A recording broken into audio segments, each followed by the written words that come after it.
Hello, thanks for coming and welcome, chat. We are going to be here for the next 12 hours. Close to it. Yeah, we're late. We know everything's a bit late this morning. So, but not my wife. Ha ha ha. So we are. You're expecting now? Oh no, I'm not. Oh, That's you're not why. expecting? Yeah. They wanted to have a kid, and they just got the bad news today. So yeah. So thanks, chat, for your support on that one. Aaron. Yeah. So we are running a bit behind. So is everyone else, it seems like today. So our first guest is running somewhat late, but you know what? When you're this good, you don't need guests, right? That's true. We're each other's guests, right? That's right. Because we're on each other's streams right now. And if you don't know, we're going to be dropping links to hopefully our streams because we're going to be dual streaming on the Flats of Phoenix channel as well as Zax's channel. So just go ahead, open up both tabs, guys. It's not illegal. Okay, open up both tabs and smash the like button on both channels and subscribe to both channels. That's not illegal. Easy. One non-incognito, one incognito. That way you don't have to worry about logging out here, logging in there more than once. It's so easy. Just do it. Come on, guys. And really, like we probably won't tell on you for doing it. Like there's, I know I won't. I mean, Gator won't. Don might, but I might. I'm a little lark. Always. I'm a little lark. Oh man. Yes, that's going to be our next 12-hour stream. the true best fantasy series ever made. We have quite a good chat already. They've been waiting for us for a while. They've been very patient. We got Lisa here, Dempsey is here, the lovely Sherry. Hello, lovely Sherry. It's weird being on here during the day, huh? Kind of. It's weird. Yeah, your lighting, man. Yeah, it's not right. Yeah, how old are you again? Does it make my butt look big or what? It's making something look big. Yeah, you like that? We got Jay the Deep Minded is here. Krampus Jeebus is here. Salty Texas, or sorry. Sorry. Wow. Sorry. You just dead named him, and you should apologize, and someone should mass flag this. Yes. Mass flag the Zach stream and keep to Canadian jail. Sorry about that, Salty. It's salty. it's salty traveling sea. Oh, you traveling again. Sea. I know. It's close. Salty traveling sea. Almost dead named him. Purple Valkyrie is here. Oh, AJ. Whoa. He's been talking mad shit about nerd shit recently. Dude, he is. I was DMing him. I was like, hey, AJ, you want to come on here? I'd love to have you on here. He's like, yeah, I'll do you a favor and come on. And I was like, he's down talking this shit that is like nerd shit. Meanwhile, this man's like 1 inch, if even that, away from being a furry. Literally from a fursuit. Yeah. He needs a little tip over the edge. He needs a little beep out the beep, nudge out the door. You know what I'm saying? That's all he needs. And I want to call it his partner there, Left Eye Ego, because I watched his video of him doing some firearms training, and he wasn't holding the gun like this. And how am I supposed to believe he's black now? That's true. Oh wow, that's true. We should call him out. He's coming on stream, and a bunch of other people in the chat will be making appearances on the stream. Probably later on in it as we get into the afternoon. This was a pain. I just want to let everybody know how much of a pain in the butt this was to get all of this stuff figured out. And us being only like 10 minutes late is probably just like a blessing from God. Yeah, to have 12 hours of potential things to fill the time with, it's rough. Would you say that God chose you to host this stream? We're God's chosen people. Yes, she did choose us. Right. She did. Yeah, she chose us. Kanye. Chose you. We're all God's chosen people. Yeah. Andrew T. Dig Andrew T. Yeah, that's an odd one. Okay, we got a Dig Outlaw here. Parrothead is here. Hello, Parrothead. Jay the Deep Minded, who always has great thoughts on Twitter and in the chat. We've got Mags is here. Hey, Mags. Nice check, Mags. She's gonna be on hopefully some point today with us if she's feeling up to it. Love to have her. Well, and love to have her on the stream as well, but whatever. Right, both. Yeah. What do you guys got over on your side?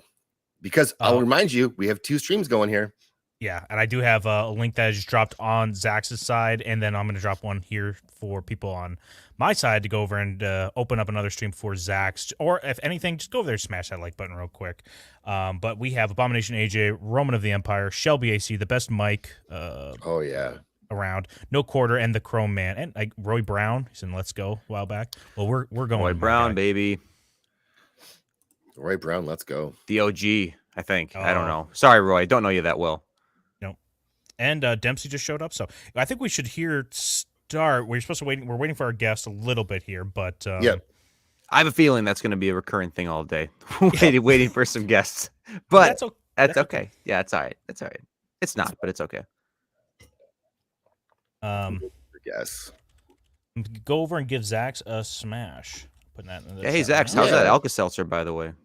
Doing you good? It's working. Working miracles. Okay, cool. Yeah. Hope you feel better soon, man. Yeah, thanks, dude. I appreciate that. We were just talking before the stream about what it would take at this point, after all this prep, for one of us to back out, to have to say, like, guys, I can't do the stream today. And I don't know what it would be for myself other than excruciating pain. Or like obviously an emergency right in my immediate vicinity. But I was even saying, like, even if one of my parents died or something like that, would it really be worth it to not be on the stream? Because what am I supposed to do? You know, it's like my parents are already dead. Like there's no helping it. I can't go see them in their final moments. It's like, power through, right? You're right, but like, what would happen if your camera turned on? Oh, yeah. Well, that whole lot of nipples, right? You guys don't want to see what I got going on. I mean, yeah, that's probably the biggest fear you guys have right now.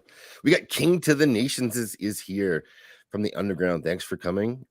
We got lots of love from Megs. Megs loves everyone. We all love Megs. She is here in the chat, dropping hearts. So thanks, Megs. And Nosferatu the Vampire's here. Nos, you have to go nudge Dildo because I know it's early over there in Croatia, but get him the fuck up. What's up, Nosferatu? Okay, so is Nosferatu actually from Romania? Real quick. No. Okay, because he claims to be Romanian. My ancestors are from Romania. And he's appropriating your culture, you're saying. Yeah, and I don't like this at all. So here. Let's start off because we're gonna get a lot of other people's opinions on this movie. So I thought, what if we just quickly give our quick thoughts overall of this when we first watched it, and watching this in comparison with Blood Origin, I cannot tell you how amazing this movie looked in comparison, just from top to bottom, from acting, set design, just structure of conversations, just that like you could actually feel there was a goal in that dialogue that wasn't necessarily thrown in your face like, oh, this is my backstory you have to learn everything about. Even like if the Faramir Denethor scene, we get with the extended cut where he's like, my father never loved me and always loved my brother more, they would have said that in Witcher, right? Yes. They would have said that right out. In this, it's like, we're going to show you how Denethor treats him, which is way better. Showing, not telling. And it's I cannot tell you how great this movie is. They would have done worse with that in Witcher. They would have had him talking about it like it didn't matter to someone else who should already know this. They've talked about this for a dozen times at least, and that's that maiden butler conversation they like to have to use to give us exposition. But that's what it would be, and it would be like a joke-ish, but not funny. Yeah, dude. Right. Faramir would get so mad he'd transform into that hunchback from 300, just like The Witcher did inexplicably in Blood Origin. Spoiler alert. Sorry, guys. What a terrible show, man. It's actually just unbelievable. Every single character was unappealing. Every single motivation was half-assed and half-explained even. The ones that were like maybe valid or whatever. Compare that to the Two Towers. Everything is so fleshed out. You know what the Lord of the Rings did too that I think helped so much was filming everything in one big stint. It's such a huge project, so ambitious, and the combined budget, I don't even know what it is, but it's got to be massive. I bet you that helped a lot with the whole thing. Every individual movie. 500 billion, I think, is what it was. Yep. Yeah. That's it. Yeah. Oh, look at your flaccid side. All these comments over here. I'm jealous of you guys. Who's this? Mansi Fascio. The visuals just didn't age well. They look better than the Amazon show. And the soundtrack is amazing. Whereas Rings of Power, it was just annoying. See, I think the visuals actually aged really well. There's only a couple shots in this movie that you can kind of feel it, mostly with the green screen. But other than that, a lot of it's practical. And it looks great. If you look at maybe the when Merry and Pippin are on top of Treebeard sometimes, you can kind of tell that doesn't look that great. And then obviously the CGI with Gollum once in a while, he kind of looks out of place under certain lighting. Yeah, but besides that, it's all practical, or it's not all practical, but it's so much of it is, and it gets rid of that shine. Like in so many nighttime battle scenes like Helm's Deep and modern shit, it's raining or whatever, and you get this weird gloss over everything that just blends together. The Uruk-hai too, like those are real people. They aren't just CG monsters, It looks great, dude. I don't know. I think the effects held up extremely well. I think the only one that didn't was in the Fellowship. So not this film, but where Isildur puts the ring on and the green screen disappear thing is a bit, it's a bit Yes. jarring, but the rest of it is, I think, really well done and practical. And because they actually made the armor, like it's all actually there, and the horses are really horses. Amazing, right? Yes. They're not just like a saddle on something in the volume that someone's pretending to ride. Well, the Rohirrim wouldn't have it any other way, you know. No, They're horse guys, you know. They're horse guys. they love horses. Yeah, they're horse guys. They're the Mr. Hands of Lord of the Rings, right? Yep. Yep. Pop quiz. What's Mr. Hands' real name, guys? If anybody in the chat knows it, let me know. Faramir. Zax? I think it's Zax. Wouldn't I be dead? No. Yeah, you would be dead. It's Kenneth Pinyan. Too slow. Kenneth nice. Pinyan was his name. We should ask chat right now. I'm thinking I'm going to make a poll on my side. Which is your favorite Lord of the Rings movie? This is actually my favorite. And it's because it's so like narratively tight and it doesn't feel like it has the luggage of like the Return of the King where you have to wrap up everything and it has to feel so final. Kind of like how Endgame has to have all of that luggage in it, and in Infinity War you get a nice little tight story with Thanos in it. That's the reason why I like tight, like a tiger. Yeah, you know, for me personally, this is not my favorite one. I actually think Fellowship is the best, but this is the second best. And the only reason why Return of the King, I would love for Return of the King to be like a 1 or 2, but I don't think it's a really good movie, obviously. And I'm gonna rewatch it here soon, but I don't think it lived up to the other two, like to this epic like conclusion they were building toward. It was epic and it was like a satisfying conclusion event wise. And I don't know really what they could have done because I wouldn't want some over the top thing either, you know, where like Sauron materializes as like an 80-foot kaiju and then, you know, decimates the land. That'd be so stupid. Like, you know, Surtur from Thor Ragnarok. I don't know what they could have done, but I do think that it was kind of a weak conclusion compared to the other two movies. I don't know why. What about if they had Sauron actually be a guy named Halbrand who was on a boat in the middle of the ocean? I do like that. He meets Galadriel, and through that they form this bond where she tells him what to do, and he says, I don't want to do those things because those things could make me evil. And then she says, no, you have to do them because I'm Galadriel, I'm telling you to. And so he does them. Would that be a better finale for you, Gator? Write that down. You just struck gold. I can finally welcome retire. to 1 million subs. Yeah. Welcome. Woo. We did it, guys. We did something we're going to ask everybody that comes on here. Like one of the couple questions we have for people, just to get their general thoughts on it, is why current Hollywood can't make this kind of film anymore. You know, what can current Hollywood learn from this film? Because they're not doing this anymore. And when we were growing up, me and Gator, we were like on a trajectory towards like greatness. Like it felt good. Like you have this coming out. Say what you want about the prequels, Star Wars prequels. They were not that great story-wise, but visually amazing. You had The Matrix. You had Christopher Nolan. You had Spider-Man. You had all these people that were like respecting the source material and actually delivering on great stories that were kind of the nerd sphere.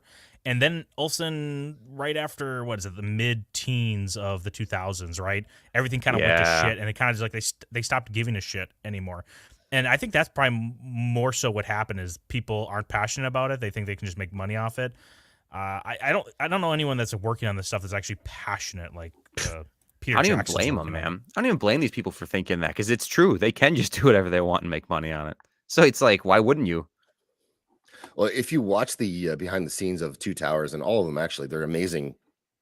You should actually, if you haven't watched them, these behind the scenes are better than any other iteration of, even if it's The Hobbit you're talking about or Rings of Power. The behind the scenes are better than those for sure. And they talk about how special it is and what an opportunity they have to tell this story. And that if this is not your dream, and that if this is not your one goal, you probably shouldn't be working on it. Like, there's no like two ways about it. The people who made this made it with passion, and you can see it, and compare that to what we get now, where it's made by a committee. The action scenes are made by somebody else, and they're written 2 years prior, and you get a director who's cast instead of actually given the job to direct. And we get today's Hollywood instead of Peter Jackson's genius by surrounding himself with people who cared as much as he did. That's all you have to do to start. Right. I wonder if there's any if there is any of this, and what percent of it there is of like people who go into these projects nowadays and they are legitimately passionate about it, but they're like pretentious enough to where they think they can make improvements or like the adjustments that they have in their head. Like, this will make for a better story. And so they like, it's actually with good intention that they do it. But then it turns out shit, like everything is these days. I wonder how much of that there actually is, or if it really is just more of a money thing, or if it's just like somebody comes in, they only like it because it's popular or whatever. So they have a very normie understanding of it. And then that's where the changes start to come in. I don't know. I wonder about that. Well, we all know those fans that like they're very passionate about it, but then when you kind of scratch the surface of their fandom, their understanding of it, it's very shallow. And you're like, what the? You just kind of like it for the visuals. You really don't see a big difference between like Tolkien's universe and The Witcher and Game of Thrones. They're all just fantasy to you. Like you just don't know like the themes and what they focus on and why it makes it so different from each one. Yeah, that's it's very unfortunate, and I don't know how else you can't really gatekeep at the highest level up there because at the end of the day, it's about making money. So whoever can pump these things out and make that's why I say it's like, who cares? Like I can't even blame people for doing that. Like the MCU too. 2008 we had Iron Man, great movie. Iron Man 2, greater movie. 2010. And then, after that, it kind of went down. Hey. No, it's not a greater movie, but it's good. Iron Man 2 is underrated, man. But besides Winter Soldier, like, I don't know. I can't even think of, like, a great Marvel movie that came out after 2010. So, yeah, it's just, I don't blame these people for just pumping stuff out. After 2010, besides Infinity War, you said? Besides Infinity War and besides Winter Soldier. I just want to say hello to some people in the chat who've joined us since now. We got Daniel is here now. Hail, Daniel. Hoping to have you on later on tonight. Good to see you in the chat. Thanks for coming out. We've got Clinton Hoosh. Hello. Well, thanks for coming. We've got Krampus Jeebus, who I may have mentioned before, but I don't know. Okay. So there's some memes going around of mags that may or may not have been made by Krampus Jeebus that you may not want to look at. Hello, Snowed Purpose Cuber. Thanks for coming out. Prophet of the Dragon is here. Steve, he'll be on later as well. We have so many people joining us today. We're so lucky to have people who are willing to do that and come on and talk about this film with us. We're very blessed. Shieldwall is here, also on later. Trip the female YouTuber. The male. Trip the female YouTuber is here. She loves Wheel of Time, not the show, and she's just dipping her toe into the YouTube sphere. So she loves Yu-Gi-Oh too. She loves playing tier elements. Roman, sorry guys, popping in and out. The furnace guy is here. Not a euphemism. See, if you have to state it, I mean, we know it's a lie. I don't understand why even Roman. Tell us the furnace guy is there. It's just Keep an eye on Mrs. of the Empire with the furnace guy around too. Like I've seen some of those home videos people make, right? Yeah, it's like, oh, I can't afford the service call. What can I do to repay? He's like, it's free. It's on Home Service Plus. You subscribe. It's like, oh, okay. Well, I feel like I should tip you anyway. Yeah. And then Roman comes out. Roman comes out in his little leather skin tight thong, ball gag in his mouth. A Roman gets stuck in the furnace, and it's like, oh, how can I get you out of here? Please no. Yeah, try pulling me out. Pull up my waist. Pull up my pants. Pull up the waistline. Yeah. Here, loosen my belt. Yeah. That's a great visual too. I mean, he was in the Navy, right? So that's true. Maybe. Yeah, it's probably second nature. than we think. Yeah. It could be. Let's get into a little more of this movie discussion here, because there's going to be things that we're going to be talking kind of generic stuff with some of our guests, but something we both noticed, me and Gator watching this, because we just did, I don't know how many days did you guys watch this in preparation for this stream? I think 3 times now I've watched Two Towers in the last month. I've only watched it once in preparation. Once. Wow, I'm the only one, huh? Okay. Well, I made a bunch of notes, just little things I started picking up on, and one of them, which you don't need to take that many times to watch to pick up on this, but is anyone kind of bothered by the thickness of this elvish rope? It's elvish yarn at best, right? It's embarrassing. It is an embarrassment. Yeah, we talked about this a little bit. It's like they jerk it off here. Sam does, like, oh, dude, this rope is never going to come untied. When combined, my knots and elvish rope, they're indestructible. And you think it's just like maybe a little quip, right? Like it fails, like, haha, stupid Sam. But no, then later on when they have Gollum Smeagol, lassoed with it or whatever, Smeagol's actually saying like, no, not this rope, anything but this rope, it burns. So it does have some special qualities. It's like, you couldn't just make this thing a little bit thicker? It's an embarrassment, dude. It is. It's a bit of a weak rope. really. And but it's part of it is Sam, and he's one theme we get with Sam in this film is he's just so full of himself. His ego is out of control. So he's like, my knots are the best knots. Like, okay, Sam, this is not your movie, but he tries to make himself the star. I know. Well, go ahead. Yeah, sorry. Now here's this. So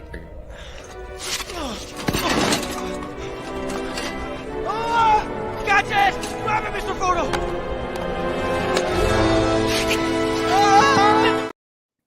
So we get And he there, died. like how Sam, that shows us how Sam cares more about himself than anything else, because he's like, I'll just drop this. And then he forces his friend to catch it, who is the key to everything, by the way. And he's like, oh no. And it was just spices. Just spices. Oh yeah, the key to everything. I forget. Did Frodo carry himself up the side of Mount Doom? Because I don't think he did. I'm not on board this Sam hatred. Well, I don't hate Sam. He just knows how good he is.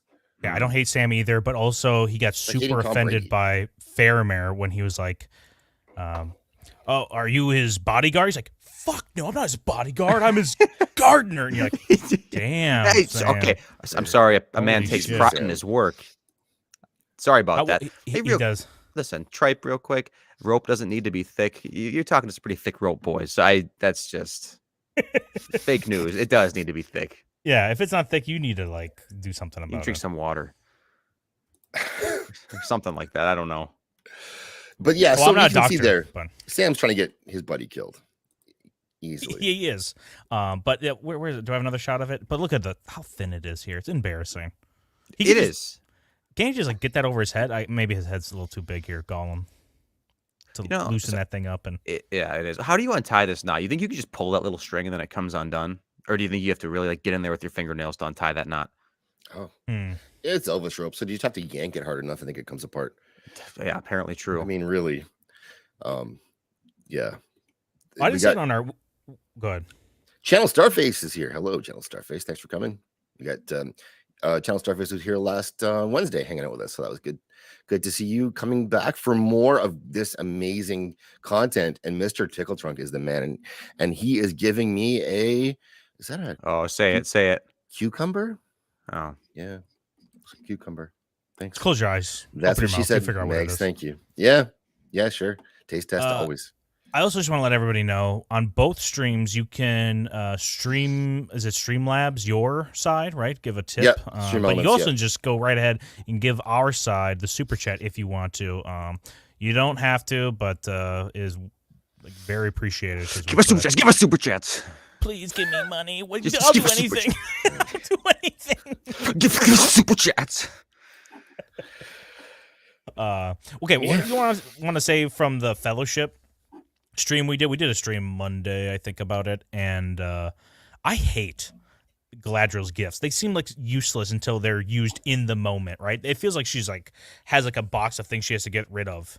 And for Gimli, all she gives him is hair. That's like bullshit, isn't it? It is bullshit. It's like a little MacGyver situation, but it's like, are these people really going to be able to pull that together? She could have given them so much more useful equipment. Like, I understand the rope ended up coming in handy or whatever a little bit, But I I feel feel like find a little man you have to carry around. yeah, I know. Like a leash.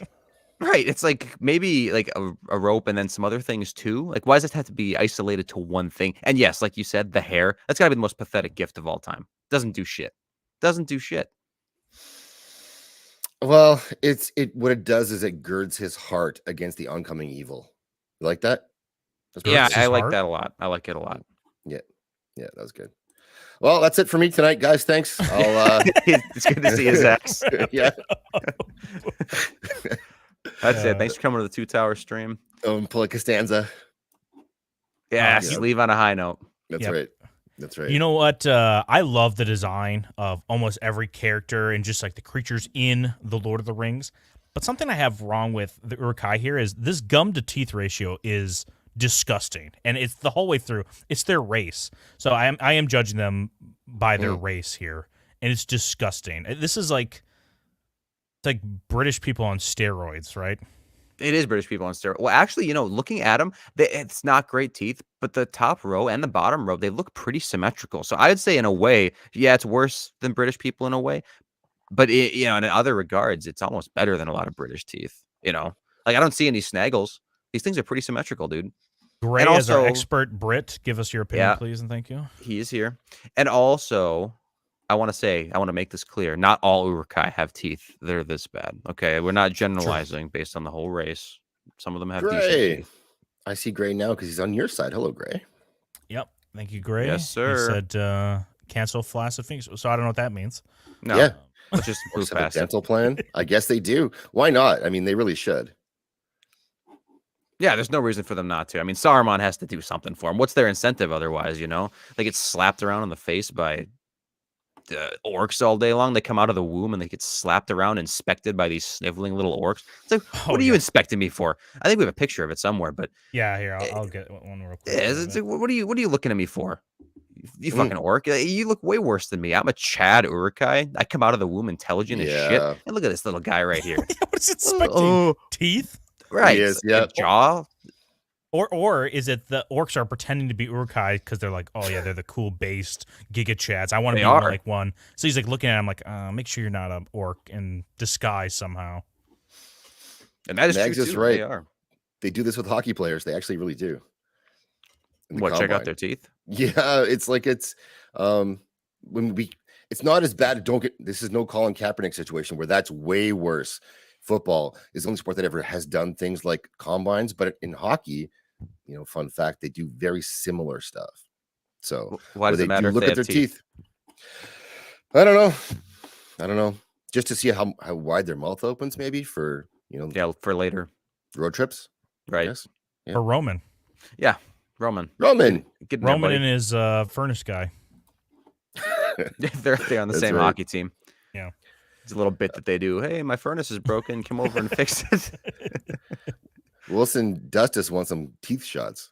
So Oh, dude, we'll give. We you got some him. teeth We got shots. him. must be a friend of yours. Yeah, he is a friend of ours. We have friends, believe it or not. Yeah. Someone What? said. Someone in the chat here said something about the prosthetics here. Where did he say? He said, yeah, it would have been awful to be wearing those prosthetics all day for the Uruk-hai. And some of them, you learn behind the scenes, are just masks they're wearing that are like in the back, right? The extras. And which is probably really nice. You don't have to get makeup done, sit in the makeup room for like at 5 o'clock in the morning. Get all prettied up. Speaking of prettied up, Yeah. Oh, Perfect timing. look who's arrived. Oh my goodness. What a shit week, but a perfect week to talk about Lord of the Rings, which is not shit. So Let's see here. Let's see. Yeah. Oh, There. no. Oh. We're trying to get there you. he is. Ladies, Yeah, Max. you're welcome. Yeah. You've never been the second hottest guy on screen before. Put that Uruk-hai back up there. Oh, no. I have You're welcome. okay. Ah, there he is. Now he's second place. Yeah. I have there's no competition there. Uruk-hai wins every time. Uruk-hais are absolute chads. Yeah. They are. They're units. They're like a breed of linebackers. Yes. Yeah. All It's black, all frightening. male. Yeah. What about MVP-ness, Max? Back in your prime when you had the neck, like a 28-inch neck. Do you think What you could happened take to out that an guy? Uruk-hai? You know. Yeah, he lost some weight, that's for sure. He wanted to actually have a girlfriend at some point in time in life, so he had to lose some weight. Okay, so but MVP is versus Uruk-hai, just any standard Uruk-hai, not Lurks. Uruk-hai wins every time. MVP-ness is strong, but I don't know. I mean, those Uruk-hai, man, All they're right. pretty frightening. But yeah, no, thank you guys so much for having me on. I felt bad because I initially had to back out of the stream, and then I saw that you guys were waiting on a guest, so I was like, I want to try and be on here and hang out with you guys for a little bit because I felt bad for initially backing out. So appreciate you guys having me on. That's good. You No should feel worries. bad. Yeah, I you- do. Oh, never mind. So, God willing, you lose sleep over it. Yes. yeah, I most likely will. What is your favorite scene in the Two Towers? You had to like say one scene. This is like top.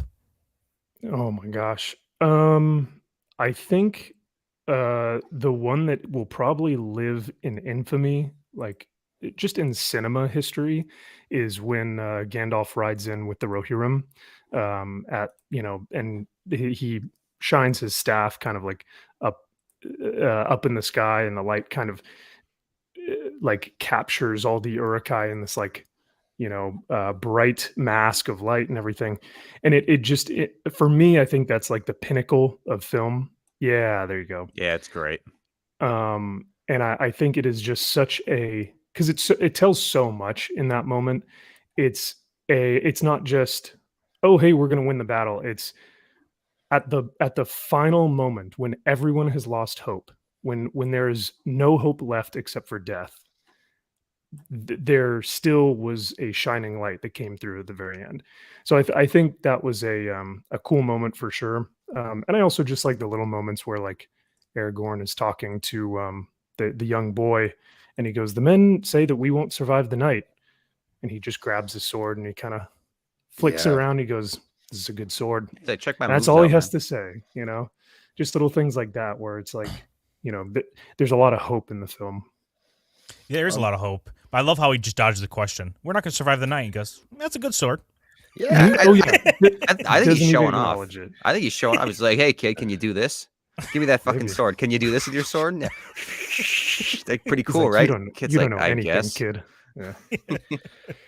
The whole idea of riding out, though, like to meet them like they did, and then and Gandalf being there with the Rohirrim, that comes down to faith, which people don't like to have in our media anymore, really, because they rode out there with just having remembered, oh yeah, he said ride out at dawn, and he Aragorn convinced Theoden to do that and to try that, but Theoden wasn't on board for the right reasons. He was still being based, but he's like, well, I'll ride out and we'll die gloriously and buy our people some time. But Aragorn had faith that the Rohirrim and Gandalf would show up because he said that he would. Exactly. Yeah, because I mean, right before that, King Theoden's line is like, "What can men do against such hate?" He's given up at that point. That line is sheer desperation. What can we do at this point? We have lost. And Aragorn just goes, "No, we haven't. Let's give them one final thing just to let them know who we are." So it's a great, and then later after the battle, I believe King Theoden says, it is not King Theoden who won the battle at Helm's Deep or something like that, when they're all together. I think it was Eowyn who comes up to him or something, but yeah, I love when I just love the hype speech where he goes, "What can you do against whatever the reckless hate?" He's like, "Oh, dude, we're all gonna die." And Aragorn's like, "Dude, but we could ride out like G's, dude." Yes. He's like, "Oh, yes." Just Theoden's face is kind of like, "Oh, fuck yeah, we could go out like G's, couldn't we?" I don't understand. That was always so weird to me, actually, the way Theoden got like, convinced right there. I don't know what it was about that, because he's been so apprehensive to be assertive this whole time, but something about that suggestion. Guy looks like Louis C.K. to me, but whenever he does. But something about that suggestion from Aragorn really like struck the right nerve in him, where it's like, dude, fuck yeah, like let's go right now. It's like, I don't know why. It's interesting. And then here's what he sees when he comes out. Rohirrim!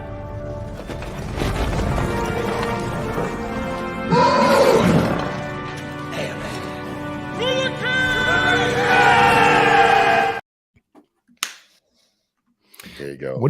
Yes, sir. What do you guys think that, like, Gandalf probably knows, he's like, yeah, we're going to win this. But what do you think all those Rohirrim are thinking as they're like going down a literal almost 90-degree angle? Oh my God. I know. And they're just like, they're like, what the fuck did we get ourselves into? I know. They're charging into a wall of pikes. Like, this is not the way you handle aim their cavalry. pikes.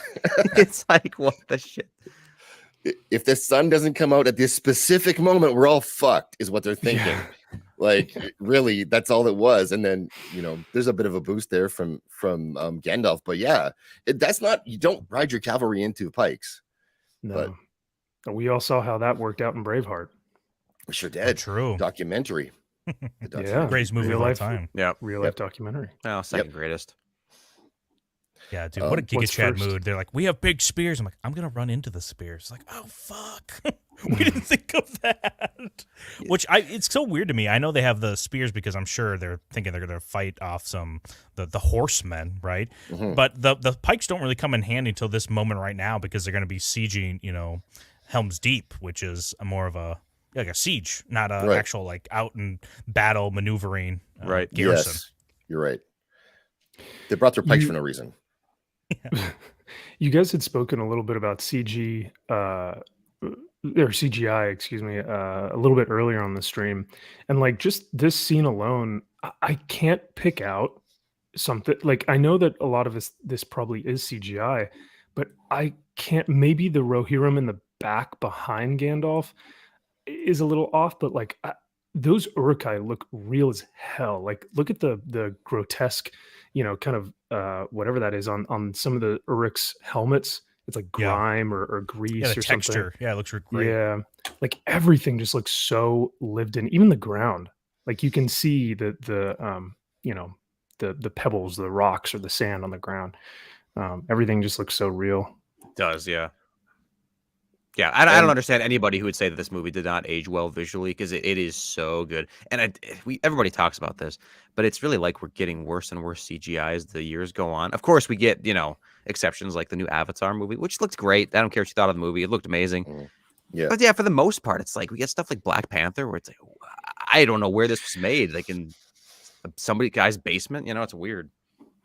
But like you alluded to, Gator, why wouldn't these guys, if they're still making hundreds of millions, billions of dollars on like lackluster shit CGI, why would they do anything different? Right. Like Yep. if they're pretentious and selfish enough to be like, fuck, I don't give a shit. Why wouldn't they have that kind of mentality? Which is sad, because then all of our entertainment is hurt by that. But Yep, that's 100% true.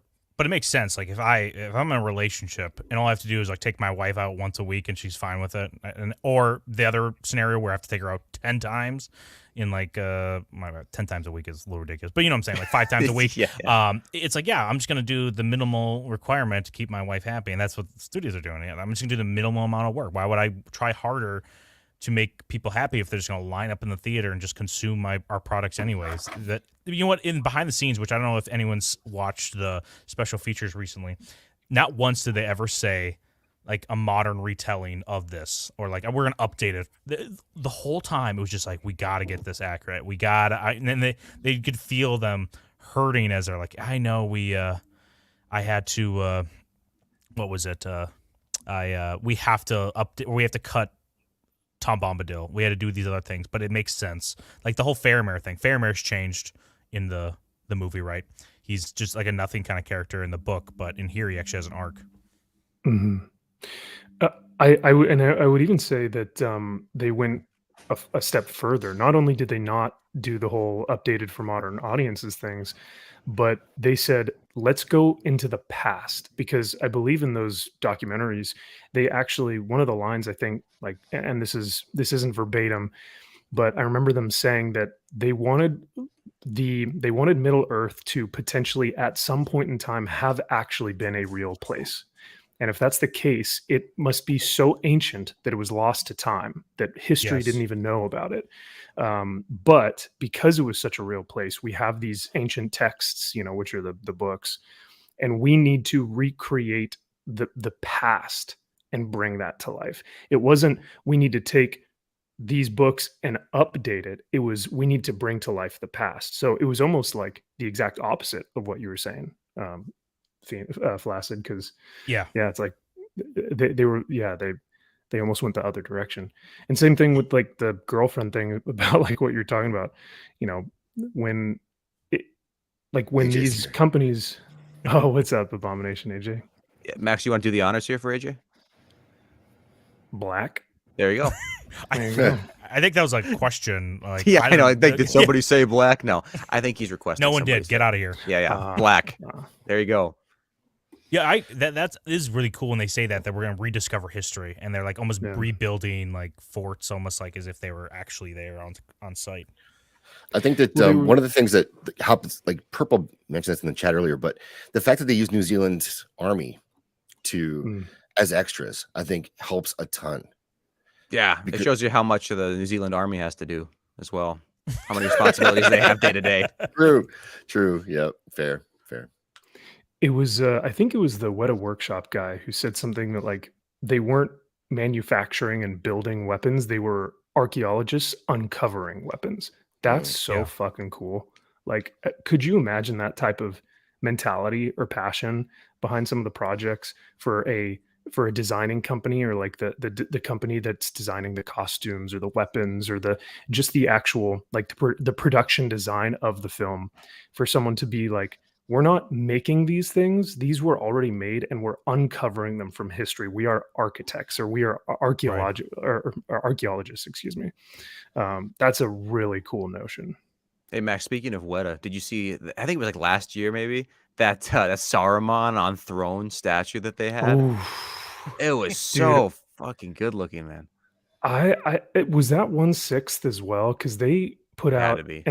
they had an Elendil 1/6 this year that was so fucking cool, and I wanted to get it, but all my stuff is 1/4 scale, so it wouldn't have fit in, I know it's, unfortunately. it's the exact same thing that I have too. But yeah, I'm pretty sure it was 1/6 because that throne is like massive. If it was 1/4, it'd be Yes. like a 6-foot tall statue. So Easily. yeah. But yeah, Weta does some really, really great statues. So it's Yeah, it's insane. very very detailed. So Well, like this detail, like just on these like extra guy, the guy has one shot in the movie, right? And but look at this detail on the mask. You yeah. know, it's amazing. It looks way better and more like true to whatever universe that they've built than anything in Blood Origin. Blood Origin. Yeah, Oh, God, yeah. Sorry, that's on my brain right now. I know it is. You put this helmet in Blood Origin, it's gonna literally look like a piece of raw aluminum that they just shaped and then said, "All right, good. No weathering, no texturing." Or maybe they'd CG it on and it would be shitty CG, so you'd be able to tell. But yeah, dude, terrible. Hey, let's do a Blood Origin stream. Let's convert this thing. Oh no, let's not. Oof, a Yeah. BO stream. Yeah, because like what was it? Rings of Power that we were looking at the Elven helmets, and it looked like they were 3D printed off of like a legit, like homemade 3D printer or something. Right. It was Yes, brutal. There was no terrible. texture. It was just flat. Well, they just So make Shelby's- things so well and clean. Don't you know? Shelby points out that it was Tolkien's concept as well, created an English Arthurian legend based in reality. That's cool. Yeah, I love all of the armor designs in this too. They have all of the factions have like a distinct look to them.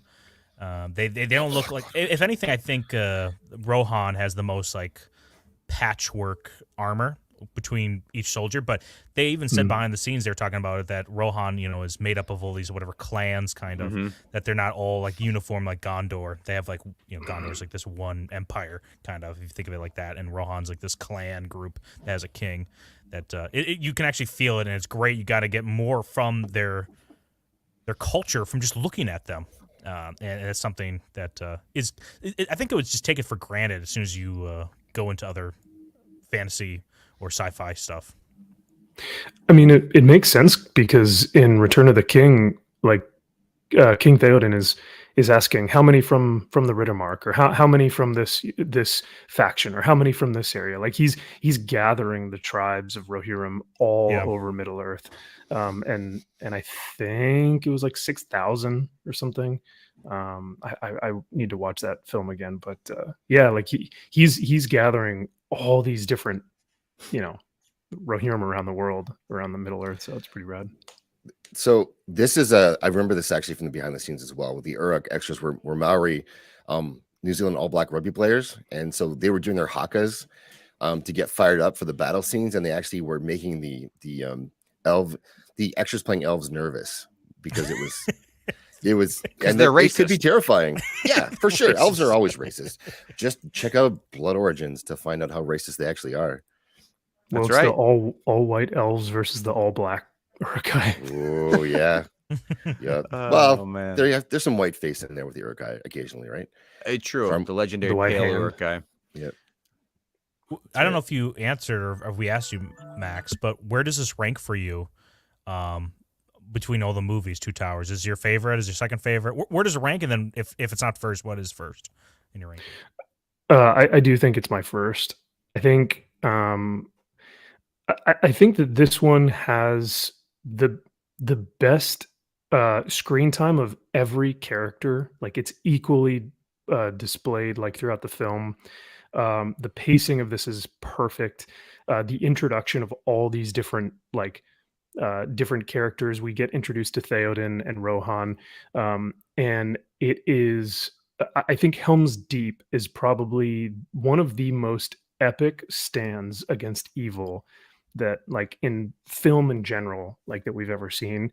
And I think that just in general is probably why it breaks my top, even though Fellowship probably has more uh like epic moments, like Balrog and Gandalf on the bridge, Boromir's death, Right. the Council of Elrond. Like, there are moments within that film that are just fucking perfect. Arguably, Boromir's death is probably the most hard hitting scene of the franchise, Yeah. and yet I still think that the second film is I think it's a near perfect film.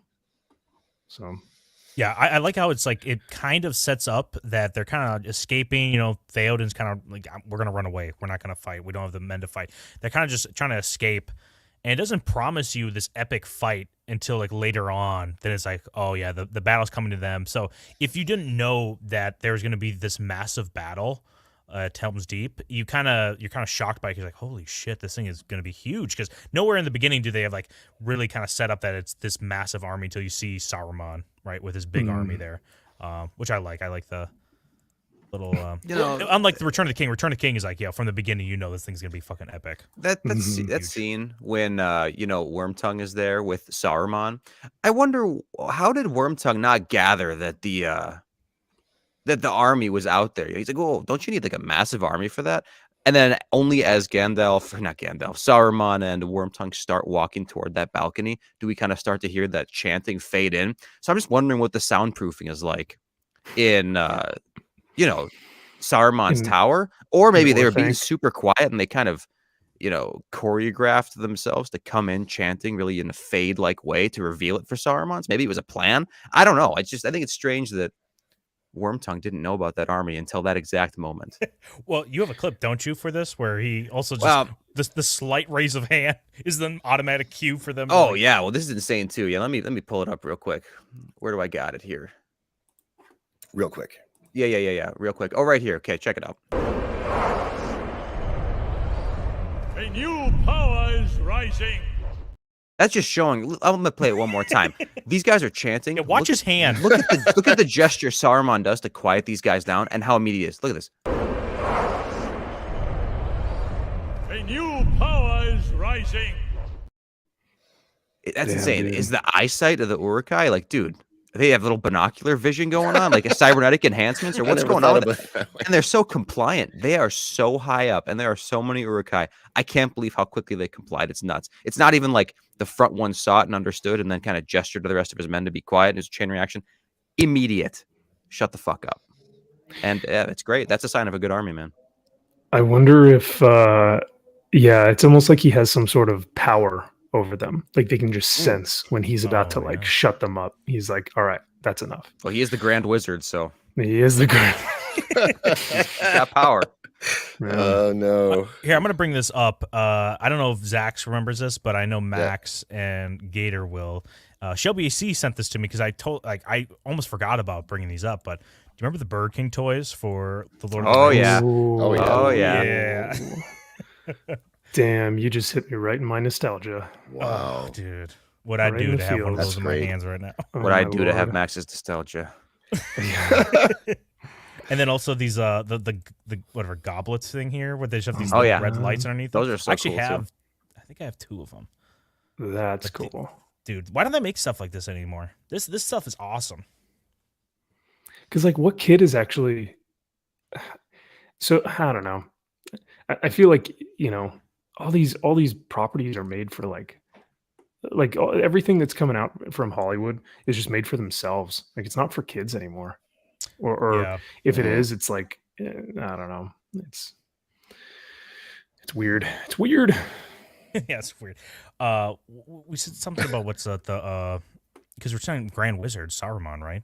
Yeah, Is it kind of weird that he's like so into his branding? Like, was it like a movie in? He's like, dude, everyone's gonna know what the fucking white hand means coming in, and they it's do. actually his downfall, because they're like, it's actually the white hand of Saruman. That's the one that's attacking us. It's not from Mordor. So he might have been able to get away with it if it wasn't for his obsession with branding in this movie. Yeah, I don't know what's up. Why does he want everybody to know that he's doing bad things? You'd think he'd want to keep himself under wraps as long as possible. I think this is a wizard issue too, because we talked about this in the first stream, Don Boy. But when Gandalf goes and confronts Saruman, he learns Saruman's evil. Wouldn't it benefit Gandalf a little bit just to be like, you know what, Saruman, you're right. We're going to fight for Sauron, and I'm going to go convince the Fellowship. They all trust me, so I'm going to recruit them for our side. And then he could just go and, be like, fuck that. Saruman's evil now. I'm against him through and through. Right. But instead, no, he has to be like, I will never join you, Saruman. And then, he gets stranded on top of that tower for a few days. Like, that sucks. I think that what Don was trying to say is that they clearly ripped off Home Alone here with the Wet Bandits. Oh, yeah. Yeah, right? Wet Bandits, yeah. They had to have a branding, right? Yeah, you had to have a branding. People had to know. I definitely think what you had said, Zax, is it's like a lot of arrogance, a lot of pride. Like I think that was actually it's a tale of what happens when you become corrupt with powers. You almost have this kind of arrogance and prideful nature to yourself that you are like, I have now taken over. Like I am going to be the ruler of Middle Earth, and through me, Sauron will work through me. I will be his servant and do his bidding, but that everyone will know that it is me, and that's that pride kicking in and kind of taking hold of him. So yeah, I think it's a tale of what power can do, how it can corrupt. I think you guys had the Rohan King Theoden's throne room. Oh yeah, up a little like a second ago. Quick. I remember you guys had talked about some of the. I got it. Whoever's doing. Oh, you're good, man. I remember there was talk of like the behind the scenes stuff, and I remember one of the things that they were talking about. I think it was from Weta as well, but they were talking about how in his throne room, everything was handmade. Like we're talking to the minute, like the most minute detail of that throne room. All of those banners were handmade. And then all of the tapestry behind his throne. So like if you guys see, I think there's like there's like 5 of them, I think total. All were hand woven. Like, holy shit, man. That is wild to think that this whole thing was just built by hand. Like even the little detail, the gold carvings on all of the wood paneling. Like it's so detailed. And it looks really real because of that. Yeah, and there's not a bad shot too. Which is great, I'm sure, for whoever's setting up the shots, the cinematographer, whoever, the director, and that they can go, okay, well, I can shoot this at any angle because I know all of this is covered, and there's not a bad spot. Same with Theoden's armor. They talk about that, right? Like even in the inside, they have like great. I forgot what the designs and stuff inside there. So like even if you got a weird shot of it, you'll never get like some weird, like I see that where it's like in Rings of Power, we see like. Basically screen printed scales of armor. There's not shot like that in this movie because of the attention to detail. Mm-hmm. Yeah, Purple brings up a good point too, that they worked in the horse lore and the iconography of the horses and as much as they could. That's so rad. You know what? I don't understand about this. I don't know the depth of it or whatever. But what's Gandalf's horse? How true is it that this horse is like the supreme horse of all time, and it's like the god king of horses that rules over other horses? How true is that? Do you guys know the backstory on this horse on Shadowfax? I wish I did. I wish I knew more about Shadowfax. I'd have to read up on my Shadowfax lore. Yeah, because I think there's got to be some, right? Because he's just like, unless he's just talking out his ass because he found this horse that he likes. Because listen, it's either one. Don't you know this? He's talking up his horse. This is the god horse. This is actually the best horse ever. He's doing a Trump. I know he is. It's one of two things.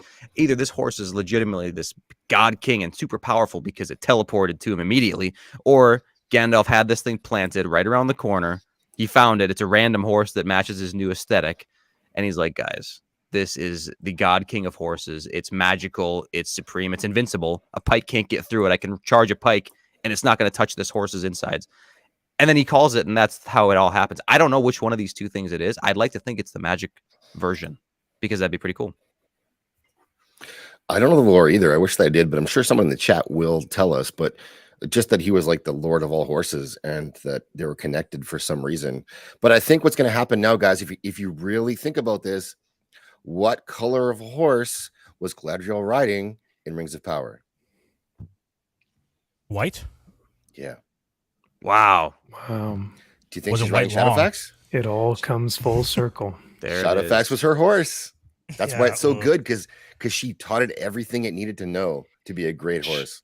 She was the first one. It Yeah. saw that smile and it knew forever. I got to up my game as a horse. The first.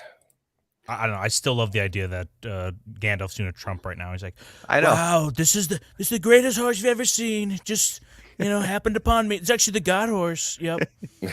The ruler of all other horses. Ruler of all horses, faster than anything. They're All going to right. say, wow, you're so fast. I actually got this That's pretty Shadowfax good. stuff here. Thanks to our chat, who is better at this than we are. We got Parrot Head sent me a link. So let's bring that up here. The Shadowfax story. Yeah, thank you very much, Parrot Head. So Shadowfax was a descendant of Felaroth, and a chieftain of the race of long-lived Miras, the greatest horses of Middle-earth. Shadowfax was capable of comprehending human speech and was said to run faster than the wind. Originally belonging to Theoden, king of Rohan, Shadowfax was too wild to be tamed by the Rohirrim. Eventually, Theoden gave him to the wizard Gandalf the White. Shadowfax's coat is described as silvery gray in daylight and hardly visible at night. And that reminds me that Theoden is probably going to be somehow related to Theo from Rings of Power. And Theo from the Cosby Show. Let's not forget that too. Mhm. True. Thank you. Pudding Pops. Thank Let's you, not Parrot forget. Head. Also, like- go ahead, Max. Oh, sorry. I was just going to say, I like what Tim's talk had to say, because Jennifer Lawrence is actually, even before Galadriel, it was Jennifer Lawrence who wrote Oh, Shadowfax. That's true. So it's a good call. Hmm. And Thank Shadowfax may have wrote her. We don't know for sure. Like, no judgment here. The Mrs. Hands. Yeah, Mrs. Hands. Yeah, Mrs. Finally. Hands. Or probably Yeah. Miss. I don't know if Yeah. she's, Yeah. betrothed or whatever. I like what Daniel said here about this little tidbit. I don't know if someone wants to read it. Yeah, in the book, Wormtongue had arranged for the lords of Rohan to be spread wide, I like that, across the land instead of gathering to defend the king and the king and capital, especially one particular lord. Which is cool because then that explains why they're like so vulnerable at that point. It's just all Yes. been kind of the slow poisoning of Rohan. I don't like they spared Wormtongue. I think it's a strange choice. It's a little too noble on Aragorn's part. Oh, when he gets kicked Too out. noble. Yeah, when he Speaking gets of- gets kicked out, it's like, come on, we don't need that. Just kill his ass. You want? Let's do it. Do you want to do a fill in the blank here, real quick? Yeah, sure. Let's do it. Okay, we got do that it for scene Max. right here. So, Max, guess what King Theoden says here. We'll play it a few times. You ready? No. Your leechcraft would have had me crawling on all fours like a... All right, we'll play one more time. You got to guess what he says here. Your leechcraft would have had me crawling on all fours like a... Okay, what's your guess? Is this like Jeopardy? Do I have to say what is? No, just go Nope. ahead. Just go ahead. Just give can a fill guess. in the blank. I am going to say crawling on all fours like a pig. Okay, that's not Ooh, bad. no. It's wrong, but it's not bad. Yeah, Oh. that's not correct. It's like a crackhead whore. Right? Yeah. Oh, I was actually porn star was actually my second one. Or maybe a So I was Roomba, gonna say, one of those little vacuums that goes around on its Ooh. own. Crawling around. Yeah, all fours. on four all wheels. fours like a Roomba. Yeah. Huh. Yeah, they should have killed him there. Why? And, Why didn't they? Also, who's his attention to detail Wormtongue's when he's able to see the exact ring Aragorn has. He's like, it's two serpents, an emerald in the center. I'm like, dude, I know. Honestly, What's it's great? amazing. He's photographic memory, man. I never would Mhm. be able to do that. Like a spent phoenix. Correct. yeah. Yep. The Something like chat's that. great. Awesome one. Fat Steven Seagal. We got like a gimp here. Magitech says beast. Like our chat is all over this. They get the joke. So we're in. This is going to be a good day. They're on board. Wilson does Like look a like a tease. tease. Crawling on all fours like a tease. Yep. Well, I like Wow. Wormtongue. He's such a conniving little. You love to hate him, don't you? And Yes. he's I hate when people in fandoms like kind of don't like the actor, because this happened with Joffrey from Game of Thrones. They kind of like just despise the actor a little bit because the portrayal on screen is so good. But that's what makes me love him. I love these like kind of heels on screen that they're like, oh, you're so evil, I hate you. And it's like that's a great performance, guys. It's just as good as Theoden's, if not better. It is. Yeah, it means that like that kid Joffrey, he should take pride in the fact that people legitimately hated him, and that's a sign of a good actor. And Wormtongue has those roles. So, Speaking of good actors, we have a Canadian celebrity, Hall of Fame comedian, Paul Chato, here with us. Thank you for coming, Paul. Hello, Appreciate gentlemen. it. How are you? Good, and I use the term loosely. I am very, very good. I'm a bit talked out. But I am good. I'm looking forward to the end of the year, and yourselves. We're good. We're buckled up for 12 hours, Paul. So right now we're feeling okay, but it's like, you're on a long trip and you don't think about the end of it yet. We're just kind of getting going. So that's where I'm at. Yeah, we're like 9% in. What was that? We're like 9% in, man. So yeah, we got a long road ahead. It's like, oh yeah, I feel pretty good. It's like, we'll see. We'll see how that goes. The idea was this marathon. Oh, it was mine. We've never met Paul, but I watched a bunch of your videos and see you on Midnight's Edge. So thank you so much for coming on. Yes, you're welcome. Thank you for inviting me. I appreciate that. Oh, you've isolated. What do you need me to talk about? I've been isolated. Spotlight's on you, man. Pressure's on. Oh, okay. Quick. Do Mr. Canoe Head. There we go. All right. Do you want to hear a story? Quick. Sure. Personal story. My dad loves your comedy. I love your comedy. Four on the Floor, all that stuff. Okay. Brown nosing over. But Mr. Canoe Head, he thought that was the funniest thing he'd ever heard, to the point where he had a canoe and he would strap to the top of our Volvo station wagon and he would, I'm serious though, he would go to the gas station and make people call him Mr. Canoe Head. It was just like, and so that's a Canadian joke. You guys, some of you might get this, but it's quite a thing in Canada, Mr. Canoe Head. This was big in the United States. Boot to the head. Yes, boot to the head is still a big here. That's terrible. But anyways, yes, a lot of DJs used the boot to the head idea when they talked about politicians. And this week we're going to be talking about who we're giving a boot to the head to, and it's Senator blah blah blah blah blah for blah blah blah blah blah. We're giving him a boot to the head. Wow, that's right. I was hilarious driving through the United States and all these DJs using boot to the head in their shtick. That was hilarious. It's blown up. That's never gone away. But we have three questions. Dr. Demento, he was the one who blew that up for us. Dr. Demento, yeah, I listened to that too. That was the radio back in the day. Real quick, Zach, I was going to ask: is it actually pronounced about the head in America? A boot to the head. Yeah. Sorry, Zach. Sorry. I think it's boot to the head and a boot to the head. Boot to head, eh? Giving you boot to the head, eh? That's Ottawa. When people say, "Oh, you're talking Canadian, eh?" Well, that's this dialect or this thing I'm doing right now. That's more Ottawa region, eh? Yeah. It's not from one end of the country, eh? We don't all talk the same. It's like, in the United States, people, from you got New Jersey going all the way down to Texas. Right. Yes. Don and I are from Minnesota up north. So a lot of people from around our area had like a pseudo Canadian accent a lot of the time. And so I'm surprised we don't have more of it, but I've heard that I do have that accent a little bit. When we say Dragon, Dragon. Lofty, with like House of the Dragon, for some reason they call us out. I don't know. Lofty's like, "Are you guys from the Midwest?" He starts laughing at us. I'm like, "What? It's Dragon. It's Dragon." Well, a lot of Canadians and a lot of Midwest Americans became TV announcers because of the neutral tone that we have. Superior, you mean? Superior. Sorry, superior tone. Thank you. Yes, just want to make sure. It's just neutral. A lot of Canadian anchors came. A lot of U.S. anchors came from Canada and the Midwest because of the neutral superiority. The neutral superiority, yes. Although everyone thinks I'm from New York because I got this Toronto kind of Jewish thing happening. And if you go, and whenever I did tours of the UK, they go, "Oh, you're from America, are you?" Fuck you, no. Whoa. I'm not. I'm Canadian, eh? Hey, right. Sorry, real quick. What's your favorite Lord of the Rings movie? Is it Two Towers? Well, I guess it has to be because that's the subject, right? Well, yeah, I suppose. Good. I- I'm glad I you see would- there's a Yeah, gun yeah, underneath the table yes, that yes. pointed at you. So you know what? The first movie, the introduction is magical, lyrical. It makes you feel joy and sucks you into the world so completely. You can't discount the first movie. The death of Saruman is awesome. Like, I mean, his defeat, except that they defeated him and Jackson did not put in that denouement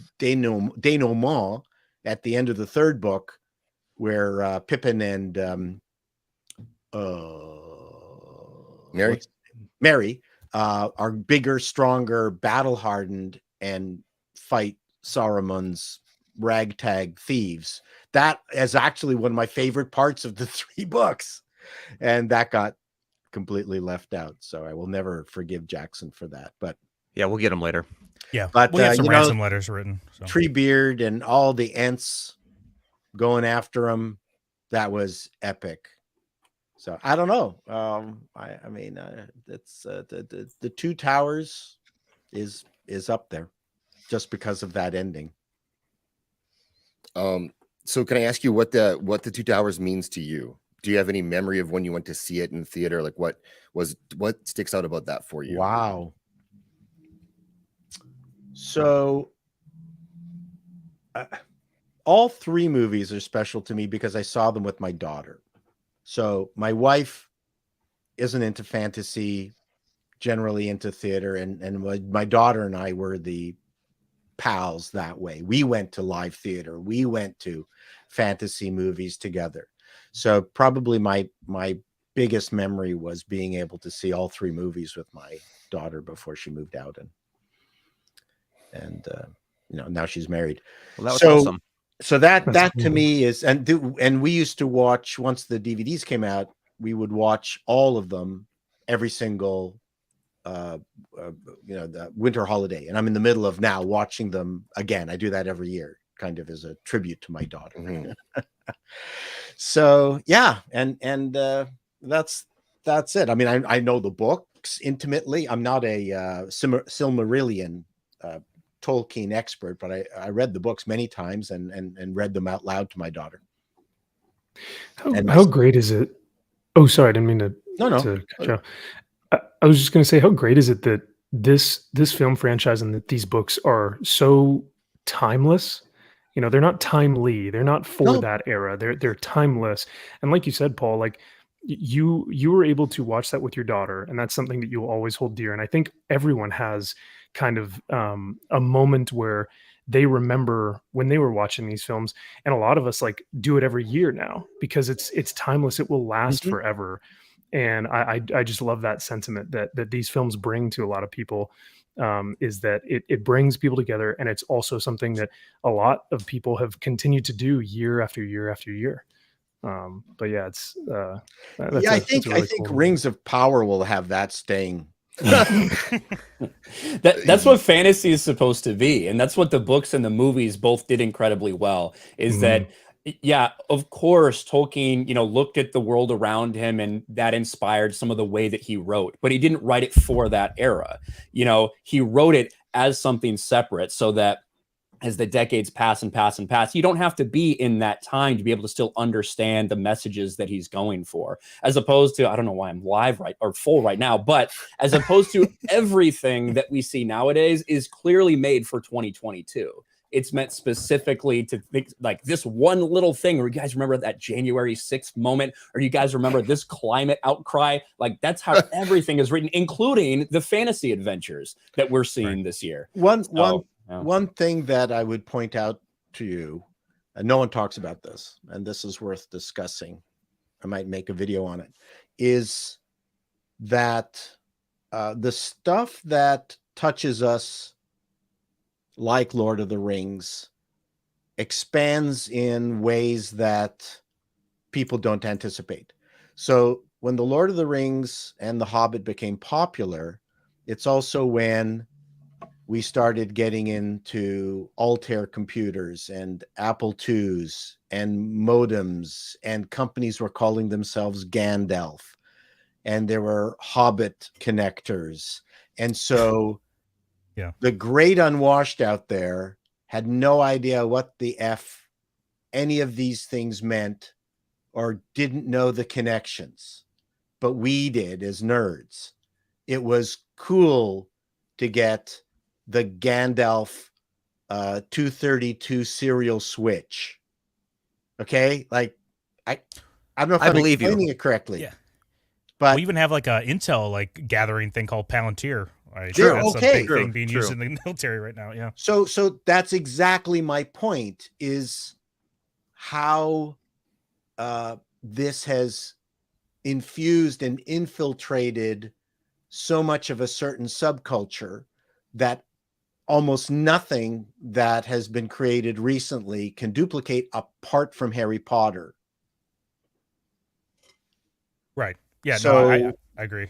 So that and there might be some other properties obviously out there, but it's the inadvertent borrowing of the ideas and through love, naming things and naming your daughter. Actually, this is going to sound very nerdy. If our second kid ended up being a girl, we were going to call her Delan. And do you know where that's from? Babylon 5. Okay, I had no idea what that was from. Yeah. I'm glad. No, but I jumped in. I didn't want to be like, no, I don't know. And then you're like, oh, it's from a super obvious thing. That's why I jumped in. I didn't want to embarrass anybody. Thank you. Appreciate that. Oh, that's from the stripper movie. Yeah. No. Porn I would have seen that, I think. Yeah, the porn film. I saw that. So, and that's and Babylon 5 actually had a nerd legacy, where people like myself wanted to call their kids a character from the series, and then machinery and stuff got named, different stuff, because a lot of kids named Daenerys now that people regret.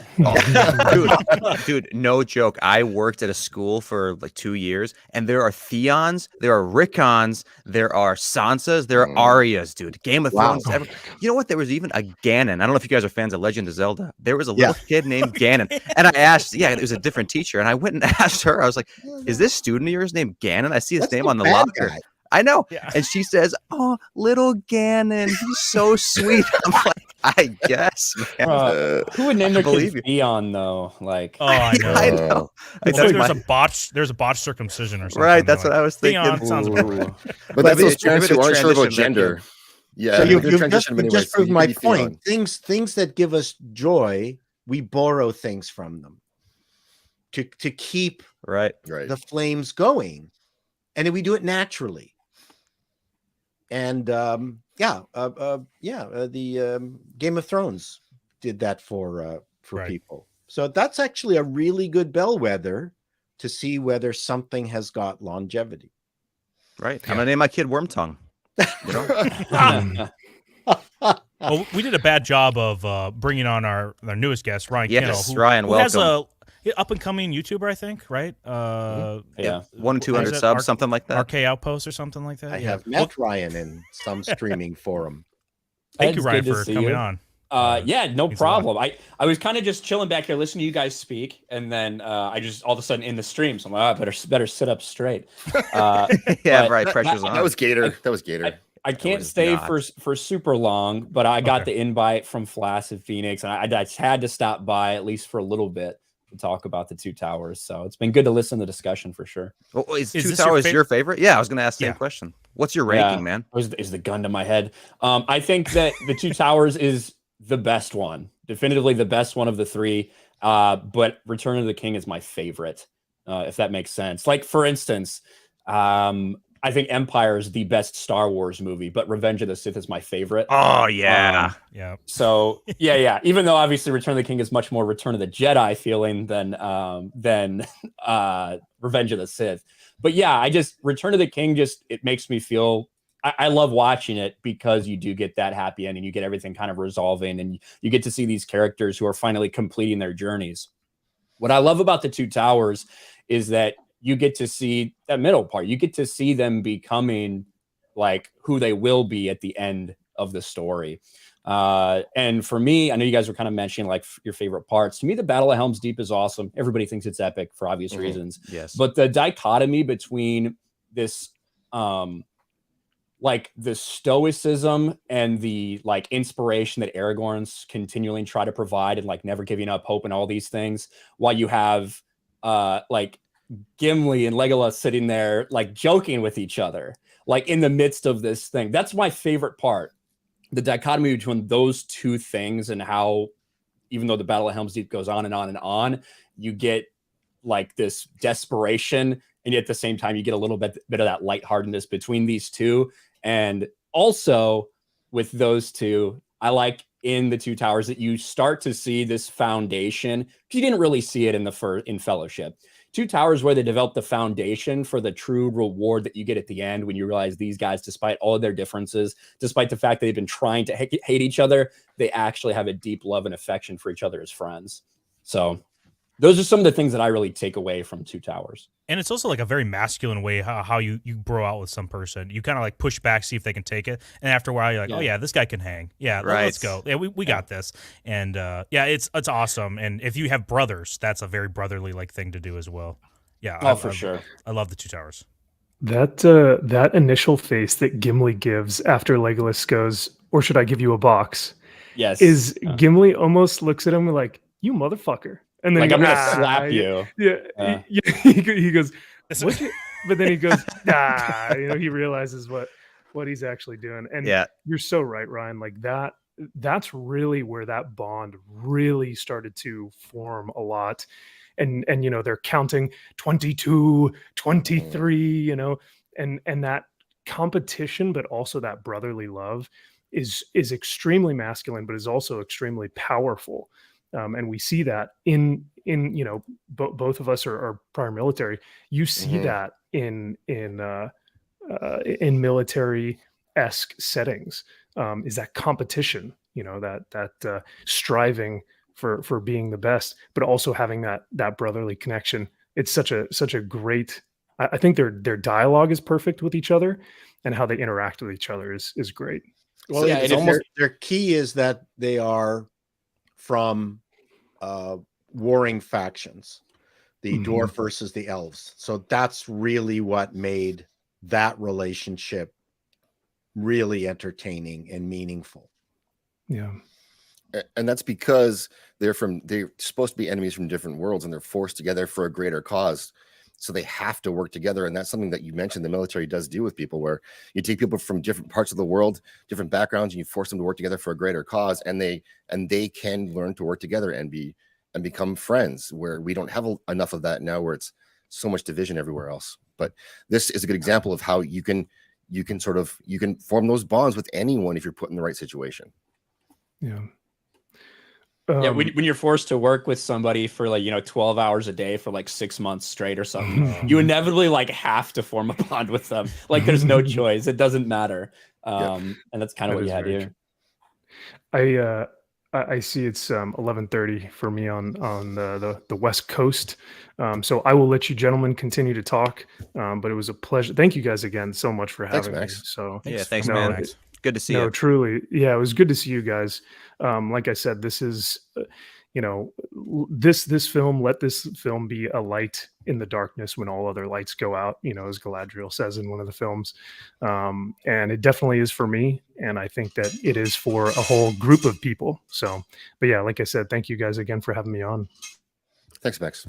See you later. Nice meeting you. Oh, yeah. No, thank you so much. It was a pleasure meeting you, Paul. Ryan, always good seeing you, brother. And I look forward to seeing you guys in the future. Have a good one, buddy. All right. Take care, guys. Bye. See ya. So I had a question for both Paul and Ryan, and that would be, what can modern Hollywood learn from this film? Modern Hollywood, from this film, I think it's the same thing that they should be learning from something like Top Gun Maverick. And it's that I think that people want simple, classic, timeless meanings in their movies. I think people are a little bit tired of the continuous deconstruction and subversion that we've seen play out in movies and streaming and TV shows over the last several years. It's been so popular. I think people are really hungry for traditional values. And even though this is set in a fantasy world, like Lord of the Rings itself as a story is full of traditional values of friendship, of never giving up hope, of things like that. And even though the Two Towers is definitively the darkest moment, like the darkest moment in terms of what we think is going to happen, at least to a lot of these other characters, maybe not quite for Frodo yet, but for a lot of these other characters, hope is effectively lost. And it's about not giving that up regardless and having a belief in something bigger than just yourself. And that, to me, is what Hollywood should be focusing on right now, because those stories, as have been proven time and time again, play out consistently over time. There's always a hunger for that. Paul, I'm less optimistic. Learning presupposes that you want to learn. And I don't see very many organizations, I don't see very many of the major studios and the heads of the studios, specifically Disney, of course, and Netflix to a degree, Amazon.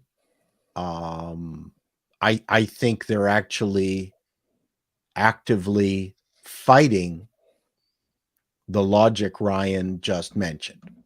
Mm-hmm. So learning is something that allows a talented individual to get better. I don't see anything good out there. They're not interested in learning because it's exactly the thing that they're trying to destroy. So for them, Top Gun is just a picture of Tom Cruise on a dartboard and throwing at him. Like there's that. So I don't know if I'm making myself clear. I'm waiting for not the old Hollywood. That's not what I'm saying. But I'm waiting for a lot of creative people to take the reins again and just want to make good stuff. And that doesn't necessarily mean non-woke. There's always been woke stuff. It's just that it's been in the hands of people like Norman Jewison and Sidney Pollack, who could also fashion brilliant movies around social topics. Now the writing is so bad, so turgid, so amateur that they don't even know what subtext is. They just keep telling us what it is that they're feeling. And everyone is telling the lead actress how fantastic and brave she is. And we would never have made it out of this cave if it wasn't for you. And it's just so horrible.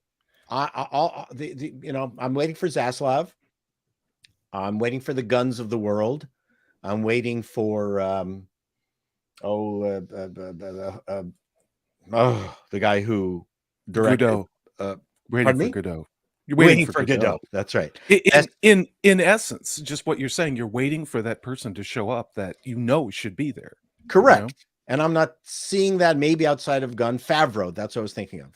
Like give the entire Disney superhero lineup to Favreau, and then I'll feel better. As long as we don't get a bunch more Book of Boba Fett. Well, oh man, empty throne rooms. There's so cool. Apparently whole bunch of mitigating factors behind that.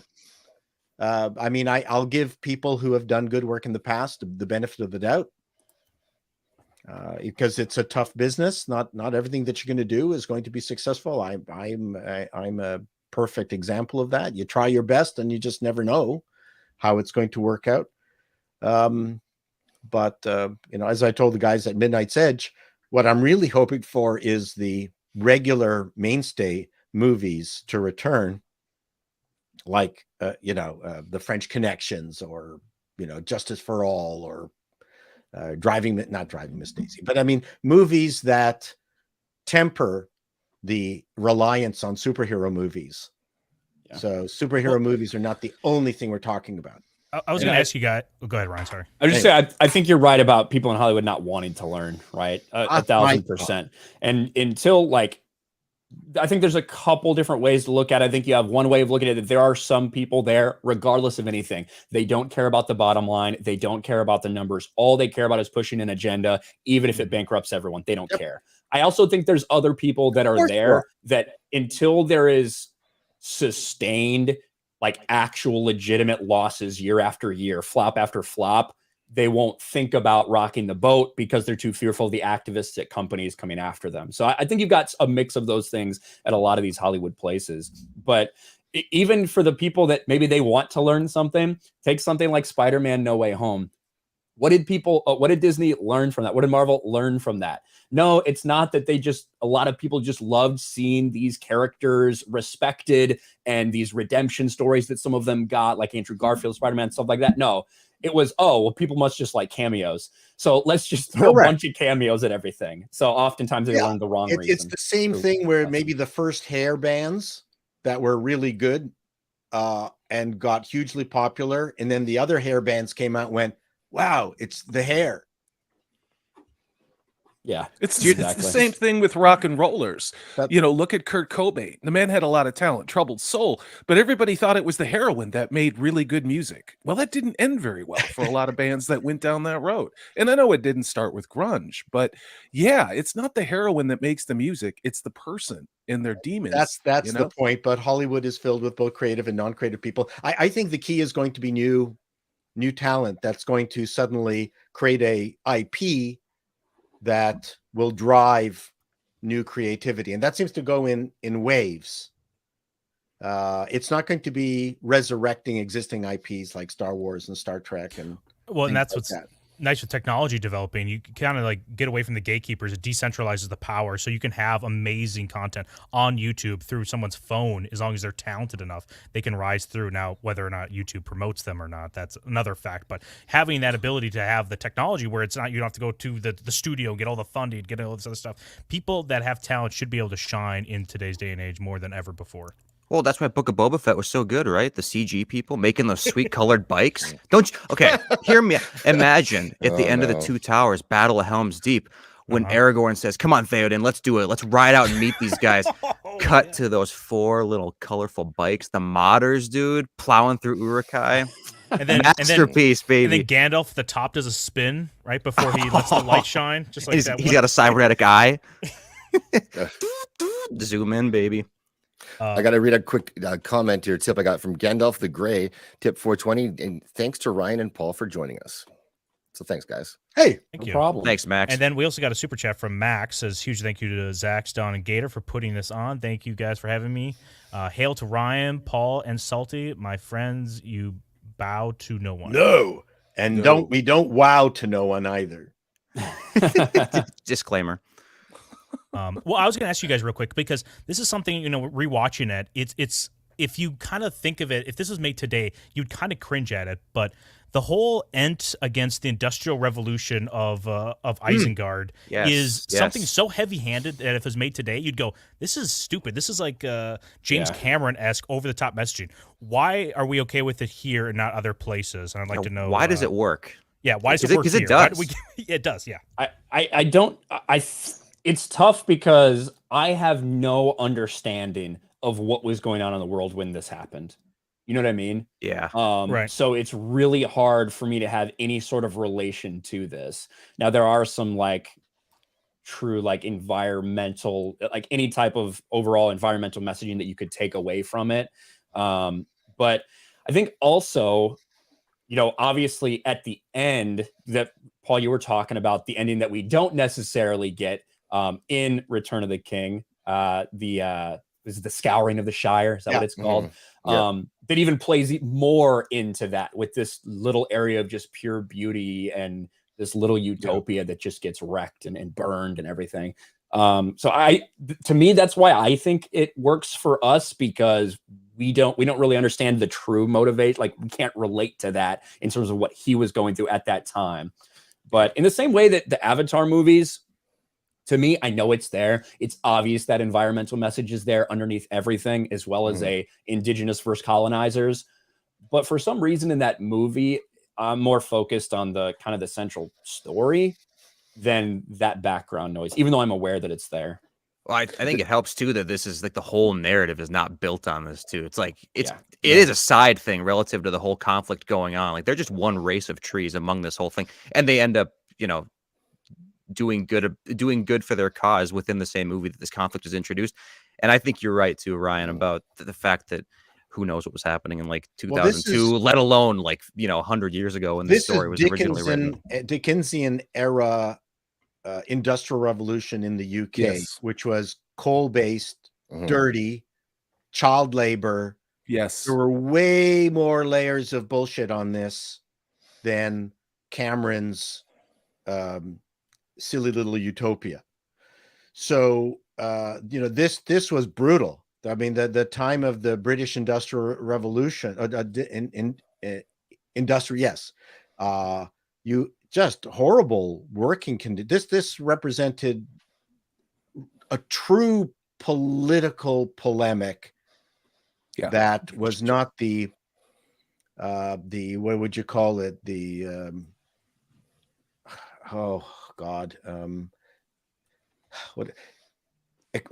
I'm arguing with a lot of polemics now is that we actually have it really, really good, but people can't think of anything bad to say. And so they make shit up. Well, I think with this also one, too, they really had bad times back then. I mean, that was brutal. Right. It's also, hey, it's not that these guys are evil because look at what they're doing to the environment. It's, hey, these guys are pure evil. Also, look at what they're doing to the environment. Correct. You know what I mean? As opposed to in Avatar, it's very much, hey, these people don't respect the indigenous population. They don't respect the environment. That's why they're evil. But I do actually have to get going, guys. I can only stay for a little bit. I got to get ready for FNT and a couple other things. But thank you guys so much for having me. The Lord of the Rings, both the books and the trilogy, some of the best media we've ever got in any form whatsoever. So it's awesome to be celebrating some good entertainment for once. So thank you for letting me be here. Thanks for coming on, Ryan. Appreciate you. Hi to the gang on FNT. I will. I'll let them know that used to have me, but that's okay. Well, I don't know if that's true. I know we got a backlog of guests, but I will mention it. Hey, Paul. Ryan, real quick, before you go, do you have about 30 seconds? We got one question for you. Sure. We got one question for you. If you wouldn't mind, I don't know if you're into it. Do you want to do a quick fuck, marry, kill of these three? Gimli, Aragorn, That's okay. Legolas. Let me play a little 4-second intro to this. Marry, kill. All right. Go right ahead. Spotlight's on you. It's not even that hard. I would kill Gimli. I would marry Aragorn, and I would fuck Legolas. Man, I think you made a mistake killing Gimli, but I respect it. Well, I mean, who am I going to kill then? I think you kill Legolas, man. Yeah, me too. That pretentious blonde hair. Legolas. No, man, I'd fuck him. But I wouldn't marry him just because, like, even though Aragorn's going to live a long time, he's not going to live as long as Legolas. So at least I have a chance that Aragorn dies and I get to marry somebody else. True. That's good. That's good. Good logic. I like that. I think you fuck Gimli for the story, but that's just me. Yeah. Oh, God, please no. All right, guys. Okay, thank you, Ryan. Yeah, catch you later, man. There's your clip. Talk to you guys later. See you, Ryan. See ya. Bye. So talking about how they put it in your face with this movie about the industry and how they changed it. And there's a clip. I got a clip here for that.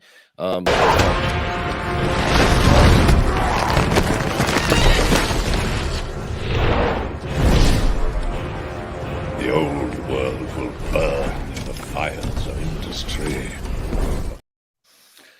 And so it's like they put it to you just like that. It wasn't it's not someone on Twitter with like some numbers on a piece of paper or a vial holding to show us that this level is higher than it should be, or that might be something happening over in Asia. It's like this, they're showing us ripping trees out of the ground, burning them, and with the voiceover, like they couldn't be more plain about why we should care about that. It's not subtle at all. And I think it works in that way. One thing Christopher Tolkien said in the interviews, I think it came out in 86, there was a documentary, was Tolkien didn't like allegory. We've heard that a million times, but that particular scene and that within the book was about the machine. And the machine represented not just industry and not just the industrialization, but this complete control and reorganization of humanity. Before the Industrial Revolution, you have craftsmen in small villages. You had the family unit. You had communities and hamlets. What industrialization did was start to rent that apart. So we had things like people said, child labor. You had people working in horrible conditions in factories, and therefore you had this great amount of wealth being built by industrialists who didn't care about the family, about the human, about the environment, or anything else like that. And so to me, I mean, and that's just my understanding and my appreciation of this, that's part of what Tolkien was trying to show. And that's why the Shire represented what it did to Tolkien. And I know Purple Valkyrie there in Birmingham has been to, Saragon, what is it, Mill and all those other things. That world was there right in front of him. And he put this on the screen in a way that over 100 years later, we can identify with that all in our individual ways. It's not an ecological message. To me, it's a message of humanity and then the exploitation of humanity to then exploit the beauty of nature and freedom. There's another thing in the books and in the movies, and the movies did it really well, and I don't know if they did it on purpose, is the industrialization of war. Mm-hmm. So World War I was a shock to everybody involved because that was still the era of professional soldiers, swords that were beautifully carved. They had meaning, often names to the soldiers, much the same way as the knives and swords had for the, let's call them the good guys. Mm-hmm. Okay. How much time did Tolkien spend looking at a broken sword and then getting it reforged? Isildur's sword. And that was pre-World War I. The orcs have industrialized ugly weapons. That's World War I. Oh. Where To each his own. suddenly the guns no longer had carvings. There was no relief on them. They were green. They were made to kill people. It wasn't meant to put on your mantle in between your stupid, silly wars. And that was a massive change. And so the movie illustrated that change, which I thought was pretty impressive. But and also on their armor too. Like I just like how it's that's all my point. industrialized. There you go. Their weapons too. Like it's they don't have bow and arrows. They have crossbows. At correct. This point. And if you go to the military museum in Paris and you see the variety of uniforms and armor, all that stuff was important. And after World War I, it wasn't. That's what we're seeing here. Yes. Mm-hmm. Yep. It's very cool. Yeah, it's very blank. It's like very brutalistic looking armor too, right? Like it almost looks like the Russian-made armor versus the attention to detail that the elves have, and especially the Rohirrim have with their armor. And the elves I like with their armor because it looks elegant, but also strong. It's not just so flamboyant, right? It's not like, I'm a little peacocking here, but it looks strong without. It does. It doesn't look like tin features. or plastic like a lot of the stuff does in modern. Like two examples, obviously Rings of Power does that, and then even something like Aquaman, right? Like these underwater, like super powered beings. They just look like they have shitty PVC armor or something. It's like, what's going on? They do it all over modern stuff. It's. I don't know why they can't get it right. To go back to Call Me Chato and his comment with World War I, they called it the Great War for a reason. We're talking about war on a global scale, war that is industrialized, like you gentlemen are talking about, where, it wasn't just the weapons and the armaments that were standardized, that were ugly, that were mass produced. It was the troops, and they treated human beings on the battlefield just as disposable as the industrial made weapons that they did. That's why they kept sending waves after waves after waves of men over the tops of fields to get mowed down by machine guns. Now, Tolkien saw all of this, and it is undeniable that and again, reading Tolkien is a very personal experience. That's why I did Fire the Phantom, right? Like I wanted to hear what everybody else had to say. But can you imagine watching these waves of young men running over the tops of hills, knowing exactly what was going to happen because the general said to do it? And it's like, it's madness. It is utter madness. And I think, God knows, what Tolkien took away and what was in his heart. I'm not going to claim to know that, Yeah, but God how does can know. She anyone knows. go through that form? But you know what I'm saying?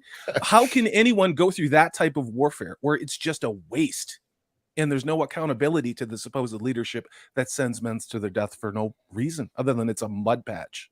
Right. And this is like taken from the point of view of Tolkien, where the enemies probably do look like faceless kind of people, right? At hordes running towards whatever their homeland and stuff. Yeah. Which that's the kind of orc, The Hun. Uruk-hai look. Mhm. The Hun. I got a tip from Max to read out here, and he says for Flaccid Phoenix to be on latrine duty. Oh, dude, yeah. Get down there. Aye, boy. sir. Yes, sir. Thank you, that, Max. Thank you, Max. Roger that. Thank you, Max. Use your tongue. Yeah. I was gonna pull up a trivia thing, but I think I lost which one I wanted to do. You want me to? I'll do the intro for it or no? Let's see if I can find one real quick. If Okay, you want to go okay, through he's- some chats real quick. Yep, he'll look. Just let me know first. All right, yeah. Dempsey says, "Is no one going to mention how much of an actual badass Christopher Lee was?" Yeah, dude. In real life and in these movies, ChristopherLee is like one of the most accomplished people of all time. Him and Dolph Lundgren, man. True. I know it sounds weird to say. It's not like Dolph Lundgren was a good actor, but that dude was like, whoa, hey. Okay. Oh, sorry.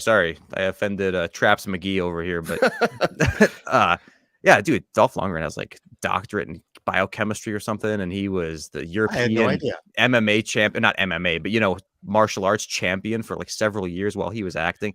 It's crazy stuff, man. I think he uses sambo. I think is the technique he uses, the martial art. I think that's one of them, but he's very good at it. I think he uses a good old headlock. Also, Christopher Lee. I bet he's got a mean headlock too back in his day. Oh, probably. The Netflix, I think it's on Netflix, All Quiet on the Western Front by Yes. the German production company. Yeah. Watch it. Yeah, I've heard it's really good. I loved it. It really brings home the horror of that war in a way that 1917 tries to do, but doesn't quite do because you're on the winning side. All Quiet, you're not. And you see the Germans as, well, there's just people who really don't want to be there either. Yep. My dad fought for the Austro-Hungarian Empire, so he was on the bad side of the equation. My great uncle died in World War I of mustard gas. He volunteered early for the Polish Eagles. Yes, start the jokes. But it was a volunteer force of Poles that went over during World War I before the United States got involved to defend their homeland. And there are stories that I got orally of him coming back shell-shocked, having been mustard gas and just broken. And this is a guy just, it's within all of our families, obviously, if you're an American or a Brit or whatever. But it's like these things happened, and we're only 100 years removed from it. And it's losing these stories, these lessons. I think it puts us in a really weird place where we are right now with what's happening in the world. I'll just say that, I think all the problems we're having right now, 80% of them are due to the fact that we're bored. I don't disagree with that at all. True. You're right. Too much time on our hands. Considering what my parents went through. Yeah. It's really hard to I bet they weren't bored. Oh no, they never had a chance to, either they're running away from Soviet guns or the Holocaust or something. Yeah. My family were serfs that got in a ship, and now suddenly I have to play slave reparations because my family wasn't even here.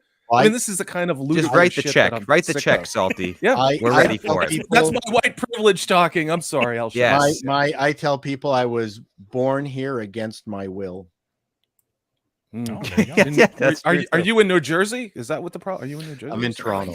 Yeah, I'm even more sorry then. Yeah, he's one of those. He's one of those Canadians. If you have a Polish background, you'll like my latest movie where I talk about how blood origin, no Polacks allowed.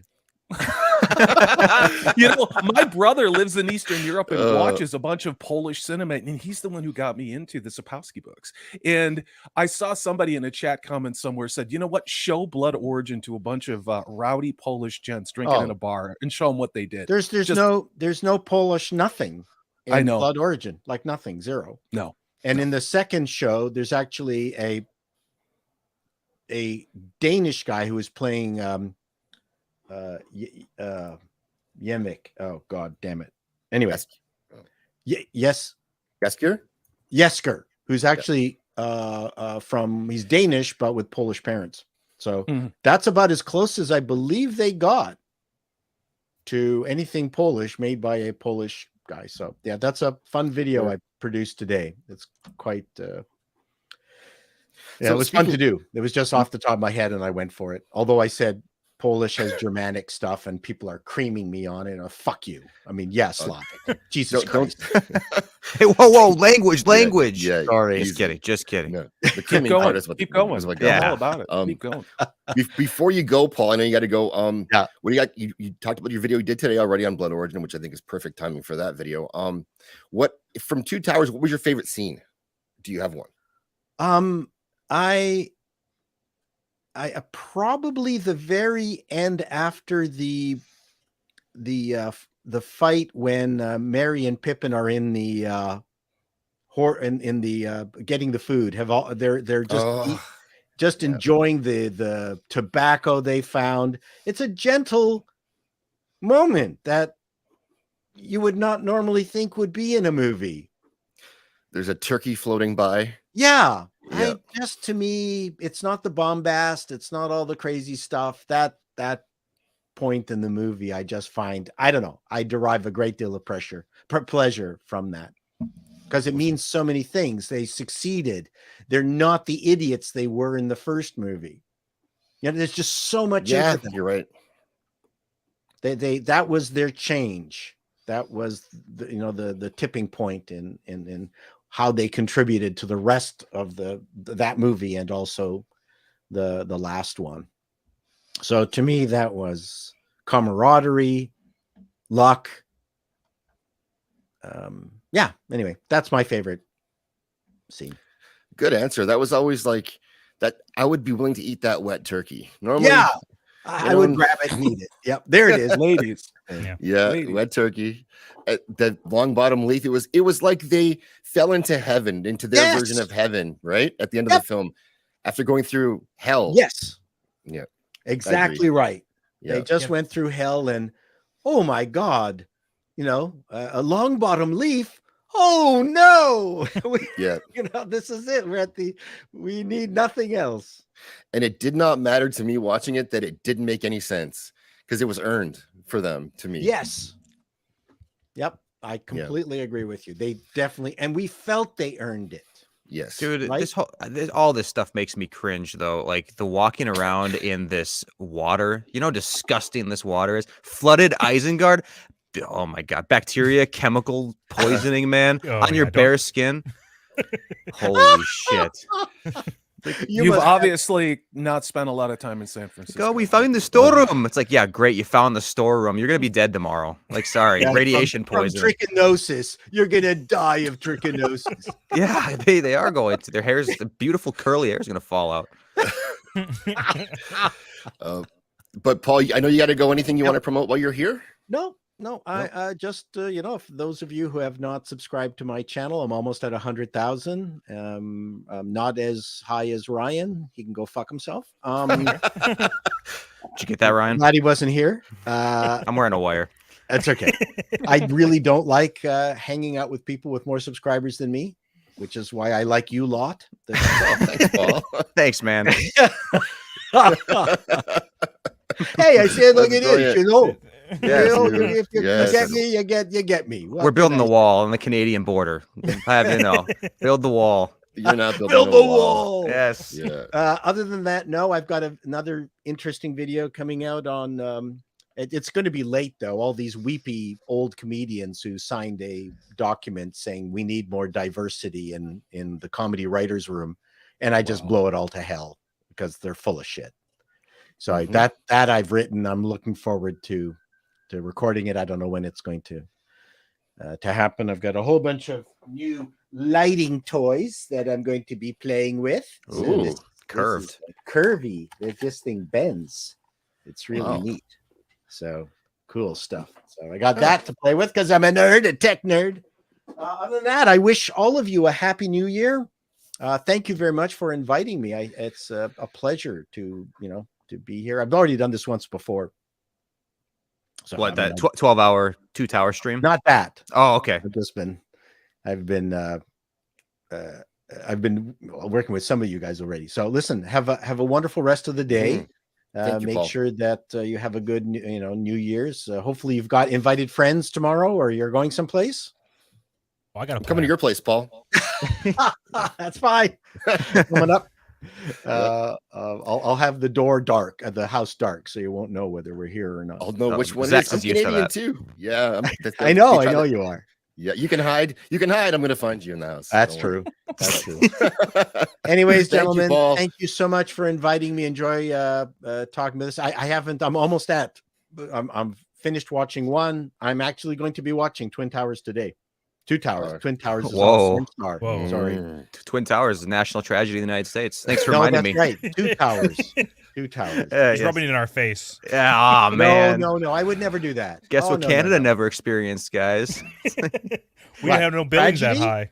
No, not that. Just nothing. Hey, it's good to meet Having you, the Paul. balls to separate from England? Is that what you're referring Don't make to? me bring up 1812. Hey. Our tragedy resolves around the Leafs not winning the Stanley Cup. Oh. Is that a tragedy, though? What about the Jets? We're looking good. Winnipeg. We're looking good. Just saying. We'll Yeah, see. no. No, the two towers. My apologies. I will talk to you in the new year, everyone. Yes, Thank you so Right. much. Hey, it's good to meet you, Thank you, man. Paul. Nice to meet you too. Thank you, Paul. Bye. But We're dropping links for Paul's channel. If you haven't already subscribed, you can, in both chats, you should be able to click on there and go ahead over to Paul's channel and subscribe. and you should be in both chats. All you have to do is open up two windows. If you want to It's use, not that hard. you can use Firefox and Chrome if you want at the same time, or two Chromes. It's up to you. I'm not telling you what to do, except for I'm telling you to go do that. Listen, I don't think it's that hard to open up a Firefox, a Edge, a Opera browser. Google Chrome, an Opera browser, and have them all on both of our streams. It's not that hard. Netscape. What about Yeah, Netscape? thank you. It's not that hard, guys. No, it's not. And use Bing, by the way, when you search for YouTube. Thank you. Just Yeah. or maybe So, ask yeah. Jeeves. I don't know. I don't think that they got my Netscape reference. They're too young for that. Hey, I know what Netscape is. There's like an old internet provider or something. browser. There's an old browser, dude. You guys are too old. Yeah, Yep. too old. There should Way be too an age old. requirement on the Yes, internet, I there's a think. cutoff here. Yep. Well, that was awesome, Paul, Ryan, and Max. I got to shout out Max. For he didn't just come onto the show; he stepped up and really helped because our booked guest isn't here, and Max took it upon himself to come and save the day. So, Max, if you're listening out there, we love you. Thank you Yeah. for coming on, and I especially love you. Like you're really like. We'll talk later, but Yeah, anyway. don't get too Zach's the excited. predator. He was texting me the whole time he was on your show, by the way. So I What? didn't wanna, yeah, he may be cheating on you. I'm just saying, don't buy the ring yet, Zach. All right. Yeah. Oh, it's gonna be this big. All right, we know everybody here. We know Salty's a big Tolkien fan, right? So Huge. We're gonna test his knowledge. Who's that? Here, I think you, I'm Mister. not interested. You- It does not matter. Too bad. Yeah. Too bad. Oh, So look. Hold on. It's time Let's see if we for can get- some trivia. Trivia.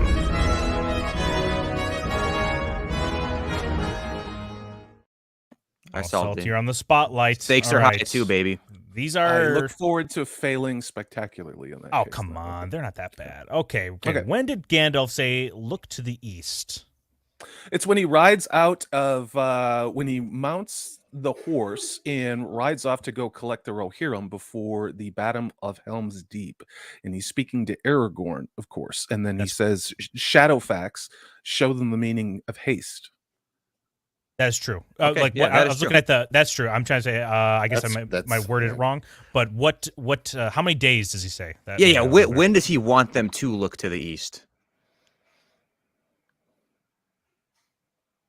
I want to say 4 or 5 days. Yeah, You you're gotta right. get one number. We gotta get one number. 5 days.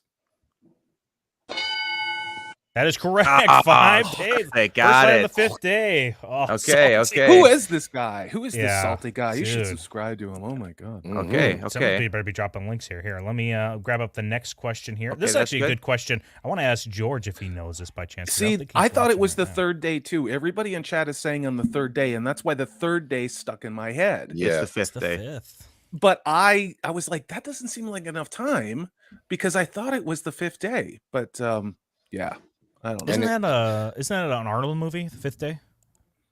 The Fifth Element with hot Element. naked. The Sixth Day. Yeah, the Sixth Day. There Yep. it is. You're close. I was close. Is that the one where he's a clone? But maybe That's true. Yeah. Yep, Gandalf. Yeah. That's the reboot. He's a black tranny in the reboot. Oh, They're, dude, doing it. Gandalf the Rich gray, Jenkins. Gandalf the They're white. redoing the Lord of the great. Rings. It's going to be Gandalf the trans- Black. Yeah. They can do that stuff as long as you don't have to go to a theater to see it. Because if you have to pay to go see it, no one's going to do that.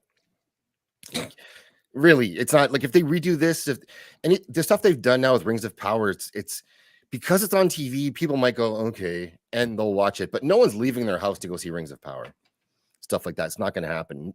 Top Gun Maverick, unless you're Max, love you, Max, but didn't leave your house to see Top Gun Maverick. And I think That's Lady true. Bellfire's here. She hasn't seen it either, but otherwise, Salty. Can I share with you what I got for Christmas? Please do. Is it appropriate? Are we gonna get taken down? No, Okay, it's good. not. Okay. This is from this is Sentient Dildo. Yes, it's from Sentient Dildo. We made Sweet Love Christmas morning. No, this actually was what I got. This was my Christmas haul. And I got a couple of 1/6 scale, 12-inch ladies, Lord of the Rings figures. I needed Arwen, I needed Gandalf, but I also got a Lord of the Rings pipe. That one came from Purple Valkyrie, and a Lord of the Rings board game. And then I got some cookies too. But it's, that's what hurts about a lot of these things is That's awesome. It's like we actually do love these things. And some of us have loved these things because we're old, as I routinely have pointed out to me, that we're old. And so maybe we love these things before the morons who are in the writer's room now have any context for it. Like my Lord of the Rings started well before Peter Jackson. It doesn't make me special. It doesn't make me a bigger fan. It just means, I was reading this thing in 1981. And it's like I read it in the old school, gold colored paperback. And that's my Tolkien. And Peter Jackson did a loving homage to this stuff, but I don't know, with all of these fandoms, I mean, look at what they've done to The Witcher lately. I mean, it's, will we ever get another Peter Jackson adaptation? I don't know. I don't think so, but we have what we have. And I'm incredibly grateful for that. I really am. Salty, didn't you have some other figures? I have a lot of figures. Actually, I have a lot of them. And there's some mystery box that you were talking about. How bad I was gonna save that, but it's actually right behind. Well, shit, I can do this. I know how to stream. Right behind me, Purple Valkyrie found a bunch of these blind boxes of the Lord of the Rings little minifigures, and she's like, "Do you like these?" And I was like, "Oh my god, I've been looking for them. They're like $25 each on eBay," and I'm not giving you that. But she got a whole box of them, and they were only £3 each. And Purple Valkyrie mailed them to me here in the United States. I'm going to show you what I got. I'll open a few of them live if you guys want. That's okay. Sure. And then real quick, we'll do another trivia question here. Trivia.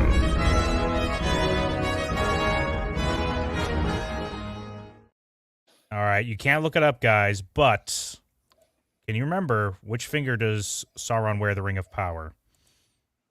Which finger does he wear the Ring of Power? I know. Come on, guys. Well, then say it if you know. It's this one.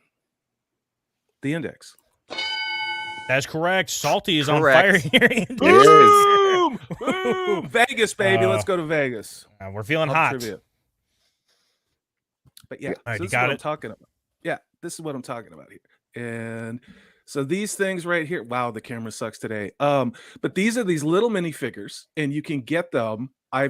She got me like a full display case, so I have the paper riser that it was on the counter in the UK and everything.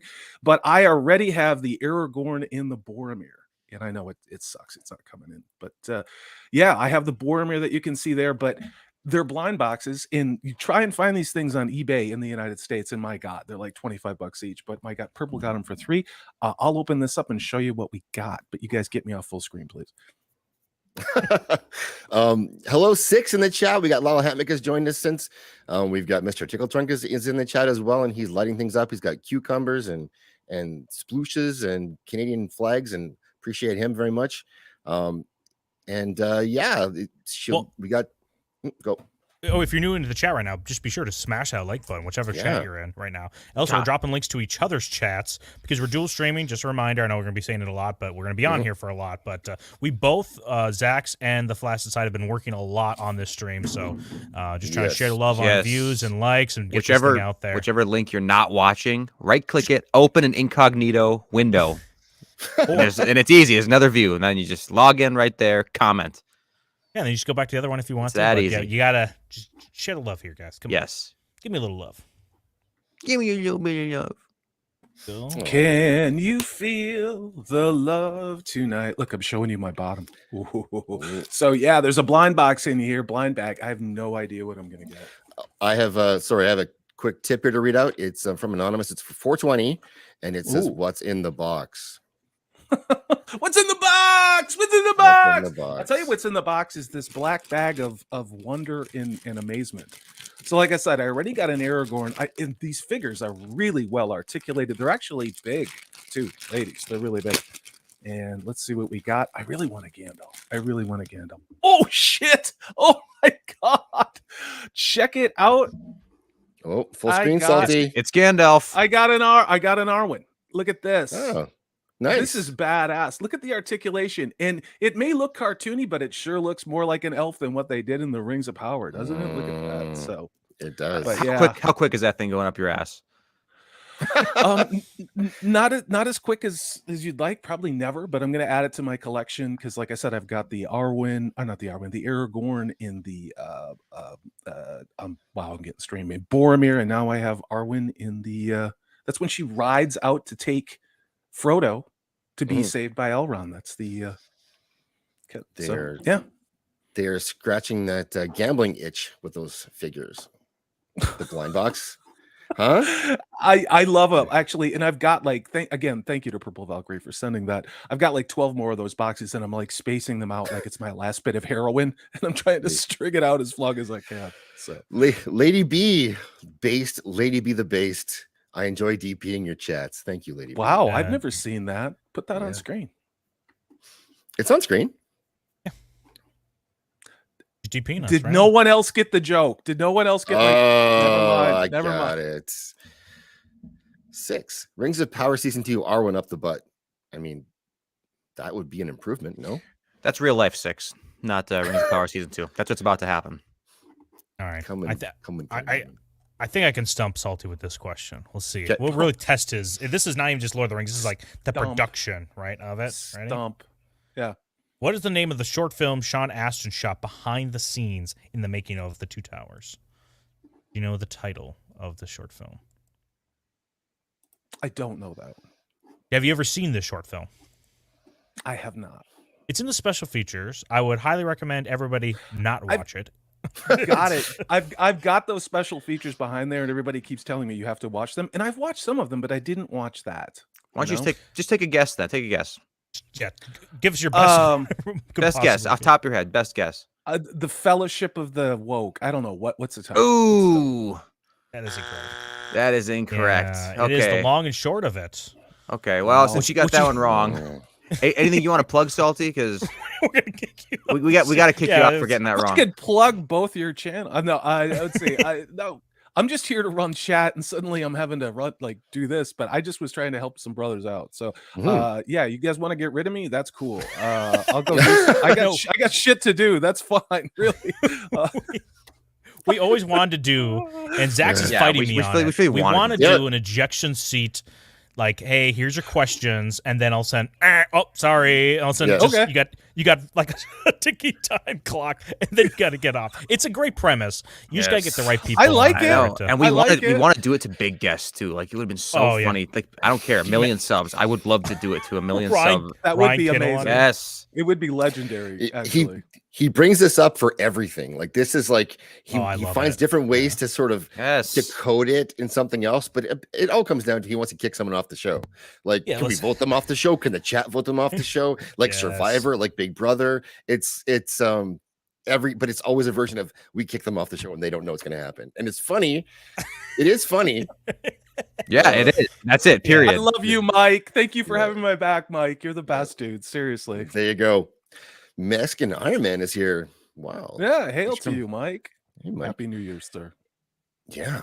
You know, I was looking up a bunch of like music for because I was thinking maybe we could play some like copyright free music. I'm not gonna take the risk on the live stream, whatever. But they have all this like ambiance kind of sounds of like the Shire or Rohan, and I was thinking, why don't they have one for Isengard? Because there's the scene when they're down there, like like this little area that they have all these like the whatever, then making like the metal hitting. Like you have a clip, I think, Zax, of it when he's like, and the sword and the shield. Yep. I got it right here.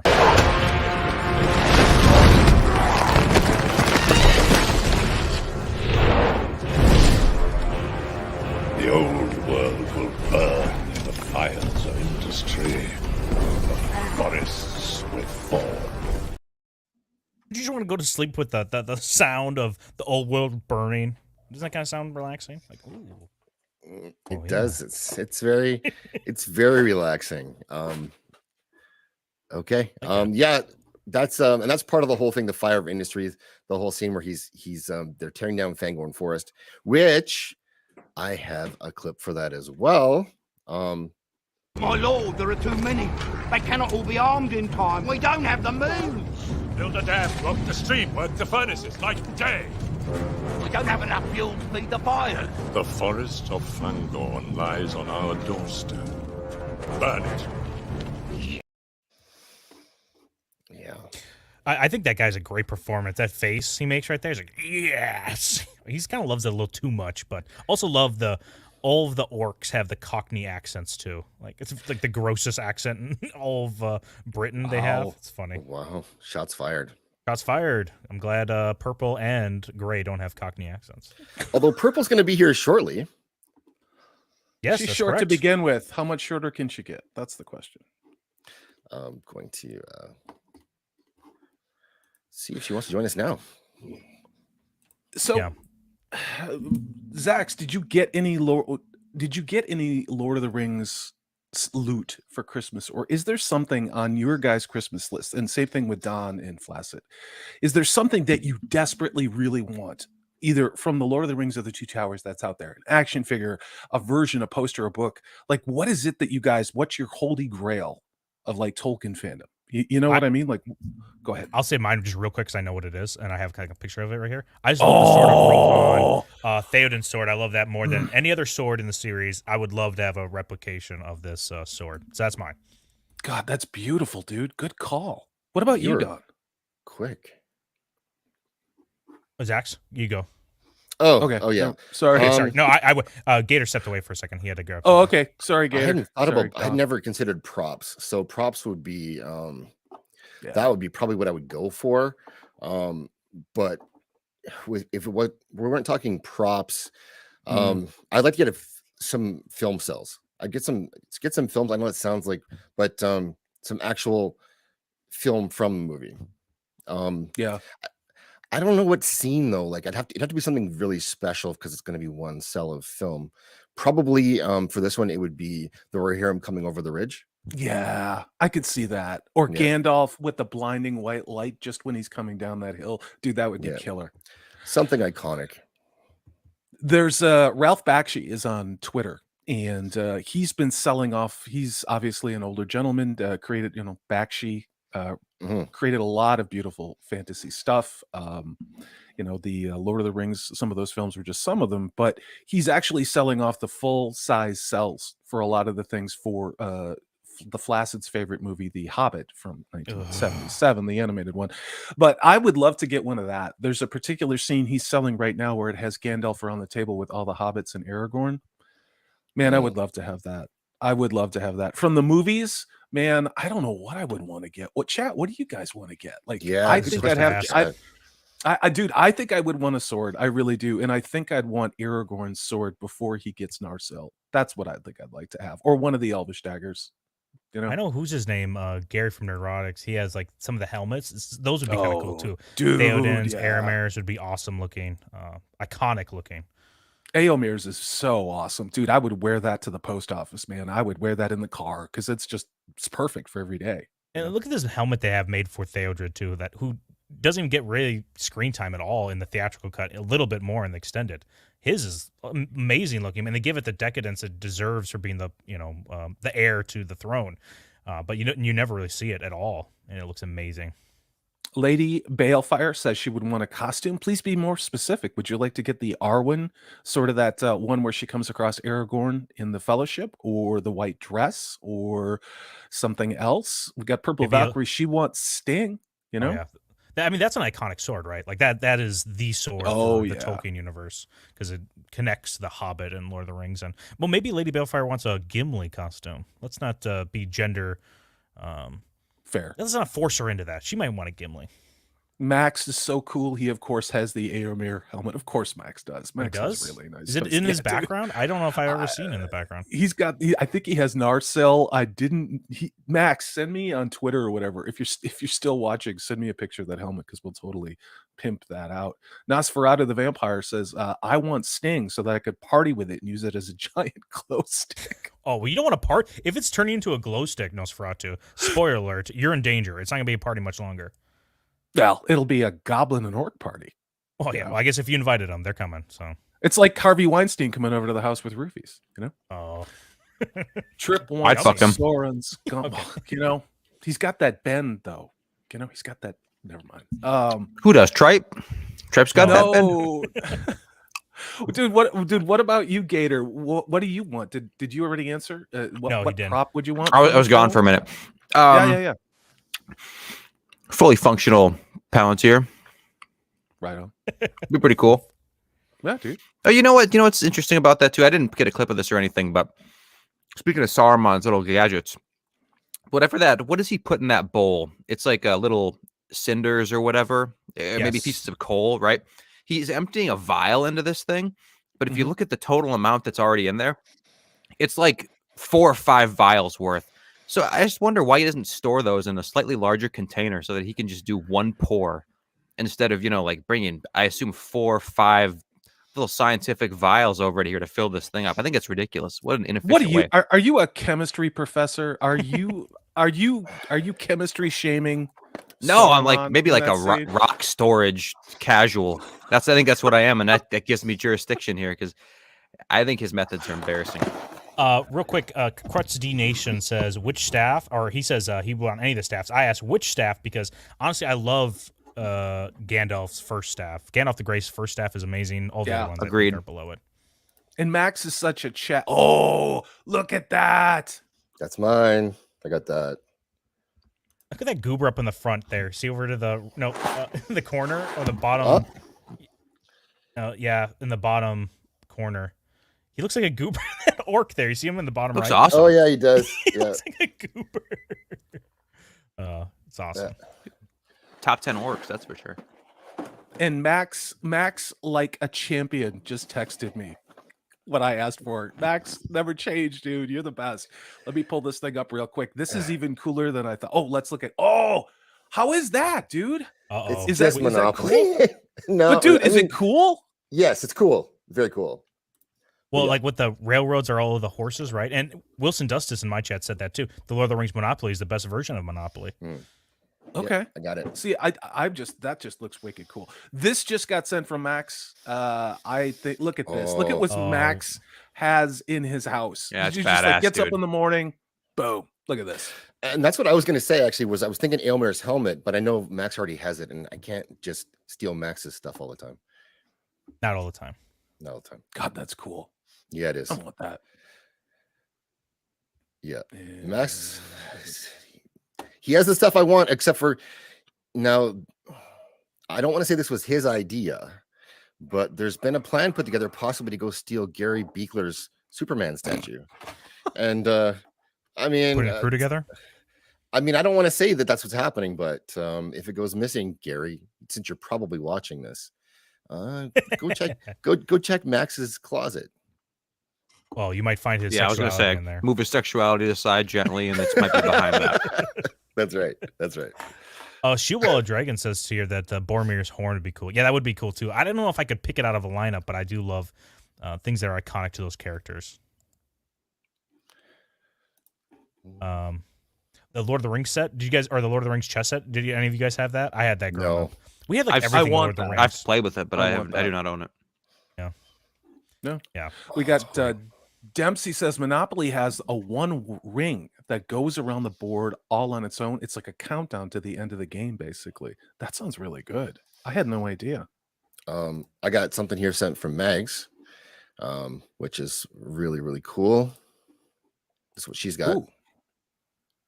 Oh, beautiful. That's absolutely beautiful. That's cool. Yeah. It is. Yeah.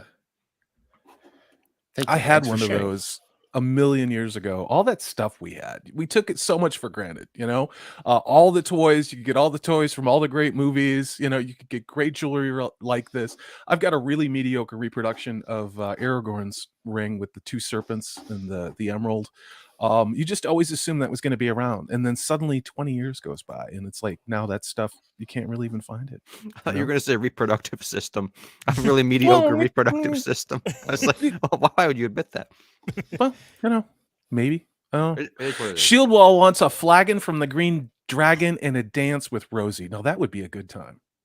That would be a good time. Seriously. What's a flagon?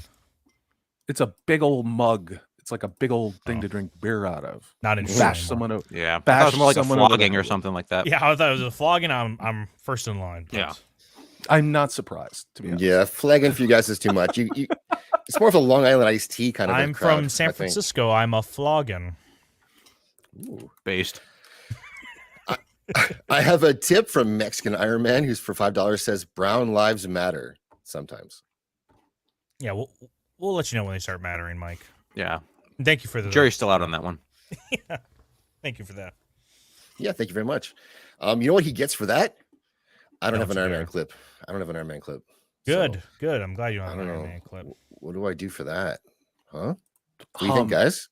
Hum the theme. Yeah, you can hum the Iron Man. Enough. I am Gandalf, and Gandalf means me. Best movie ever. Gandalf? Not the wandering wizard, per se. Thank you, Zach. Someone's singing in yawns. Best movie ever. You're welcome. You're welcome. Gray from Wakazashi's Tea House says he has Lord of the Rings ramen and it's barbecued Hobbit flavor. Meat is back on the menu, boys.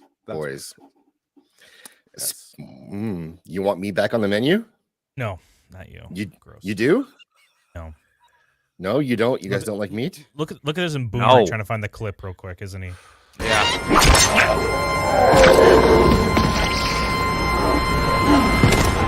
Looks like meat's back on the menu, boys. Yeah, What we're not was on talking the about menu? bugs. What was on the menu? Yeah, I want to know what the other options Maggoty were. bread. Maggoty bread. Okay. That's it. That's Just the end? one option. That's not a menu. That's just This is literally the worst menu. That's an ever. item. That's a bullet point. Yeah, that's like a list of things. Here, I'll give you a list of things. Maggoty bread. You go, that's not a list. It's not a list at all. Yeah, you guys are Zoomers, so like you're used to getting what you want all the time easily, but Yeah, us using our brains here when we're trying to well, consume. You have to get the food. You have to get the It's your food. internal somehow. monologue. Look at this. Magitech Mags desperately wants the meat, it looks like. So, yeah. Meat, yeah. Man flesh, of course. Nosferatu, we know where you're going to go. We were making clips for this stream that was going to be like, inappropriate. We bleep it out, right? When it sounds like it's going to be something bad being said, right? Whatever. There's one where Gollum is just like right on the nose, right? Gator, he's just like, oh, yeah. He's talking about he says, I don't know what he's talking about, fish or something like that. But he literally says, we wants it raw and wiggling. And we're like, okay, this is too on the nose. You can't do that. That's but if we were going to do a guess if this was in the movie, that's in the movie, and that would guys. be perfect. Yes, that's in there. So Jay, the deep-minded, is she actually reached out to me via direct message and offered to be my guide on Warhammer 40K. And she gave me this long list. I know, right? And she gave this long list of things to start with. So I am going to be long getting list. into Was that it one thing? It was like more than one. math. But she's got the Warhammer Fellowship of the Rings miniatures, and I didn't even know they made such a thing. Jay, send those pictures to us because I think that would be wicked cool to look at if you've got the box. I know you might be on vacation, but man, look at this fandom. Everybody's got the things that they're into in painting miniatures. I know Jay does that, Max does that, Purple Valkyrie does that. We all love this stuff, and that's why we're here, and that's why Madman over here and these other two mad lads are going for 12 hours to talk about an incredible movie. So hail to you. One of the best of all time, baby.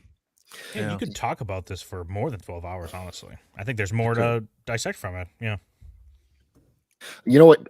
Also, my super secret, not gay agenda is that I would love to see these released in the theaters again as an extended edition.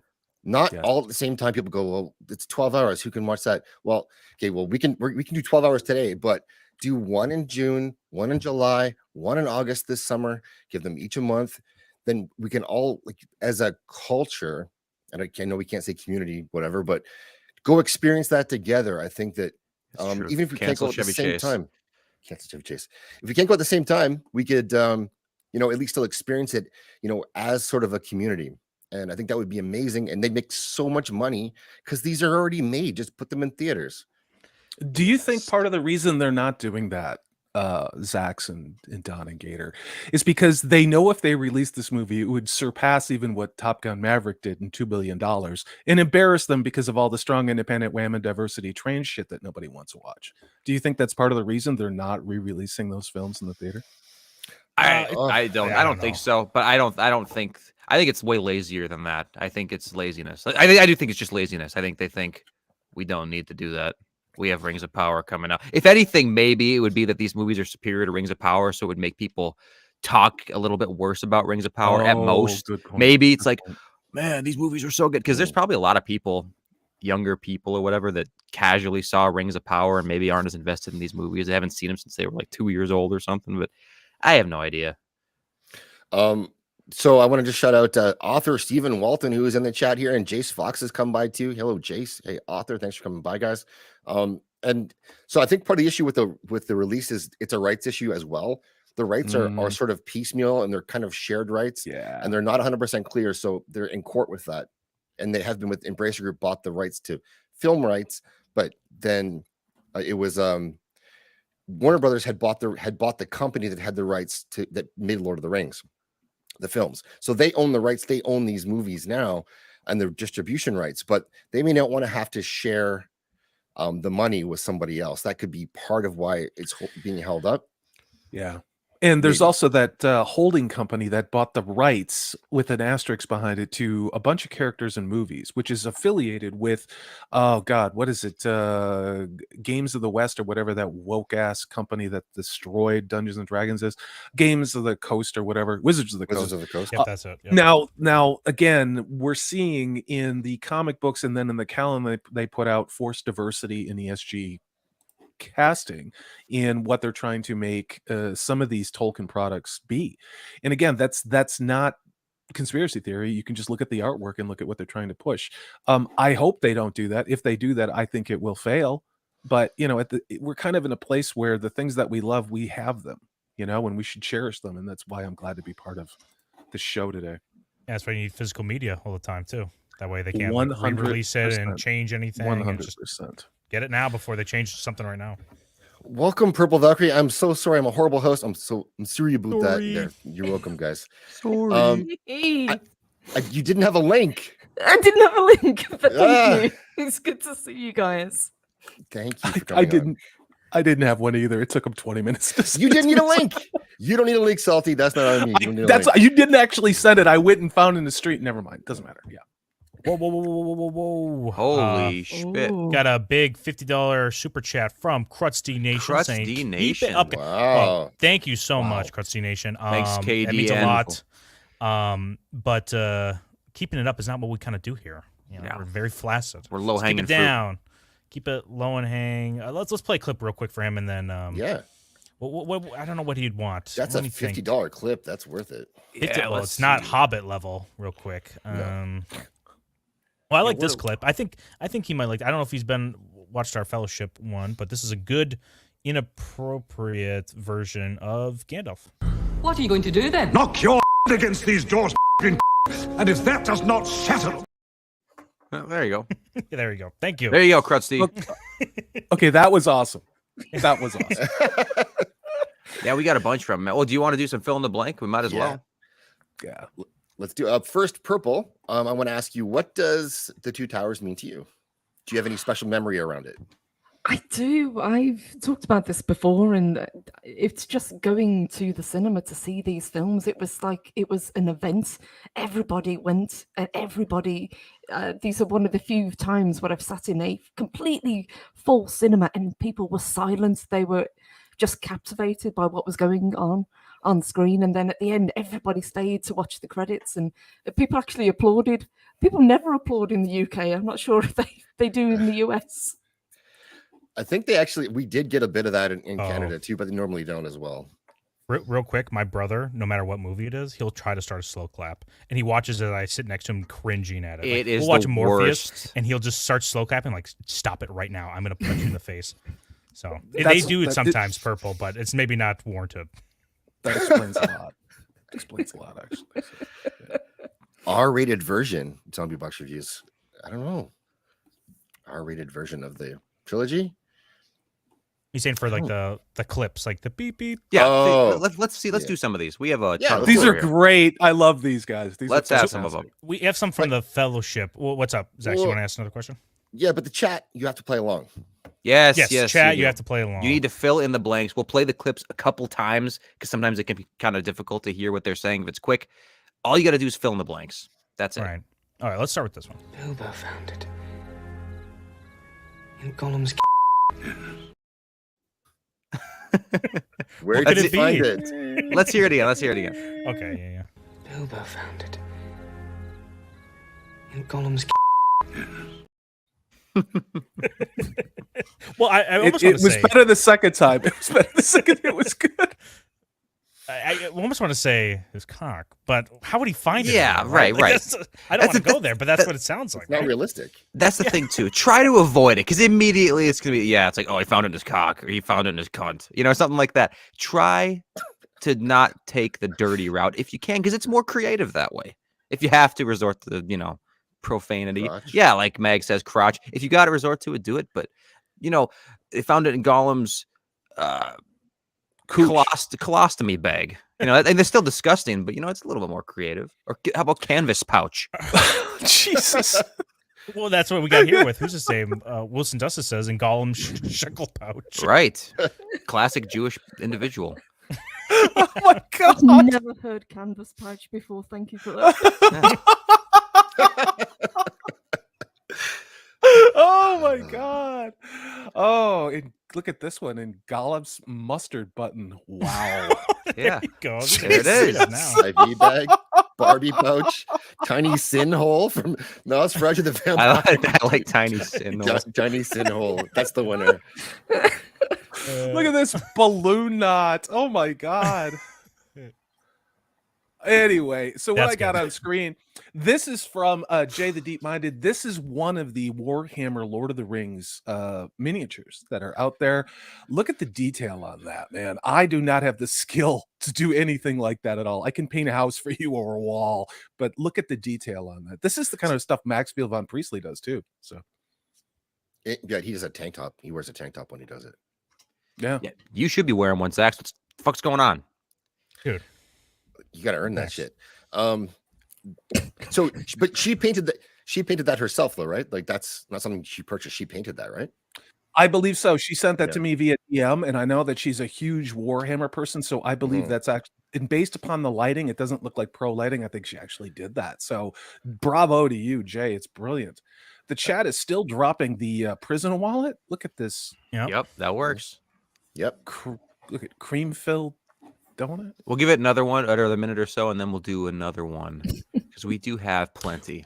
And we should be anytime now getting a big guest. I don't know if we were going to say who it is exactly, but any moment now, we're waiting. We're like we're 10 seconds away. Waiting, biding his time at the bottom of Helm's Deep's entrance, waiting for Gandalf to show up. Yeah. The reinforcements. Any minute now. Anytime. It could be anybody. Spoiler alert, it wasn't me.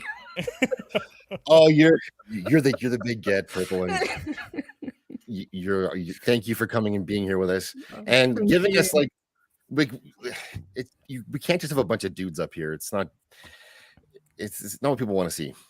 So Well, depends. They Yeah. have categories for that. So To I each wouldn't say his that. or her own. true. I like that you guys redid your avatar, but you just did them the same. Is that true? Did Well, you? they're flipped. Did you? Listen, And but- look at the face. Are the faces the same? Yes. Okay. All right.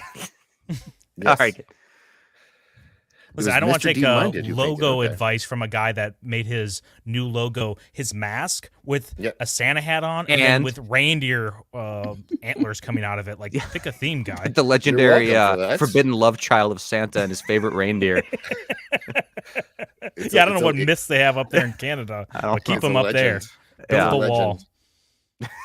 You're welcome. Let's Yeah. do another clip. You want to do another one? Okay. Yeah. Let's hear it. All right. Ready? I need a very long. All right. I'll play one That's more good. time. Yep, one more time. I need. I need a very long. Yes. So I need a Needs blank, Very long. a very long blank. That could go a couple different ways if we're objective about this. Chat, what you got? They need to catch up a little bit, but I know Yeah. Magitech Mags is thirsty. I mean, hungry for sausages, and yeah. Oh, here Tasty we hog. go. Wow. Okay, there you go. You need a very long, tasty hog. All right. I like bacon too. Look we've got the G crowd. We're running with the Disney folks. Bill S. Prescott's Esquire says candle.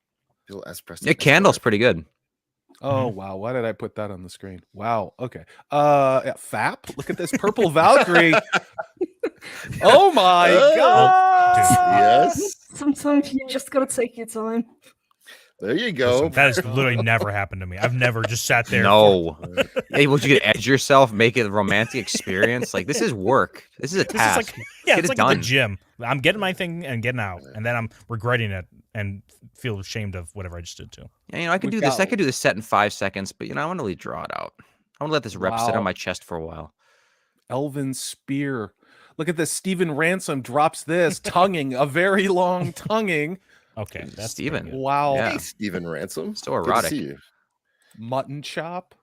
That sounds painful, actually. hungry. Crank. I need a long crank.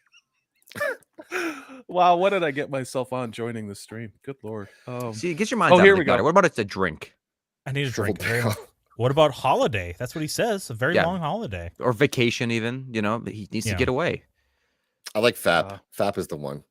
Fap Cleveland wins. steamer. There you go. I need an That's, Alaskan pipeline. A Yes. very long Alaskan pipeline.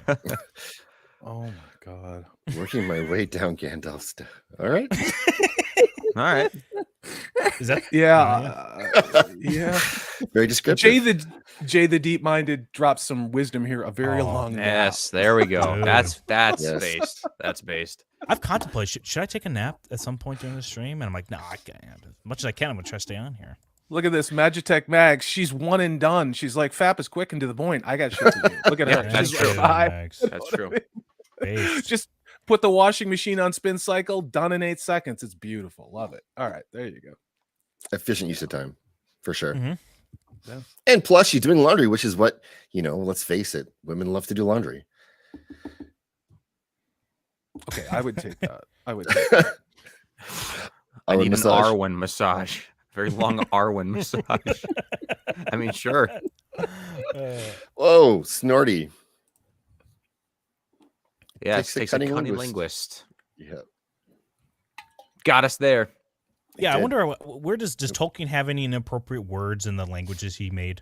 I'm not that well versed in Elvish or whatever the dwarf language is called. Do you think we could Dwarven, cancel maybe. Tolkien if he said the N word, but he put a little a accent over one of the letters?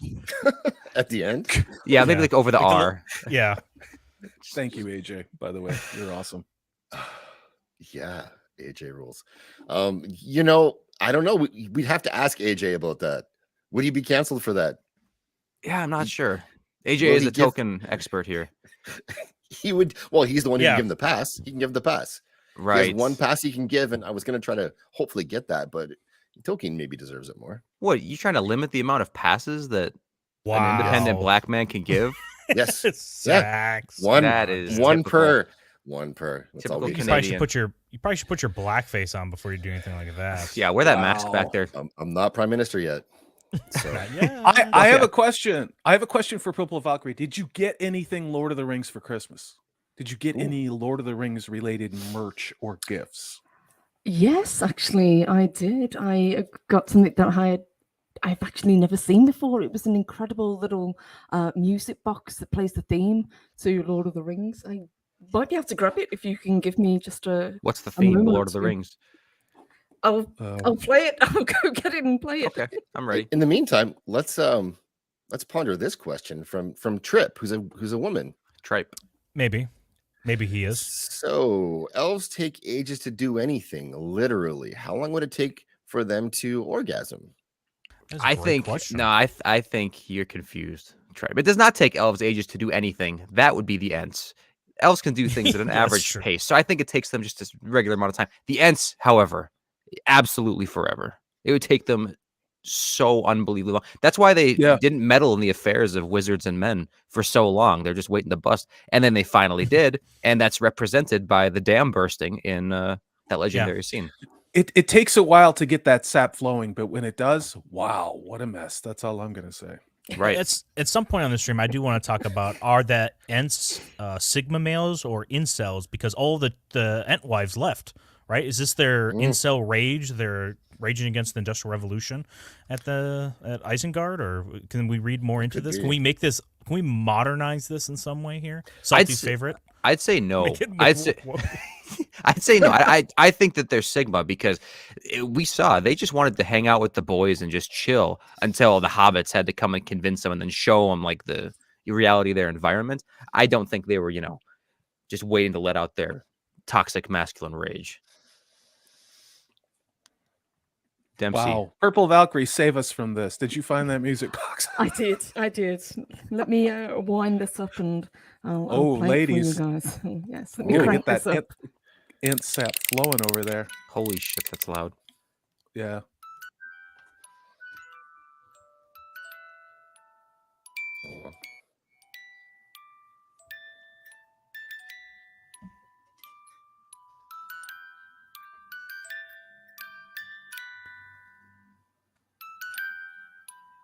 Wow. And the channel's been taken down. Yeah, I know. I was just gonna say, just us on the screen, listening to that theme was more Lord of the Rings and more Tolkien than $1 billion spent on the Rings of Power. Tell me I'm wrong. Tell me I'm wrong. You got that feeling. I got the feels on that one. Better. Come on. It's better. Speaking of feels and trees, and this is not about Stephen Walton and his former exploits. This is about if these trees Allegedly. were to blow their sap, would you catch it with pancakes? And if you did, would you eat it? Sure. I'm cool. I don't know why you need these pancakes. Cut the middleman out. I just don't understand. I mean, you could just drink syrup, I guess. Yeah, we've done that. Yes. I think some people up north of the border have done it way more than others. I think so too. And it's embarrassing. So that was a music box? Purple? Yes, that was a music box. It fits in the palm of your hand, and it's beautiful. Sorry if that was too loud. I tried to take it away from the mic. The music wasn't too loud at all, but the crank deafened me. them. So So many sensitive jokes. ears. So Very many sensitive jokes ears. about inability to crank, but I'm not making it. So yeah. Yeah, Mr. Tickle Drunk, I did drink sap down to the base. I mean, yeah, if you're gonna go for it, you just go all the way, right? We got 50 in here right now. So please, on both sides, like button either side. And if you're watching one, why not watch the other two? It can't hurt, right? Yeah, Use a different browser if you want. We are dual streaming on the Flash of Phoenix channel as well as Zax's channel. So links will be dropped in to go over and just pop over to the other stream, smash the like button, go back to whichever stream you want to. But if you could open up on both browsers, have every browser open up. Just look up, just like, can I download brand new browser? Download the browser, open it up, watch the stream again. Come on, TOR browser. No, it's not illegal. Right-click the link, open incognito window. It's the easiest method. Incognito window, or what is it? Private browsing if you're on Microsoft Edge, like some kind of a, I don't even know, dude. No one uses Edge. It's an orc. Get on the Uruk-hai, Google Chrome, incognito window, log in. Wow. Both streams. Let me show you what this is the other thing I got for Christmas. It is a 80s Lord of the Rings board game. And Zax, I sent you this. I tweeted this at you. You're like, dude, I played that game. But check it out. In all of these things are still in the original wrapping and still ready to go. It's not missing any cards, but it's got this beautiful artwork by John Howe throughout the booklet for this. And God, I love this stuff so much. I really do. But look at that. It's a fun game. God, it's awesome. So yeah, but we're not real fans. We're just toxic bigots, racists. Well, I'm Canadian. I can't be racist, so you guys are racist, but I'm not. That's true. And purple, purple can't be racist either. You guys, I'm racist. Yeah, I know. That's what I'm saying. I'm super racist. Yeah, I guess guess Canadians exclusively. Apparently I can be a colonizer. I love all other races. And the Brits, I guess, I don't care for either. Actually, you know what? Rewatching the Two Towers, I have a question. I don't think they really explain it well in the movie, but when Merry's sitting there like gasping for air, he's like feeling like he's on the brink of death, and Pippin gets some of the Uruk-hai to pour him some stuff in his mouth. Do we know what this is? Is this going to be blood, or what is this? I don't gravy? think it's blood. Is this just what is this? Do you guys have grog? Grog? What's grog? What's grog? Grog is rum and spices. In the British Navy, it was rum and lime, which is why they call the Brits limeys. It's also the reason why the British Navy didn't succumb to scurvy as much as the other navies did, because scurvy actually makes you go crazy after your teeth fall out. Okay, so the Uruk-hai were actually helping out Merry here. This is a good deed. This is a good deed, like nutritious and maybe a pleasant little buzz too for his journey. I don't know if I'd go that far. I'd go that far. I wouldn't drink that, and I drank some hellacious stuff in college out of a trash can. I'll tell you that. So, all right. Well, guess what? Between this little act of this little good deed, good Samaritan act, and the fact that the Uruk-hai and the orcs are being forced into the slave labor allegory and the depths of Isengard, I'm getting to be pro Uruk-hai / orc. Oh yeah, yeah. I'm getting orc pilled big time. Isengard. I'm getting white hand pilled. Oh, dude, white pilled. Absolutely. Yeah. I'm on Team Grand Wizard.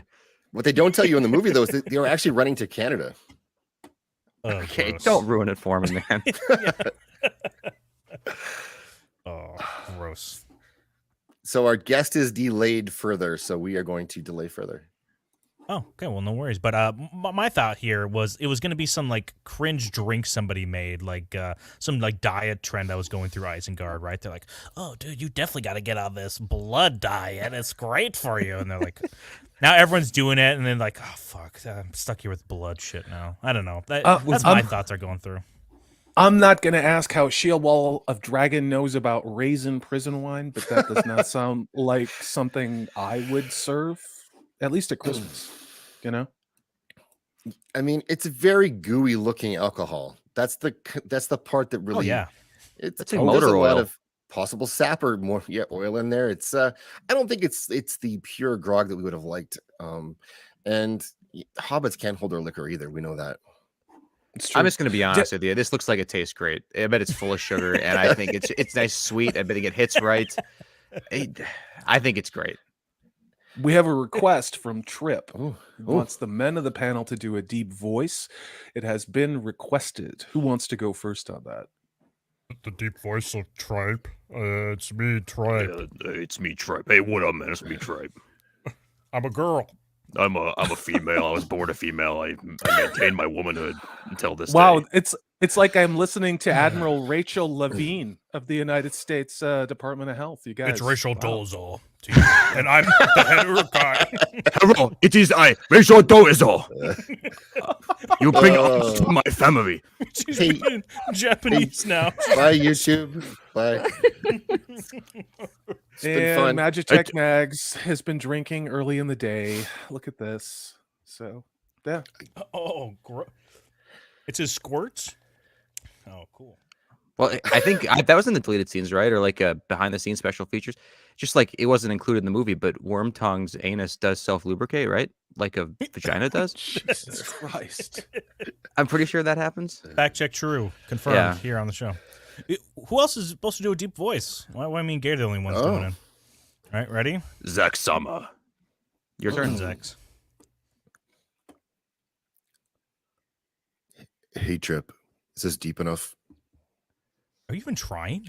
Okay, this is give it the old Canadian try. Yeah. The old Toronto try. Sorry. Deep voice. Deep. Go deep. Balls deep. Wow. Underwhelming.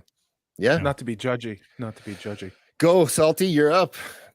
In a world without men, only the vagina rule. Welcome to Rafe Judkins' Season 2 of Amazon's Wheel of Time. Better than mine. It's just a story. You hooked Yeah, me with go the on. story. Yeah, it's way better story. Yeah. No, that's it. That's all I got. Just Purple, you have a deep voice you can give us? I know she requested the men, but we'd love to hear your deep voice. I can give it a go. Having a deep voice takes away none of my femininity.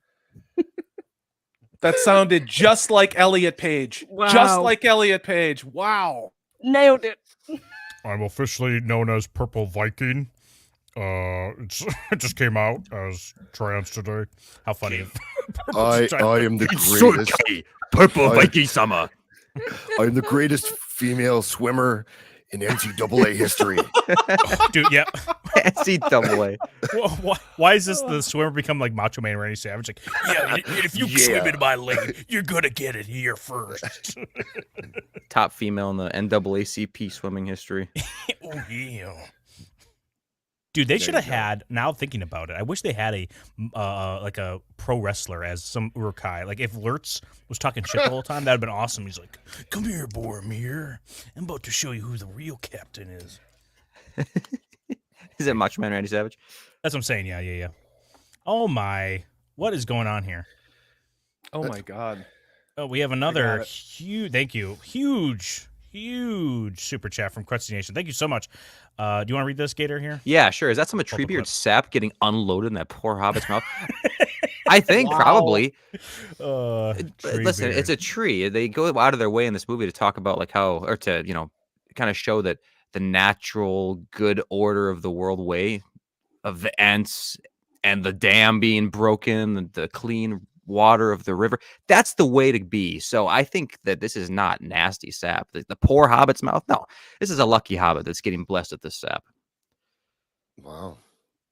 So Thank you guys you have so a much. clip for Crusty Nation? Yeah, we're gonna play another one of these fill in the blanks, and we'll just kind of ponder Let's on do it as we talk about something else potentially. Get the chat's input here. But I got something for you. Crusty Nation. I am not trying to rob you. I'm trying to you. Okay, that was a good one. That was a good one. Yeah, perfect. One more time, just so everyone gets it here. I am not trying to rob you. I'm trying to you.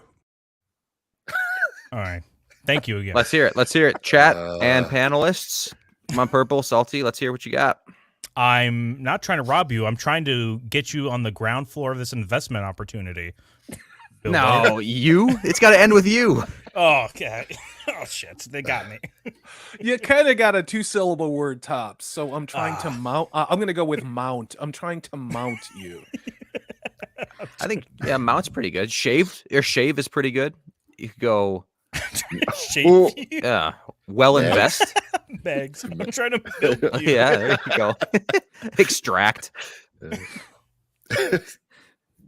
Yeah, it's Oh my God, Max, we missed this one earlier. I just want to point this one out. Yeah. Oh, Thank Max. God we didn't rescue Yes. that poor Marine who's been over there. Thank God we got that. Yeah. Is she even good at basketball? Anyway, like, Who are you talking about? That dude?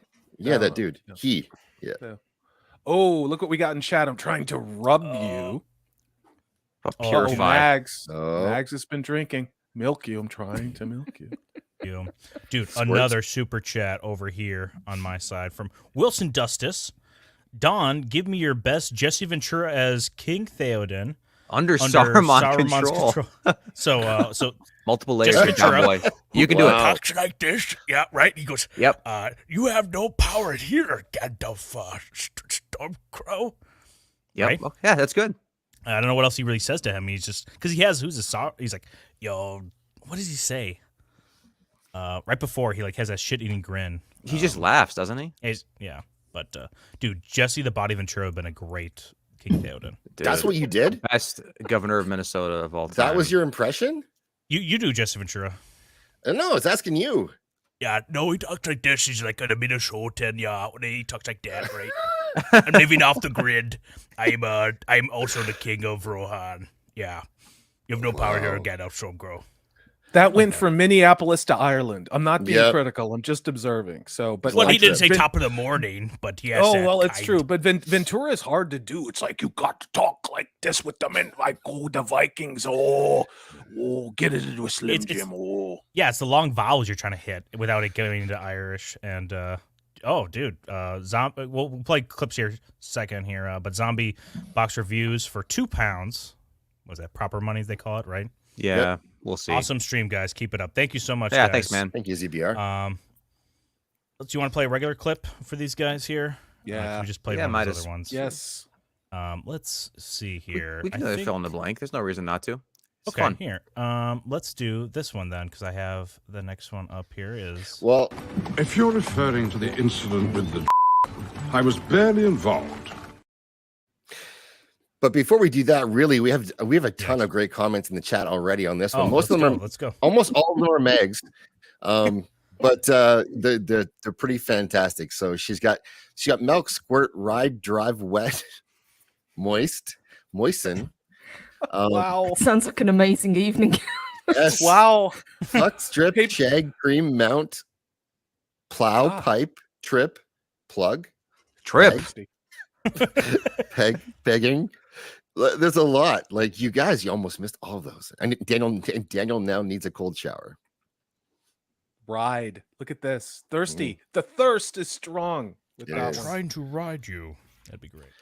I'm not trying to rob you. I'm trying to ride you. I'm trying to Paul Pelosi you. I love that one. No. Where's my helmet? Where's my hammer? Where's my hammer? Convert you. And we got PG. Oh, wholesome Shelby AC. And 6 is talking about gerbils. Yeah, the incident with the gerbil. Yeah, I'm living that incident right now. As Deja. Wow. Yeah. Well, I'm looking at some of these comments in chat, and I'm afraid to put them on the screen. If you're referring to the incident with the Frosk, I was barely involved. with the Frosk? Oh, gross.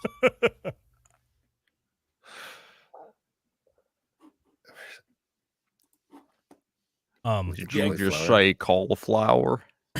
Dude, yeah. Oh, Logan Lucky, underrated movie. Yeah, no one saw it. Hey, Americans did. Yeah, Americans love it.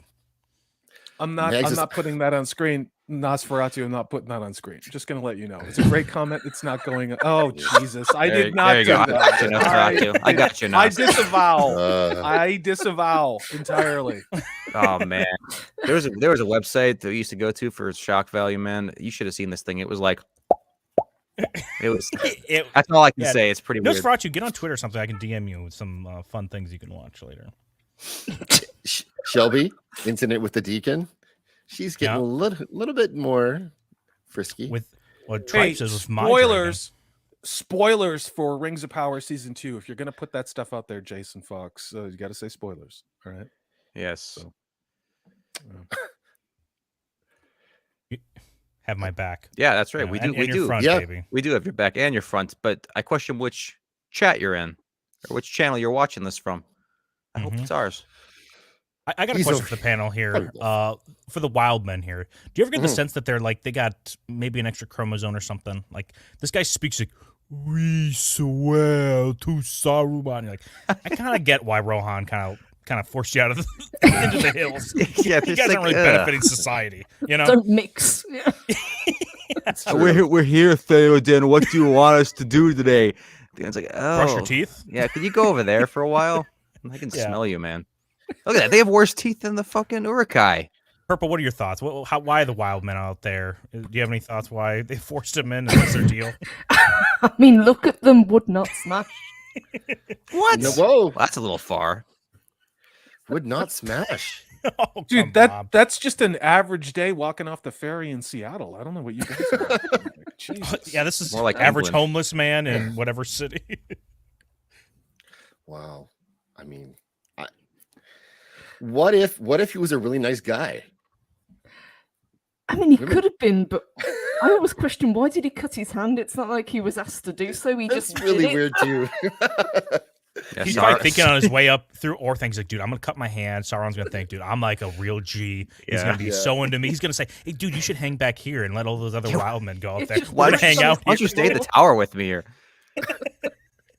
Magitech Mag says also could be Portland. You are not wrong. I haven't been back in that city in 5 years. It was fucked 5 years ago. I can't even imagine it now.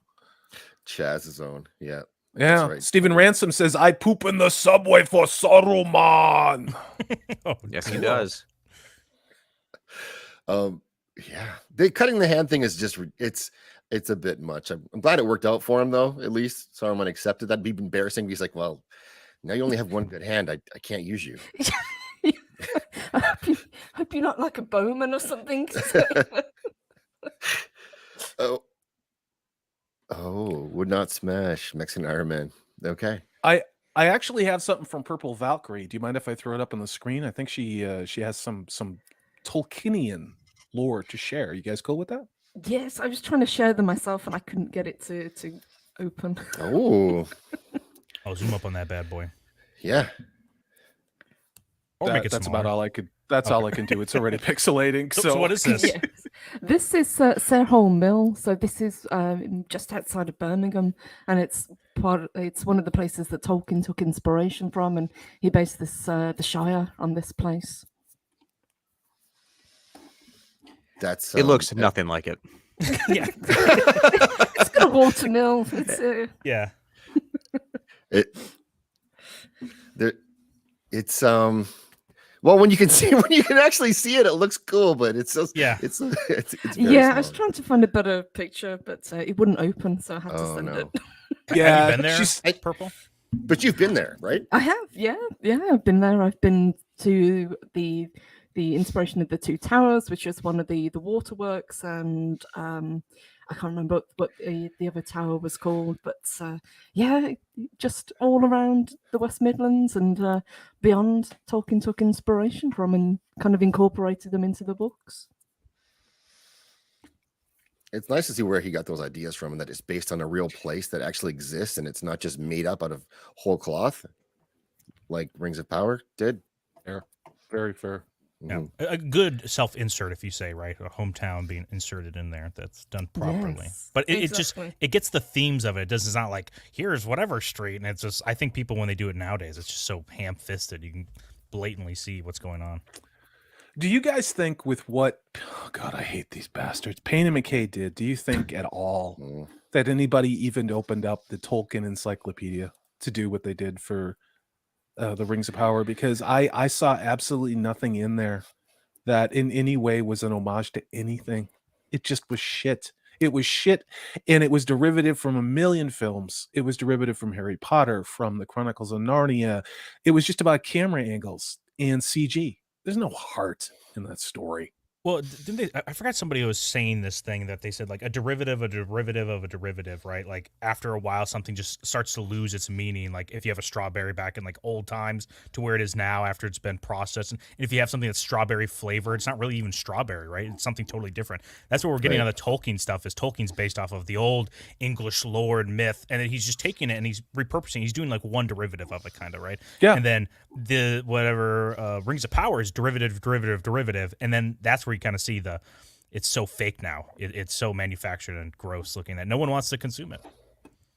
Genetically modified transhuman Tolkien. That's what it was. Trademark, Salty, Texas C. His new name for Rings of Power. Well, the that's exactly ranks. right. And I don't think anybody would have been as angry as they were had this just been a generic fantasy that they wanted to make. But they deliberately used Tolkien's name and the worlds that he created to sell this idea. Yeah, you're right. We don't want to queer the well, no pun intended. It's just, I think when you look at something like The Two Towers, you would ask this question earlier, Zax, over what people's favorite movies are. Purple Valkyrie, what is your favorite movie out of the trilogy and why? You know, is there one you love best, but is closer to your heart? Like, how do you feel about this in the movies? That is difficult, and Daniel asked me that earlier, and I was going back and forth, and each of the films has incredibly special moments. You think, I love the Battle of Helm's Deep in The Two Towers because it is the quintessential fantasy battle. It is so well shot. It takes its time to unfold. It's not something that's rushed through once they get to it. But I really do like Return of the King as well because it wraps it up beautifully. Yeah, I just think sometimes narratively, like, it kind of slows down. I think people have an issue with it, whatever, when the wrapping up at the end. I just like how Two Towers it doesn't have to do that, you know? Like, the Return of the King, if there was another movie right afterwards, it would just end probably when they just get saved, kind of, right? It would just end there from Mount Doom, and then that would be the end of it, and then you'd have another movie following it. And yeah, it just wouldn't lag right there at the end, but I agree. There's so much of Return of the King I love, but I think I just love how tight The Two Towers is. I mean, I think Return of the King is actually the worst of the three. Not that it's bad, but I do think it's the weakest of the three movies because it's so hard to live up to what Two Towers did. And Two Towers lived up to Fellowship. That's actually the crazy thing because Fellowship is so insane and the pacing is amazing. You have these epic scenes like we talked about earlier with the Balrog, and then that's like halfway through the movie, and we still managed to have another over hour, at least in the extended version, of amazing content. And then Two Towers does live up to that first amazing movie. And it's not like Return of the King is bad. It just doesn't one up itself again, or at least like, I don't know, 1.25 up itself, you know? For me, my favorite movie is Fellowship of the Ring. It is for the exact same reasons that Gator just said. The pacing, it builds a world, especially in the extended editions, perfectly. And then once it starts, and then there's the inciting incident that starts the hero's journey, it just keeps going. And it goes, it's so engaging. I can watch it over and over again. The Two Towers is a really tight movie. I love the scenes within it, but it's not my favorite of the trilogy. And for me, again, Return of the King, I think I'm echoing what a lot of you guys are saying. It is the Return of the Jedi of the trilogy in a lot of ways, where it doesn't necessarily have the pacing that I want, but there are so many important scenes within it. Not the least of which is that when the Rohirrim show up on the battlefield, outside of Gondor, and I'm having stream brain, the city, Pelennor Fields. Minas Tirith, Pelennor Fields and Minas Tirith. That scene when they ride, and Theoden goes down the line of spears, and you've got Eowyn hiding, with on horseback, trying not to be seen by her uncle. And then the battle that ensues, and then they think the day has won, and then those goddamn elephants and diversity show up, and it is absolutely incredible. It's absolutely incredible. So I feel like I'm being unfair to Return of the King, but I think Return of the King has some of the most important scenes of the entire trilogy in it, if we're honest. It does, but I think the criticism that a lot of people have, and they had it for the book as well, is there's a lot of endings. You think you've come to an ending, and then it keeps going and going and going. And they even edited it down too, right? Yeah. The scouring, right? Imagine if they had the scouring, how much people would be complaining. Yeah. A lot of people, I mean, not to rehash this thing, but Tom Bombadil, I'm glad he wasn't in it in the movie. Really. I was going to ask the chat what their favorites are here. I don't know if they're throwing them down. What of the three is your favorite and why? Don't just say like Fellowship or Return of the King. How about all of them? Yeah. They shut the hell up.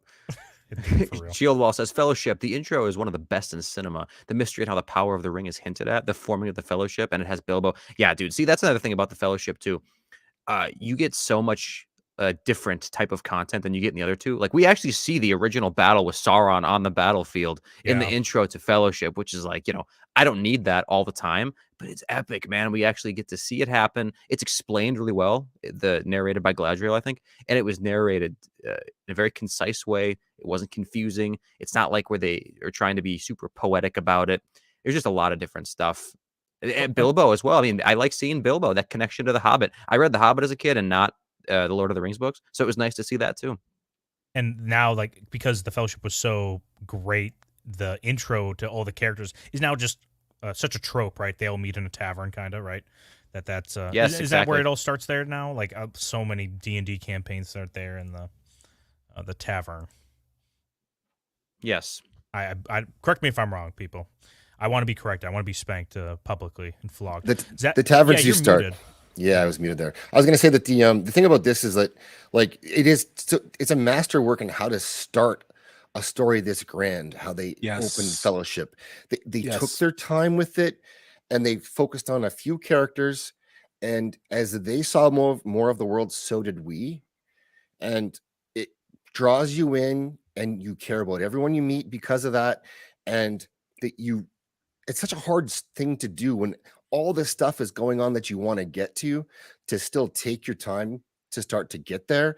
And he does it brilliantly to me. It's not an easy thing to bring people into the Shire and hobbits. It's not, especially the actual, in my opinion, arguably the first, and I know there's a Russian version of it and other stuff, but to bring them into the world of Tolkien cinematically is no small feat. And to bring us into Hobbiton and the Shire and Bag End, and to be in that scene and go, yeah, this is what 11-year-old me thought the Shire would look like. That's a hell of an accomplishment. Now, I'm not going to speak for everyone on this panel, and I'm not here to fluff Peter Jackson. His accolades are well earned, but I just rewatched the extended trilogy over Christmas, and then I followed it up with The Hobbit. And these movies, I don't know what kind of magic is in them, but they achieved something that I really wish to God somebody would self-finance and do again, because it's exactly what we need as not just a culture, but as a species. We need the hero's journey. We need to have these cultural icons in these mythos that run very deep within Western civilization, because Tolkien borrowed from Norse mythology, from Irish mythology, from Scandinavian, Germanic, all these things. These are wired into Western civilization. The funny thing is there's people from Asian cultures, African cultures, Indian subcontinent, everywhere all over the world can identify with these characters. And I'm convinced, and I've said this before, not to be Debbie Downer, but there's a reason why they have removed the hero's journey from all of modern entertainment, and it's because they don't want us to have something to aspire to. They want us to be subservient. So I have a special clip I want to share here, and it's cleared copyright, so should be okay to show. And it's because we're talking about other films of Return of the King, especially, which had a lot of heavy lifting to do to finish this story. And yeah, they finished it a bunch of times, but to actually bring it all together in a satisfying way. But I think that, like, this, I don't know who put this together, but it's one of my favorite clips on YouTube. And it's of Tolkien reading the Ride of the Rohirrim himself, set to Return of the King.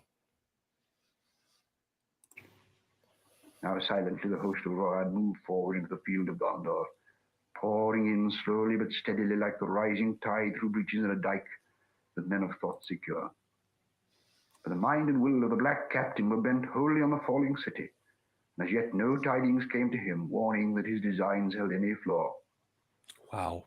After a while the king led his men away somewhat eastward, to come between the fires of the siege and the outer fields. Still they were unchallenged, and still Theoden gave no signal. At last he halted once again. The city was now nearer. A smell of burning was in the air, and a very shadow of death. The horses were uneasy, but the king sat upon Snowmane, motionless, gazing upon the agony of Minas Tirith, as if stricken suddenly by anguish or by dread. He seemed to shrink down, cowed by age. Merry himself felt as if a great weight of horror and doubt had settled on him. His heart beat slowly. Time seemed poised in uncertainty. They were too late. Too late was worse than never. Perhaps Theoden would quail, bow his old head, turn, slink away to hide in the hills. Then suddenly Merry felt it at last, beyond doubt, a change. Wind was in his face, light was glimmering. Far, far away in the south the clouds could be dimly seen as remote grey shapes rolling up, drifting. Morning lay beyond them. But at that same moment there was a flash, as if lightning had sprung from the earth beneath the city. For a searing second it stood dazzling far off in black and white, its topmost tower like a glittering needle. And then as the darkness closed again, there came rolling over the fields a great boom.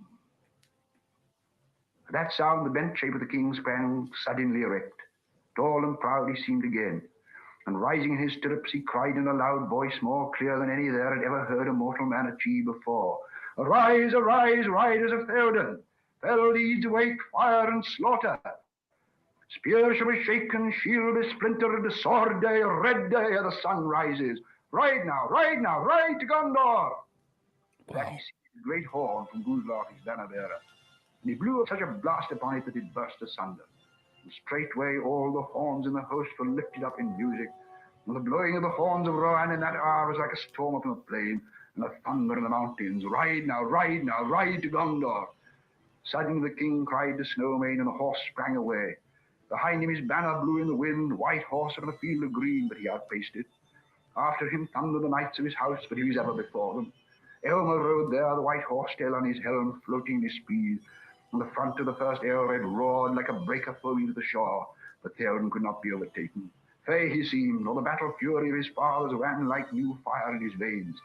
And he was borne up on Snowmane like a god of old, even as Orome the Great in the battle of the Valar when the world was young. His golden shield was uncovered, and lo, it shone like an image of the sun, and the grass flamed into green above the white feet of his steed. For morning came, morning, and a wind from the sea, and darkness was removed, and the hosts of Mordor wailed, and the terror overtook them, and they fled and died, and the hoofs of Roth rode over them. And then all the host of Rohan burst into song, and they sang as they slew, for the joy of battle was on them, and the sound of their singing that was fair and terrible came even to the city. Unbelievable. That was incredible. I'm sitting over here getting goose pimples, as my grandmother used to call them. This is a recording of Tolkien himself that was done probably 60 years ago. 60 years ago. This is probably a monaural recording. And just listening to the narration, that's what we're missing. We're missing that. And that's why we're complaining, Hollywood.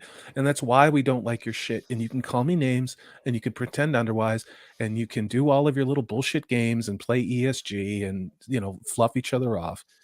At the end of the day, the one thing that you can't share with us is humanity and the soul. And it's becoming very apparent that your lies aren't working anymore because we're all seeing it. We are. We still want to be human, and we're not going to let you take that away. So. And the fact that they took this scene and his story for the Rings of Power to have that, like the Galadriel leading that charge was supposed to be the same, like in their minds, that's equal to that. This is the new version of that.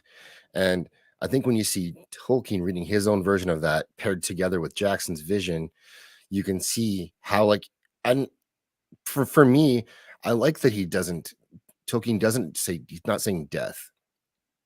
I like it in the movie, but when Tolkien is saying it, he's not. That death chant isn't there, and I think that's fitting. And the further we get from that, the worse things are getting. The worse versions of that story we're getting, and it's too. There's no good reason for that, to me. Don't you want that audio of Tolkien, like whatever his narration of the Ride of Rohirrim, whatever, just like put up to like some amazing, just epic, like boom, like whatever. It's on vinyl. It's on vinyl. It's a 2-record vinyl set really? Of him reading. You can. It's not cheap. Believe me, I want it. It's not cheap. It's hard to find. Sorry to interrupt, but it's like, dude, could you imagine remixing that? You're totally right, Flaccid. Dude. Yeah, totally. you just get hyped. And you're just like, dude, I'm about to run through a brick wall for this guy. Let's go. There's some amazing recordings of him singing his songs as well. Oh boy, we got shots fired at C.S. Lewis. It's very interesting relationship they had, but shots fired. Purple Hey, Valkyrie. C.S. Lewis is based as well. Yeah, I mean, I remember when I interviewed you for the Fire of Fandom, Purple Valkyrie, you said that you started out with C.S. Lewis, obviously the Chronicles and Articles, Narnia, and that's what got you into Tolkien later in life. It was, yeah. I, at the time, had no idea that these two had this kind of friendship but rivalry going on. But yeah, I started reading C.S. Lewis's books and then moved on to Tolkien. Started with The Hobbit, and then it was a couple of years later when I was a teenager that I really read through Lord of the Rings, and that was a game changer for fantasy.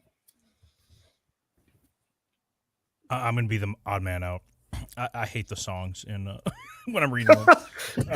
But that's just me. Like, that's just not my stuff. But then again, it was written way before me, right? And all that other stuff. But if they had the songs in the movie, I don't know if they had age as well.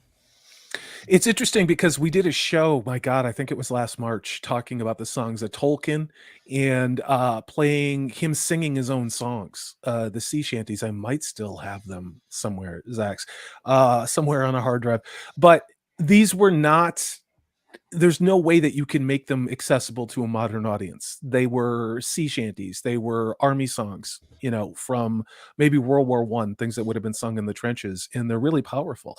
And I know you guys hate it. I know you guys hate the animated Hobbit, but those songs and the way that they're rendered within them, it's pretty good. It's pretty good. I think it's one thing. It hooks Gator in.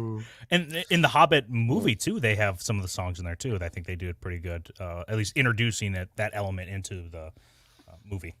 Yeah, they have songs in this movie, too. What's her name? Theoden's niece. I can never remember her name. Arwen? Is it? No, not Arwen. That's Eowyn. Eowyn, yes, God.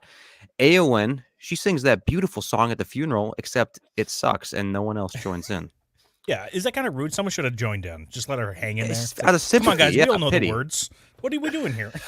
At least like look at her mouth and try to like mouth the words at the same time, you know, and keep the tune going a little bit. But no, no one even tried. Some beats, right? It really shows you the kind of social dynamic that she has in that. At least nobody said play ball at the end, right? I think they didn't have any wild men in the back going, play ball. I love you, Saruman. We have Teresa's here. And I like this comment from Shelby. I didn't know this. This is like trivia stuff here, but it was yeah. Sorry. Wormtongue. Well, gone. Back. You do it. I'll stop helping. I think we're named Wormtongue after Lewis's Wormwood character, which he wrote 10 years earlier. So that's news to me. So he's didn't really steal the idea. I'm not going to say that. But yeah, that's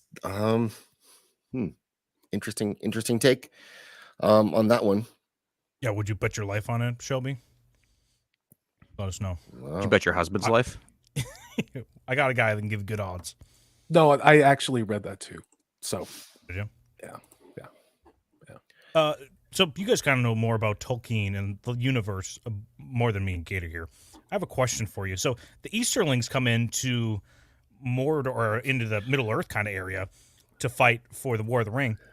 Did they ever explain what Sauron offers them in exchange for this? Because it kind of seems like it's really weird that some men would fight for evil Dark Lord of the orcs and for no reason. You know. Does that answer your question, Don Boy? Yeah. Thank you. No, good. for no reason. Appreciate it, guys. Like what's the mouth of Sauron? Probably the diplomat of Mordor. He's like, hey, I can give you good rates on I don't know, some grain if you would join us. You know, I'm wondering like how's this exchange going? I'm in. That's a wildlings. one free Happy Meal a week for life. Yeah, I mean that's if they could. I don't know if they ever delve into that part of the world and the Lord of the Rings, but I'm just curious. What was the bargaining chip they had? Well, I think with the wild men, they were promised the land that the Rohan had, weren't they? They said if you clear them out, you get to move in and come down from the hills and stop being dirty, disgusting wild men. Yeah, that's true. Shelby AC is dropping the deep C.S. Lewis lore, talking about the book, The Screwtape Letters, and Wormwood is the top demon character. Also, the Screwtape Letters is dedicated to Tolkien. Dempsey brings up a biblical reference. There was a star called Wormwood. It's actually in the book of Revelations. So we've got some great scholarship going on in chat. You guys are freaking awesome. Yeah. Still no answer to with the Easterlings, what they got. Nope. They must be getting something. They might be getting the Gondor piece of the pie, I guess. Because, I mean, the Southlands, we learned from the Rings of Power, that's the only area they can be because there's no sun, I guess, there. Yeah, great wow, takes, look at panel. all the Thank answers. you. I'm letting someone else go because I think You're there's a good, level of scholarship within this, and maybe, you know, that's been identified.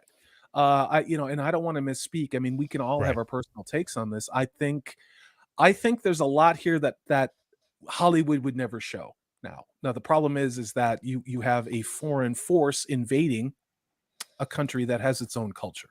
And do they belong there? Are they going to assimilate? No, they're just coming to destroy and bring their own culture to wipe out what was there before.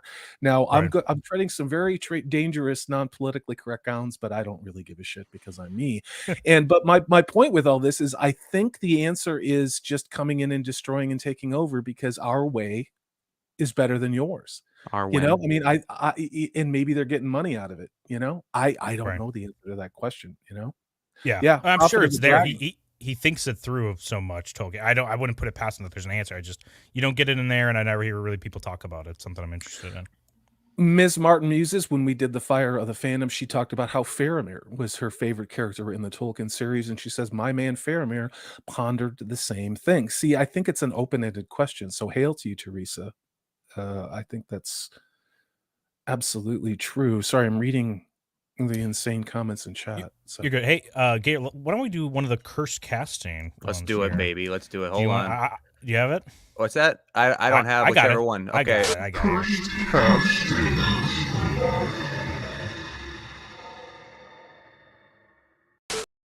Okay, we put together a small group of actors that potentially could be playing characters we see in the Lord of the Rings franchise, and we want to get your guys' reactions, the chat, and the panel here. So the first one we have here is Frodo. Now, these are just some some actors we've chosen that would be likely or would be possibly used, but it's enough for you to cringe, right? I'll be honest. These are my dream cast for Frodo in an alternate universe. Okay. Here we go. All right. Salty's favorite at the top here. Here we go, baby. It's Elliot 100%. What could go wrong with that? Yeah.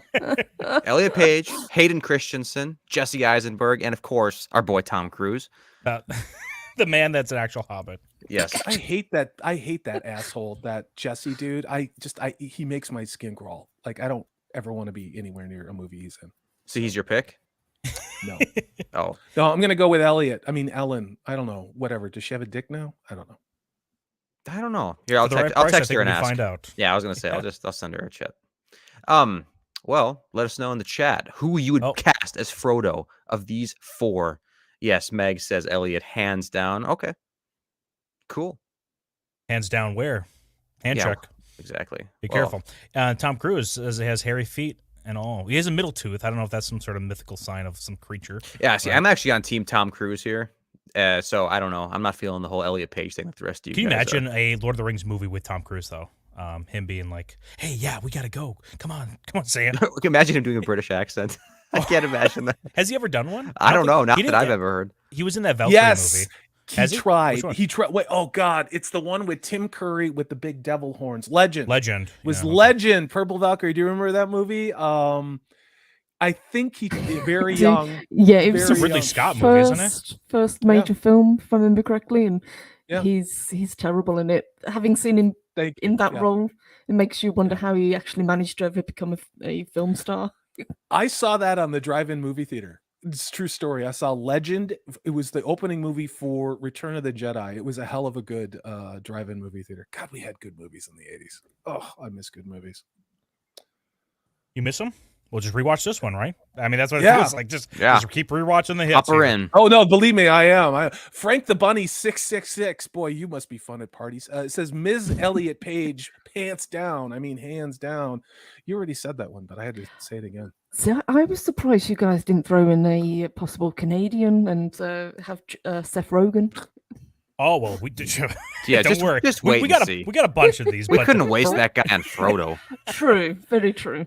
Oh, dude, what a punchable face. So, okay, so we got our Frodo. I think everyone agrees. Elliot Yes. Page. Are you kidding me? Tom I think Cruise. so. This is the worst. Fuck Jesse this. Eisenberg's also cringe too, because I just imagine his like performance. I in hate that guy. Zombieland.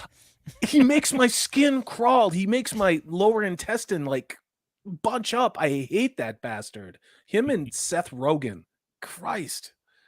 Elton, you should contact a doctor if this continues. Yeah, this is not good. No. this is not normal. Performance. So, okay, what about Sam? We got some picks here.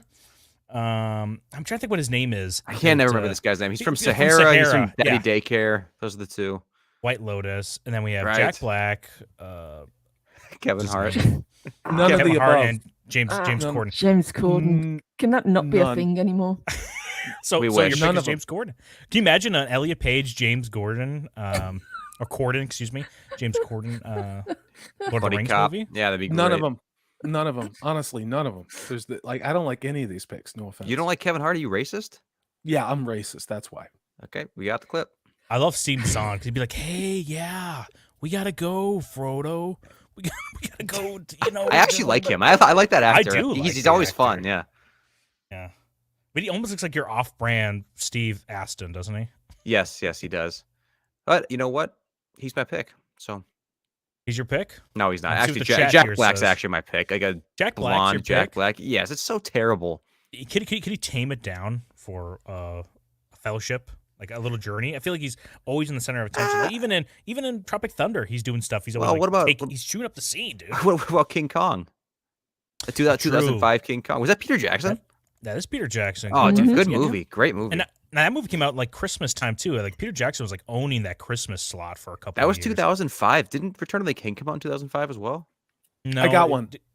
What's up, Celtic? Go ahead. No, I was gonna say shit. I lost my earbud. Rupert Grint. As Sam. Oh yeah, he's that's what's his name from Harry Potter? Ron Weasley. Ron. Yeah. Oh yeah. Okay.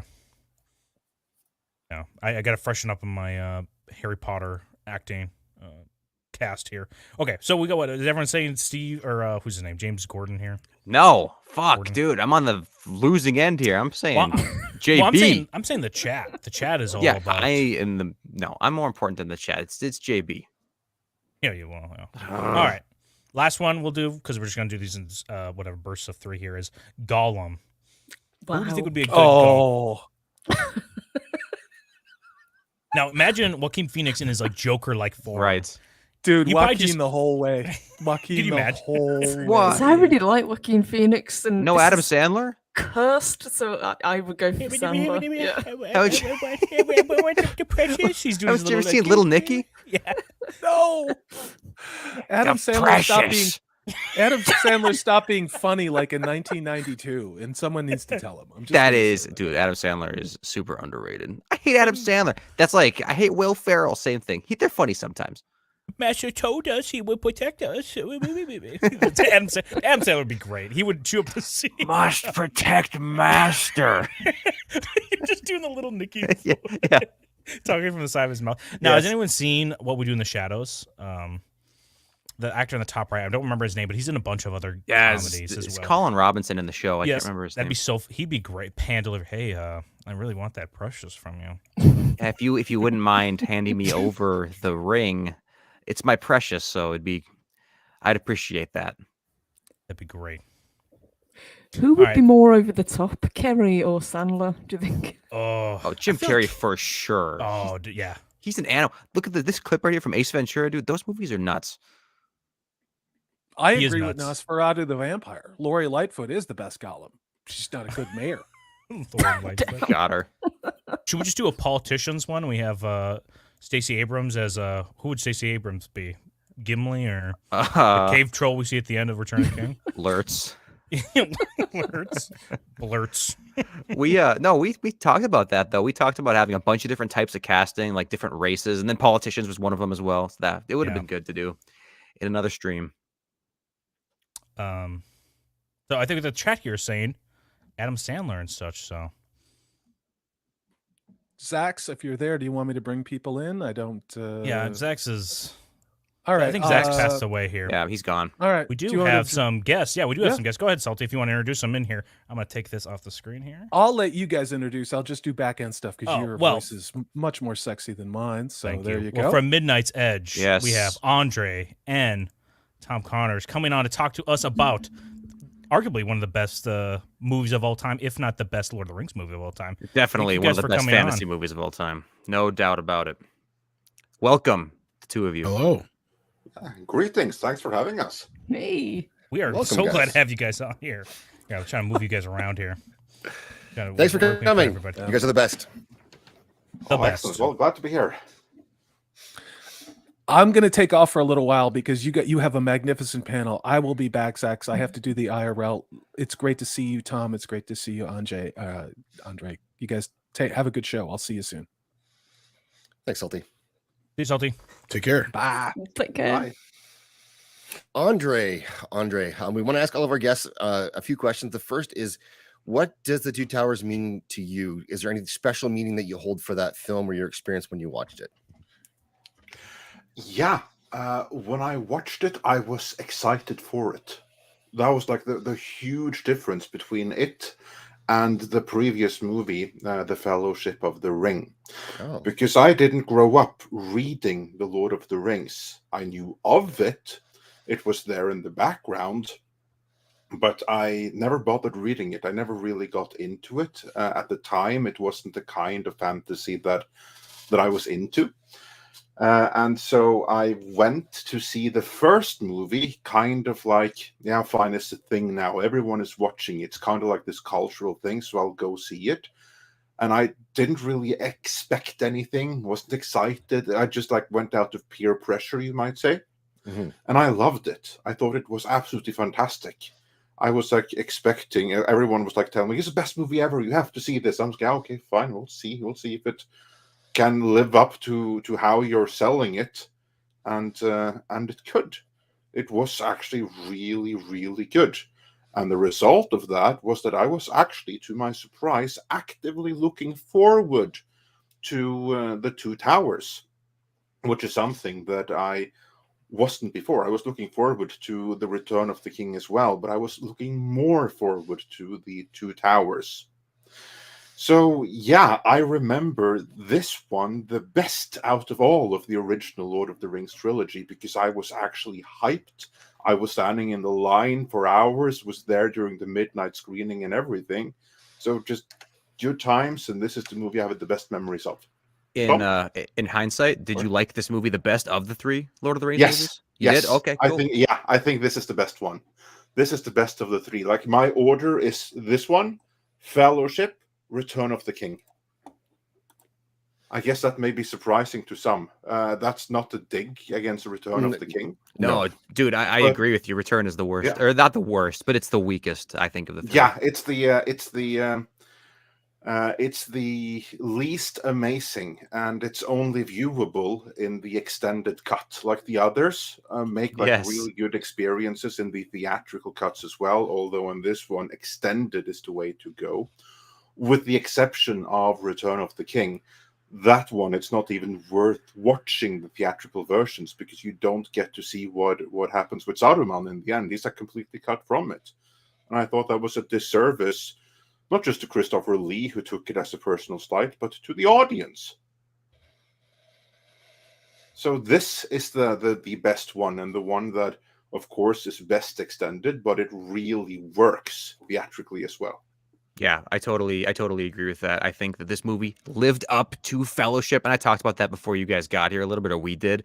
That this movie lived up to Fellowship and even one-upped it in terms of like scale and epicness, and it lived up to the hype. But Return of the King just didn't quite, excel from the previous movie like this one did. So I think that contributes a lot to that as well. But yeah, amazing. And Tom. This is definitely the best of the trilogy. Of course, it has the most story. It has the most Gollum. What more could you ask for? It has the beef of the whole thing. The rest is just the bun around it, really.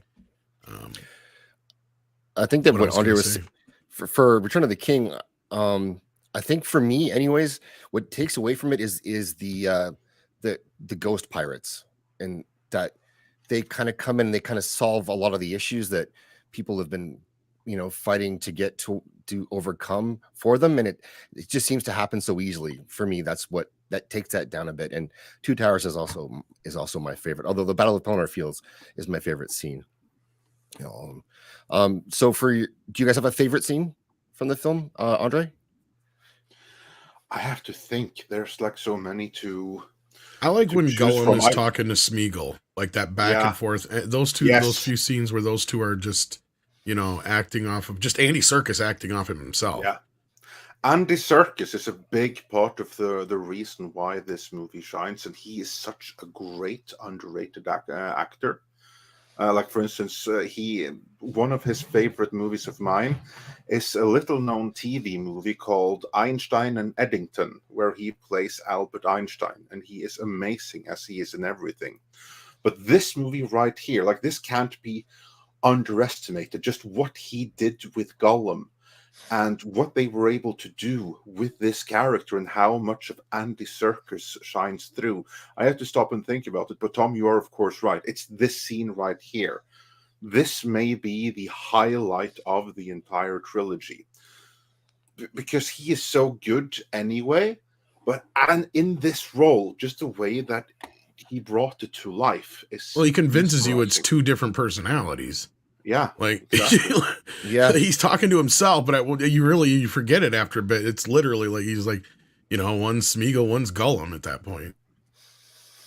Yeah, he does. He's brilliant, and I don't know. I think you guys are making a great case that we've done some cursed casting and some things here to look at what could have happened if you cast someone else in it. For this, I don't know anyone else who really. I can't imagine someone else pulling it off the way he did with an actual performance. Well, since we're on the topic of Gollum, you want to see our cursed cast real quick? We might as well bring it back up one more time. I think you guys saw your way up here. Oh, okay, were you backstage? This is cursed casting. This is the worst picks. If you had to pick a terrible cast from this list for Gollum, who would you pick? Adam Sandler would be the worst. Come on, because the rest of them could at least do something with it. Sandler, he's got one shtick.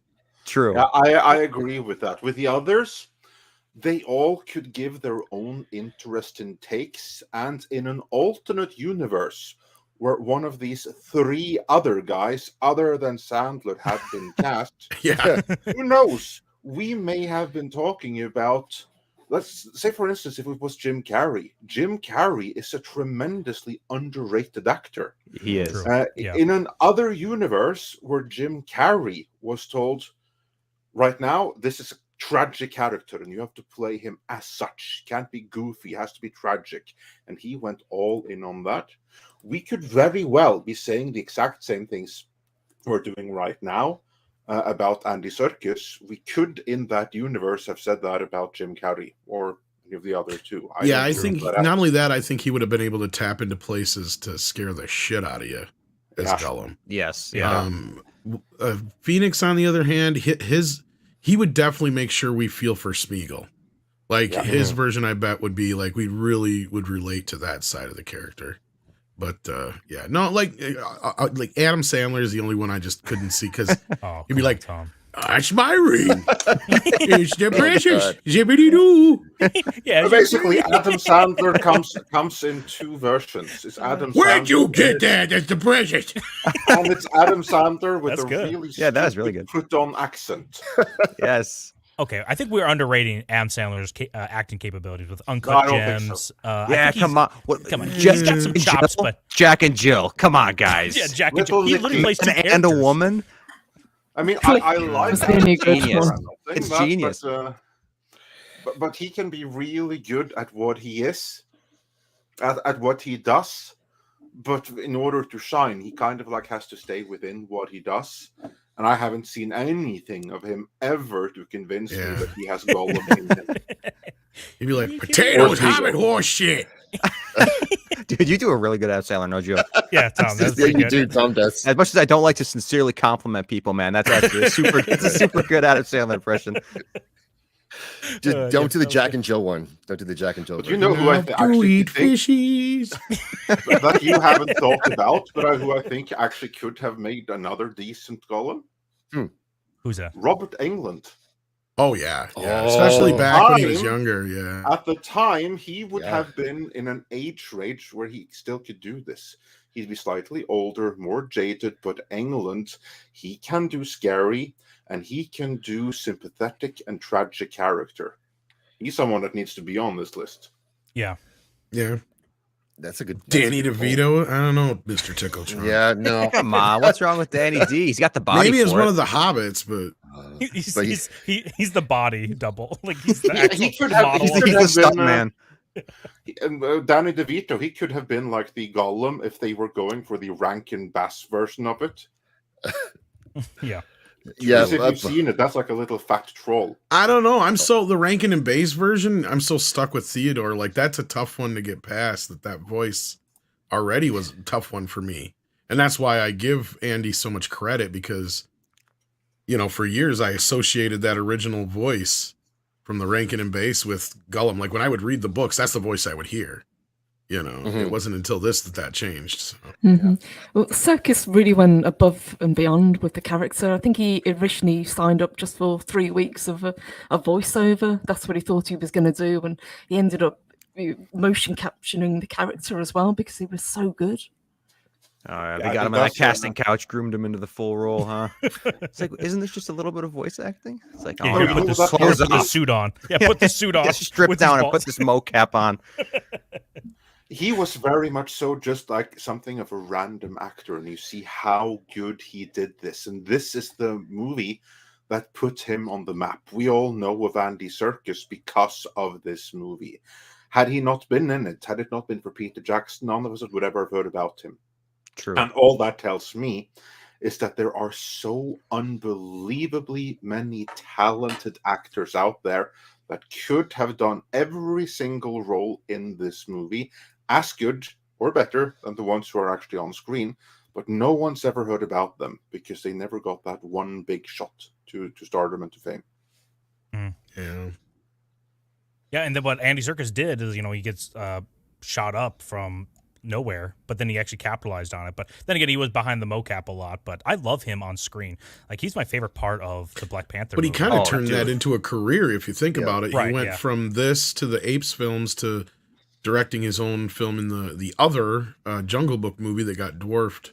He also directed the recent Venom movie, which yeah, it's true. All that, so maybe he should stick to be in front of the camera. I didn't hate the second Venom movie like most people did. I did. I didn't like it nearly as much as the first movie. I think I went into expecting much worse. That's probably why. Yeah, probably. Yeah, I was expecting to be entertained, like I was with. That was my fault, probably, because I was like, "Yeah, it was pretty kind of funny." Like I had a good time with it. Yeah. Dude, that movie was loud as hell, man. I don't know what it was. Seeing that movie in the theater, there were several times where I was like, is this thing higher volume than 99% of other movies I've ever seen in my life? Yeah, it was just kind of strange. Listen, all I'm getting from this is Andy Serkis is an amazing actor, and Jim Carrey would actually do a decent job. And the more we're talking about it, I've been thinking about Jim Carrey in this role. I think just picture what he did. Yeah, just picture what he did in like The Grinch mixed with like, what was it, 23 or whatever, that movie where he picture something like that. And I think he could pull it off. And then we put in the vulnerability of the Truman Show that he also could put in there. I mean, true. Jim Carrey could do it. There are many actors who could do amazing with Gollum. We got Andy Serkis, and he was perfect for that because no one had any preconceived notions of him, so we could accept him right away. But in another universe, someone else could have done every bit as good. Don't you wish that for all castings, though? Just unknowns, like just kind of blank canvas that they can paint onto. Not like, as much as I like kind of Ben Affleck's portrayal of Batman, I wish it was just an unknown, so you really had no other luggage around him. Just look at the Hobbits. I mean, that was kind of like the big thing there. Very few of them were known to most people. Same thing with Viggo Mortensen as Strider, as Aragorn. I mean, he'd been in the industry for years. He was known in the industry. He had been around, obviously. But to the general public, he was largely unknown at the time. Right. Well, and then Jackson was right? What'd you say, Am I Zach? wrong on that? Nicolas Cage was the rumor that they were going to cast him, or They were actually considering him. casted somebody completely different in the first Yeah, place. they filmed a month with a different actor, and then they saw this ain't working, and then they really brought in. Yeah, I'm trying to remember who it was now. Oh, it's wait, something Is it Townsend something? Yes, Stuart Townsend. Stuart Townsend, yep. Yeah, that was the year they filmed a month with Stuart Townsend, and then they saw in the daily shit, this ain't working, and then they recast and they redid those scenes with Viggo Mortensen because they saw that this just isn't working. Exactly same thing that happened with the Eric Stoltz on Back to the Future happened here. Yeah. Only not so extreme because they discovered earlier, but still they had to do a lot of reshooting. Well, not only that, luckily with Lord of the Rings, it's a lot broader cast than Back to the Future, to where Marty McFly's in every damn scene. Yeah. Right. It was significantly less work, but they saw really early that shit. This casting looked good on paper, but now when we got the actor, we got Stuart Townsend on set, we got him interacting with the others. But before that, Viggo usually played like Thug 3 or Cop 2. You know, he'd been in tons of movies, or like he'd had like a 10-15 year career before that. He was big in Denmark. Yeah. Imagine with Stuart Townsend though, if he finds out he doesn't know he's going to replace, but everyone else kind of knows he's on his way out, and so at lunch they kind of start sitting further and further away from him as the day goes on, and he's like, you'd be surprised how last minute these things seem to happen. Sometimes, almost every story where I've heard where an actor or somebody or a director has been replaced, they sometimes have an inkling, but it happens so quickly that it's just like boom. Like same thing with like Back to the Future. Like when they were told on Back to the Future, it happened in like a day. Like they went that night, they made the deal with everybody. The next morning they took everybody into a meeting and said, and like Thomas Wilson's one who told this story famously, because he thought he was about to be fired. He's like, ah, shit, they're gonna fire me. I knew it. And they took everybody in like one by one or 2 by 2 or whatever, and they were like, okay, here's the situation. We're letting Eric go. It's not working. We're bringing in Michael, and so on and so forth. And everybody's like, oh, thank God. And the same thing kind of happened on Solo, from what I had heard directly from Ron Howard's brother, Clint. He said that basically over the weekend they had fired Lord and Miller. And when they come back to work on the next day, it was just a big announcement that Lord and Miller were not returning and Mr. Howard was going to be taking over directing duties. And I guess the entire crew cheered. Wow. So like these things kind of happen on a whim sometimes. I mean, even famously, like, Richard Donner was shadowed by, Richard Lester for the last few months of Superman.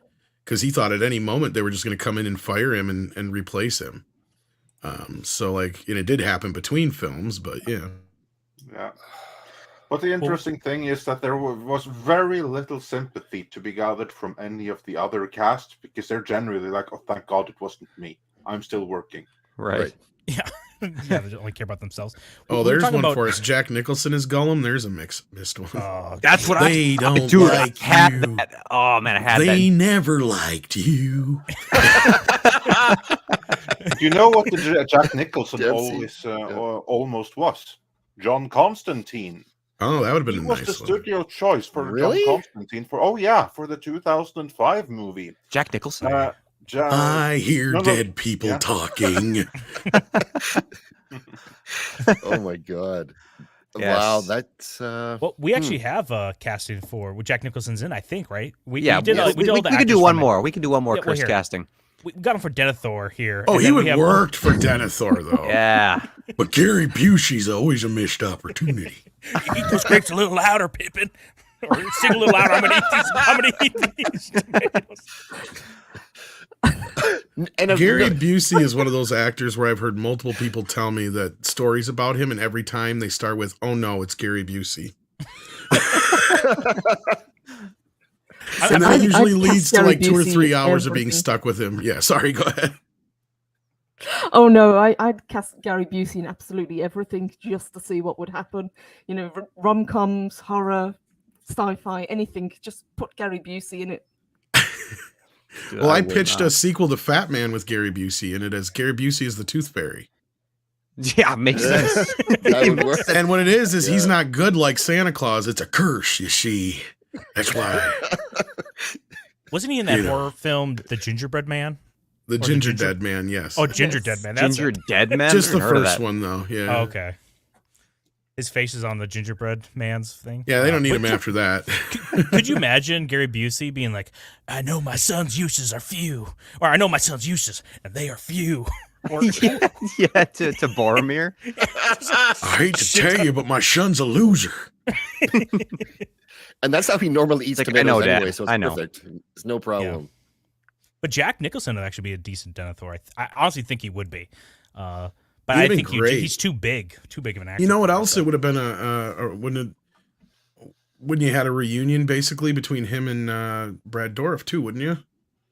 I'm thinking correctly. Because isn't he the one that Wormtongue is talking to, right? Oh, yeah. Yep. Yeah. Yep. Mhm. Because those two were in One Flew Over the Cuckoo's Nest together. That was one of Brad Dourif's first films. Oh, really? Yeah. Oh, Okay. yeah. Brad Dourif doesn't get enough Amazing. credit. Yeah, Oh. Brad Dourif, I think, even got nominated for that because he was the quiet one who ended up in the end, basically caused the whole disturbance that led everything to go to hell at the end. But yeah, I kind of want to see a Danny Trejo. Yeah, I was in, gonna say, dude. Why is no one Danny talking Trejo about would Danny have been interesting. Denethor? Show those tattoos off a little bit. We need to see his shirt off at least once, right? Sleeveless Denethor. leather jacket, sleeveless. Perfect. Well, if Paulie was here, he would definitely pick Danny. Yeah, he'd jump all on it. So Yes, he would. Danny Yeah. Trejo might be the most genius cast ever.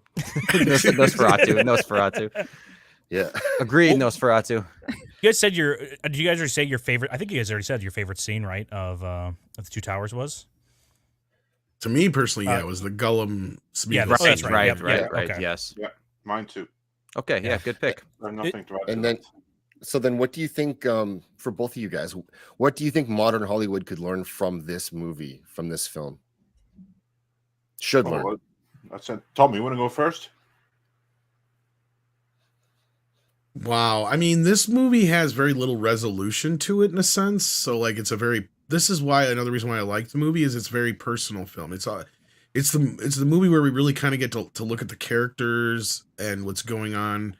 Like we were just talking about Wormtongue and how he's kind of poisoned, Denethal's mind, and how this whole thing is coming to be and the falling of Middle Earth, and I just love the darkness of it in a way, but it still kind of has a bright, kind of the silver linings there.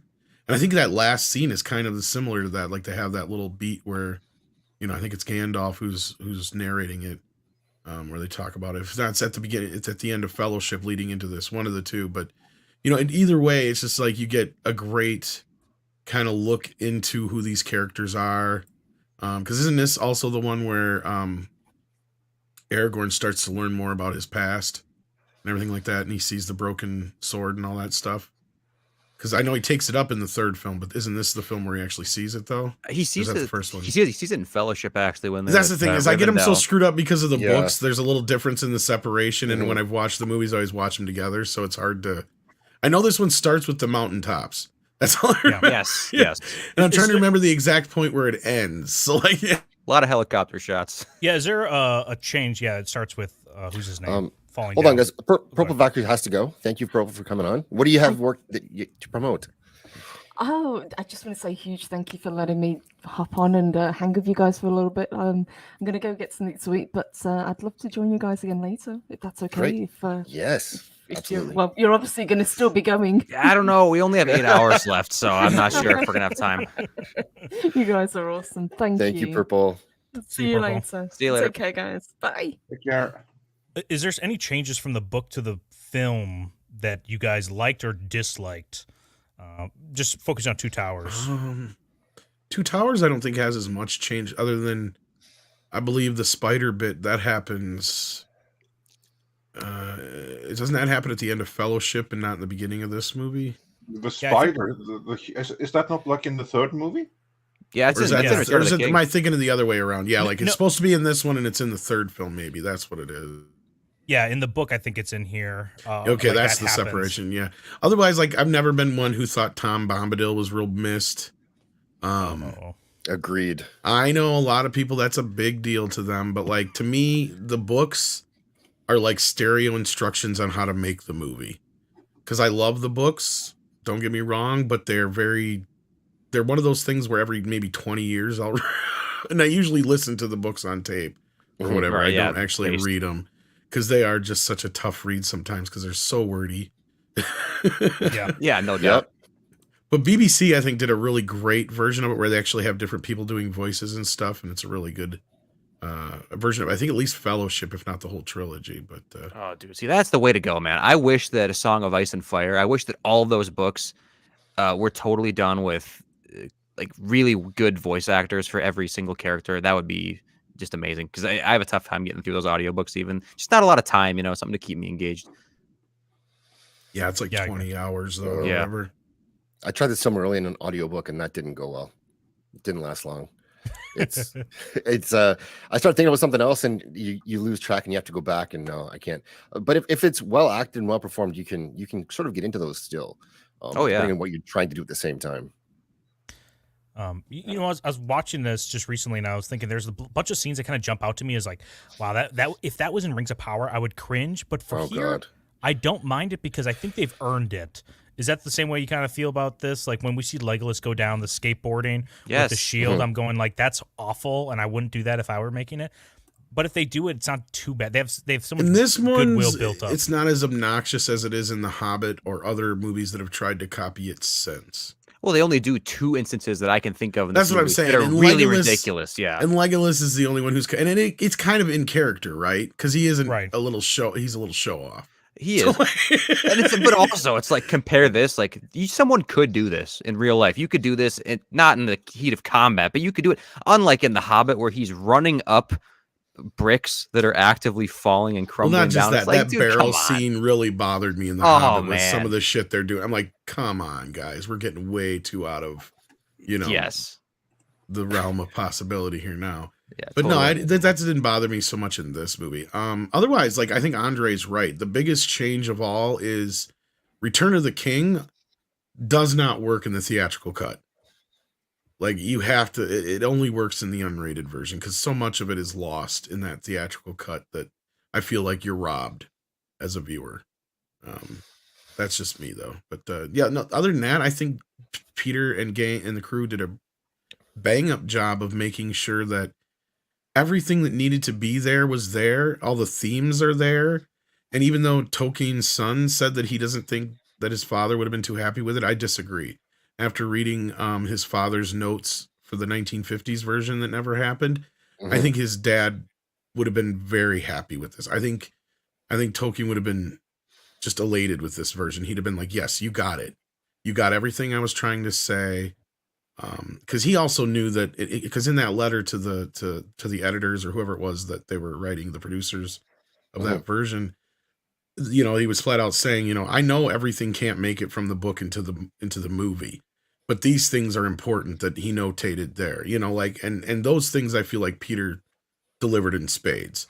So in that sense, regardless of what anybody has said about what may have been left out, what they think Tolkien meant, I think the themes are all here. I think what the main core of the story is there. I think everything I ever imagined in my head and then some ended up on the screen, and in some ways I never imagined could be seen. So like in that respect, I mean, I'm not sitting here saying, oh, we should be just happy with what we got. No, it's like, no. Right. You can't take away any of what these movies were able to succeed in. Right. I mean, the closest thing I can come up with is like, it's like what Godfather and Jaws managed to do. It transcended the work that was on the page and became a cinematic masterpiece. In this case, a trilogy. So, like Star Wars in a way. So, yeah. Andre, I know you've got to go. Before you do, I want to ask you one more question. Thank you so much for being here. First of all, it's amazing you guys came on. But Andre, from the business side, do you think we would ever see a re-release wide in the theaters of this trilogy? Is that possible? You're muted, Andre. Or he stepped away. Yeah, it might be by design. All right. Well, here, real quick. When he says I have to drop out, that means he'll be right back. Okay, That's his way of gotcha. saying I'll be right back. Well- I think the answer to okay. that would be yes, and I'm surprised they didn't do a wider release when they remastered these in 4K. Yeah. I would. And the being extended that we're in on the 20th theaters? anniversaries, Uh-oh. I'm surprised we didn't. Here, ask Zax what he wants to happen here. Yeah, He's been saying. he talks. It's like us talking about Andor, man. Let's hear It's it, true. Zax. Or the ejection seat. Yeah, let's hear it. I want these to come out in the theaters, Tom. I want it to be a wide release like what Lucas did in the 90s with the original trilogy. Do 1 June, 1 July, 1 August. There's not much coming out this year. Not a ton to look forward to. Put the extended edition in theaters. And then as a culture, we can go and experience it together again. You can take your kids, right? Like it would be a positive experience for everyone to be able to share this one more time. And I mean, I would love to see that. I know there's some smaller versions that happen and they have those the events, Fathom events, they do those, but not all over the world at the same time. I think this should roll out, and I think it would it not make money, Tom?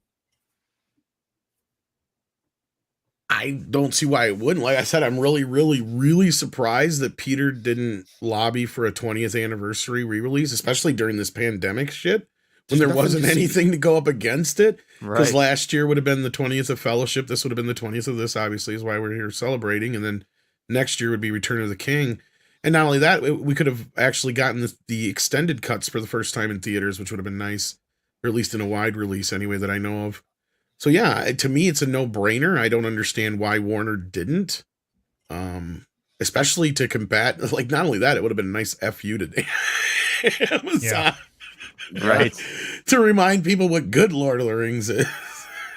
And yeah, it could have been an event. It could have been like the special editions of Star Wars, but I don't know. I mean, Peter has talked about, like, he's and even Robert Meyer Burnett has confirmed that there's a ton of shit that has never been released yet.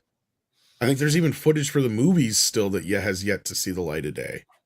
Yeah, I heard that. I want that so badly. How much money would you pay for that? Oh, I feel like I'd God. Well, that's the thing is we've been so quadruple dipped with some of these box sets that have the same thing as the last time. Like I have 2 or 3 different versions of the extended cuts, for fuck's sake. I mean, we don't buy a new one, you know. We don't. I would. If I would. I got what you would call like the Robert Meyer Burnett set, where he gets out, because he said he's got like hours, and I mean hours, like 20 some plus hours or more of behind the scenes footage and interviews and other things that have never been used, and he doesn't even know if he legally can do anything with it. I said, well, you should find out, because if they're not going to do anything with it, put it on your YouTube channel, man. But, you know, that's neither here nor there. That's his choice. And we'll, you know, same thing with like Superman Returns and some of the other movies that he worked on. He's got tons and tons and tons of footage. And he says flat out, I know there's tons of scenes that never made their way into the movie. So we could even have, theoretically, there could be like 4 or 5 hour cuts of each one of these movies if we really wanted to be. Or they could if they went back and probably finished up the special effects and all. Honestly, it'd be a better investment than Snyder cut. I'm just saying. Whoa. Release the Jackson cut. Exactly. Well, yeah. Like, I mean, I'm sure that, I mean, I don't know if he filmed Tom Bombadil's stuff. Maybe they did. Like, because they were they wrote this all up, but like the whole concept of what these movies were going to be changed from the initial point of conception, because when Peter got to do this, it was like a dream come true for him, but the Weinsteins were involved at first. Yeah. Right. And if you listen to our interview with Robert Shea, which is another, speaking of Robert Meyer Burnett, he was really impressed that we were able to pull that off, because he's like, I couldn't even get him for the DVDs. And I'm like, well, I did. And because he told us, and I do recommend you listening to his interview, because he tells a great story about how Lord of the Rings came to New Line Cinema and how it basically put New Line from being, you know, a major indie into technically a studio, even though they were part of Warner Brothers at that point, but they hadn't been consumed by Warner Brothers yet, let's say, because Ted Turner was the only thing keeping them from being basically just another wing of Warner's. And what Ted Turner did was he came in and he goes, here's a bunch of money. I love what you guys are doing. Go do more of that. And Robert loved that, because then that was when they were able to do some of the most inventive, coolest shit they did. Blade, all that kind of stuff, The Mask, all that led up to where we got to with Lord of the Rings. And he heard this Peter Jackson kid who they had a relationship with. They tried to make a couple movies. In fact, they had a script of Nightmare on Elm Street that was written by Peter Jackson that never got made, but Freddy's Dead did instead. Yep. The Dream Child. It would have been a follow-up to part 5 and never got made. And Peter Jackson wrote, I want to get my hands on that script bad. But nobody's been able to find it for me yet. So they had a relationship. So he called him in for a meeting. He's like, what's going on with this? He goes, I heard you're doing Lord of the Rings with the Weinsteins. And needless to say, Rob didn't like the Weinsteins. Right. For other reasons besides the norm. But yes, like these guys were indie guys. They didn't like each other because they'd come in and steal movies. Like, you know, if he wanted something at like one of the, like, and Harvey was one of those guys who would come in and just buy up all the fucking movies in the indie market, and it would piss him off. Right. Yeah. So once he kind of got an idea of this that was going on. And so he called Peter in for a meeting. He's like, yeah, the Weinsteins want to do Lord of the Rings. We got the rights. We're going to do it as 2 movies. And he's like, hold up, time out. It's 3 books. Why ain't it 3 movies? Yeah. and Bob told us, he's like, shit, if it had been 5 movies, I'd have made 5. He's like, it's Lord of the fucking Rings. Yeah. He's like, this was like a dream come true for me. Like basically in so many words he was saying, he's like, I'll do it with you and I'll make it 3 movies. So even though Harvey and those guys were together, New Line got involved and made it 3 movies. And at that point, they're like, not only that, we're going to film them all at once. And the studio panicked on Robert. They were like, you're going to bankrupt us. And he's like, no, I'm not. It's like, it's already paid for. They wouldn't listen to him. He had pre-sold this movie, all 3 of them, before it even came out. He's like, the first movie could have theoretically flopped, and it still would have made money, and I still could have sent the other 2 straight to video, and it wouldn't have mattered. Right. But luckily, you know, history, you know, was what it was. So, oh yeah, these movies, it was a phenomenon. Nobody knew that these movies were going to be as big as they were. And if anybody tells you that, they're lying. But Bob had a feeling that he knew he could at least make the money back.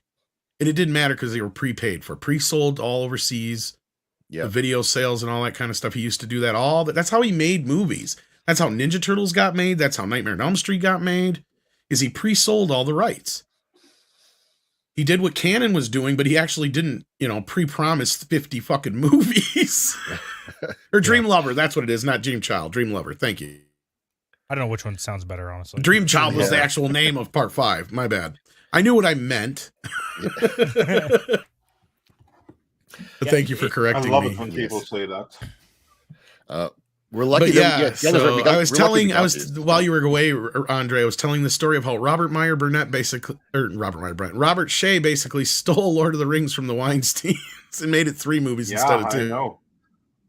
And that's a story that's relatively exclusive to Midnight's Edge because he told us. It's a great interview. Great interview. I love his story about Ninja Turtles as well, because he's like, nobody wanted it. I barely knew what a Ninja Turtle was. Yeah. But you asked me a question before I had to duck for a phone call behind the scenes here. What Hollywood today can learn from Two Towers, and indeed the whole trilogy? There's one thing that I think is a takeaway.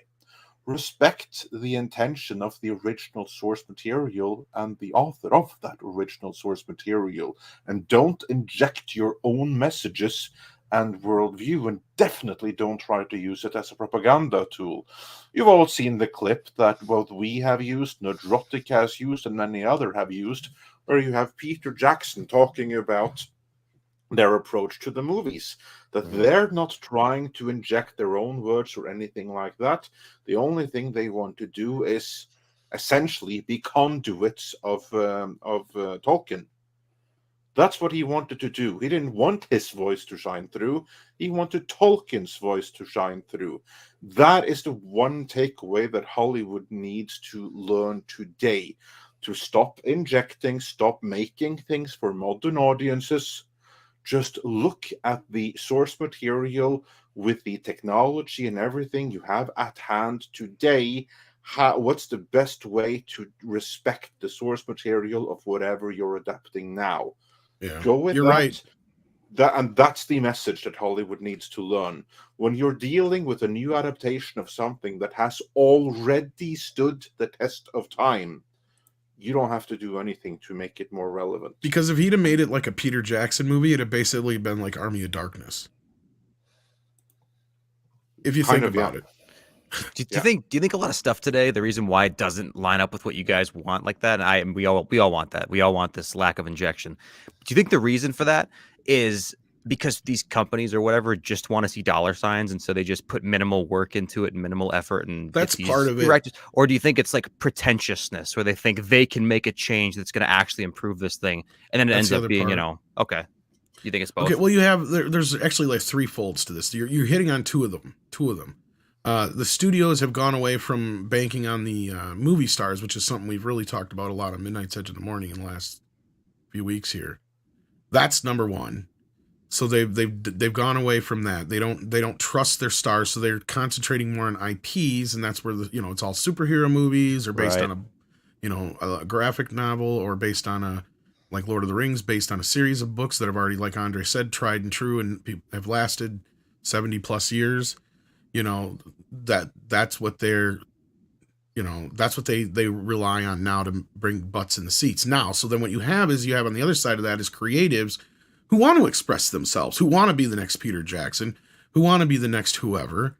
But see, like Andre was saying, Peter Jackson built his way up to this point, but he's also smart enough to know that I can't make this Peter Jackson's Lord of the Rings. I mean, it will be known as Peter Jackson's Lord of the Rings, but if he makes it like he was his last few movies, like I said, it would have turned out like Army of Darkness, because that's the kind of movies that Peter Jackson made. He was like your dime store version of Sam Raimi at that time. He had yet to become the Peter Jackson we know today. So this was his stepping stone for that. And some of these directors and creatives don't see that. They don't realize that that's part of the game, and they want to put their own stamp on this shit already. And it's like, dude, you're not Tarantino. You're not that level yet. You're not a James Gunn. James Gunn is one of the few that so far, has proven that he can do a lot of different things, and he also knows his weaknesses. There's other directors, Taika Waititi, who don't. Yeah. Right. Absolutely. And try to conform everything to their voice. Yep. When it's like, no, Taika, there was already an established thing here. You're not like James Gunn, where you're coming in with Guardians of the Galaxy, which nobody knows about. Everybody knows how Thor is supposed to be. Yep, there's a big difference there. And, like we've seen this with the new Lord of the Rings. That's a great place to put it. That's the other thing. They want to put their stamp on it. Sometimes you have outside influences like the woke culture we have now. That is another issue. That'll impede the creativity. And the other side of it is they don't follow the lore. They don't do the research. Part of that is, not getting the right kind of fans involved with these kind of things, or arbiters of the lore, like what was his name, Tom Shippey, is that who I'm thinking of? Yes. Who got booted. Like that guy has been a part of this I think he was a part of these films, to be honest with you. Like he's been a part of this crap since forever back. Like you need those kind of guys. You need the kind of guys who are going to go, wait a minute, that's not how it would work. Just because it may not fit with your design, you need that so badly, because otherwise we get this piss poor writing that we've had over the years where none of it makes sense. And you can't have that crap, and it makes characters act stupid. It makes things make no sense in the lore, in the grand scheme of things. What Peter did here was, like you said, Andre, he concentrated on what was Tolkien's main themes, what are the rules of the world, what is the world built like? All these things are more important first. And then what parts of the story can we get in here that are coherent enough to make a story out of? Because otherwise you can't go on like meandering stories about Tom Bombadil and other things that don't really have anything to do with the main overall arcing plot sometimes. Sure, they're cool to explore, but this is one of the reasons why I say Jaws, the movie, is infinitely better than the book. Because the book has so many of these other side plots that are unnecessary. Yeah. And they don't add to the great story of the whole thing. Yeah, it feels like it's navel gazing a little bit. And that's what I think a lot of people don't like about Stephen King's the same way too. Yeah, well, the way Water too is like, if that was a lot tighter, it'd be a lot better of a movie. But instead we're kind of like meandering, like you said. Yes, and nature shot. There's a lot of Tom Bombadil in Way of Water. And, that's what Tolkien is all about, right? He'll spend 4 paragraphs telling you what the trees look like. And that's fine in a book, but you can't express that in a movie. Yep. No, I totally agree. Well, didn't the Jaws movie put the book on the map? It didn't work the opposite way it normally would? it was kind of one of those things that fed into itself because it was just the book came out as they were making the movie, and it just so happened to be the #1 book at the same. And this was something that was kind of they were doing the Godfather method because that's the way they handled the Godfather. It was like at first Godfather was just this cheap throwaway movie they were doing at Paramount, but they worked out a way to where they boasted the book, and the book became the #1 bestseller in the nation when the movie came out, and that fed into the other, and that kind of became the norm for the 70s big time. They would really push that kind of thing. Also, the importance of intention when you're buying an IP, you're buying an audience and a fan base who already loves that IP, and that's part of what you're paying for. And intention is so important. And Peter Jackson came out right away and said the clip you guys use is a good example, but he also was clearly someone who he pursued and worked for this for years to get the rights to do this. He had a vision, and it was to put Tolkien's words on the screen as best as he could. And so there were people I know at the time who pushed back against it, but he overall won people over with what he did, because even the things they didn't like, his intentions were to put the best possible version of it on screen for us. And we don't get that now. Like you said, Taika Waititi, wasn't it him who said, "I'll destroy your mythos in a minute"? Yeah. It's that right away, the attack, and I'm going to do what I want with this property. It's got nothing to do with you. And you get that from but the Wheel of Time showrunner who's saying, if you don't like it, just wait, I'm going to make more characters gay to fire up the audience. Like, we don't get the Jackson approach that much anymore, except for Tom Cruise, who Maverick, he opens it by thanking us for coming to the movie. He does that stunt where he jumps out of a plane and thanks us for watching. But you got to ask yourself, did Tom learn that lesson from The Mummy? Yeah, well, maybe. That's the one movie because I didn't watch actually The Mummy, but we don't have that because everything we just explained. I'm just bringing. I know not to. Sorry to interrupt you, Zach. But everything you just said. Yeah, he did the absolute opposite with The Mummy. Right? He made that into a Tom Cruise vehicle instead of conforming to what the Mummy was, right, and what made it popular, especially with, like, say, the Brendan Fraser version of it. Right. Yeah. I wonder if he did learn that lesson from that. I'm just curious what you guys thought, but like, yeah, because I mean, I know he's an exception to the rule now, but he wasn't a couple of years ago.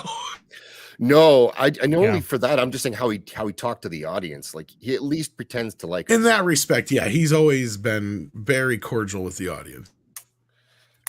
We'll forget Taika Waititi. And I think that he is also someone that has learned to don't take the audience for granted, because it's been a long time ago now, and many will have forgotten it.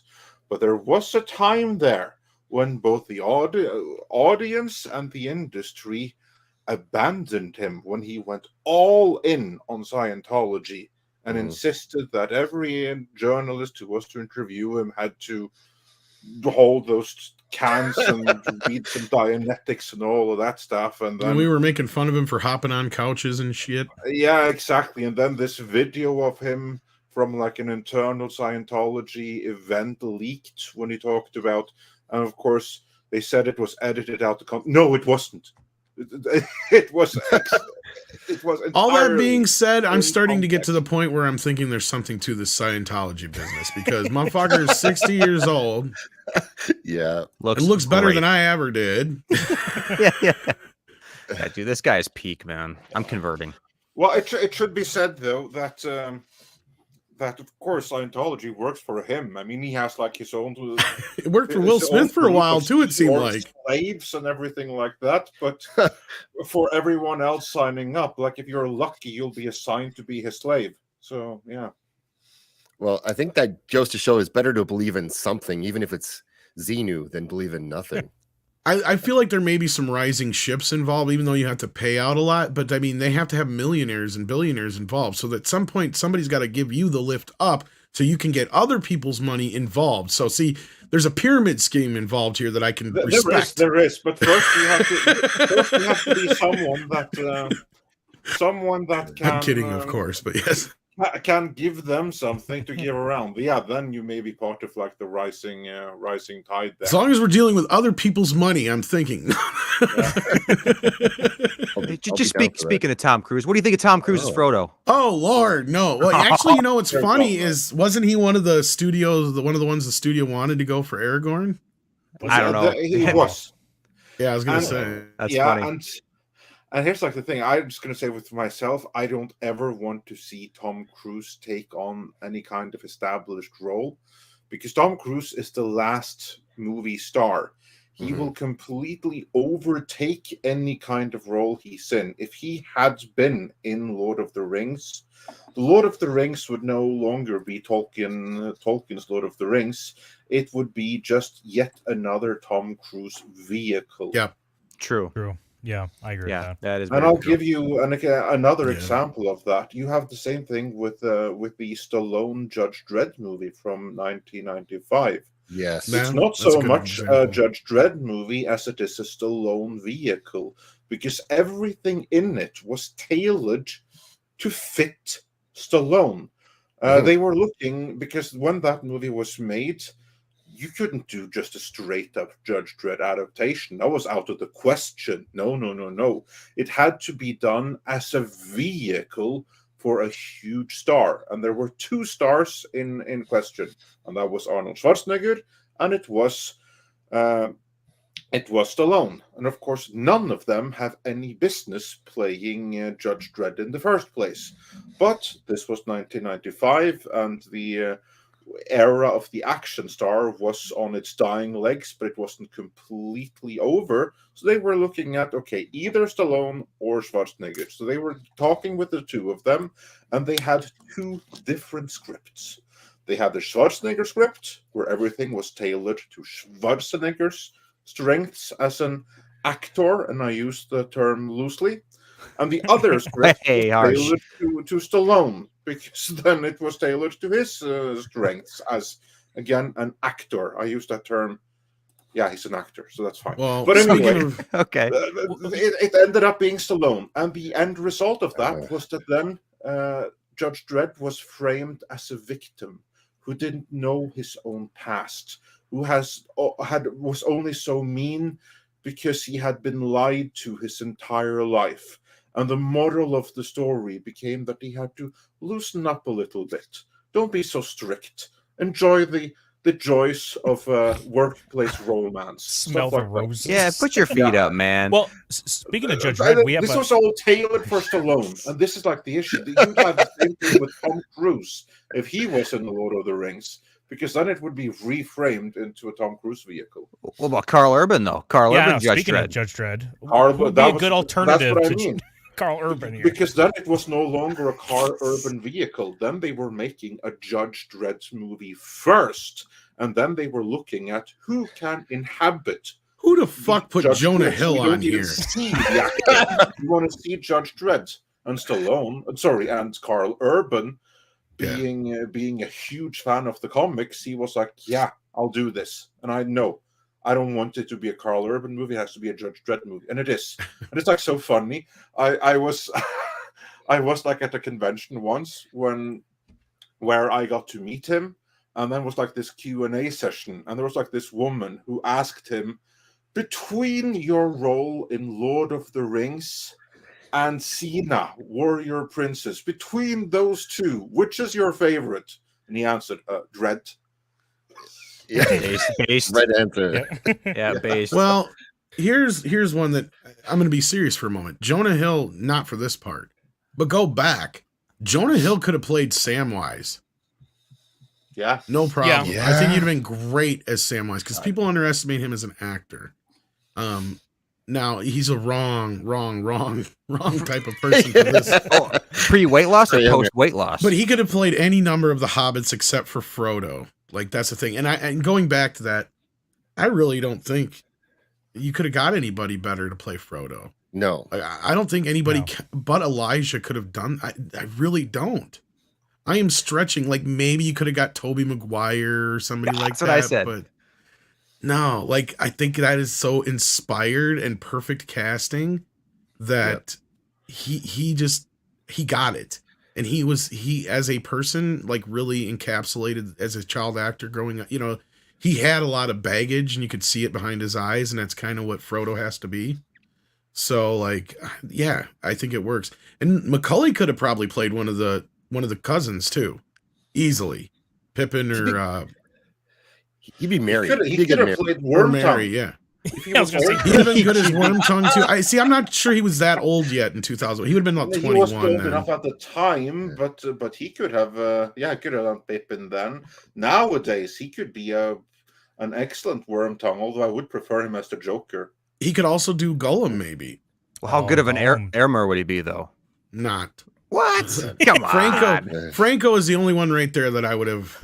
I agree with that. I mean, I'm of course influenced by like his parody movie, like these sword and sorcery parody put out a few years ago, like the Queen's Tale or something like that. Your Highness. Thank you, Your Highness. That's the one. But yeah, of the ones on screen, I'm also going to go with Franco. Yeah. And Mark Ruffalo just needs to go away. Yes. He is the worst dude. Oh my God. I can't even believe some of these people that like Mark Ruffalo in any regard. He's like one of the worst actors active in Hollywood He is today. a perfect example of why you have to shut up and be quiet about your personal politics. Because I submit that most of the people who don't like him, and I don't blame anyone who doesn't, but if he just had kept his mouth quiet, it wouldn't have been an issue. Well, the problem is he's dime store Tim Robbins to begin with. So, like, I mean, yes, true. I thought you were going to say dime store and Ed Norton. No, he's not even that good. Like, he's Tim Robbins. Like, that's the kind of roles that I can usually see Ruffalo playing. Is like he could be interchangeable. Not with Norton. See, that's the thing. He was miscast, in my opinion, as Hulk to begin with. Like Norton, I like because I felt like Norton. Like he encapsulated a lot of the same features that like Bill Bixby did look wise, even though you and I disagree on that. But like Mark Ruffalo is just too fucking soy. Like he's just 100%. And it seeps through. Like with Norton, he's constantly on the edge. And see, that's kind of what Bixby was too. You know what I mean? When he was pushed to those points. And you need your Hulk to be like that. You can't have him be, hey, I'm hippie Hulk. You know, and that's what Ruffalo is. He's terrible, dude. His acting sucks too. It's not even that he plays the character wrong. He's actually just a bad actor, dude. His line delivery, it's like he knows he has cameras on him and he's like trying not to look into the lens. It's like, what the fuck's going on? But Bruce Banner in the original Hulk is a very passionate man, right? And Edward Norton played Bruce as a very passionate man, you know, and that's what I always kind of picture Bruce Banner being, is a very passionate individual. You know, he's one of those guys that he's sure of so sure of things, and then he realizes, oh shit, I fucked up. But now he's got to fix that thing that he fucked up. Mark Ruffalo is just like coasting. I don't get it. At best. Yeah, and the politics too. Don Cheadle's insufferable with his politics, but at least he's a good enough actor where I'm not thinking like, man, he's hate better this guy than on the Terrence screen. Howard, in my opinion. Actually, Chris Evans, same deal. Yeah, I know a lot of people love Terrence Howard more in the role, but I'm like, to me, Cheadle's the better actor. They're basically seamless, right? I didn't even notice there's a difference. Well, it was definitely seamless. I mean, that's because Cheadle knows how to do that. They're twins. They're twins. Yeah. Okay. Well, we got another casting here. These are supposed to be bad castings. These are supposed to be terrible casting. These are not supposed to be, hey, look at our picks. No, like, no, what do you think of them? No, but like, yeah, I get what you're saying here. But like, no, actually, in actuality, I mean, he might have been quite too young at that time, but Jonah Hill would have made one of the Hobbits. He would have been great as one of the Hobbits, I think. I want to play a short clip here for all the Mark Ruffalo fans in the chat. Who the fuck is that at the top left?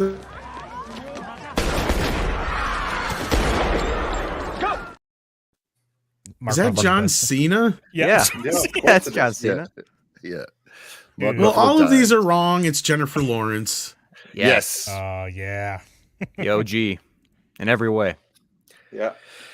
There Jennifer was never Lawrence. an action female in an action movie before, but I have to say, since this current year, then the stunning and great John Cena, who has decided that he wants to be a woman today, that's obviously the way to go. That's you know, so everyone can see themselves on screen. Yeah, true. Yeah, and you know what? He can market it in China, so there's that for them too. They Well, like China Chinese probably money. sent him a memo. He wouldn't make a decision like this without China's approval. That's true. You're right. Yeah, he goes Well, he grocery can always shopping. apologize to the CCP. Well, that picture's not allowed in China. True. That's true too. Well, okay, I Well, want to then get you this. don't have to worry. It's not going to be released in China, so no apology is necessary. That's true. This Theoden one, after you see this casting, I don't think you can unsee it because it You happened can't. to me. Oh, Louis C.K. as Theoden. looks exactly like him. You won't be able to unsee it. I'm sorry, guys. But these castings are awful. Well, also, Stone Cold Steve Austin as King Theoden. Come on, dude. Yes. I would love that. That's with the knee braces and everything. Him. Yeah. You know what? Right? William Like H. conscious Macy would have Saruman. made an interesting Bilbo, though. Damn it. Who? William William H. H. Macy would have been made an interesting Bilbo. Yeah, I could see that. Yeah. A very Louis CK neurotic is- Bilbo. Well, so who's your guys' pick? Who's your pick? Malkovich. Oh, If we're okay. being Of anybody? serious. Okay. Well, Oh, okay. Serious and not serious, I guess. So John Malkovich, really cool. Yeah. Interesting. Come on, Louis C.K. trying to get Wormtongue to go in the back. Louis C.K. I got to show you something, Beck.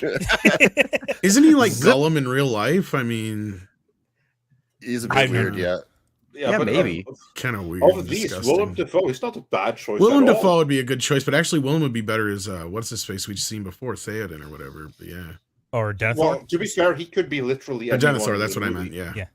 I mean, he's such. He a could have been good any one of actor. these roles. He could have even been Gandalf for that matter. I was about to say he could be Gandalf. He could be Saruman. He'd have been great as Saruman. Yes. He could be Frodo. No, sorry. He could be Bilbo. Yeah, Bilbo would have been good too. Absolutely. Yeah, it would I have been good. think you guys are underselling like the Scorpion King like budget we could have put with Lord of the Rings, and then had like Stone Cold Steve Austin, who's his name, Gravedigger. Gravedigger's Undertaker. Macho Man Randy As Savage. long as Hulk Hogan plays fucking Gandalf, that's all that matters. Let's do it. Oh, that move is I getting. can't join you, brother. I'd pay money to see that. But Of you know what? course you would. It's funny because I don't even know this actor. I'm trying to remember his name. Bernard that Hill? plays- Yeah. What else is he in? This is the only thing I've really seen him I think in. and he's played amazing in similar it. roles like 100 times over. That's all I can remember. I don't know. Okay. It's just so funny. He does look so much like Louis C.K. It's just you put that Can't wig on unsee him. it. Yes, he's Well, but he is based. He did call out how Rings of Power sucks. He calls it trash, which was good to hear from someone. But Andre has got to run. Andre, thank you so much He for coming does. out. Defoe would have made an interesting Gollum too, you know. Oh, yeah. He already played Yes. the role as Green Goblin. I mean, or Macy too. I feel like he plays that role in real life sometimes. You see some like old home videos of Willem Dafoe, his dick's hanging out or whatever. It's pretty weird. It's weird shit, man. Send me a link. Yeah, get the private. well, that's because he's got an anaconda and he wants to show it off. Legit, he does. Andre, thank you so much for coming on. We really appreciate you being here and joining us today and sharing this with us. Thank you. Yeah, see you later, man. Thanks for having me, and Happy New Year, guys. Happy New Year to you. Happy New Year. Yeah, all right. Take care. Thanks, Andre. Hey, Andre. Oh, dude. Yeah, I mean, we found these castings and I couldn't unsee Louis C.K. But also, do you know Louis C.K. is Mexican? No, Born is in he really? Mexico. Yeah. Oh, look it okay. up. So he's born a So- Mexican. He's not ethnically, or he's not. Here. Okay. Let's have a little private chat here. We got to corner Paulie and tell him why is there no Louis C.K. coverage? Does he hate his own people? I think we can do this. Yes. Give it a go. Yeah. He's born in Mexico. Solidarity, was Pauly man. Born in Mexico? I don't think so. No, I think- Solidarity with your Latino brothers. Last Pauly. I knew he was from California. Yeah, well, close enough. Mexico Junior. Hey, do you want to do some of these fill in the blank ones? Let's just Oh, try yeah. it out. Let's try it out. Tom, I think you'll like this. Yes, which one do we got here? Sure. So- Well, I got a few minutes all left here. all you got to do is fill in the blank here to your best effort. I'll Okay, do my let me best. see here. Oh, Zach, you switched that's what you did real quick. And we're going to fill in the blank with this scene. I think we haven't done this one yet, so I'll play this one. What? I cannot jump the distance you have to. Well, that's easy. You'll have to toss me. Okay. Yeah, but I mean, use the imagination a little bit here. Oh, you want Chat? me to come up with something different? Yeah, Yeah. the X-rated. Yep, and the You'll have chat. to blow me. The chat. All right, that's good. That's good. Yeah. Whip me. We got. Sorry, Aragorn, Mags- you have to now. We got Mags in the Can't chat. make Which the is me rules. right away. And that's Squirt me, another one. Yeah, squirt me, milk me, whatever. All Yeah, the With above. me, yeah. blow Me and me, Mr. yeah. TT are seeing, eye to eye on this one. Peg I like me. that one, Mags. That's good. You'll have to pick me. Then I just I can't have it in because of the copyright, but don't tell the elf. Just like right before he's about to do it. Just, please don't. I know you have to do this to me, but please don't tell. And Loki's here. Hey, Loki. Hey, Loki. Hey, Okay, Loki. we have another one. Yeah, Okay, let's do a couple of these. Lovely big golden with a nice piece of Nice big juicy golden blank. Butt cheeks. Okay, All right. butt cheeks. Butt cheeks. With I don't know. You guys fill in the rest, or do I got to fill them all? You do it. It's actually for the chat. It's mostly for the chat, but we're okay. So Yeah, let's see. Big juicy butt cheeks I'll with play a one more nice time. piece of. lovely big golden with a nice piece of Nice piece of blanky blank. Man. The big juicy butt cheeks with a nice piece of. That's rough stained fabric. I don't know. It's hard to say, man. Stained fabric. A nice piece of stained fabric or prolapsed. A nice piece of prolapsed membrane. A nice piece of prolapsed membrane. We're working here. You're working really hard on marks this one. and Yeah, right. Yeah, that works. Yeah, that could work. Okay, that's based. Peaches and melons. Peaches and melons. Dad ass. Yeah, dad ass. Fruit roll up. Butt bacon. Butt bacon. Shield wall cracks up to him. Butt bacon. Orc anus. There's Krampus. Yep, orc anus. Yeah. In universe. Yep. So chat's got some good ideas. All right, I think I got one. Mad Libs with Lord of the Rings. Yeah, one more. One more. I got one more. I think we haven't shown this one. 300 lives of men. I walk this earth, and now I have no. One more time. Here we go. 300 lives of men. I walk this earth, and now I have no. He's got no Well, I think cum. that's pretty obvious. What he is has it? no cock. Oh, he's I was thinking he has no checkbook. He's out of money. No checkbook. Yeah, I got no cash. Oh no, I'm going for the gusto. We're going blue. Yeah, I'm going. Yeah, he's Balls, got no cum. dicks. He's been drained. 300 years on this earth. You got to share that's the true. load. Yeah, share the load. So, okay, listen, guys, I got a tip that I missed that Okay. was addressed to Andre. So maybe you can, maybe you want to carry this to him, Tom, but maybe you don't. It's from Andre's bottom. It's tip 420 and says, "Who wouldn't go gay for Andre's voice alone?" That's the comment. I don't know. I'm sure he would appreciate that. Yes, I I missed that one, but yeah, I'm sure Andre would thank you, and but I'll say thank you. So thank you very much for the tip. You can go gay for Tom too.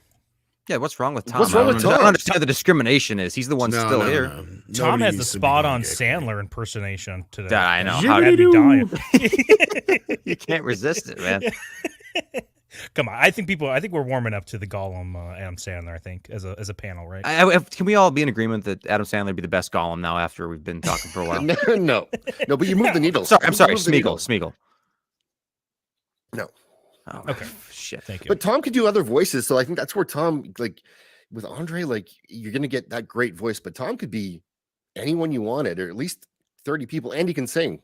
So, all right. Some people would disagree with the latter, but yeah.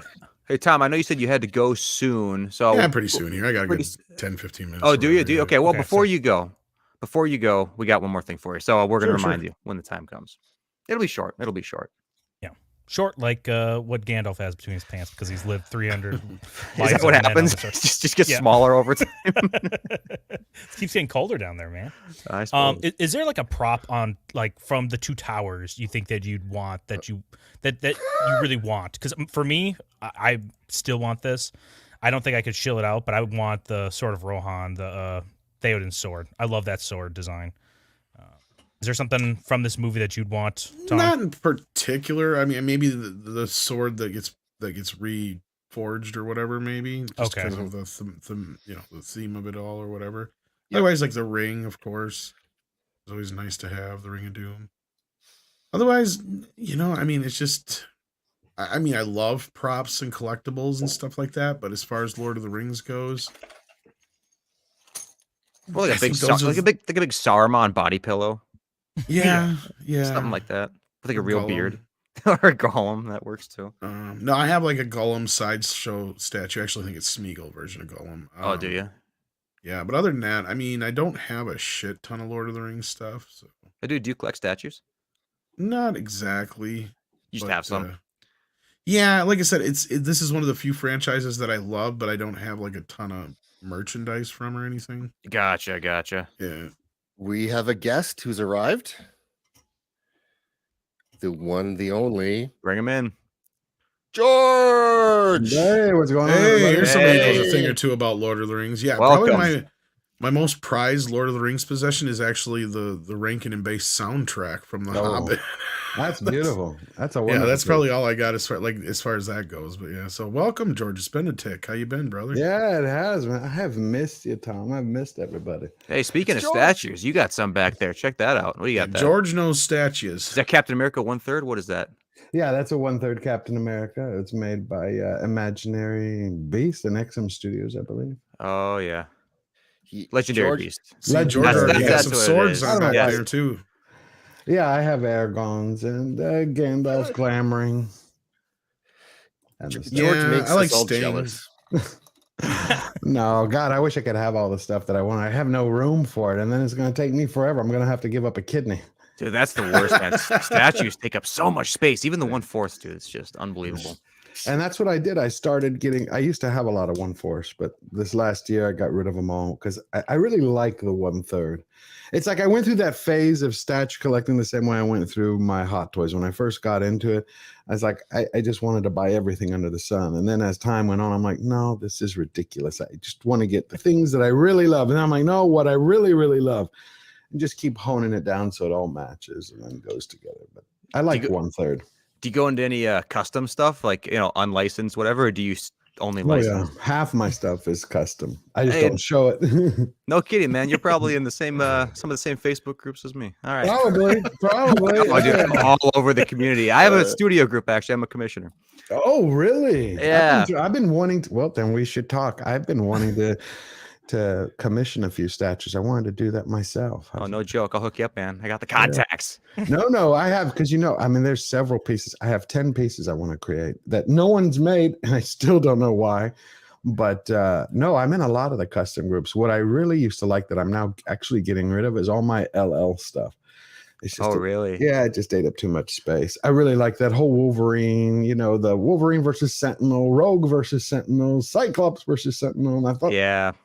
When I saw that Iceman versus Sentinel, I was like, this is the greatest thing I've ever seen. But that took me down a rabbit hole, and slowly I found him. But it's like, okay, move the beds, move the fridge. They're just too big. Dude, Iceman especially, man. That thing is massive. And also, if you have it, sorry to say, that yellowing that it's been getting, man. And I've seen it in real life too. My buddy got it. So many broken pieces. Like, I know it happens. I don't have yellowing. I have it only right. Yeah, it hasn't happened because I haven't pulled it out of the box. Okay. I pulled the rest of them, but that one, when I heard that, I was like, well, I went to pull it out and I saw like 5 broken icicles. And I'm like, I got to do this really slowly. And then I said, I'll do it later. Then I heard the yellowing. Then I saw the size. I was like, yeah, not going to happen.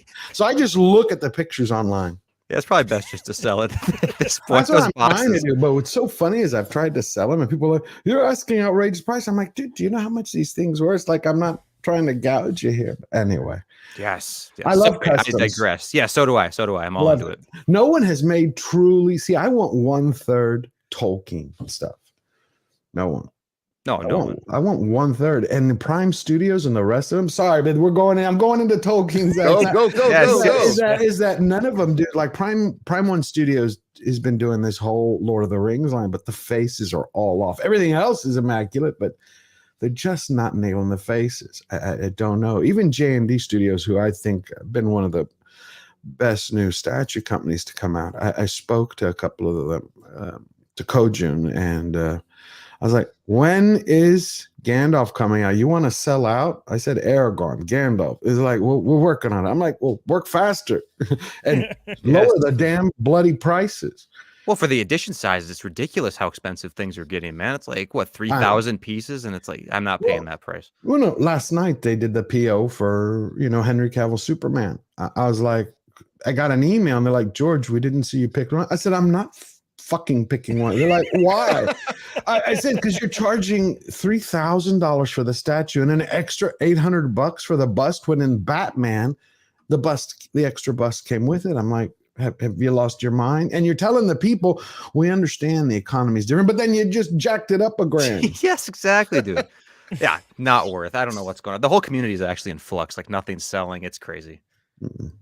But no, Tolkien is what I really want. I want to commission some Tolkien stuff, and I want to create some rings because no one has, in my estimation, because otherwise I'm going to sound like an egomaniac. No one's done the faces right. I mean, it needs work. No, you're right. No one has. I know Gator, when he talks about doing his, he never likes doing the actual actors. But George, you don't mind the actual actors' faces on there? Oh, I want to do both. I want to do one as a representation line from the books, and then I want to do one from Jackson's. Yeah, and I think it's different with something like Lord of the Rings because it's like the source material is not nearly as widespread and widely available. Something like comics, but like if you're talking about a Thor statue or Captain America, it's like I don't want a statue of Chris Evans in my house. I'd want a statue of Captain America, like World War II, this mythical figure. That's what I want. Howling Commandos. Yes, the God of Thunder. That's what I want, not Chris Hemsworth's goofy ass. You know what I mean? It's like not what he's done with it. I used to want one of his. I actually bought one of Iron Studios. They did those, I think, 1/4 scale pieces 3 years ago, but it was literally the worst statue I've ever had. You talking about that one from Endgame where it says it's the worst? I'm like, what the hell is this? Was someone blind, drunk at the same time? I'm like, I could do better than that, and I suck at creating. No, what were y'all talking about? Yeah, sorry. I agree with what you say, man. Thank you. I was actually in the process of trying to talk all these guys into touch tips. You got it, man. Yeah, you got it. This close until you showed up and screwed it all up, George. Damn it. But we all talking about no, we're talking about Two Towers and shit. Yeah. Two Towers? God, love Two Towers. Towers have tips. Yeah. I wish they would have changed a few things, but you can never get everything that you want. I think in Two Towers, I think what really drove me crazy was Saruman's death, because I wanted to see the scouring of the Shire in Return of the King. But when I read a lot about what Peter Jackson, he actually filmed, supposedly, I keep hearing supposedly, I'm waiting to ask Robert if it's true, but every time that I see him, I forget. But I heard that he actually filmed the scouring of the Shire, like 15 minutes of it. And that the studio, I think he did. The studio told him was like, you can't have 4 endings. I'm like, well, the book, what are you talking about? Of course you can't. So it's going to confuse people. Yeah, they tease it in the Fellowship, though. When the Galadriel, when Frodo looks into the water, right? They show it. So he's filmed it. But I heard it's 15 minutes, 20 minutes. It's supposed to be a 35-minute scene. And then you constantly get those reports where they're saying one day Jackson is going to release the real extended edition where it's supposed to be 30 to 45 minutes on top of the extended editions for each one. I'm like, give it extra hours. I don't care. See, to me, that would be something like give the man another couple $100 million to go film the rest of the material. Get me worked up, man. I want it. Oh, me too. Me too. Sorry, my dog is going cuckoo. No worries. That's We have right. another We're dog guest who's people. joined us. He wants the movies like you do, George. Yes, he does. He does. It's like, give my boss those movies. Yeah, he never does this. Somebody must be running. My human needs them. Hey, what if it was Adam Sandler asking for the movies though? Give me the movies, yippity doo. We have a store Loki in the house. Welcome, Loki. Here, Mr. Gollum. It's my goddamn ring. How are you gentlemen doing? 12 hours. 12 hours. Y'all are nuts. Oh man. Me and Mike did that back in the DC event fandom, whatever, 3 years ago. And I'm like, I will never do this shit again. Oh, I thought we were going to do like 24 hours one day. I've always heard of those. I've never participated in one.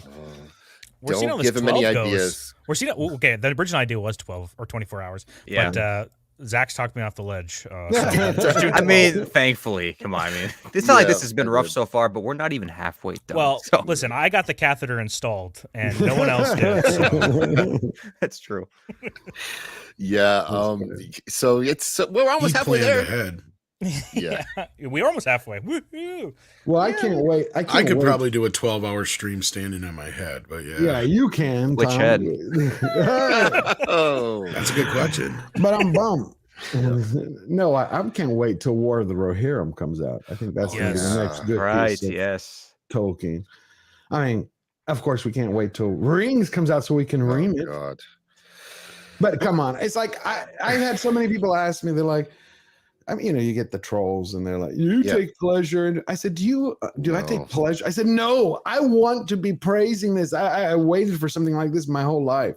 It's like you wait for it, and then it gets here, and like it's worse than what I thought. It was the thing where they showed us the best they had in that teaser trailer, and the best was bad. Yep. So it's I had a family member that actually liked Rings. I handed them the Silmarillion, and I said, "Look, read this and talk to me. Talk to me next time. Read this. Read the Silmarillion." They never have. They did, and they were like, "They got so much wrong." And I said, "Yeah, they got so much wrong." They did. I should have done that. It was a friend of my sister's. It's kind of like this family friend of all of us, but. She's like, I watch your Rings videos, George, but I don't understand. I really am having a good time on this. And I told my sister, why do you keep having retarded friends? and she looked at it, and the lady was right there. She's like, did you just say that in front of me? I'm like, well, you lost all my respect. I don't understand. I said, what did you like? So just put it was a nice fantasy. I said, okay, forget Tolkien. What is it about fantasy that you liked about it? What was fantasy? Okay, what does that mean? And they're like, well, it's got some. And so I had to drill down. So when we got that, I just asked her questions. She goes, well, I don't know anything about Tolkien, and I enjoyed it. Okay, as a show, what did you like? Well, I like the way they look. I said, oh, hold on. Let's bring this up. You mean the armor? She goes, yeah, what's wrong with that? Yeah, I mean the T-shirt? It's a style. It's a style, you know? I'm like, she's like, I didn't know that. So I'm like, okay. Let's go through this. And so I was like, by the end of it, she's like, well, now I can't enjoy it. I'm like, you're supposed to think a little bit. And we're not supposed to think. We're supposed to have suspension of disbelief and then relax and go into another world. She goes, but that's what I was doing before you told me. Well, got you there. And no, but I told her in that way. You're right. But see, I see what happened here. What? You made the mistake of talking to a normie woman. First and foremost. That was your mistake. See, there's a difference, and I'm sure the women in the chat will understand. Some women are just not born with that gene, where they understand nerd stuff. Yeah. Okay, and many of those lovely women that do have said gene are in our chat right now.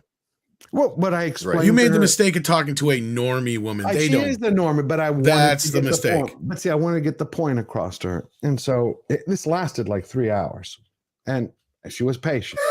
So I said, because I was like, I'm not losing. I said, I'm going to get my point across one way or the other. I was going to find one way because I wanted her to understand it. And she was like, okay, let's just keep going. So I said, are there things in the world you don't like that are going on right now? She goes, yeah, absolutely. I said, cool. Tell me what they are. She shared a few of them. I said, how do you think it got that way? And she's like, well, I didn't think about that. I said, it got that way because people don't use their fucking brain because they just want to detach. She's like, oh, Mike, are you getting the connection? See, I said, when you poison the culture, they poison you. They blind your eyes. You don't see anything that's going on. And all of a sudden, you end up with rings of fucking power and people in politics that you can't stand. She's like, so I walked her through the connections. In the end of it, she's like, I'm not talking movies with you anymore. I don't even get that, man. It's like, I just want to detach. I just want to detach and escape my life and watch it. Why do you have to poke holes in everything? People say that a lot. It's like, how can you even detach and become ensconced in a world where like step 1 and step 2 can't possibly be related. Like this event can't possibly lead to some people when events. they turn their brains off, they literally are talking like they can accept whatever kind of weird nonsense we used to get in cartoons as a kid. You know, I like guess, yeah.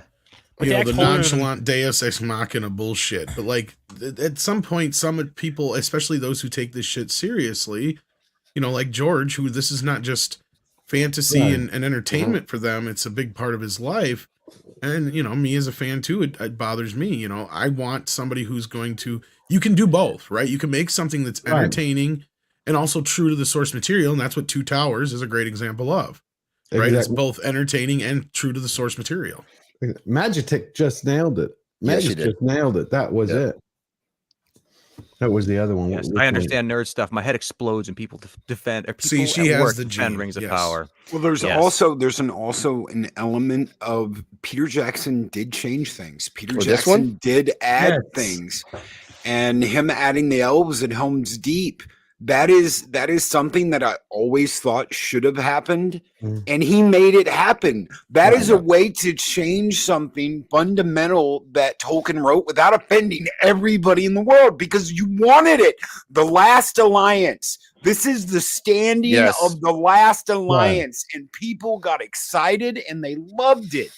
And still, it's like, how can you not understand something as simple as, sure, you can add to this universe. Sure, you can create something that didn't happen, but you have to do it with the respect and love of the franchise. You can't just go, you know what? We don't want to offend anybody, so we're gonna make Gandalf a dribbling idiot in Rings of Power.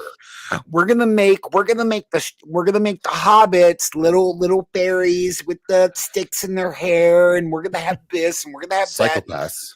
Psychopaths, yes. I call them like Charles Manson family. I mean, come on.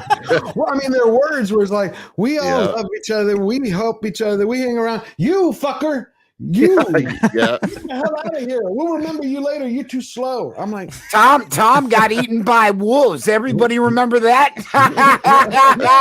We're the most caring, loving people on Middle Earth, y'all.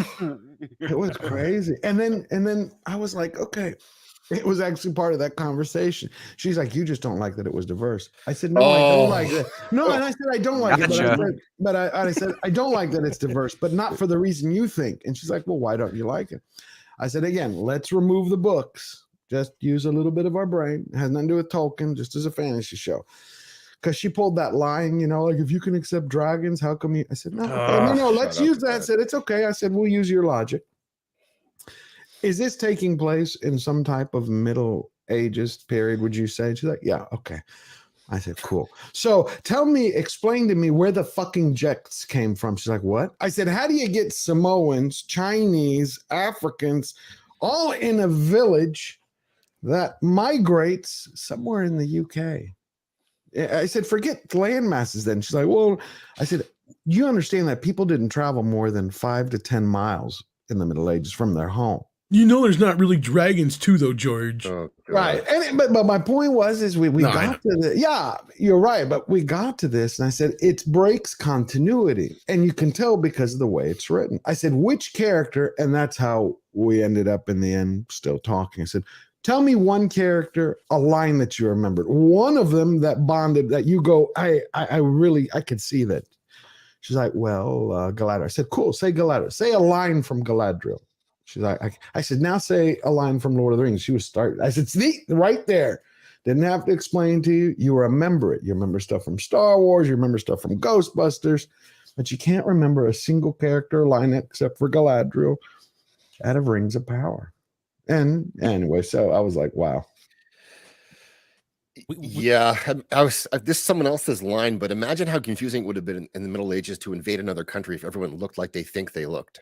No, right? Like, yeah. Well, I'm looking forward to seeing at some point in the middle time ground between Rings of Power and Lord of the Rings and The Hobbit, when this great ethnic genocide happens of every race in Middle Earth. They're not even taking into consideration that a lot of the whole like world building that we have in our own real life world is based upon the fact that one group saw another group and said, hey, they don't look like us. Let's fucking kill him. Yes.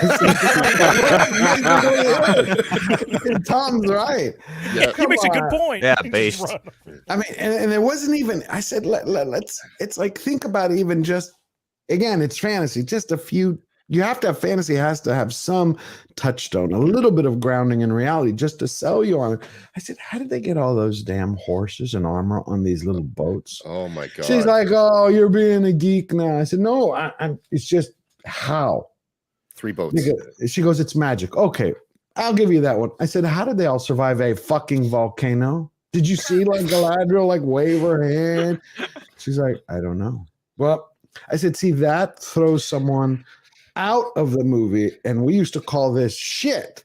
Yes. And we'd make fun of it, but now you're like Classical saying term. it's great. Yeah. So Well, it's one thing. Oh, go ahead. Sorry. No. Say, go what you were saying. I was just saying, it's one thing to be able to go into a mentality of seeing like a play, right? You have to be able to toss a little bit of verisimilitude out the window because you know they're not going to be able to do everything the way it's meant to be in a play. But when you go to see a movie or you see a TV show, there's no excuse. And that's kind of another element to it too. But you had a different point, I'm sure, George, and I did not mean to interrupt. No, you didn't at all interrupt. No, I appreciate your point. What I was going to say was Jackson, with all the changes that he made, the one thing he did not do is he did not steal the spirit of Tolkien. He captured the essence of what Tolkien was trying to say, and that's why they're incredible. I watch them multiple times a year. I mean, there's things that I want to nitpick, and the other side, shut the fuck up, George. This is brilliant. I'm enjoying it. There's so many themes going through Lord of the Rings, and the main theme being there's so many things in this world that are bigger than all of us, but even the smallest person can make a difference. Yes. That's one of the main themes throughout the entire, not just the Lord of the Rings trilogy itself, but The Hobbit and some of the other works. So like, that's the thing that, you know, and that's what happens when you turn around and you try to make Galadriel the main focal point. It don't work then, because she is just as powerful or more powerful than Gandalf, for instance. So like at that point, what the hell are you doing? That's like, that's not what these stories are about. They could have used her if they would have portrayed her correctly. There's that aspect too, yeah. Because they didn't. Galadriel was not this Viking, warrior in that aspect. She was about wisdom and grace and spirituality. And yes, was she was called, my God, the name just escaped me. It's like her mother and father both had 2 different names for her. One was Nerwin, and one meant, oh my God, my brain just shuts down. She was 6'4". She was 6'4". So she was the tallest of the Noldor female elves. Mm-hmm. And this is one of the lines that when she was younger. Right. When she was younger, but this is one of the things that Amazon kept going back on. See, Tolkien called her an Amazon. I said, read the next 2 fucking lines in athletic events. Plus, she was tall. So I think it was Noblewoman was what her father called her. Artanis, I think it was, and then Nerwin. Hold on. This is going to drive me crazy. And if you're reading the Silmarillion, you have to write this shit down. Yeah, literally, like I had to write down, okay, this is this person, this, because you've got multiple names for multiple people, and you'll be like, wait, go back. Okay, oh yeah, that's Galadriel. Oh yeah, yes.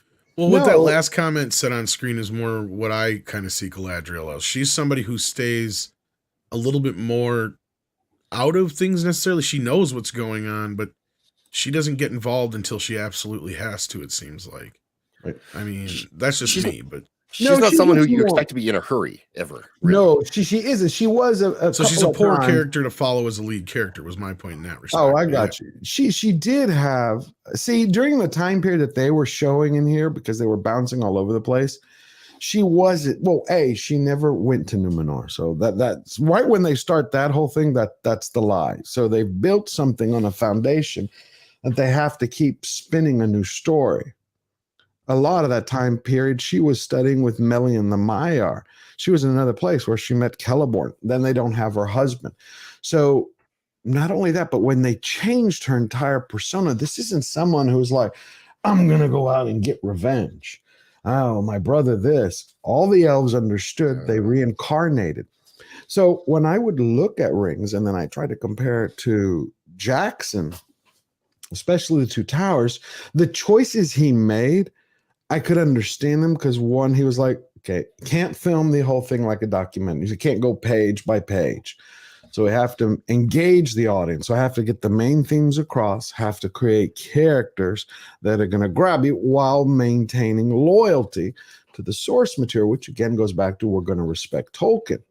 So when you saw Galadriel, he gave us snippets of her, like he condensed her down to her core essence. The other side turns around and they're having her, like right from the beginning, in the very first episode, she wants revenge for her brother. Cool. Why? There's no point because you know his ass is going to reincarnate 50 years, 100 years. Well, not just that. She seems like, okay, for you, what you just explained that. And I'm going off of, I've only read the main trilogy in The Hobbit. Right. I've never read the Silmarillion. I've never read anything else beyond that. I don't know a lot of the historical ins and outs of the characters beyond that. And I barely remember the books because it's been like 20 years since I've read them. Right. We established that earlier. From what I remember from the films and what I've heard of the Rings of Power show, because I made it only 20 minutes into that piece of shit. You have one scene, and this is what you're talking about with where Jackson's able to distill these characters into a couple of scenes if need be. Right. Galadriel's one of them. Mm-hmm. She's given a test. And that test is Frodo willingly hands her the ring, says, here you go, you can have it. Mm-hmm. It's yours. I don't want this burden any longer. Right. I don't feel like I'm strong enough. You clearly are. And she flat out says, I can't take it.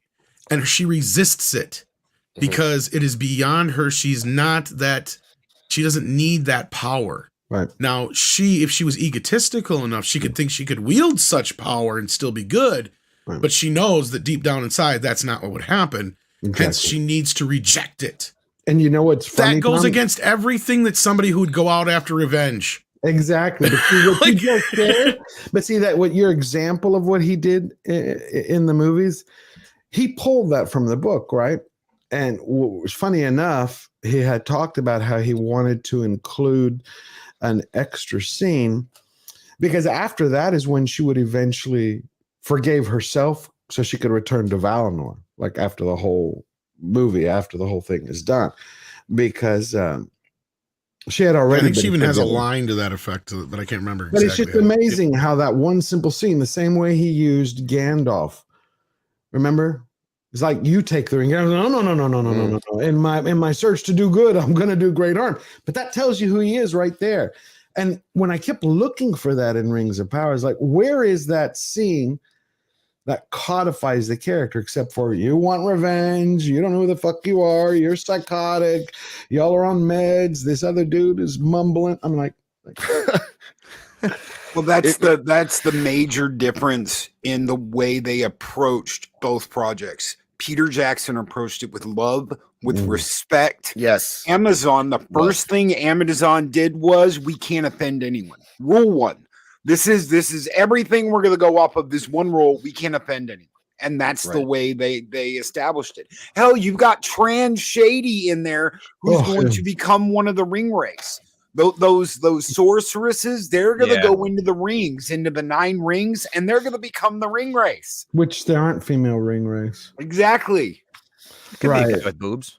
That's You never know. Let's find a way to make everyone happy instead of trying to find a way to make the fans happy, the people that love this stuff, and grow the legend.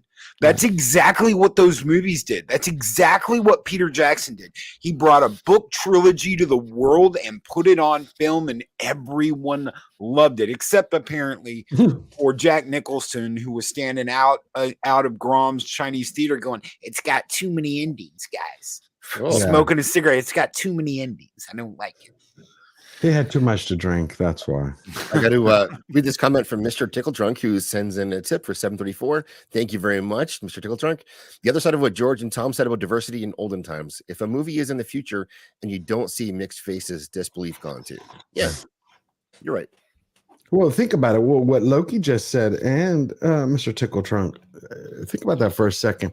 I think I learned this when I was 12. It's like when you try to please everyone, you piss everyone off mostly. Yep. I mean, you can't do that. And now they said they're going to double down. Not only we're going to make it bigger, they're doing that Jar Jar Abrams thing. Not only bigger, better, but more diversity. I'm like, okay, if you want to do diversity, then bring it how it is in the books.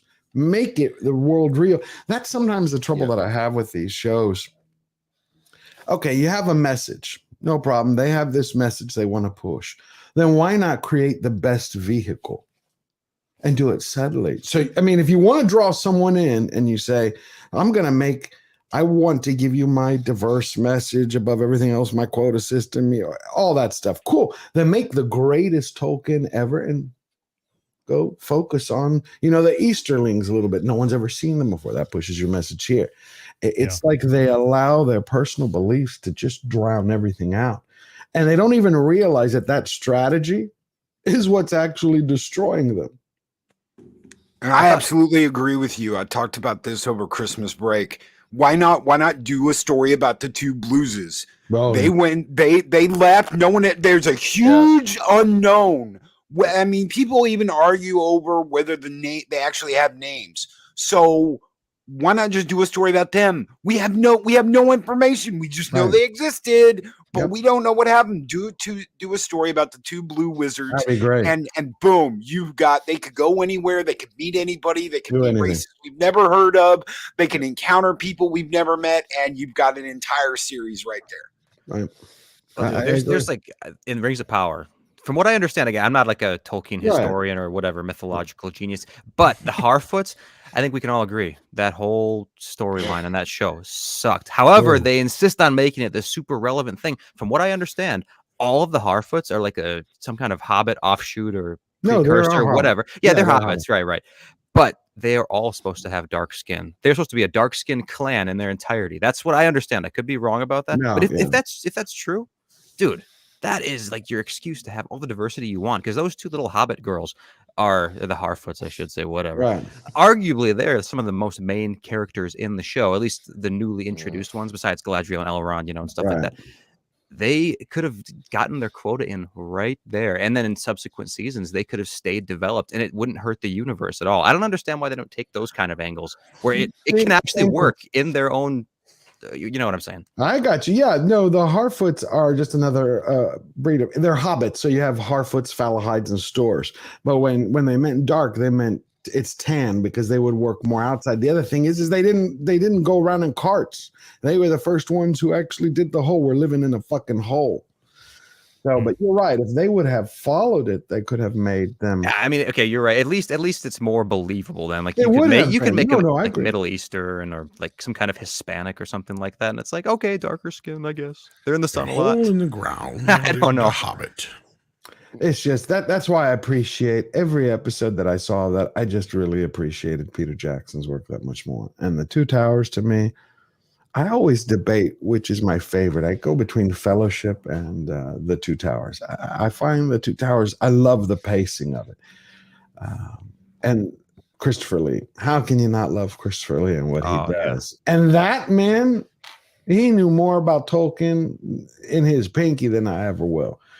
I mean, he would talk with the man all the time. I mean, he loved it. But see, again, and this is in the movie and outside of the movie, you had a cast, regardless of what a lot of them are saying today, we support Rings of Power and all this.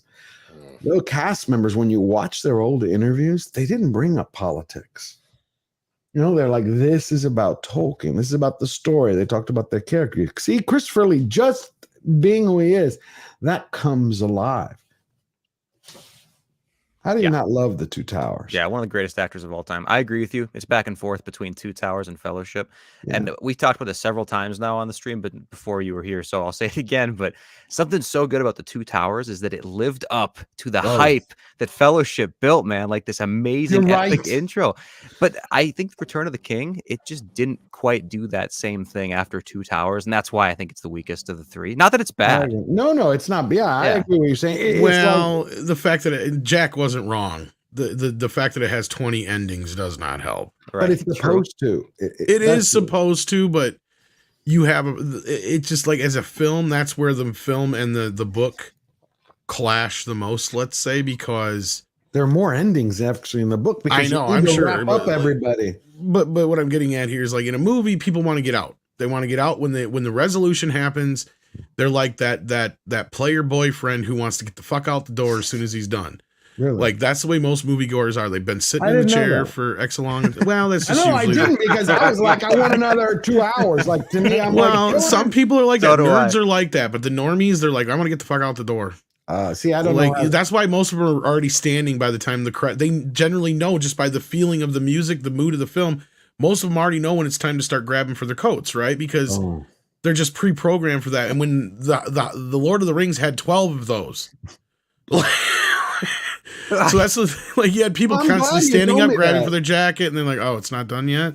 Oh man, because I don't understand how that works. So I'm glad you share that because I would watch other people. I'm like, "What are you doing? It's not over yet." No, it's just an old Hollywood thing. They're like, "Don't dwell." That's why so many movies have like extra scenes that would normally come after the climax of the peak point of the film. Right. Because when you're in the edit, like you can't get past that point. So they're like, most people are ready to walk out. Let's just cut all this out. Like maybe you'll get an extra credit scene and that's about it.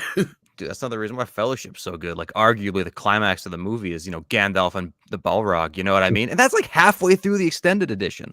Yeah. So dude, so much afterward. And I love the pacing of that movie. And you're right, you're right, Tom. It's like, but it depends on what's gold and what isn't. Because I don't think it's different when you're sitting in your house and you're watching these movies like you would a TV series or something. You got all day and it don't matter. But in a theater setting, most people just want to get the hell out. I mean, I do for certain movies like Avatar 2 or God. I don't know if any of you guys saw the movie Crimes of the Future, that Cronenberg movie that came out this year. Oh my God, worst movie I've ever seen. It's only like 2.5 hours, and I was ready to go out at like maybe 30 minutes in. Bad. It's so bad. But if you give me something like, Lord of the Rings, or I can't think of another example. I don't know if you guys have seen RRR. It's an Indian movie. Oh, but God, dude, give me more. I want it more and more and more. Well, there's that. Like I said, especially if you're sitting at home in the comfort of your own home and you're not like, you're not like a great example of this is the original Rocky. Sylvester Stallone said, we got to stop there. Because there was a whole nother scene after. What? Yeah. And it's actually in the poster. And most people don't even question it. The scene with basically right after they hug, they walk out together. That's all it is. And they're just talking, and the whole cuteness of it is, Rocky just went through this whole thing and he's like, you lost your hat, Adrian. You had a nice hat. You lost it. And, that was like that whole thing. That's why she lost her hat in the scene. And he just cut it out. He's like, we don't need it. He's like, that's the point right there. Freeze it there. That's the end of the movie. Everybody's going to cheer. They're going to walk out just on cloud 9 because they're with this guy. And he's like, the rest of it is nice, but it's unnecessary. We don't need it. He's like, know that. Yep. And actually the one poster, you see it. That's the shot of those two walking out because they walk out alone. Even though everybody's sitting there hoisting up Apollo Creed on their shoulders and praising him and everything, Rocky's walking out by himself with Adrian. That's the final shot originally. Yeah. Well, what are y'all's favorite scenes from the Two Towers? Man, that is super tough. Well, Andre and I both agreed that it was the Gollum Smeagol scene, but what do you think, George? I have so many, but if I would nail it down, there's one. Well, besides Theoden in his speech, that I guess I would go almost Theoden in his speech at Helm's Deep when he's like, "What is it? Kind of like, what is this all for? What does this come to? Where is the horse and the rider? Yes, where's the horse and the rider?"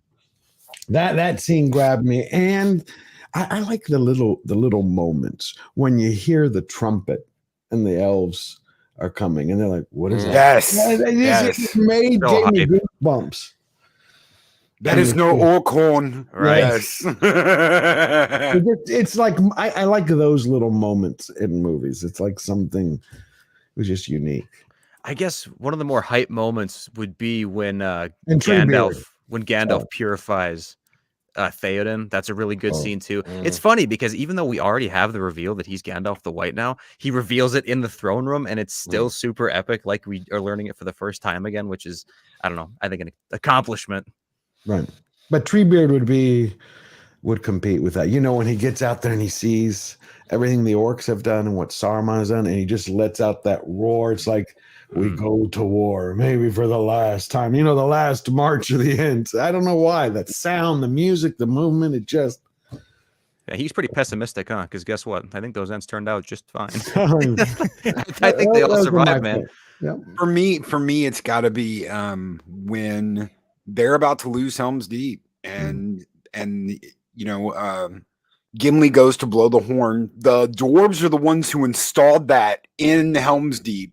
That horn is it's his legacy. That horn, and he goes and blows the horn, and Theoden draws his sword for Theolinde, and they ride out to meet and to die. They're gonna die. I mean, you know, they have to trust Gandalf's coming. Gandalf is bringing Aemir, and they're gonna be able to. But I mean, in all intents and purposes, they're gonna ride out and they're gonna die fighting the Uruk-hai. Yeah, but I mean, when they do that, yes, Loki, you're right. But think about it. They're riding out, to death. And it's just like, we're going to go out the way we are. You know, we live. Yeah. It's the same way in Return of the King. That's my favorite part. When you have Theoden, you know, when it's like we ride to Gondor, that charge, when he gets all those horses, just like I hold my breath there. Oh, yeah. Zach, earlier in the stream, he played the Tolkien actually narrating it, and they pieced it together with Return of the King footage, which is awesome to watch. I'd love to see that. Well, play it again, I guess. Oh, Zach, it's only 3 minutes. You're muted, Zach. Oh, yeah, I can play it again. Absolutely. Yeah, might as well. It's pretty epic. It's really cool. One of my favorite clips. Yeah, almost brings a tear to your eye. No joke. Yeah, if you want to get it set up here real quick, I was just gonna say my favorite scene is the Sam speech at the end. That almost gets me every time. You know, they're still good in this world, and that's what it's worth fighting for. You know, and it's just like, oh yeah, that's true. It's a great message. This movie, it just follows through this whole movie. That theme. So, which is shocking that then he would stand up for Rings of Power after what they were doing. Oh, I know. I know, but when you just hit it on the head, I was really shocked by that. Yeah. I'm sure they got a memo that said, guys, you got to do this because the incels and the the incels and the Yahtzees and the ists and the phobes and this and that. You have to do this to prove them wrong. And yeah, I'm sure he got a whole list of reasons why they had to do that. So whoever put this together, it's absolutely beautiful. One of my favorite things I found on YouTube, and it does not go. Copyright seems okay. So, the stream's still up. We played it earlier. So yeah. Now silently the host of Rohan moved forward into the field of Gondor, pouring in slowly but steadily like the rising tide through breaches in a dike, with men of thought secure. But the mind and will of the black captain were bent wholly on the falling city. As yet no tidings came to him, warning that his designs held any flaw. After a while the king led his men away somewhat eastward, to come between the fires of the siege and the outer fields. Still they were unchallenged, and still Theoden gave no signal. At last he halted once again. The city was now nearer. The smell of burning was in the air, and the very shadow of death. The horses were uneasy, but the king sat upon Snowmane, motionless, gazing upon the agony of Minas Tirith, as if stricken suddenly by anguish or by dread. He seemed to shrink down, cowed by age. Merry himself felt as if a great weight of horror and doubt had settled on him. His heart beat slowly. Time seemed poised in uncertainty. They were too late. Too late was worse than never. Perhaps Theoden would quail, bow his old head, turn, slink away to hide in the hills. Then suddenly Merry felt it at last, beyond doubt, a change. Wind was in his face. Light was glimmering. Far, far away in the south, the clouds could be dimly seen as remote grey shapes rolling up, drifting. Morning lay beyond them. But at that same moment there was a flash, as if lightning had sprung from the earth beneath the city. For a searing second it stood dazzling far off in black and white, its topmost tower like a glittering needle. And then as the darkness closed again, there came rolling over the fields a great boom. At that sound the bent shape of the king sprang suddenly erect. Tall and proud he seemed again, and rising in his stirrups he cried in a loud voice, more clear than any there had ever heard a mortal man achieve before. Arise, arise, riders of Theoden! Fell deeds await fire and slaughter. Spear shall be shaken, shield be splintered, the sword day, red day, ere the sun rises. Ride now, ride now, ride to Gondor! With that he seized a great horn from Gundlach, his banner bearer, and he blew such a blast upon it that it burst asunder. And straightway all the horns in the host were lifted up in music, and the blowing of the horns of Rohan in that hour was like a storm upon the plain, and the thunder in the mountains. Ride now, ride now, ride to Gondor. Suddenly the king cried to Snowmane, and the horse sprang away. Behind him his banner blew in the wind, white horse over the field of green, but he outpaced it. After him thundered the knights of his house, but he was ever before them. Elmer rode there, the white horse tail on his helm, floating in his speed. On the front of the first Eorred roared like a breaker foaming to the shore, but Theoden could not be overtaken.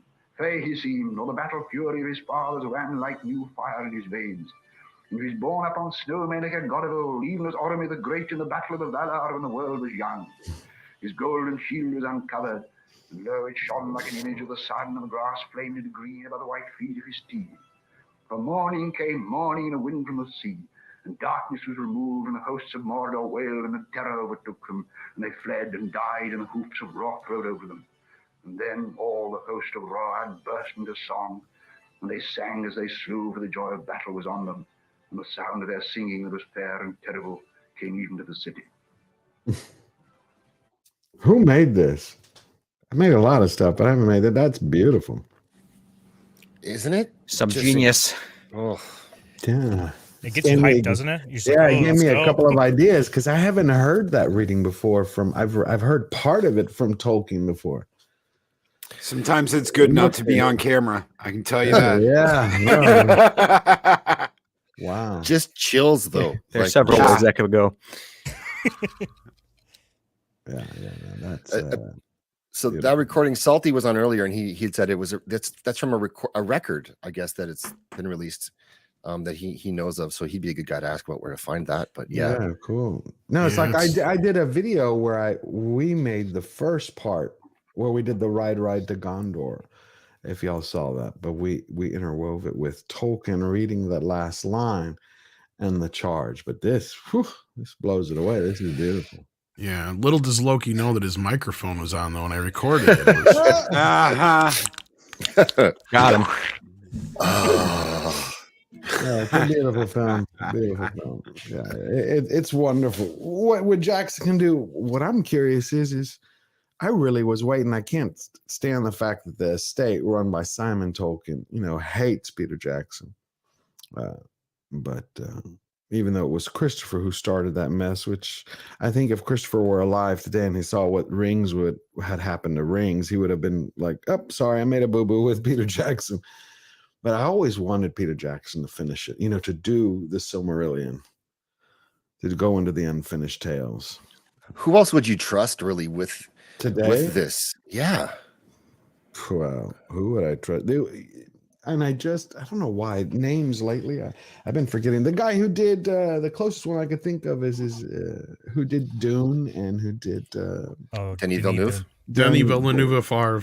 Yeah, I would trust him. I would trust him with this because if you can tell the attention to detail and the passion that he brings in his projects. I don't like all of his stuff, but if he's into it, he has a vision that I think would work well. I think that would work well. But see, for a project like this, you have to have buy-in. Like when you listen to Viggo Mortensen talk about after he got the role, when he explained that he didn't know anything about Tolkien. When he got on that plane, he bought the books. And by the time he had landed in New Zealand, he had devoured one of them. He's like, okay, this is like my childhood. Because he's from, I believe, Argentina, and he had read a lot of the Viking mythos, the North mythos, and he's like, he really gobbled it up. And think about it, he's very, very left of center, but he says when you take a role, it's about the character, the story. You leave all your politics out of it, and that whole cast did it. They were engulfed by the beauty of Tolkien, so they tried to honor it. So whoever you would get, it would have to be real. Like I even would take a half-ass actor and a half-ass director who had 100% love and vision, because I think they could pull it off. But you can't just treat it like it's just, okay, it's a paycheck, a job. I don't think so. Well, Loki said it earlier too. You just reiterated it, but it's love, and when you love something like when the people who made these films, they loved them to the point where it's when you love something, you're not worried about offending other people with that love. Right. So you just make it based purely on that, and you're not concerned about people who might be upset by what you're doing because because love is above that. And I've got a clip here for Loki that I thought he might enjoy. Let this be the hour when we draw swords together. Yes! Fell deeds awake. Now for wrath, now for ruin, and the red dawn. Yeah. And then they touched tips. Yeah, they drew their swords and they crossed streams. They crossed the stream. Yeah, it's beautiful. And I like the fact that Bernard came out and said, yeah, I ain't watching Ring. Yeah, that was amazing that he did that. And finally, someone actually answered the question and wasn't worried about how it's going to affect his career. He just told us what we all know. It's trash. Yeah, it's trash and a cash grab. So that was beautiful. Yeah, I love theater. You know, in War of the Rohirrim, it's the actress who played Eowyn who's going to be narrating it. Oh, really? Yeah, they have actually. They're going to use Eowyn as the narrator, the actual character. They wanted to have that touchstone between the films and the new one. And Brian Cox, who's a brilliant actor, is actually going to play Helm Hammerhand. And I'm like, that's wow. cool. Oh, wow. I love Brian Cox. And Peter Jackson. Great actor. He is. I haven't seen that show, though, that everybody talked about, his last one. Succession. I've never seen it. I have to. Yeah, he's great in that. Is he? Of course. It's Brian Cox. I started following him when he did Rob Roy with Liam Neeson. He also makes an appearance in Braveheart momentarily. He does. He's Argyle. Uncle Argyle. Yeah. Brilliant actor. Now, I think the only way you can top potentially the films, and I don't even know if you could top them, you might come close to it, is if you do an accurate animated adaptation. I think that's the only way you can do it now, because I think to get the epicness of a scale, I think you get too many execs involved if you're gonna try to touch Jackson's works. I have no confidence in it. Did you say top it though? I'm not even sure that. I don't think but I'm saying like get close match to it, like, maybe. Yeah. Yeah, I think the animation is the way to go, and I'm all for animation. He had a lot of executive interference when he did The Hobbit. There were things that were pushed that he did not want to do, and I mean, it doesn't take a genius to look at that second movie, Desolation, and I mean, I was pissed, George. I don't know if you've ever heard me say this. I got up in the theater at that ending, and I was flipping off the screen. I was like, "F you sons of bitches!" Well, yeah, I was so pissed. All you got to do, there's so much with the Battle of Five Armies. You're gonna have the biggest battle in the trilogy, and you're gonna save the dragon. All you gotta do is have that scene in Lake Town and have him spiraling down into the water, and you end it there. Yeah. But they couldn't have that. We're not gonna have a battle with the dragon. We gotta get people to come back and see the third movie. So we gotta have some reason. And it's just interference. Yeah, I agree 100% with you. I think it was, but remember, he wasn't supposed to be filming it. They got rid of Del Toro. What was it? Yes. Yeah. Months into it. And he's like, I'm not involved in this. And he was a producer. But also, I do, the one decision I fault him with for The Hobbit is the whole 60 frames per second, which made it look like a video game. It killed the whole epicness of it. Yes, it made those over-the-top scenes like the barrel jumping and that whole river sequence with the elves. It made that look even worse. As over-the-top and like overly, done it was even worse with that 60 frames. Totally agree. I don't know what's wrong with these directors. It was like it's a little bit similar to what Lucas did with the prequel series. I enjoyed the prequels. Oh man, I know. Us too. No. Me and Don, we're on board with you, man. Yes, I do. But I didn't like his use of the technology to such an extent because it pulled away from the original feeling. And it's like you want to visit that real world. I know what he wanted to do. Is like we're going before that, but it breaks the continuity when you want to see them all together. You're like, it's like 3D, not 3D in a way. You know what I mean? It's like it was too saturated, that whole thing. And they're like, whoa. We have this new technology. And I'm like, cool, I'm glad you invent all this crap, but not for this movie. Like, just keep the same feeling. Like, I think that had a lot to do with it, especially for normies. When I would talk to friends of mine, they're like, I don't know anything about Tolkien, but they're like, I just didn't enjoy The Hobbit like I did the whole Lord of the Rings trilogy. And I said, what was it about it? They're like, it looked like a video game. I'm like, okay, that's that 60 frames a second shit. Well, also they filmed the entire thing for 3D at the same time. So you've got that happening, and it had to be in 3D. That is not going to affect it the way the 40 frames thing. Because even still, like, I'm glad at least on the Blu-rays there's still just 24 frames of really. Yeah, even though the 3D versions are only 24 frames, because you can't do high frame rate on a standard television like you can. Because I have my original, it still looks like shit. It doesn't look as good as the other ones. That's more so because they shot. Here's the difference. 80 to let's say 70 to 80% of the original trilogy is like practical and miniatures versus CGI. Right. The Hobbit is 90% shot in front of green screen with mostly CGI. There's the big difference. Why? And that's the one where what's his face who plays Gandalf broke down on the set and started crying. Yeah, why did they do that? No one's explained that. Why would they change the recipe from the first successful one? Because at the time they made the original, CGI was expensive as hell. And then by the time they got to The Hobbit, which is part of the problem with Hollywood now, is that it's so much easier just to film actors in front of green screens and film the rest later. But why ruin the recipe? It's like if it worked once, so you're kind of telling me that the first one, you're kind of telling me that the first trilogy was a byproduct similar to the way Jaws was because it didn't work. So or Star Wars compared to the prequels, another better.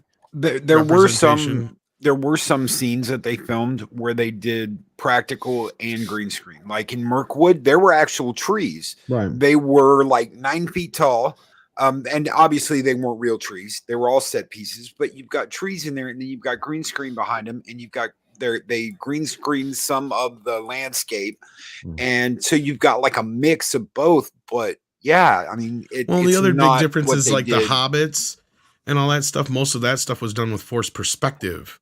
As opposed to in The Hobbit, it was done most of the time with like there's a great behind the scenes bit where you can see where like Gandalf when he's talking to Frodo, it shows the two of them like if you look at it straight on as you're supposed to, like in the scene, it looks like Gandalf sitting here and Frodo's sitting here and he's small. But if they move the camera just slightly, you'll see that Gandalf is sitting way up here in front of the camera, and Elijah Wood's way down over here. It's like 10 feet away from him, even though they have to act to each other. Like they're talking to each other. And that's called forced perspective. It's as old as filmmaking. It's one of the oldest tricks in the book. They did the same thing with the fight. They did the same thing with the fight with Sauron. At the beginning of Fellowship, that whole fight with Sauron, that's not a 12-foot tall guy. That's just, I think he was 6'2", and the way they played the camera worked. And they even tried that in Return of the King. They have a fight between Sauron and Aragorn, but it didn't work and they didn't like it. So they replaced that with that troll that Aragorn fights at the end of the movie. I don't know, man. Sauron's hands are pretty fucking huge. He had some Donald Trump-esque. And sometimes what they would do is they would have little actors and then oversized actors work with little actors too. So like there was a guy who played Gandalf that was like 6-7 foot or whatever compared to Ian McKellen or whatever. I remember they behind the scenes. And Deep Roy and some of those guys would play the Hobbits, so they were tiny people. They're not quite, little people, but they were tiny, like of stature. So like you do that kind of stuff and it's just tricks. Just little tricks. And then when you get to the Hobbit though, all that shit is done in the computer. Like, and that's why Ian McKellen broke down because he's like, I don't have an actor to even work off of. I can't see what I'm looking at. I'm sick of looking at green all day. I can't do this anymore. This is not what I signed up for kind of thing, and it's like, at least with the original Hobbit, it was all like, sleight of hand type stuff. So you could actually be with the actors on set and see the tangible items or you could go look at the miniature and have an idea of what it was you're looking at, So there was that in the Hobbit. They didn't have any of that shit. It was all green screen crap. All of it was, I don't even know if they really built it even part of the sets. It doesn't work. It doesn't work. I think the CGI and stuff like that should be in very small doses, very small. The only thing I think they shot practically is didn't they go back to Hobbiton and shoot some of that stuff there? Yes. Where they had That was it. There is no giant mountain scene where you see actors actually like on a snowy covered mountain. There's none of that. And there was a lot of helicopter work where they did filming in New Zealand with these beautiful shots. All of that's gone. Yes. All of that's gone. It's all CG. Guys, I gotta get running, and thank I you do for too. having me. I didn't know if there hope- was anything else too. Yeah. No, Go but ahead. Sorry, I hope Jordan. if I have time, I'd like to come back later since y'all are going 12 hours. Oh yeah, You're till more than till welcome. midnight, man.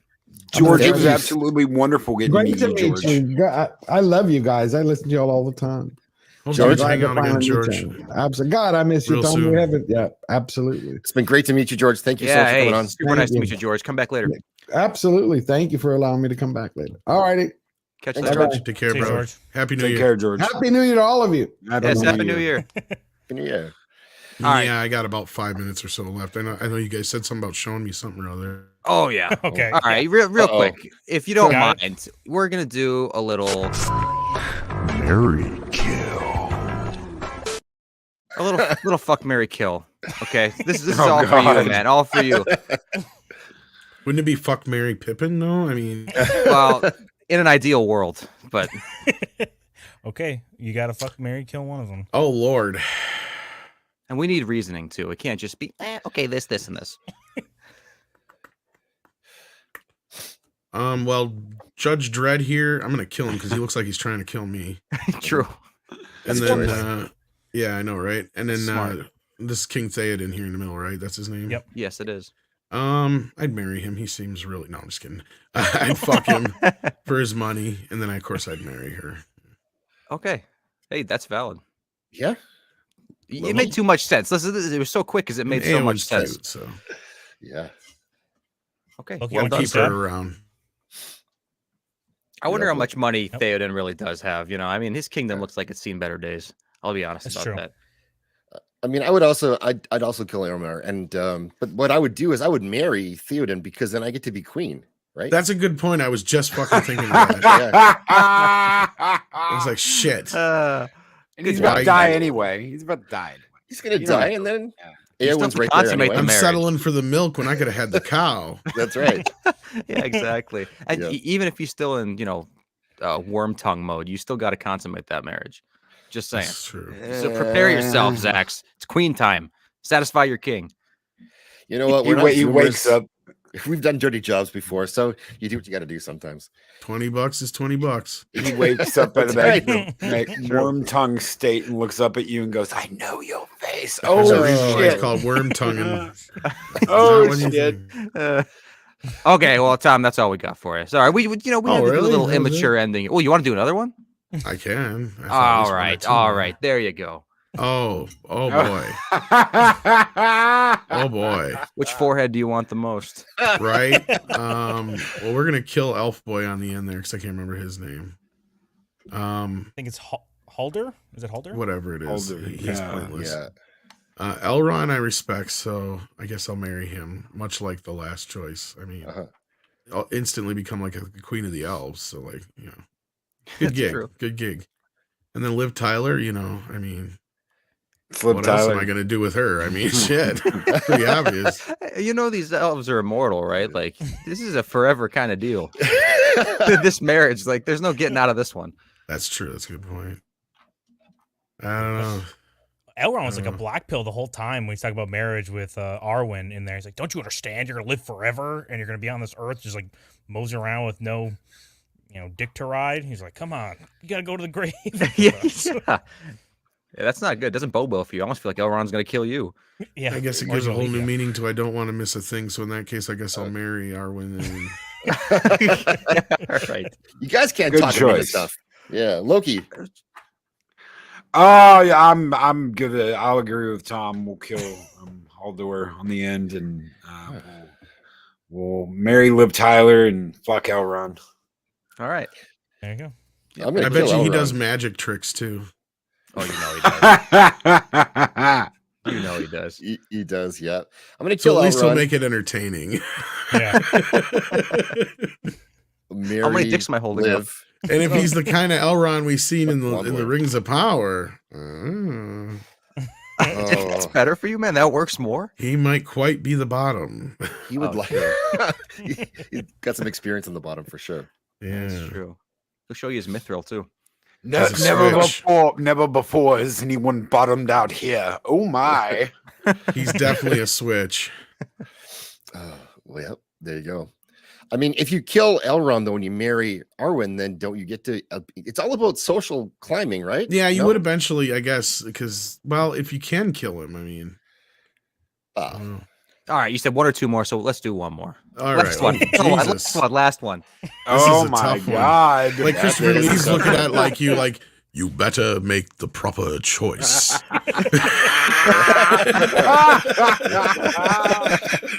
Oh my god! God damn, dude, your voice is holy shit. And Gribble Linton's or they're just going like, just pick me for something. Just don't kill me. It's like, sorry, Wormtongue. Sorry, Wormtongue, you're getting killed. Boy, well, really, let's be real. Like, if this was the real world, Gandalf's definitely a fuck boy. And he goes from, village to village. Don't tell me he don't have a lot of little ladies all over the place. Oh, yeah. In Ian's case, it's probably a lot. Why do you think he likes the Hobbits so much? But we're being fair here. Let's be real. All right. Gandalf could swing that way for all we know. But Saruman, he seems like the more stable one in a way to where, like, you got to kind of marry him, I guess. I don't know. Look at him look at the way he's looking at you. If I don't, Christopher Lee's going to visit me in my sleep and kill me. Like, that is the proper choice. Yeah, there you go. Endorsed. Christopher Lee endorsed. I heard it. Done deal. Plus, he's a hell of a musician from what I've heard. So is that true? Well, he does heavy metal shit, Have you heard his albums or whatever? He just basically talks over it. But he still does? I think he might from the grave. I don't know. I mean, true. He just talks. He is Dracula after all. I mean, yeah. Some Grant McDonald energy, though. No, not that energy. He just talks over metal. It sounds like it to me. Cool. Although I think Gandalf would be the much more giving lover. Yeah, I think so too. It's because he wants to keep those booty calls active everywhere he can. Like the Hobbits, his little fleshlights or whatever. Same deal. If you fuck Sauron, he's gonna be talking down to you the whole time. He's like, I've had better, you little man. And you're like, holy shit, I can't perform when you're talking down to me like that. Wait a minute, I can perform really well. This works better. Keep going. Your new power isn't rising. I am disappointed in your oral skills. Shit. Okay. Well, the thing about Saruman though is you're gonna get the back of that hand at some point too. You can tell. Look at that. Look how he holds himself. He doesn't take any insolence from you. Yeah, but there's a lot of daddy energy there, so you kind of expect it. I mean, he is. He'll treat you like something he neglects. He's gonna be looking at the Palantir the whole time. He's not even gonna be paying full attention. He's got his priorities set, and you're not. Your job is to just look good and be there when he needs you. I mean, that's really all it is, and maybe do some dishes. Honestly, that's probably Wormtongue's new job too until the tower fell. Yeah, you can get Wormtongue to do that shit.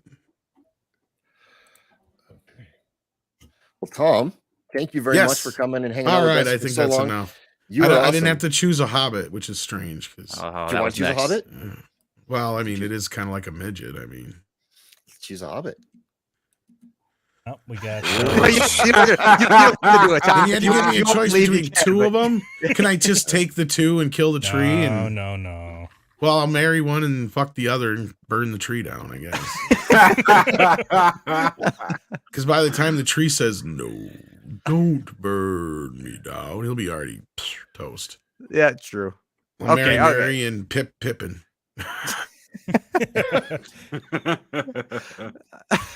Hello, little hobbit. He's a fuck of a took. Please fuck me. That's what No, you're trying to get, I'm not Stephen Walton. Oh, the Walton jokes come back. I brought that up earlier today. Do. Yep. This is like porn for him. All right. Well, this has been fun, guys. Thank you for having me. Thank you so much. Thank you, Tom. And, I'll get out of your guys' way so you can have some fun with Loki before he has to go. I've got to go here in just a minute. Yeah. So, all right. Take care, brother. Yes. Take care of yourselves and enjoy the rest of your marathon stream journey. Yes, we will try to. Thanks for being a part of this, man. Take care. Night, Thank guys. you so much, Tom. And Loki, you got to head out too, you said? Yeah, here in just a minute. Okay. Yeah, guys, you're titans. I want to tell you guys that right now. I'm going to tell you guys are titans. 12 hours is no easy feat. Fuck whatever Tom said about 12 hours is easy. No. The amount of logistics, the amount of I got to take a break. Let me grab a snack. Let me grab something. Even if you're on camera, off camera, it doesn't matter. It's a huge feat. So I mean, seriously, guys. Bravo. It's not easy. Yeah, thanks, man. Appreciate it. Yeah, you would know, right? You did one, you said. You did it. I did it twice. We did it twice. That's for rough. the DC fandom event. And that's not even stuff that was like, oh wow, this is great to talk about. This is like, oh, what are they doing now? Right. Oh, Mike told us about it. Right, Yeah. like it's constant new information coming in or whatever. Yeah, that's maybe a little easier, but no, I'm sure it sucked. The secret to this so far has been Don's organizational skills and Mexican Iron Man's advice, Mike's advice, because of what you guys did. So he's helped us plan this out in a way that's going to make sense over 12 hours. Right. I met some of the greatest people. That was the first stream I ever did with Paulie from Latino Slant. Mike had introduced me to him, I think maybe 2 weeks before we did the stream, and it was killer. And getting to meet Paulie, a lot of people that are in this community, I got a chance to meet and talk to. And that was the best part of that. The content from DC was horrible, but the friendships and the relationships from that I've still got today. So absolutely wonderful people that I got to do that with. But guys, Two Towers, in my opinion, is the best movie. It's the best movie at all. It doesn't get better. Fellowship is great. I love the fight with Balrog, but everything in Two Towers is they just burn it down. You don't have to worry about that long multiple endings that's in Return of the King. I don't mind it, but I read the books before the movies came out, and I almost hated that because I knew what was going to happen. And that's why the little things like the elves coming to fight at Helm's Deep was such a treat for me when I saw that, because that's not in the book. They never show up. And that's one of the things Jackson did that was so great to improve the story and make the story just a little bit better, was that last alliance. That last alliance, we come to honor that agreement. I was just like, yes, that's so guys, cool. Yes. So it's one of the best parts about that whole sequence, man. Yeah. Yes, we come to honor that agreement. Yeah. Oh man, but guys, I gotta go. Thank you so much. Thank you so much, Zach, for letting me know about this and for inviting me. And guys, you burn it down, burn this sumbitch down, and let everybody know that I love setting shit on fire. Obviously, but let everybody know how great this movie is, and if they haven't seen it, keep doing what you guys are doing, because you're doing a great thing. You are. Thank you. Yeah, thanks, man. I appreciate those words. Thank you, guys. Catch you later. Thank you. Yep. See you later, man. Well, that was a jam-packed hour and a half of great guests, but could we now the real guests, arguably the better guests, the real guests, what you all been waiting for, the A team, was it? I always get it wrong because my dyslexic brain gets it wrong. But Heroes No Capes crew, Left Eye Ego, and Abomination AJ have joined the stream. Oh shit! Ooh, let's go. I hope y'all weren't waiting for this. Yeah, we've been waiting. Jesus, man, we've only been waiting what, 6 hours. I've been standing the whole stream waiting for you guys to come here. Now I can sit down. Yeah, relax. Oh my goodness, fitness from Don. We should have had that on camera. Whoa! For the right price. Actually, that Crutz Nation who's been dropping super chats, he might be getting something special. Dropping some sugar for me. All right. You know what? Can I first, before we start this, I want to address AJ's. I don't know, what would you call it, Gator? In the chat when I was asking AJ, I'm like, hey, would you be able to come on? And he's just like, yeah, for your nerd shit, for loser. Your nerd I was like, shit, what bro. I'm gonna throw you in a fucking locker and spit in your ass or whatever. All right, werewolf. I don't believe spitting your ass came from me. No. Read between the lines. Yeah. Anyway, I don't know what's up with that, man. Come on, let's air our grievances here. Yeah, what about it? Oh man, I was about to say Nerd of the Rings. Goddamn, Lord of the Rings is just like some real nerdy shit. Okay, fantasy is great. I love it. I'm a supernatural guy myself. But man, it's just the I respect it. I'm going to say I respect it. Okay, I'm glad that you guys, you fans, you diehard fans, have this franchise to love. But it's just not my type of fantasy. That's what I'm gonna say. I would play games like this in that world, but the whole setup, the diverse cast, you got to have the elf, the human, the dwarf. One of each. You got to have one of each. So like that, and it just all male though. Come on, kind of based there, right? All men, especially all male. Y'all was just talking about can the trees even get it earlier?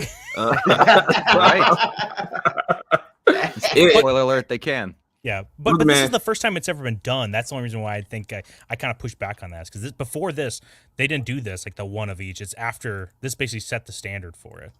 Yeah. You know? Oh, yeah. I guess every place I can recall, I've seen it. Don't ask me to give you some stuff off the top of my head, but that's why I said like I play the games too, because like you get to choose from those different like factions or groups, and it just wasn't my thing. When I think of the fantasy, it is dealing with those characters, those creatures, but I guess more so focused and without, because I've never read the books.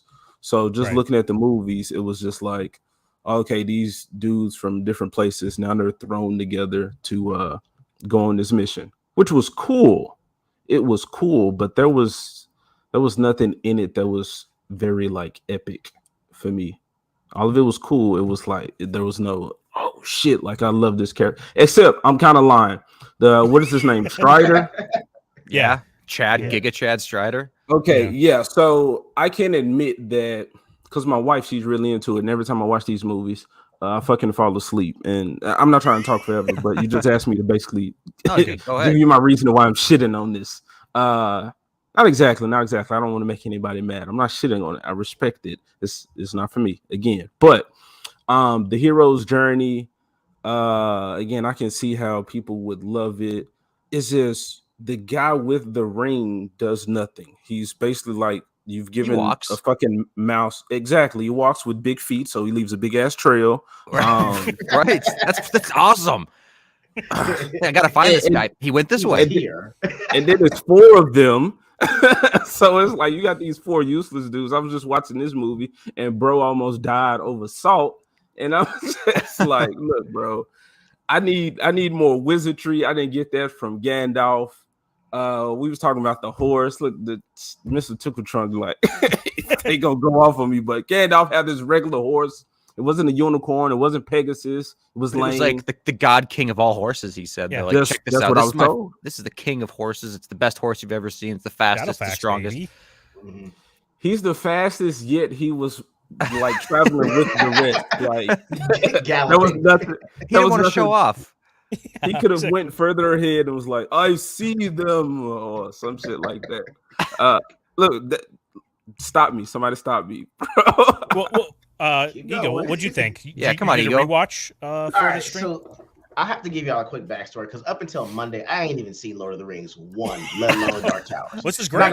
Holy shit! But I'll explain why though. Like, so I was in high school when the first 2 came out, and so I was homeschooled up until I was like 14, and so I had a lot of Christian friends from that. So I'm in high school and everyone's just going nuts in the Christian community over Lord of the Rings. It's just like, oh my God, Tolkien is just so Christian. Like Gollum was obviously the devil, it's funny right there. Obviously Gandalf is Jesus Christ. And so I'm like, I ain't watching this shit. I don't feel like watching this at all. And so, I kind of let it go. And then, Return of the King came out. And so, the C.S. Lewis movies with Chronicles of Narnia came out. It was this whole Christian Renaissance thing for Christians. It was a big thing for us. They were like, hey, I'm going to break out my WWJD bracelet to go watch this movie. So I kind of let it my Bible Man shirt on. Oh, dude, the Sword of the Spirit. Yeah, exactly. It was like that whole 6 or 7 year time frame was just a Christian Renaissance, So I let it go, and the longer you go with something, the harder it is to want to go back to watch it. So I'm glad y'all had said, "Hey, watch it," because the Lord of the Rings, the Fellowship of the Ring, was a 3-hour kind of lore building. So I was trying not to fall asleep on it, but once I started watching the Two Towers, once the rain started and they were at the Helm's Deep, shit got real, and I'm like, "Oh yeah, it's about to go down." And so, once I got to that point, I was fully invested. And so I see why people are saying, this is technically the best epic almost of all time. And I see why Prime Video thought that they could do something with the Rings of Power. I see why they thought that they could do something with James R.R. Martin's Game of Thrones, because people are actually into that shit. And so I see where it came from. And I got to give homage, to the OG of epic movies, and that's going to be Lord of the Rings: Two Towers. Yeah, dude. Yeah, it's super epic. So, I mean, I'm glad you feel that way. AJ, do you feel the same way about that movie or no? No, not at all. But I'm glad you guys have it. Of course. You don't feel the hype. Don't worry. Right Ego has it for you. He's taking it reasonable. I do. Because I was looking at kind of the things you told me that y'all would probably ask, and I will say that although it's not my thing, again, I do respect it. I understand why people love it. Because as I'm watching it, my wife had me actually. This is crazy, and this is why the this culture war or whatever, how a lot of people are losing, or these companies are losing, because the idea of the show coming out got me. It didn't get me hyped, but I was like, okay, they're expanding on this world. I didn't get in really with the movies. Let me see if this show was something that I'd be interested in. So me and her started watching the movies, and I watched the second one, and I didn't even watch the third one. But I was starting to get invested in the world, or at least want to. But then I see all the coverage and the trailers for the Rings of Power, and I was like, oh, okay, I see what they're doing to this franchise. Well, they're doing the same thing with this franchise that they've been doing to others. So I was kind of like, okay, I don't even want to get invested in it, because it kind of amounts to nothing. That's what I felt. So I really wasn't into it in the beginning, and then I was just like, okay, really no reason for me to get into it. But I can appreciate, or like, what can modern Hollywood learn from this movie? For one, respect the source material. Because it seems like, people love the book. So if you just adapt the shit well enough on the screen, you get the fans and normies involved, but build up on a story, and I guess make you care about characters that you stay for that franchise with. Because like I said, I saw the hero's journey, although the main character was this soft teabag ass hobbit, whatever boy. Keeping your pants. Yeah, go up, man. Damn, there was enough cooler characters like Strider, and then what's that? Orlando Bloom. What is his character? Legolas. Yeah, like, Legolas. And the dwarf dude. Like there was enough. Gimli. There was enough cool. Gimli. Yeah. Gimli. There was enough cool characters around to make me like, okay, I will see how this plays out. I haven't read the third one. I was saying the third one, so there's that. But I got through the second one, the big battle. Dwarf dude, yeah. I give it to you, man. Like I do think Frodo is probably one of the weakest parts of the movie, like character-wise, or the whole franchise, or whatever. Because it's true. I mean, his thing. 4 of them. There's 4 of them. Yeah, Marion. They all don't look the same, AJ. Okay, not at all. All of them look alike, bro. Is that it? Yeah, come on. That's what I'm getting from AJ right now. I'm not Hobbit phobia. I'm just gonna let that just dangle out there. R word alert. I hate this movie. Is that why? But dude, I get it. Like, yeah, they're probably the most boring aspect of it, and it's kind of like the most emphasized because their little journey is the one that really matters or whatever. But I mean, I wouldn't say the majority of the screen time is focused on, except maybe in the third movie. So maybe you shouldn't watch the third one, because I think they get the most screen time, Frodo and Sam, of any of the other 2 movies. But I don't know. I understand what you're saying, but there's so much to appreciate there, other than these 2, these 4, or whatever you want to say. Yeah. So I did have a question. Why is Frodo the chosen one? Why is he chosen to carry? I had that question too. Man. What is so special about him? Well, we don't exactly know, but it's like it seems like the ring. Yeah, it seems like the ring doesn't affect hobbits in the same way it affects other races, not as quickly, and Bilbo especially. So maybe it's a lineage thing.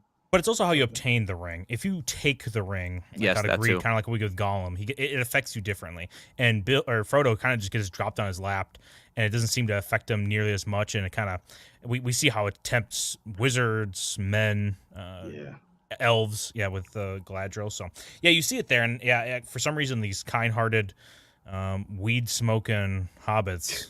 Just a little too brain dead for it to affect them. Yeah, I think it's just like a little like narrative paradox or whatever. It's like the least capable like fighters or the least physically capable beings are the ones that are the least affected by this super powerful corrupting thing.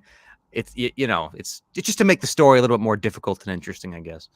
I honestly think for me it was just the fact that like they don't leave the Shire, so all they know is home base, and it seems like they don't really follow any hard times, so their hearts are kind of pure. If with everyone else, like, well, hey, I've lived a longer life, I've traveled, life has kind of beat me to shit in some ways, and so if I have the chance to take what I want and do what I want, the ring is very enticing. So I guess for the hobbits it's like, well, look at this beautiful ring, let's go on an adventure, I guess. But that's the way I saw it. I just thought they had pure hearts, and that's kind of why they entrusted Frodo with the ring to begin with. I mean, to an extent, I think that's true. Yeah. And they said like it's already made his the grip on him in the first one in the Fellowship when he kind of is like when Gimli makes the 0 IQ move of, man, I think I could just hit this with my axe and destroy it. We're like, dude, shut the fuck up, Gimli. Sit down. You're not no one's ever tried that before. We're just waiting for you, Gimli, with your one axe to come break it. Thank you. I guess we never thought of that one. Sit down. Hey, so you guys, we can ask some more. We can ask some more like bullshitting questions with you two because it's so whatever. I think you guys can hang a little bit better than some other people. But just saying. So this ring obviously got cut off of Sauron's finger. That finger's huge. It was like a sausage, but it's sized down. So I wonder how long do you think it takes for the ring to size down? Like, is it as it's approaching your finger, it kind of senses the size of your finger, right, and sizes down, or is it after you put it on? Like, what do you think's up with that? I don't know. It's why it takes so damn long to actually put it on, because Frodo's got that thing out to here and he's like slowly doing it. He's like waiting. It's got to time perfectly. Oh, what about this? Do you think the ring would work on any appendage or just the finger? Like a cock ring? Like a cock ring. Oh my god! I think it would know. Appendage. You think it's still making him invisible then if it's on his penis? You have a vagina then, I think. Yeah, maybe that might be true. We can put it inside. It'll like line the walls. Yeah, I would figure any appendage, anything that goes, because he's holding the ring. It's not like you can shove that inside yourself and activate it. So it would have to wrap around something. What if you had a really long like fingernail, enough to like put just the fingernail through the ring? You think that counts, or does that have to make contact on the all like full inside points? I think you got to make contact. I'm full inside points is what I'm going with on there. I think so too. Okay, well, final question about this because like all inside, because I think you're totally right about the penis thing because it's very finger-like. But what about the balls? Like if you somehow manage to get this thing around your balls and then it's cinched up on just the sack up there, so it's kind of like a bull, right? You're tying off its nuts to let them fall off. Do you think that makes you invisible? It's just the balls. Just the balls. Because they're so like loose and nothing like a finger. So I wonder if you can get a ball around, if you can get your ring around the balls. I don't know. I just think that the ring race would see it and it'd be like a big D's nuts joke from Frodo. If they could speak, I think maybe you'd be right about that. Yeah, it's a great. I don't know how you think. This right here is actually the ring being put around his balls. This is he's on the operating table. I got another one of some guy getting his the ring around him real quick here. Oh yeah, yeah. That's it. Oh shit! That ring's going to power. So you asking about invisibility though? Like, what else do I get with forcing this ring upon my? It seems like the only thing the ring really does to your average person is make you invisible and give you basically immortality as long as you have it. And then I think eventually you'd become a ring wraith, possibly, because it would corrupt you to that point. I don't know that for sure. So not a lot of positives. Not gonna lie to you. Oh man, see, that's another. I feel like I'm just gonna change the whole energy of this stream, man. But y'all ask from my perspective, okay? What's all the hype of the ring? or what draws these people in? What about it? Because that goes back to my why is Frodo so? Because in the chat, people were saying like innocent, he the pure of heart type thing, all that he just good Kirby goodness. But why? What is it about the ring like that makes people around it in the vicinity like, ooh, I need that. Let me see what that's about. It's Sauron's ring, man. It's his power. He like put all of his power into this thing because he's like a very god, magical. basically. Yeah, it's not just a magical. regular ring. He AJ, yeah, it's a magic ring. Did you know that or? Well, it's just not a regular ring. No, it's just a random golden ring. Yeah, it does make you invisible, among other things. No, dude, it's Sauron. He put all his power into it. Because did you watch the beginning of the first movie? There was a bunch of rings that were forged, and they were given to the various races. And then there was this one ring that he secretly made, and it could control all the other rings. And so, I guess I don't know why that means people are attracted to it, but they just crave that power, dude. I don't know. It's some kind of primordial, godlike power that we just never get to see. I thought I said like it technically like men are always corruptible and that they always don't want power. So I mean, if you put power into a ring, and people that want power sense that ring or put it on, like you're gonna want even more. You know, I just thought it was a crack ring because I saw what it did to Gollum. Like, that motherfucker was just running around talking to himself. Like, oh my god! I was like, I can see why Frodo was like, take this thing away from me. I saw what it did to Gollum. So you're saying like civilized people, I guess you have to be knowledgeable of the ring to kind of crave its power for it to kind of activate. I don't think so. Like because I don't think Smeagol knew when he found it. He just Bilbo didn't either. Right? Yeah, they just kind of really wanted this thing. Like they saw it and they're like, "Holy shit, I need that right now." Right. Yeah. Okay. I can see if after you put it on, then if you're around it, then there's like a connection established between you and the ring. But what about like Ned Stark? Or I'm just my questions of because you know it's a fantasy world. I got questions. I want to know that they're answered. Because we was talking about the being able to be tainted or used, possessed by the ring or whatever. So what if there was a wild man, for instance, okay, and he's he's out there living with the animals. He ain't out there in civilization. He's not he doesn't know the evils of man. Would he be tempted by the ring if in the vicinity? Ned Stark is in the first movie. Well, I remember he wanted it and he was like damn near going crazy for it, or but he's almost man. attacked. Oh, was it Frodo? Yeah, he's a regular man and he knows what the ring is too. But there's a character, Tom Bombadil, that's in the book they don't have on here, and he literally like sees the ring and doesn't even face him, but he's like this super. I don't know if he's powerful. I don't know where his power scale is on it, but he's such a weird character. Yeah. But yes, there are some people that are immune to it, and that's the reason why the hobbits are the most immune to it. And Bilbo, who has it for, I don't know, well, he has it until he's 111. I don't remember what year he got it, but he has it for a long time, and he doesn't know what it is because what's his name doesn't even know what it is. Gandalf, he's like, wait a second, is this the one? Could this be the One Ring? And you just go all the way to the Jedi archives over in Minas Tirith. Go through the pages. Bilbo didn't even know what it was. He had it for like 70 years or something like that, and all it did to him was, make him live for a long time. And maybe become more of a recluse. I guess I don't know. Doesn't really seem like it affected him that negatively. So I guess maybe there could be some people that are immune to it. Yeah. All right. I guess I just didn't believe in the artifact itself enough, and the characters were not so appealing to me. The journey was fine, but I'm a normie, okay? I prefer the Hobbits because I think it was more action, and we fought a fucking dragon, Smaug, however you say it, but I like that. You two are the only guest right now. Yeah, people would literally be railing you, so we're keeping you insulated. Don't worry. Yes, but no, yes. but I like that. I like that. Boys. You guys said before I asked you come on, you got like, I'm not the hugest fan. I'm like, dude, yeah, we're gonna have a bunch of Uber geeks on for most of the time, so it's good to change it up and ask different questions than just being like. Yeah, honestly, me and Don are like far from the most knowledgeable people of the people that have been on here today. Yeah, we're probably on the lower end, dude. Yeah, but I love these movies. I grew up with them. Yeah, we love them. Right. So what would you need? So AJ, you're saying like it doesn't really hit for you. Is there something like if it only did this, like if you only believed that the artifact was tempting enough for them, that you would you buy in, or is it just some of the action performances? Is the I mean, I think you probably agree the setting and like set design of a lot of it is just.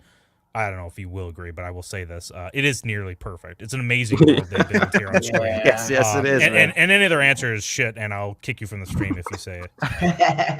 So, what if there's one thing you could change about that gets you in?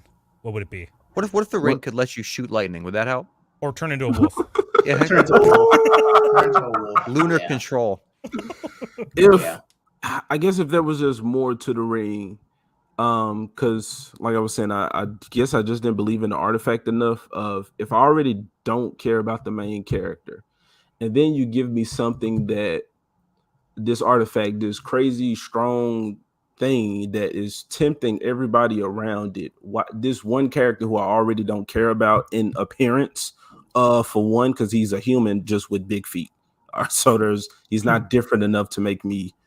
Oh, who are these people? I'm interested in how they live and what they're doing and how he's taken from his little mushroom house to go on this journey. But if you would have given me a more likable, well, the fact that I didn't already have a likable main character, if you would have given me that artifact that showed, like really explain more about Frodo and I guess his, like you were saying, shoot lightning, like possible fucking abilities with the ring. Like give me something more than just besides invisibility and I've been told I could be immortal with this ring to make me believe people I really want it. But then I haven't read seen the third movie, so I can't say that these questions have not been answered. I haven't seen the journey. Spoiler alert: you do not see any more ring powers. You know the extent of them. It's here, Shield Wall of Dragons. He's right here. Yeah, the ring is literally Sauron put like almost all of his like sentience or an essence of himself into it. So the ring is like actively trying to return to Sauron. So yeah, when it corrupts people or whatever, that's definitely a component of it. Like it's trying to convince people to bring it closer and closer to Mordor, or back to people who would bring it to Mordor, you know. I hear that. I didn't like that. Good. That's what it was. The artifact just turned them into crackheads. That's it. You're right. You're right. I fucking Gandalf already wasn't on the crazy magic like I would have liked to seen. So like maybe the magic turns its wielder into this dark fucking magician that's doing all this crazy stuff, like feeling real power, kind of like how let's say when the Phoenix gets on like Jean Grey, or when it got on like the other mutants or something. No, not you guys. The more erect like something like that. If I seen the ring like do that to people, and that's a power that I'd fucking crave, and I can understand. You mean when the Phoenix gets on what's that girl? Echo, right? Doesn't Echo get the Phoenix, man? In the new, I don't recall. That is so well, gross I hope that's not true because Echo fucking sucks. I don't remember. I'm pretty sure she gets the Phoenix, and it was like a built-up thing in Marvel. Oh, it was like around that time when everybody was getting it, man. Like T'Challa got it, and Hyperion had it, and all that shit. You should take a test if somehow you're getting the Phoenix. You might get something else. It burns. Phoenix positive. Well, Eagle, what do you think? Well, is there something like you seem like you're kind of like lukewarm on it too? Seems like you like it, but you kind of came to it late. Is there something about it that just, if it was somewhat different, you would hit better for you? No, it's the fact that I really wouldn't have. I actually would have liked it less if I saw it when it first came out, because when you're young, you don't really take the lessons to heart in the movie. But I mean, now that I'm adult, married, got family, like a lot more of the themes start to come out. The main thing I was trying to write notes on this was with the two towers. The meaning for me was that you aren't really alone in the fight, whatever that fight may be. They're telling you that even though Frodo tries to say, hey, this ring is going to corrupt everyone around me and I don't want my friends to turn on me, I need to leave. Sam's like, hey, you're not going to do this alone. I'm going to go with you. Even though the fellowship kind of falls apart, Aragorn, Gimli, and Legolas still stick together and say, hey, we need to go at least find Merry and Pippin. Then Merry and Pippin meet with the Ents to decide if the Ents are actually going to go to war on the side of the man. You've got the elves teaming up with Theoden at Helm's Deep. Mm-hmm. And so there's this, the running theme is the fact that, you have friends, you've got allies. Ask. Yeah, you're right. So like, in the YouTube space, creative space, and in life, you think you're alone, and all of a sudden you're like, people are actually going to come to your rescue and say, hey, I'll stay right beside you. I'll be, your soldier in arms. We're in this army, we're in this fight together. So it hits me a lot differently as an adult, and I actually appreciate it more. I really wish I didn't have to sit through 3 hours to kind of get those themes. But there are no possible better or worse. It's just trade-off. So that was a trade-off that I got, and I really appreciated those themes more so as an adult than I would have as a teen. Yeah, that's fair. Some of those things were lost on us, me and Gator, when we first watched it, because this came out when we were like 8 or 9, and we're younger than most. Are you kidding me? How? Or no? Yeah, you're right. We're 8. You're and right. then probably it'd been 7, 8, 9 when we watched them, and dude, it would just capture my imagination of just like the awesome action and stuff, and that some of those themes are lost on you, but you still are like enveloped in that world and you love it. And then as you grow older, it grows with you. So unlike what you say, Transformers, that doesn't age well when it comes to its themes and messaging. Excuse me? This does. I'm saying the action's great still. I Okay, still love the action of Transformers. So did you guys actually have patience to sit through 3 hours at the age of 9 and 10 to watch this movie? Well, a theatrical cut is like only 2.5. Yeah. If you watch the extended, then that's the one that's like nearly 4 hours for each one. But the theatrical, do any of them hit the 3 hour mark in theatrical? The first one did.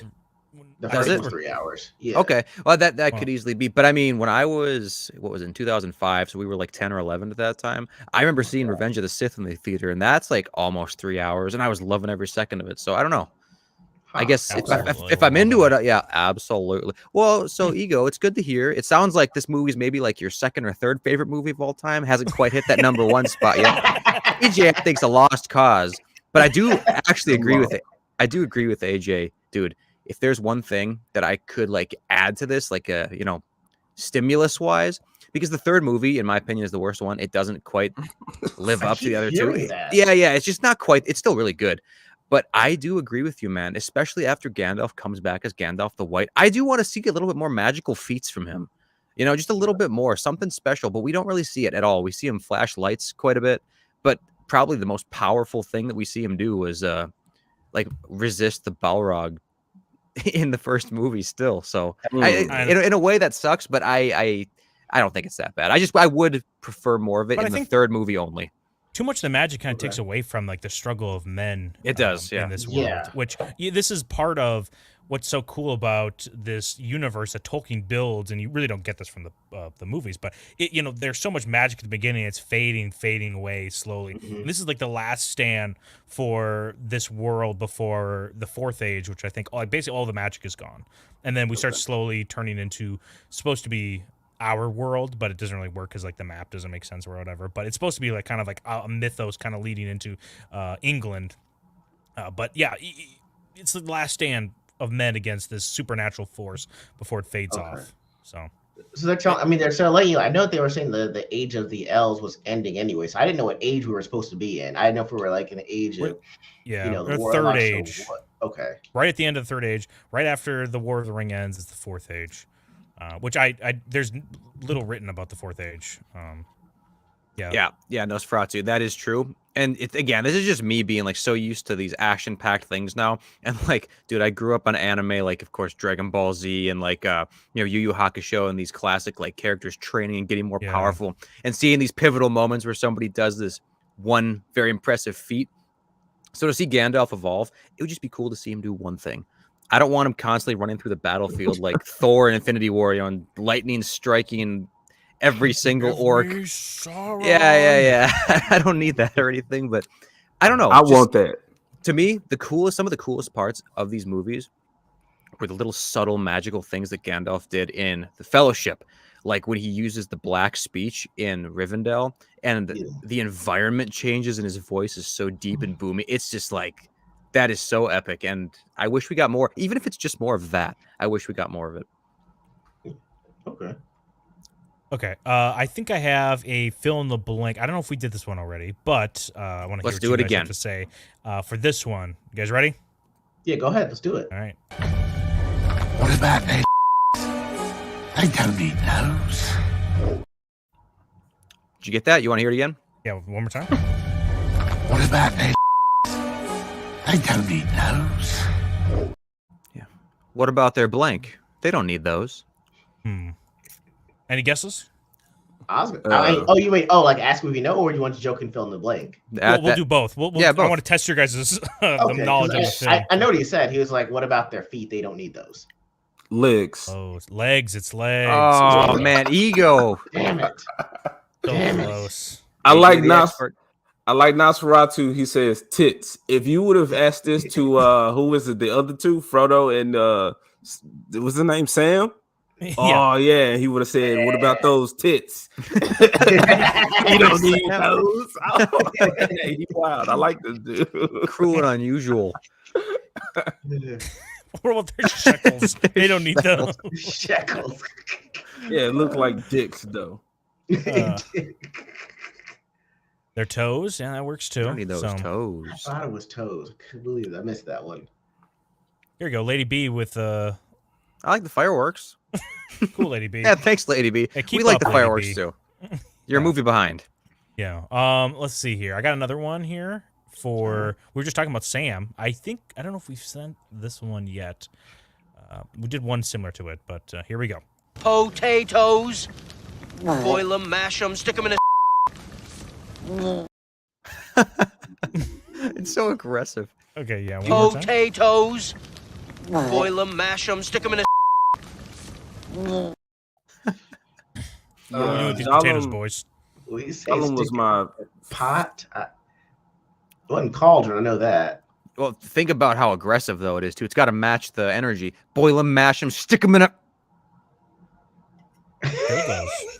You know what I'm saying, man? It's gotta match the energy. Gollum was my favorite character, although he was my most hated character as well. Yeah. I'm just saying. I'm just throwing that out there. Were you sticking those taters, AJ? You want to get back to that? Stick him in the. Because I'm trying to be in him. I'm trying to be Sam. You know, he liked his potatoes. He was fighting for the potatoes. So I wouldn't want to deface or destroy my potatoes by sticking them in someone's ass. Jesus, I came back for this. Jesus. So I'm trying to think of a place where I would stick my boil them, mash them. Are you hiding the potatoes? Are they there for storage? You know, AJ, I'll help you out. How about an oven? Stick them in I was about to say fryer. Stick them in a fryer. Fryer? Boiling oil cauldron? I don't know what the fuck. Fried potatoes. He said French fries, right? That's a French fry. Exactly. Yeah. I've created French fries in Tolkien's world. Shire. AJ is a genius. Shire fries. Based. Okay, I think I got one. Let's do one more. They are not for eat. They are not. That one is weird. Yeah, They are not for. Wow. Okay. They're not for blank. I thought I said it was not for eating, but off the rip, I said not for fucking, because that dude looks horny as shit right now. He does, yeah. He is, and both are correct. Yes, he did say eating, and they are also not for fucking. Not usually. Not usually. Also acceptable. The Uruk-hai says he wants them unspoiled, so I assume that goes with it, right? He's like, he wants them unspoiled. Right, yeah. And this guy, I wish I got a clip of him, but he does this weird thing. He's like, "What? Are they good sport?" And he goes, he does this. He does this weird thing with his mouth. I'm like, what the fuck is this guy? This guy's like on bath salts for the second half of his appearance, and I love it because he's chewing up the scenery. But still, he is, man. This is like top 10 characters in this movie. Yeah. This was something I appreciate about the movie. Small. Well, this whole scene's great. That is the best quote of all time. Well, AJ and Ego, I want to hear both. Who's your favorite character from this movie, Two Towers? Gimli, straight up. Gimli? Love Gimli. All right. Oh, yeah. That man was like a short, angry Sean Connery. I have no out to point to me. And he's like swinging the axe. He can't see over the bridge, but he's like, the minute they come over this thing, I'm swinging. And so, my favorite part was actually when he told Aragorn to throw him across onto the bridge. Oh, so yeah. Those Uruk-hai. Yeah, so he was my favorite character. I love the fact that he was always ready to fight. And you didn't have to ask him a question. Like, you could say, hey, Gimli's in. And you could believe Gimli will be there, and Gimli's ready to throw hands, axe, and beard. Oh, here, we'll play this clip for you. You said your favorite scene. Fill in the blank. What? I cannot jump the distance I have What are you gonna have to do to him? Awesome.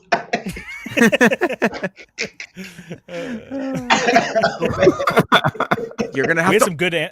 We had some good answers beforehand. They said you're gonna have to milk me. You're gonna have to peg me. Yeah.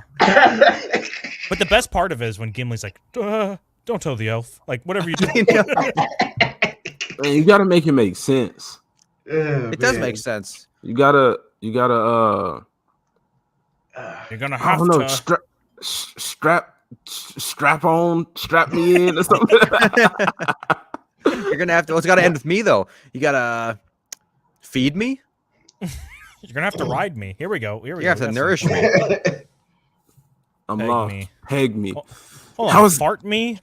Mags, how's that even work? Now I can understand the pegging because a thrusting motion would get him over there, and that's what I true. mean. Like it has to make sense. So I'll take that answer. I'm just gonna take Mags's answer. Pegging. All right, wait. And on the topic of Gimli, we already did this once, but let's hear these two. Your response to it. Let's get your fuck, marry, kill of these three. You asked this earlier. I should be prepared. Yes, you should be. Mm-hmm. Well, honestly, when you watch movies now, you guys should be groomed enough to be thinking about this. You've been hanging out with us really enough. That, like, I do. yeah, If I hear y'all say express any like for something coming out, then I'm like, okay, who are these characters? And Yeah, what are the who am I gonna possibilities? fuck? Who am I? Oh, you know what? Sorry, we need this. yeah. I was about to say. Marry, kill. There you go. That's awesome. Ooh, man, this is.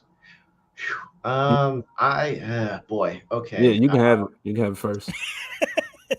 Okay, so, damn, you'd have to fuck Legolas because he's the prettiest, right?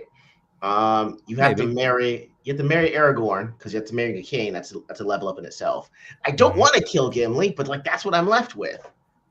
I'm learning a lot about everyone on this panel tonight. Thank you. Take notes.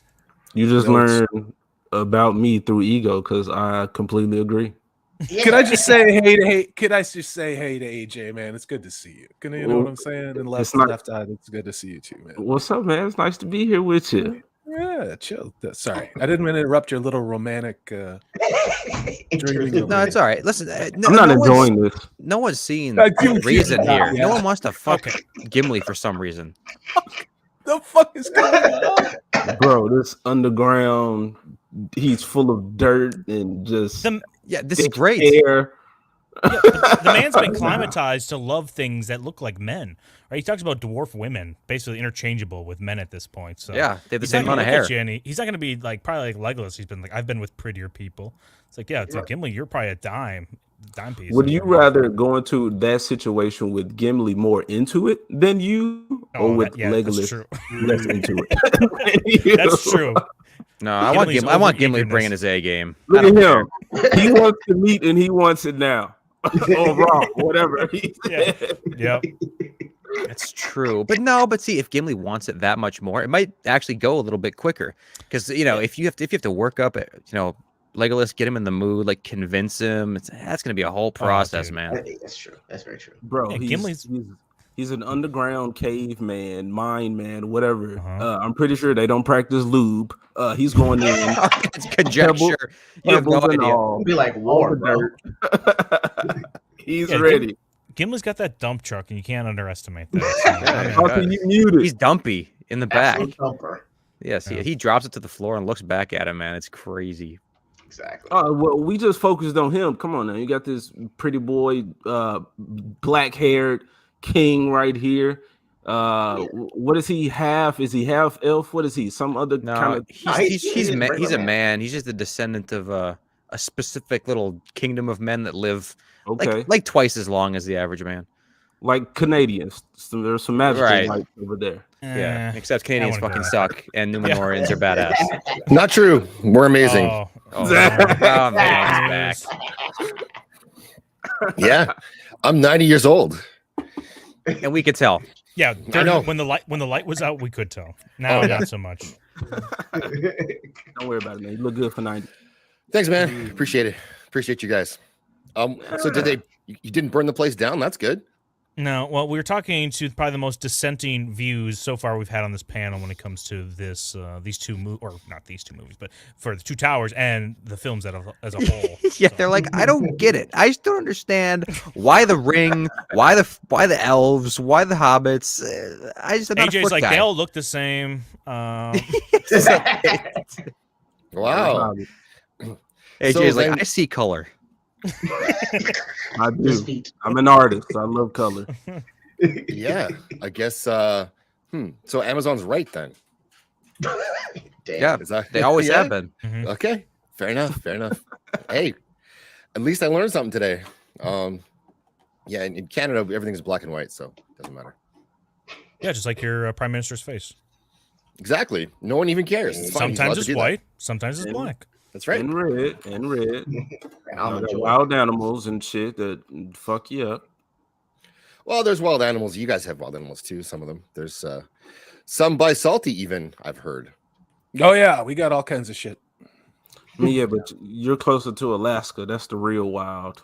We got a lot here, but every time you watch a documentary or hearing like the best hunting spots is always in Alaska somewhere where, yeah. Notice how Alaska's not a part of Canada, and it's still the best area for various things. Notice how you have to pass through a lot of Canada to get there. That people forget exists. I go through Russia. Thank you. That's flyover country. I've driven that. It is. I've driven that. It's not for the faint of heart. The Alcan. No. I'm just gonna say that. Wow. No, definitely not. I saw Left Eye. I saw your shooting test. You're pretty badass.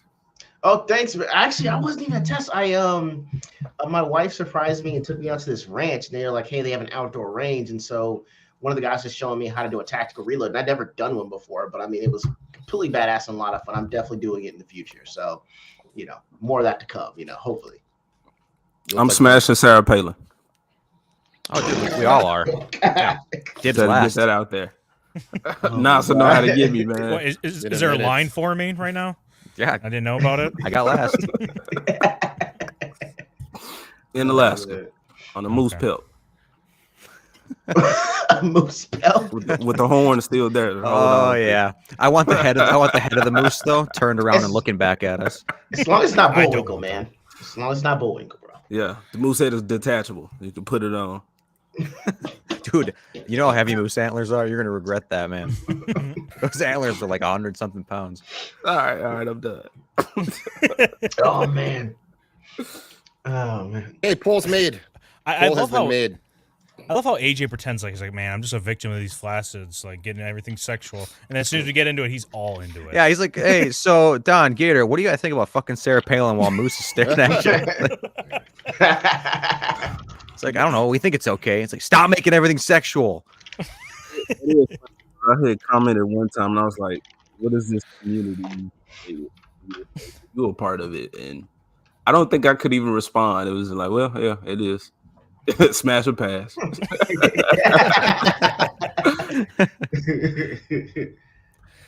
She's getting heavily smashed right now in my chat. So, I guess my question is like, if you are gonna smash, does she talk? And if she does, what is she gonna say? Like, imagine if you smash, she'd be like, "I can see Siberia from Alaska." Are you gonna be okay with that? Because she gonna say some weird shit. She ain't gonna say Siberia. She's gonna see Jesus when I get done with her. That's all. Okay, all right. What she's saying to me, to a young strapping black man of I can see Siberia is, I'm paying for our trip to visit Siberia. Oh yeah, sugar mommy. Thank you, sugar mama. Yeah. I can see it too now. It's becoming more clear to me. Brahma Bill just dropped a daisy cutter on the whole Palin discussion. What are you doing, Step Palin? Step Palin. Bristol. Oh, Bristol. Yeah. Oh, Step Palin. Gator, you made this point while we were doing, we were like talking about the movie while we're kind of making our notes. But was it kind of annoying to watch Aragorn, master detective, at his work? We're like, holy how shit. is he doing this? Yes. He like sees the rope. Like, I know he's a tracker. No, he saw the rope I know he's a tracker, way later. But he's a tracker. But like, come on, dude. That when you see the burnt little dagger, or whatever you want to say, sheath here, you got to assume they're dead. Now I know he's wrong. These were but hobbits. come on. Wait, hobbits. 2 of them laid here. Their hands were bound. They went this way. Me and Don were talking it's about like it. a fortune teller. Okay, It is. so the tracking section is what threw you guys off for this entire movie. You're like, well, I can't buy this part. If I can't buy the tracking. I'm with it for the most of saying it. he was a ranger. If you that's were what watching, that's what a ranger did. That's what a ranger did. if you were watching Aragorn do his shit, you'd be rolling your eyes, thinking, "There's no way he is totally bullshitting us right now," until he finds the rope. That's when it'd be like, "Holy shit, he's right." Because it's like the hobbits laid here; their hands were bound. They had rope on their hands. They crawled this way, and then they took a right. And I'm like, "Okay, yeah, sure they did." And he's like, "Here's the rope." It's like, "Holy shit!" They made a quip right here. They laughed. Then they did a little dance. Yeah, one pissed their pants. And this is the part when somebody says, "Hope is lost, my friend. Yeah, just give up. They're gone. Like, you've gone mad." Because ain't no way he gathered all of that information from not. He was right though. Somehow he was right. The problem is there's a on the panel right now. We got a bunch of people who were born after iPhones, so they don't know that people used to be able to find things without an iPhone, right? Like people didn't know how to track stuff. It's a thing. It's a thing.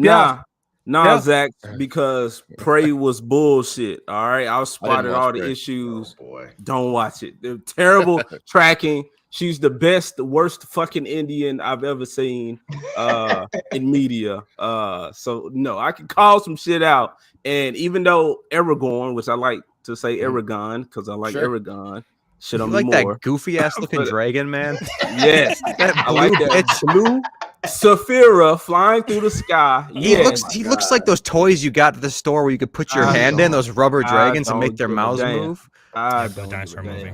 You know what I'm talking about?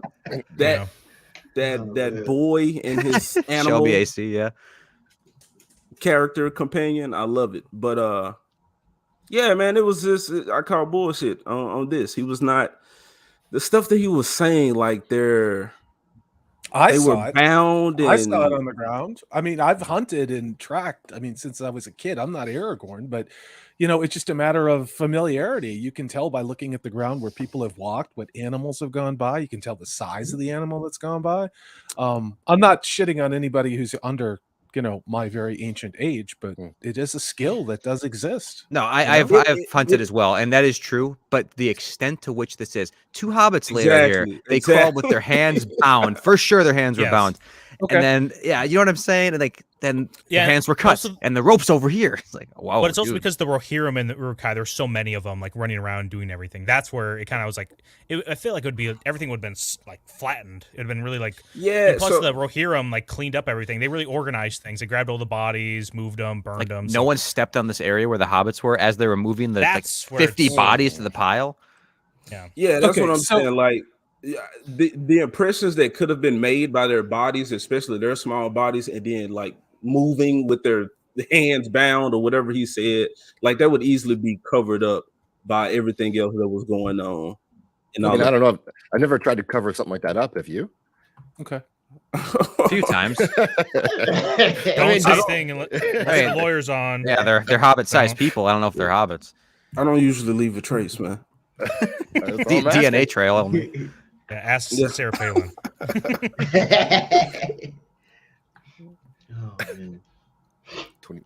Don't do 23andMe. He's 87. 87 years of doing that. Yeah. 87. Hey, listen, if he's 87, he's not doing it for 87 years. Stephen Ransom, do the math. He is not. It was just, and I'm like, this is my guy. Okay, this was like the extra ranger that comes on the Power Ranger squad. Like, he's OP as shit. Like, you love this dude, but even sometimes you gotta be like, come on now, like that was a little bit too much. You're not gonna let him have like an extra ability to prove that he's actually worth being in the Fellowship, even though he's like the reluctant king, I guess. They could have Ranger. They could have made the tracking scene without it being so unbelievable. Yes, I agree. I still honestly I still like the scene or whatever because like it really flexes him. But if you think about it, it's like I don't know about this one. Like when the one of the hobbits dropped the like pendant thing, like, you know, that's okay. I can see that. Wish that was there. So it's like, okay, this is not too far off. But then, like I said, when it reached this territory where he's like explaining the exact like what am I trying to say? Like their stature, like of the shit that I'm like, hold on, this. I guess it can be done if you were saying, like you were saying, Salty, like a moose. Maybe if you can tell if a fucking moose is dragging through the brush, you know, through the forest. But this is different because now you got. I'm agreeing with you just in with skill set. But if we do this, then we have to start doing the same thing with Gimli, and we have to start doing the same thing with Legolas, and then we got to say Elrond really can't do magic, and then Gandalf can't battle fucking fire elementals. You know what I mean? No, fuck it. He's amazing. All of it. I'm not trying to call you out. Salty wins that one. How does he win? That is you're following totally the logic. You're saying. Go ahead. You're following the same logic as people that go, well, there's no dragons, so why does it matter? That's the same logic you're using. Yeah. I'm using the logic in which we're like playing in. I'm saying this is illogical because he doesn't have a superpower. Does Aragorn have a superpower? Does he have a wand? Is he a mythical does. creature? Ask Arwen. Was it established? Well, because good points, guys. What he's 87 years old. Because what he's not okay. normal. Thank you. I guess age just gives you superpowers. Well, no, but His eyesight might be failing him. It kind of does. It's called a built-in bullshit detector. That's part of it. Yeah. My bullshit detector's going off in this scene because there's no fucking way this makes sense. No, okay, all right. No, you know, it's like okay. It's Siri, tell Dawn when tracking started. Listen, I'm not saying. Okay, listen, you're not hearing us. I don't think you guys understand. I heard you. So, like, take a second here. The tracking works, but when you have two forces fighting over each other and pounding everything in the dirt, and then on top of it, after the fight goes, everybody grabs all the dead bodies and collects them all. Yes, I'm saying that's incriminating the crime scene. Which I don't know if you guys have seen crime scenes in movies. They usually don't try to touch anything because they're trying to track them. And if you have a whole horde run over it, I'm just saying it might dilute the evidence. And for Aragorn to be 87 years old and he has some sort of CSI Dunedain on the case here and he's able to see through everything, that's bullshit. If you're hunting an animal and another animal goes over that trail that animal ran from or whatever, you're gonna have a hard time, let alone if it rained, let alone if 50 men were dragging other bodies through the trail of the animal you shot and are trying to. It's not gonna happen. You guys are gonna have a hard time at the gates. If this was CSI Rohan, yes, I agreed with you. If this was the episode, but this is the Two Towers, okay? And so, I mean, again, I know what you're saying, but then you could say the same thing about every character.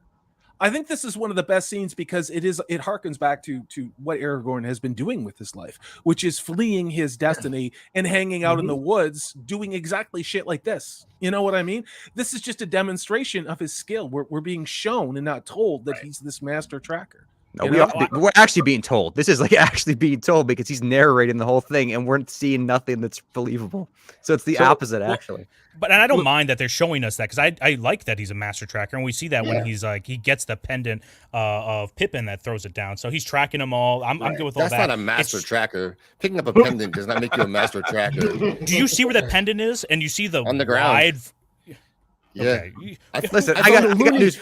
Zach's just showing his zero IQ moments right here. He's being gaslit right here. Listen, Legolas sliding down the staircase on that shield could be done even mid-battle. This track could not be done. This could not be done. Shit on Aragorn tracking. I'm not doing that. No. So look, the reason I will give in and just say, all right, fuck it, he's amazing, is because just like I got questions about all this other stuff going on, and I'm like, okay, maybe these things are being answered somewhere else. So maybe because of his lineage, maybe these ancient people were like some of the best trackers or whatever. Maybe there's some skill set within his DNA that allows him to see extra, to see how things have moved in a time or something. That's me bullshitting an excuse. But yes, like Salty said, like you have to suspend disbelief a lot of the place, a little bit. a little. Yeah, but the tracking still, I was saying, like you can't. A small body can't make impressions deep enough in the ground when all these fucking orcs come through, dragging other bodies. I'll make one little more comparison. It's like this is a very normal real life thing that's possible to do, like tracking in real life. If somebody does an impossible tracking, you can get suspended in your disbelief or unsuspended or whatever, even when there are things running around like dragons and whatnot. The comparison would be in Rings of Power when the volcano fucking erupts and somehow Galadriel and the rest are able to just breathe the smoke like it's air. You know what I'm saying? Like they don't have super breathing. Super breathing is not a component of this universe. So we're still like, what the fuck? Even though it's a magical volcano ring world. You know what I'm saying? He's done nothing but tracking before and after this. That's what he does. Yeah. So he shows. This is not tracking. Alan Ing. This is Alan not. Ing, It's Alan totally Ing tracking. has It's called you out. totally believable. It's The scene totally exists to within- explain how they can chase down a horde of Uruk-hai when they have a day's head start. Okay, yeah, but not Alan discover where Merry and Pippin did right after they get they thought they were executed or they were tied up here. But Alan, shout out Alan, Film Threat. He's the talent over there. Hey, on Film Alan. Threat. We love Alan. Yep, good boy. He disagrees with you. He stood like He's Gandalf pretending to amongst disagree. people when we went to the meetup in San Diego. Alan's a big guy. He's a tall guy. He is. He's actually super tall. Looked him right in the eyes. So I'm not defending Aragorn as being this amazing track. I won't fight. I won't bitch about the unbelievability of it anymore. Come on, AJ. Don't roll over, man. Stay on your feet. I'm not rolling over. No. He's my guy. Yeah, He's my I'm guy. trying to figure out what does do it for you then. With this entire 3-hour movie, non-extended. Nothing. I've never watched them all the way through. I've fallen asleep every time. And it's not the time. I can watch something that's long if it's entertaining. Let me ask you this because we're going to talk about it tomorrow on the stream anyway. But if you had to watch Two Towers or the Batman movie again with Matt Reeves, which one? I'd watch Two Towers. They're both 3 hours. Okay, but I'd probably fall asleep on it. What's that, man? Oh my god! It doesn't say anything Take a about nap either beforehand. It's a big battle. Zach, you really know how to pick the best guests to highlight what a great movie the Two Towers are. I'm just gonna say that. I tried to stay away. They said no. Come let the chat. Listen, we love AJ, and it's good to meet you, by the way, Ego. We haven't actually met, but yeah, you're a cool guy too. So we had to have these boys on here. No, I agree. I'm breaking some of the balls. best. That's what you do. I want to work with AJ solo on some stuff. We're talking in the background, so it's all good. It's gonna happen. All right, well, we got some new guests on. So AJ and Ego, if you want to stay on for a little bit longer, we're gonna keep cycling through in people. So if you want to drop out, feel free to. But we got some new guests coming on right now. I don't know how much longer you want to hang for. Also, real quick, what if he was a werewolf? You'd be cool with it? Yeah. If who was a werewolf? Aragorn. It's all good, right? Oh, I love it. Probably him being something different. Maybe he is. He was human, but don't know. still there was a little something to him. So I feel like maybe that's the reason I like this character.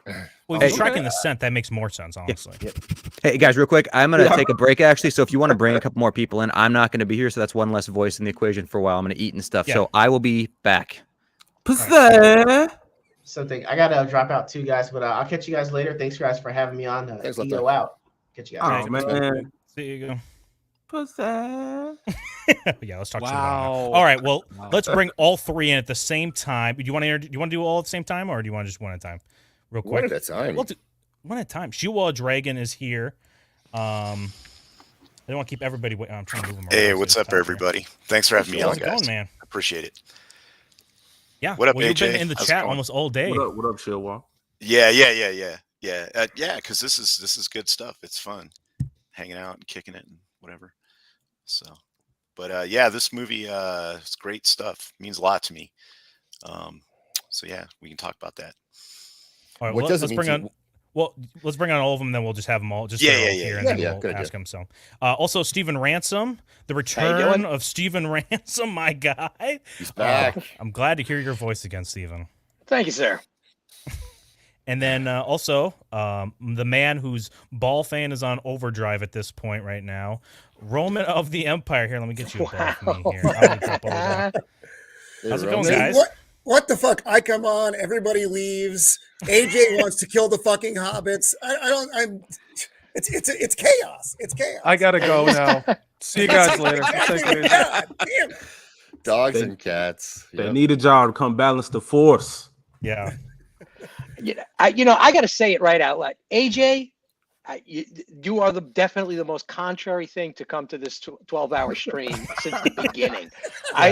I'm kind of startled that you were just like, I mean, you couldn't even get a little geeky with this. Like the production, the acting, the scope of the sets. Come on, man. There's some epic kills in this movie too. The world looks nice. I said I hate that the main characters suck, as in Frodo, and then he was surrounded by 3 more of him. But like the Strider, or Aragorn, Legolas, Gimli, I like those characters. I think if you would have gave me more manly men, Gandalf doing a bunch of magic shit out there, riding a fucking Pegasus, not just no stinking white horse. Give me something else, something magical. I would have been like, "Ooh, I'm all in on this."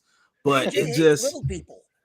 I find them a little bit weird, but I don't hate them. Hope for this. I don't hate them. I'm glad it's here for you guys, for everybody else to love it.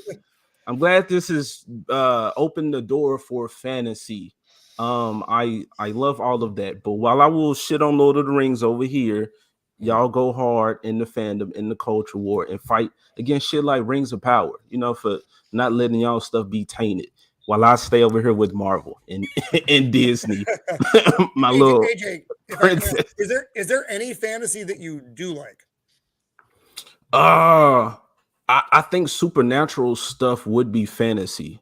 Now, just because I like something like Underworld, for instance, I'm not saying it's a fucking movie masterpiece like Lord of the Rings. I do appreciate, like y'all were saying, like the scale. I love the use of the natural world, but making me feel like it is a fantasy world.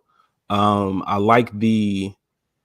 like elf characters. I like the agile character, like jumps around, shoots arrows, like some twin dagger action type stuff. So he was that character for me, as well as Strider, the human character that's surrounded by all of these crazy other things, to where they're kind of like lower on the power scale, but they still rise up to like the occasion. Like I like that stuff. I hate that the Hobbit wasn't there doing that. He was just carrying something that supposedly tempts everybody that like comes close because of this crazy power and all of that. But yes, there are things to like about Lord of the Rings that adds to like fantasy. Like the original question was, the original question you asked me, like, what's some fantasy that I like? Castlevania, that Netflix series that recently came out.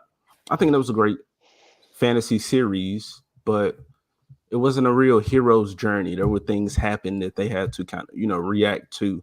And there was a lot of like gore and like different things. But yes, I like fantasy. I don't think I don't know. Y'all get what I'm saying? I'm not drawn to this in particular.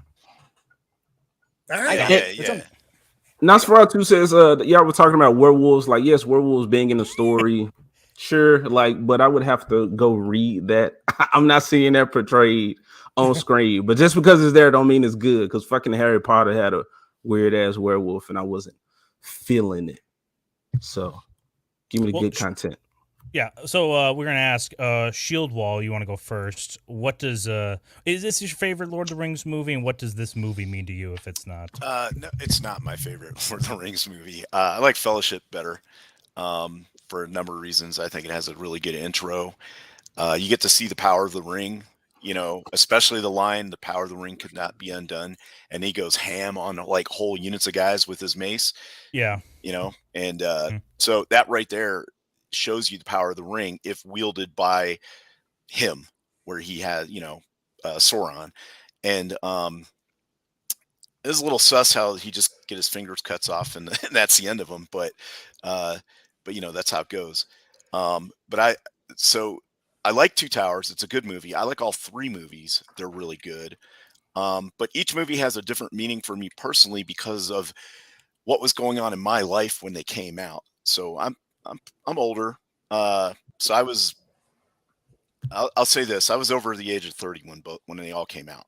Okay. But I'd read the books in high school and, done papers on them and all that kind of stuff. Cause that's what you did back when I was a kid.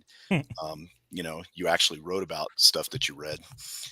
Anyway, so they all have a certain meaning to me, but this movie in particular has a big meaning for me because I was deployed to the Second Gulf War when this came out. So, I was in Southern Watch that then went into the war, and I was so excited for this movie to come out, but then that kind of changed that whole dynamic. And I didn't get to see it till I got back home. So I didn't get to see it in the theaters in December. I got to see it like that summer later. So that whole experience and all of that stuff kind of changed how I viewed the movie. So anyway, it's not my favorite of the three, but it's a really good movie, and it has a lot of like undertones to it that Gotcha. If you know the history of Tolkien and all that kind of stuff and like what his life went through and then kind of how I was feeling at the time, it has a lot of good meaning for me, especially Helm's Deep, the riding out of King Theoden, that up against impossible odds, the whole thing. So, yeah. Speaking of impossible odds, he's made it here. Scott Sporking. Man, welcome, dude. What 24 hours can do. Like, I was planning on being here like when you started, and I got like a message this morning because my son had a little stomach bug yesterday, right? And because he had a stomach bug, my other two kids couldn't go to daycare because they're off this week. So I had all the kids, and so I got a little bit of time, couple minutes. I wanted to come on and celebrate you. Thanks, Scott. You love the solo. Scott loves the solo layout. You can tell. Yeah, I can't. I don't know. Is it? I don't know what it is. I hate it too. I don't like it. And I'm kind of a cheeseball too. Like I love the attention, but yet when it's solo, I'm like, don't look at my blemishes. Though, can I throw something out there? Hot off the press. I made a Bounding into Comics article with my theory. Thank you. Ooh, which one? Yeah, he just posted it. I had a theory that the Blood Oranges, I keep calling it Blood Origins, the post-credit scene will either retcon the entire Witcher first 3 seasons or become like a diversion, like timeline. Yeah, I'm kind of a big deal now. That you have made the big time, and you were on the show last night too. Yeah, or was it last night before? No, that was Comics Division 2 nights ago. I can't keep account, This morning was Midnight's Edge. You know what it is? When I have time, people love me. I'm a YouTuber's YouTuber. Tell that to Mad. What's up, guys? I will tell that to Mad. What's up? Glad to have you on, Scott. Yeah, glad to be here, man. Glad to be here. So I got a question for you, Sporker, since you don't have a ton of time for us. Do you have a memory or what was special about the Two Towers for you when you saw it? Is there anything? Yeah. So as you know, I'm in recovery, but before I went down the dark path, solo cam, sad music. Before I went down the dark path, like I had a small group of buddies that like, we were dorks, man. We played tabletop. We read fantasy books, comic books. We got like really close, and we went to see it like midnight showing, first night.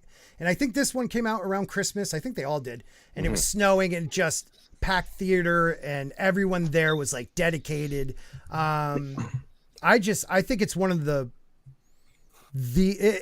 best trilogies ever. For me, it's better than Star Wars.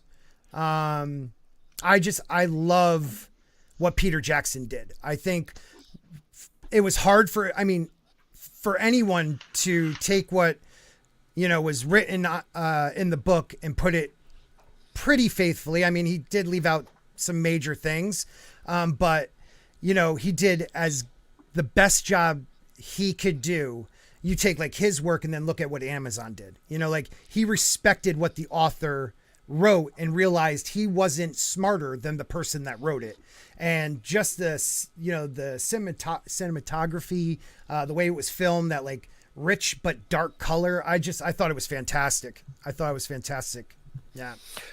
Thanks, Scott. That's a good answer. So you were a dork. Oh then yeah. Too, huh? Well, I was a closet dork.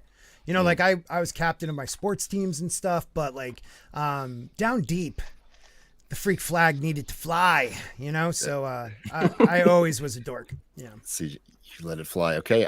So then the other one we got to ask is, do you have a favorite scene? Twin Towers. I think. Oh man, am I confusing the end and the beginning of the other one? When Sam's coming up the stairs to save Frodo. Is that in this one or the? I sometimes mix them. That's in Return of the King. Damn it, because that's a great scene. You know what? On the let spot, me think Scott. about that. Yeah, let me think about that for a second. Yeah. Hold on. Yeah, no worries. No worries. I mean, I have the, oh shit! God. I have the classic, one that I just broke. Have you met AJ, Roman of the Empire, Stephen Ransom, Chew of Dragons? Sure. AJ, I feel like I know. Like I've seen you in the chats. Yeah, guys, what's up? I apologize. Yeah, no worries. It is a pleasure to meet you guys. AJ, I know who you are. Like I've seen you in chats. I've watched some of your streams and stuff.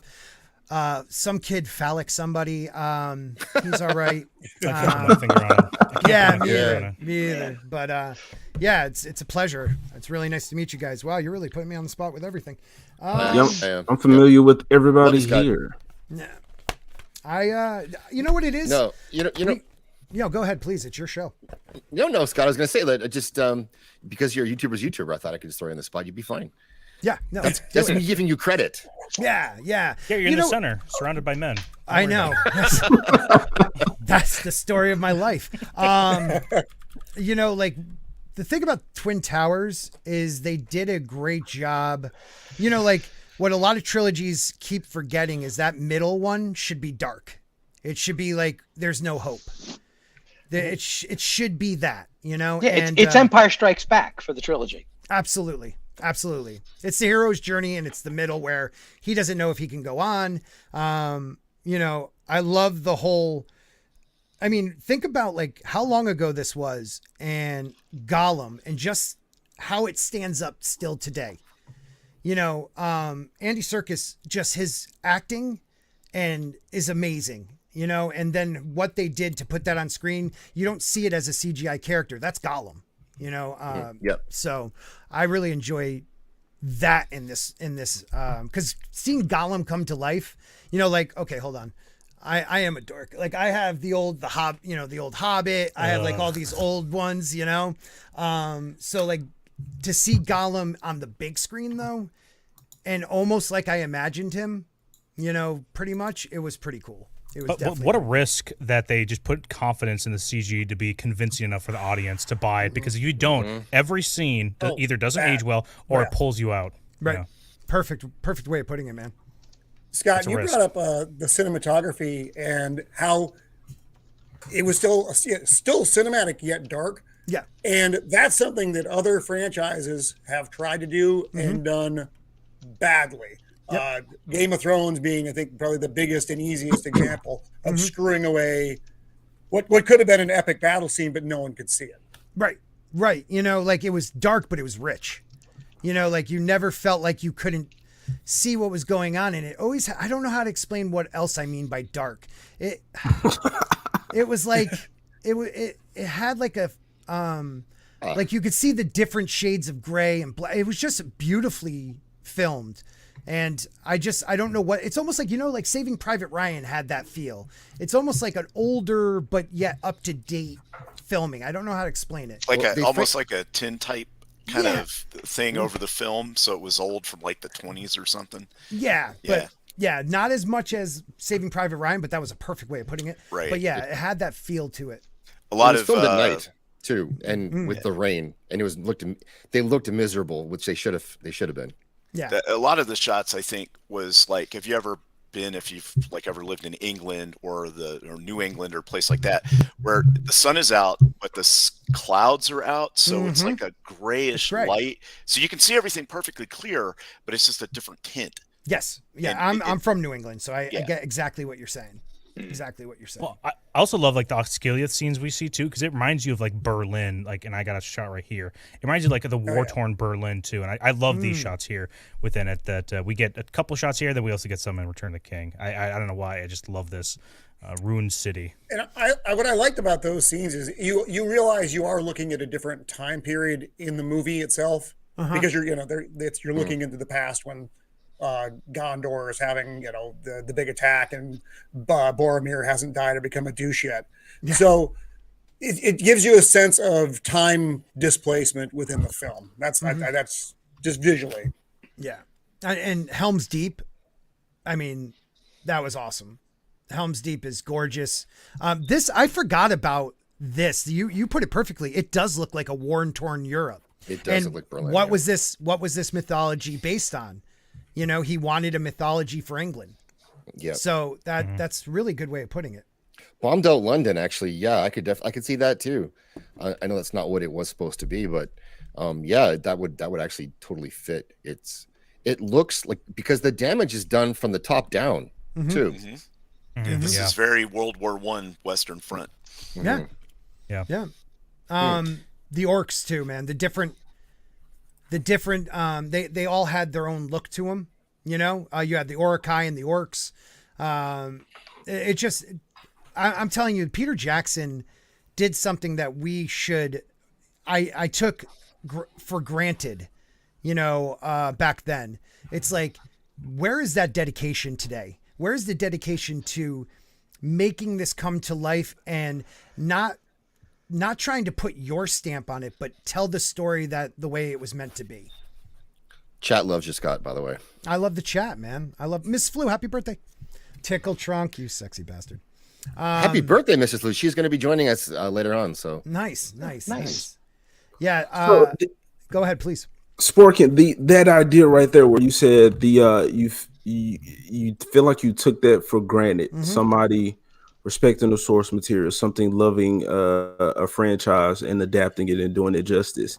And I think that's why, what am I trying to say? I don't think we took it for granted, although it's not here now. And that's something that the mainstream should be doing, which is one of the questions that you guys asked Phoenix about. What's something that the mainstream can learn? It's something as simple as that. And I feel like, as well as the CGI, we see this movie, although I'm not a fan of it, I understand what it means for a lot of people and for entertainment and for adapting fantasy. So I don't think we took it for granted. You just don't see anybody doing it. And because this movie has been done so long ago, this is why I can't get into something like Avatar. With the Way of Water movie. It's like I've seen epicness from movies. I've seen great technical, achievements already. Now I need damn near perfection. We've had enough people to make A's and B's on these scores for movies. So it's like, okay, now take that shit and expand upon it. Now give me the next best thing.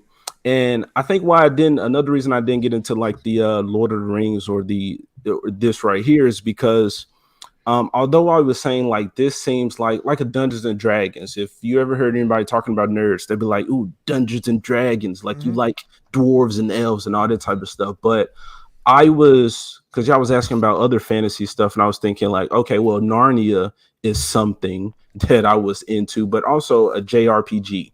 So you have fantasy with that. There's more fantasy than just the elves, the dwarves, the dragons, the trolls, orcs, stuff like that. So I think that's why I wasn't so into it, because I've seen, which is crazy, like the East, they will give you what you want, but something different. I had seen the fantasy somewhere else already and had been so drawn or attached to that this just looked like not bland, but it wasn't over the top for me, like seeing a pointed ear person in like Final Fantasy or some big golem type, deities and all that type of stuff. I think that's what I was used to. Yeah. And just like with Star Wars, I don't like the movies. They're fine, but I think the games, the comics, the books, all of that is way more immersive. All of that is a better view of that world than what I see from the movies. Yeah, I appreciate what you're saying there, though. Like, I do appreciate over the top fantasy, but like I'm also a big fan of almost like a realistic fantasy. Like George R. R. Martin. I mean, the first book, Game of Thrones, they call it a fantasy book, but it's the prologue and the last chapter pretty much are the only fantasy in the book. And yet it's considered high fantasy. But truthfully, there's no elves, there's no dwarfs, it's humans. There is one group of humans a little bit above the others. There are people that have the ability to warg, but they don't know that yet. There's these fantastical creatures from the north, but we only see them for a split second in the first prologue. So like, I sometimes enjoy that because it's, to me, it's the heart and conflict. It's the story. Because if you don't have that, you could throw anything at me. I think that's what happened after, when CGI got big, when, even, George Lucas was the first one to do it, like CGI, like overload. They put so much into the CGI, they forgot about the story. And now what we get is kids who grew up on that and also have their own agenda. And that's what's really ruining modern movies today. But whatever happened to the actual, like, the heart of the story? I want to go back to practical. Yeah. Give me like new advances in practical special effects, and I'll be sitting right there watching it. Something I want to ask some of the people that just came off of the panel right now. Me and AJ are both millennials, and everyone else I think are more so Gen X. So I grew up with Lord of the Rings. That was like my introduction to like great fantasy. I want to ask everybody on the panel, what was your first introduction to fantasy? What movie hooked you in, made you love it before the Lord of the Rings came out? I had I watched the Hobbit cartoon like a lot of my generation did back in the day. I own the LP. I still have it. And that was, I was very young then, but moving forward, 1982's Conan the Barbarian was a real big visual introduction into the genre. And that was a game changer. And that was a game changer, and I don't think just for me, but for Hollywood in general, because they made a shit ton of fantasy movies after that. Beastmaster, Sword and the Sorcerer. I don't think any of them were ever as good as Conan the Barbarian. That set the bar very high. And then we didn't really see something like that again. There was just a dry spell until Lord of the Rings came back.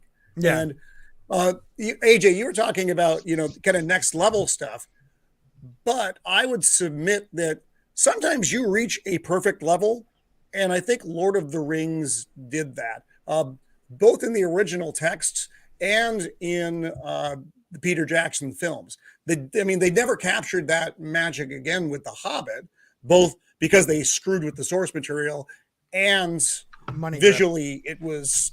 Yeah, they screwed with the studio as well. They were really screwing. Warner Brothers was just coming down hard economically on Weta, and they were all just like, we did that as a gift, those first 3 movies, and now you're asking us to give you another 3 movies after you profited so much? They were like, yeah. We expect you to slave to death. The Hobbit movies were not a gift. No, they weren't. They weren't. I mean, you're right. We had some, like, The Neverending Story was a movie that changed me, changed my life. I hated the kid reading the book, but I wanted that piece of damn sand at the end. You had The Secret of Nim, Dark Crystal, Beastmaster. Dark Crystal. Yeah, Clash of the Titans. Time Bandits was one of the funnier ones. Yes. Legend. What else? What would be your favorite though? Like if you can point, be like that was it. That was on the King of the Hill until Lord of the Rings. As a kid, wow, that's a tough one because The Neverending Story holds a place in my heart. Willow holds a place in my heart because I was a kid when that came out. But man, that's a tough one. I would say I would have to say it's The Neverending Story, 1984, man. I can't think of something maybe in the 90s that caught me because in the early 90s, because you're right, it went to Tarantino and those people. Right. I can't think of anything in the early 90s. Maybe I love chat because the chat is smart. So if you could think of a 90s early one, let me know. Yeah. But yeah, what about you guys? I mean, Never Ending Story. Anybody else? Come on. Yeah, for me, it's I mean, Roman really nailed them, and between you guys in the chat, it's like almost every single film has been named. But I gotta pinpoint on The Dark Crystal. That was an achievement beyond my imagination, and I had already lived through the original Star Wars trilogy. It was beyond my imagination how they created such an immersive world with what we all knew going in was just a bunch of puppets. We all knew that, and yet we still and we were becoming more we were becoming more jaded at that point in time because technology and how these special effects were being executed was in the public broadcast. It was part of the conversation about the movies. You know, we had all seen the makings of all of these movies. So when The Dark Crystal came out and you were immersed, even though you knew what was going on, that was pretty much a magic act. I was only six, maybe 7 when that came out. And dude, that movie messed me up. Like, Gelfling, like, dude. That's what I mean. That's what I mean. It was terrifying. They were so realistic and grounded. Yes. Jim Henson, Frank Oz should be. Oh, I'm sorry. Yeah. Oh, no worries. Okay. Lathia's. I was just going to introduce Latvia joined us finally. The most milquetoast, I think, person on YouTube. Just kind of gives bland takes. No one really notices them at all. So just unsub. Yeah, I'm so boring. Yeah. Hey, welcome. The shirt. Nice map. Hey, thanks for having me. The shirt is great. Yeah, the shirt. My precious. Yeah. What were those guys called? They look like vultures or whatever. The bad guys in Dark Crystal. Skeksis? Skeksis, yes. Those were creepy as hell. And they were evil. And that just made that. They made that movie. I think and they had all the best jokes too, which is crazy to think about. Would you think of is Flash Gordon fantasy? Yes. Oh yeah. Okay, that's another one. I'm on the fence. That's more sci-fi. Yeah, because I would lump it more into the Star Wars category. Yeah, same. But there's another movie too that came out roughly around that same time period. I'm guessing because I don't know. Christian Slater was one of his first movies. Christian Slater with Sean Connery called Name of the Rose. Name of the Rose. Yeah, I don't know if that's not fantasy because it's based on somewhat real things, but it is taking place in the Middle Ages, and it is so genuine that it basically wrote Ron Perlman's career. That's more of a murder mystery almost. Yeah, it's Sherlock Holmes in the Dark Ages. Yes. Remember Lady Hawk? Oh yeah, there you go. There's another one. Yeah, that one was awesome. Yeah, and Dragon Slayer with what's his face there? Dragon Nichols? Slayer. Yes, Dragon Slayer was awesome. I will say this though that that Flash Gordon is a fantasy because of Gale. I mean, you got guys with wings. Come on, that's fantasy. Yeah. Excalibur is the best of that bunch, I think. And it came out before Conan. It was 81, just before. That was the year before Conan came out. Yeah, I was too young to watch it at the time. Yeah. Scott, have you seen that? Oh yeah, of course. Yeah, but Helen Mirren. Love it. Princess Bride. Princess Bride. Princess Bride. Yep. You know, like really quick, I just want to jump back to one thing AJ said. I would love to see somebody like a Peter Jackson take on Narnia, because I, as a kid, loved The Lion, the Witch, and the Wardrobe. I did love that world. I would love to see not like a gritty version, but not as like I don't know, like, come on guys, let's go. Like I want a little more feel to it. They were never done justice. They just weren't good. I didn't think they were good. Other people may have thought they were good. I didn't think they were good. I don't know if you guys know this. I'll share it. I was in that movie. Hold on one second. I'll get the picture from Instagram. Yeah. Let me share this. Let me share this for you. You might have a point. You was in Narnia? Yeah. Minotaur. Nope, there I am. Oh, hold on. You got it, Zach? Yeah, somebody's got to share it. I got it here. Yeah, there he is. Yep. Wow. Mr. Thomas. I think that was the lovely Sherry who did that for me. But yeah, no, I love talented Narnia. and lovely. She is funny, man. She's vicious too. But yeah, that's I would love to see that. I'm sorry we got it just, you said that and I was like, Narnia, what a great story. Fucking ads. So part of that, though, Scott, is they want to have Greta Gerwig do it. What?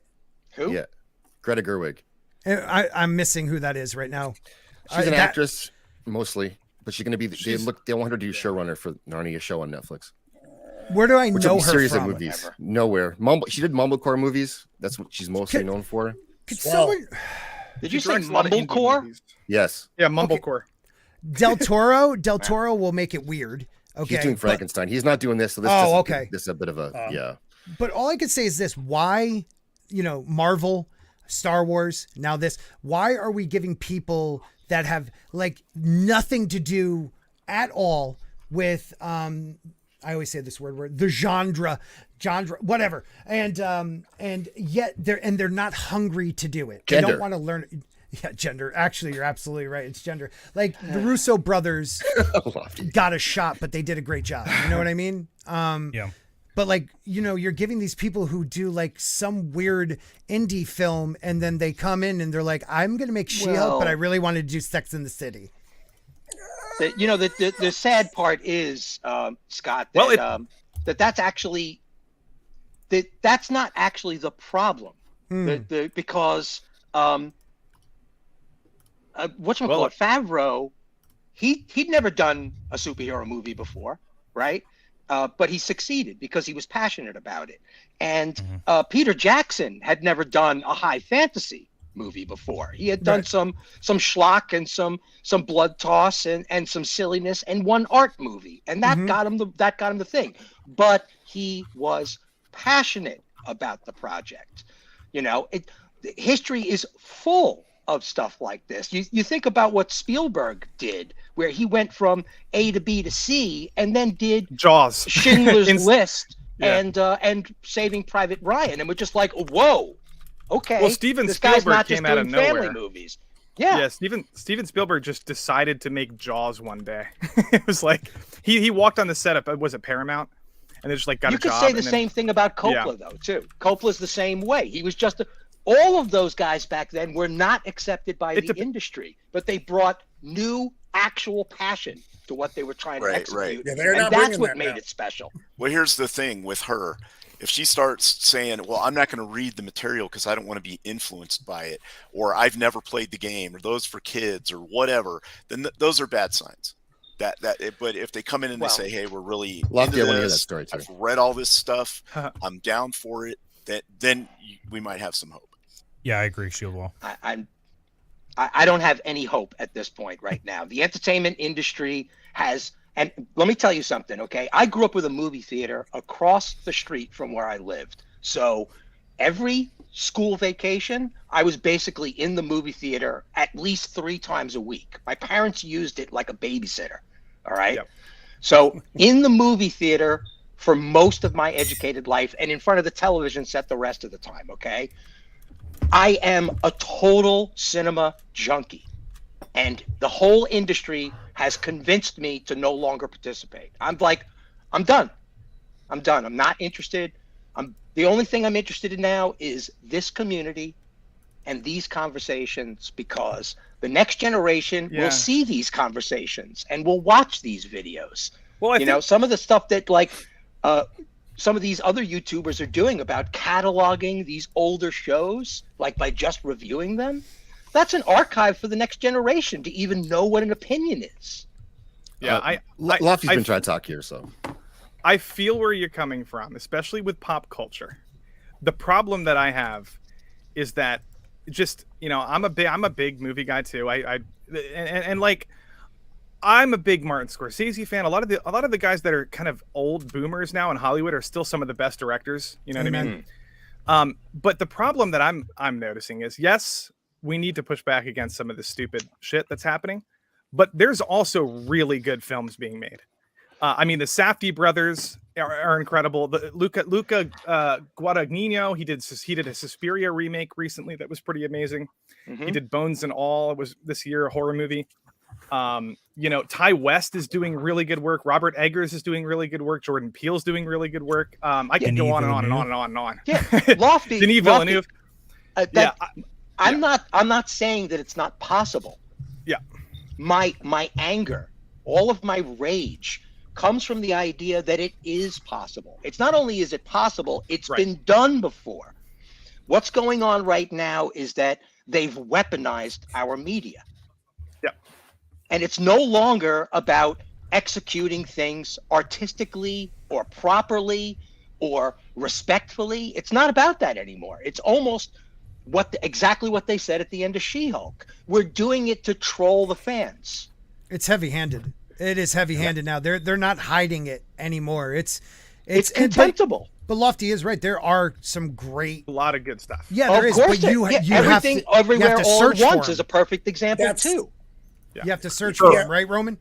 That's exactly like Lofty. You named off a ton of directors or creators, and I knew 2 of them. Oh, and is that my fault? Maybe, but also the problem is the big studios aren't going in those directions. Although, I mean, with Robert Eggers, he's getting, I would say, arguably more exposure. But the up and comers who are good, I don't know where they are. Yeah. But for every Robert Eggers, you have the girl who's probably going to destroy Narnia. It's I don't have time to find them, Lofty. You know what? That's what I need. I need somebody who does like a weekly list of great things out there. That's part of my problem. I love this community, by the way. I think it's great. I think we're noticing a difference in the industry with what we're doing also, with some of the pushback. But the main Achilles heel of this community is that nobody talks about anything but pop culture and the most horrible, the worst possible representation of Hollywood. Like, for example, you guys, I like Alex Garland. Like, he should be more popular than he's awesome. Ex Machina. Yeah. He did the really good TV show called Devs. Devs was great. No one watched Devs, but Devs was fantastic science fiction. Fantastic. Really good horror movie, Men. He also did. Yep. Yeah, Men is okay. I don't know about that. I know. I was good.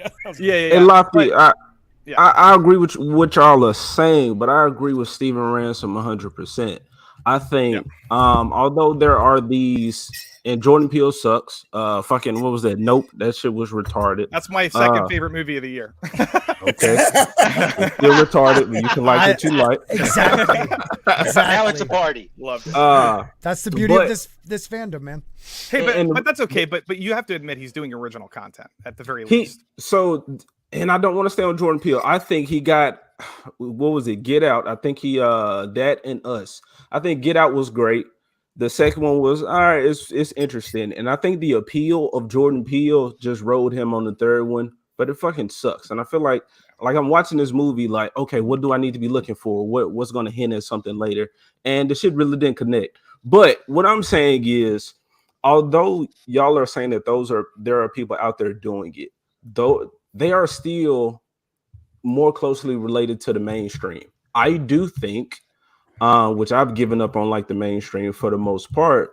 But if more of us got together and created these stories, we will be that parallel economy. We wouldn't be waiting for somebody else to give us the media, the entertainment that we want to see. Because enough of us can get together who are actually fans, or people who aren't even fans can partner with fans, people who have skills, and we can create this stuff. Like I'm working on a fantasy like thing, but I'm not talking about me. I'm saying, okay, other people are handling franchises that we love and not doing them justice. Like She-Hulk, somebody just said something about She-Hulk. Like that mentality is fucking everywhere. We see that with all these projects. Y'all talking about The Witcher now. These people do not give a shit about these things that people are waiting around. Jurassic World is another one. Fucking Fucked up. Yeah. Oh man, I got a video coming out about that. Like that franchise, the last 3, like fucking terrible. Yeah, we can create these stories. Did you say Witcher, man? Because there's an article on Bounding Economics that this guy made a theory. I just want to let you guys know. Top, really good YouTuber. So like, yeah, support these other guys that y'all are talking about, but something still has to be done. More people have to start creating. More people have to have the balls to say, I have an idea. I'm just going to put it out. Fuck it. People will like it or they won't. Because as you have these big guys who are being noticed, and they're putting out good stuff, they're either going to go 2 ways. Either they're going to fall into the mainstream and say, okay, hold my nuts. I will create whatever you want me to create. I'm in now. Or Which I'm not even a big fan of Gina Carano's acting, but I'm just saying you're gonna have people that say, you know what, fuck it, I will go do my own thing, and it's either gonna go those two ways. So I don't like the idea of waiting for something good to come out. We can create some great shit and profit off of it in the process. I hope so. It's very, very hard. Lots of money involved. Lofty, we share a lot of bad takes for a lot of people. So I feel you on like there's some good stuff out there, but man, it's like waiting for that little acorn in a turd. Like, let's kill a whole fucking animal and get a lot of, let's get a whole lot of meat as opposed to this one little something that comes by every now and then that was digestible. Not that this conversation isn't riveting. I do like talking about this, but to go back to the Two Towers, reason why we're here. Sure. Real quick, Sporking, I'm going to ask you real quick. Who do you think would you consider to be the MVP of this movie? That if he has a bad performance, because we kind of talked about with Gollum, if that character has a bad performance, the movie significantly drops in value. Which character do you think of all of them is that for this movie, the MVP? Wow, and everyone else too. Kind of think about it, but I don't feel like anybody had a bad performance. But like if it's so hard because the entire trilogy is a revolving door of brilliant people. Yeah, and they're also all in their own stories. So like, if but if like Gandalf has a bad performance in this movie, he's not in it all that much. No, right. Aragorn. So it's Aragorn. Probably Theoden. Theoden, yeah. I was gonna say, Theoden has got to be the guy. If that performance came off as weak or cheesy, or chewing up the scenery or whatever, if it was comedic in any sort of tongue-in-cheek sort of way, it would have completely destroyed the entire narrative of this part of the trilogy. Yep. And I have to say, when I first saw it, I actually thought he overacted it a little bit. I was like, oh, come on, man. And then I watched it again when it came out. I think it was on maybe VHS, maybe DVD. I don't remember. No, DVD. And I really sat there and watched him, and the power, every single phrase he is acting. Like there is no word he lets go. Like he is all in through the whole movie when he's in the, in the trance all messed up. Like, dude, that guy is a great actor, and I don't think he gets enough credit for what he did. So that is the perfect one. I think he's the linchpin of the whole Helm's Deep, because it really is that battle that's the battle in this, So you're right. You're right. Who am I? It's like, you are our king, That's just when his son dies and he at the gravesite, that just rips your heart out. Now, when he goes through that, he goes through that transition where he's telling his troops what to do, and he's trying to be the confident king, and Aragorn is like harrowing his heels for like the whole time, and he turns around to him and he's just like, dude, what the hell do you want me to do? These people are trembling in their friggin' boots. Okay, I gotta throw some sunshine around here or we're all dead.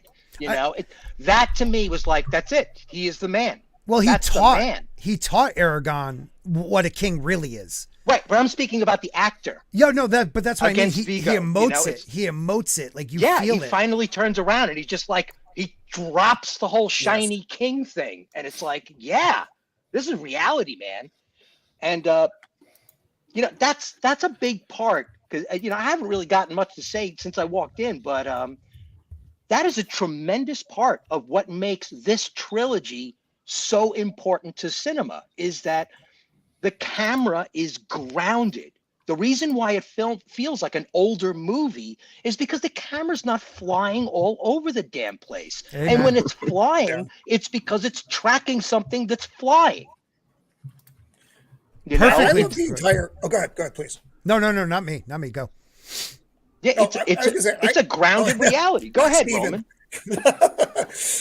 No, I was gonna say I love the entire journey from to Helm's Deep, and once you're at Helm's Deep, because I mean it's more than just the physical trip. It's a journey of hope and faith, because they have to believe that it's gonna come. All what Gandalf's prediction.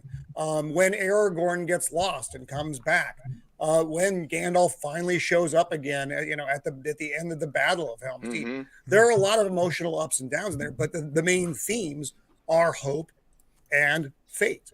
Yep. But I think going back to what you said about that part where he turns around and gives it back to Aragorn, like, dude, shut the F up.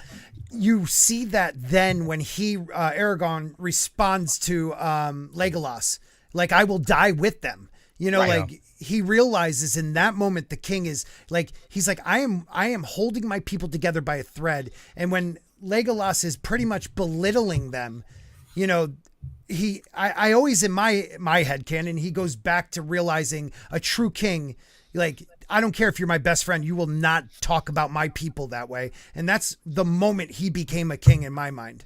Yeah. Because the crowd around him reacts. And Aragorn notices, like, oh, I need to put on a performance here. Yeah. That for scene, these people. Yeah, the scene where Aragorn tells him talks to him to ride out, and they decide to do that. Yep. I also believe that that's the moment when Theoden decides that whatever Aragorn does, I'm going to follow and support him because he's king material. And you see that in the next film. He never questions him. He may ask a question, but he never actually questions him. He goes along with whatever Aragorn wants. Yeah, there's no doubt after that, because he realizes right before that moment he lost faith and Aragorn did not.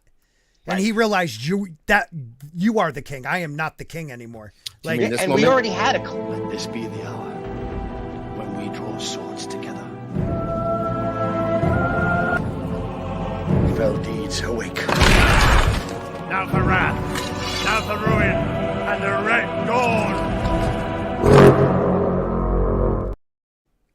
Freaking chills. Yeah, that scene right there. And also, he's a good king in his own right. Look at the speeches that he makes. All these now for wrath, now for ruin, all this kind of stuff. Just a normal person doesn't do that. He has an arc too. His character has an arc from the very beginning of this movie until the end of Return of the King. He changes as a character, grows as a man, becomes the king. And to me, when he's leading the cavalry charge on Pelennor Field and he pulls ahead, that's the moment when he really fully becomes who he was meant to be. That was his moment. That was his journey. I think that was special. And he gets carried off the field on his shield, that's how man goes out. Right. Yeah, and you guys were talking earlier in the stream about Theoden's motivation when Aragorn says, let's ride out. I think that he's kind of almost defining the difference between despair and wrath. Yep. That he was despairing. Yes. And Aragorn says, no, take that anger and turn it outwards. Let's bombard these orcs, these Uruk-hai, with our disparity. Yeah, let's not sit here and wait to get killed. Let's go out there and take as many of them with us. And that's why he does the Red Dawn speech. Yes. Yeah. In the books, he's much more aggressive. They changed some things. They also changed the fact that he was like literally under some magical spell in the movie when it was much more subtle in the books. Yeah. But in the books, he's more aggressive. He wants to lead the army and everything. But this is one of the. It's so weird how they changed so much, yet it's still one of the best adaptations. Like, it's so weird. Yeah, it's so weird. There's so many changes. Film is a different medium. Yeah. Exactly. But also, like, there's a scene, like when Aramir comes here with Gandalf, right? This is like such a what would you say, like Deus Ex Machina kind of scene, right? It's like, yeah, they're about to die, and also out of nowhere, everybody comes up. Yeah, they foreshadowed it, but it's the definition of Deus Ex Machina. Yep. Well, Gandalf is the definition of Deus Ex Machina. But what I'm saying is, like, right, but the performances and the characters are done so well that it builds all the goodwill for them to spend it on this scene right here, just for this epic shot. You go, the okay, film that's fine, earned cool. this moment. Yep. Yeah. To the king! Oh, man. Yeah. God damn, this is good. Rohirrim!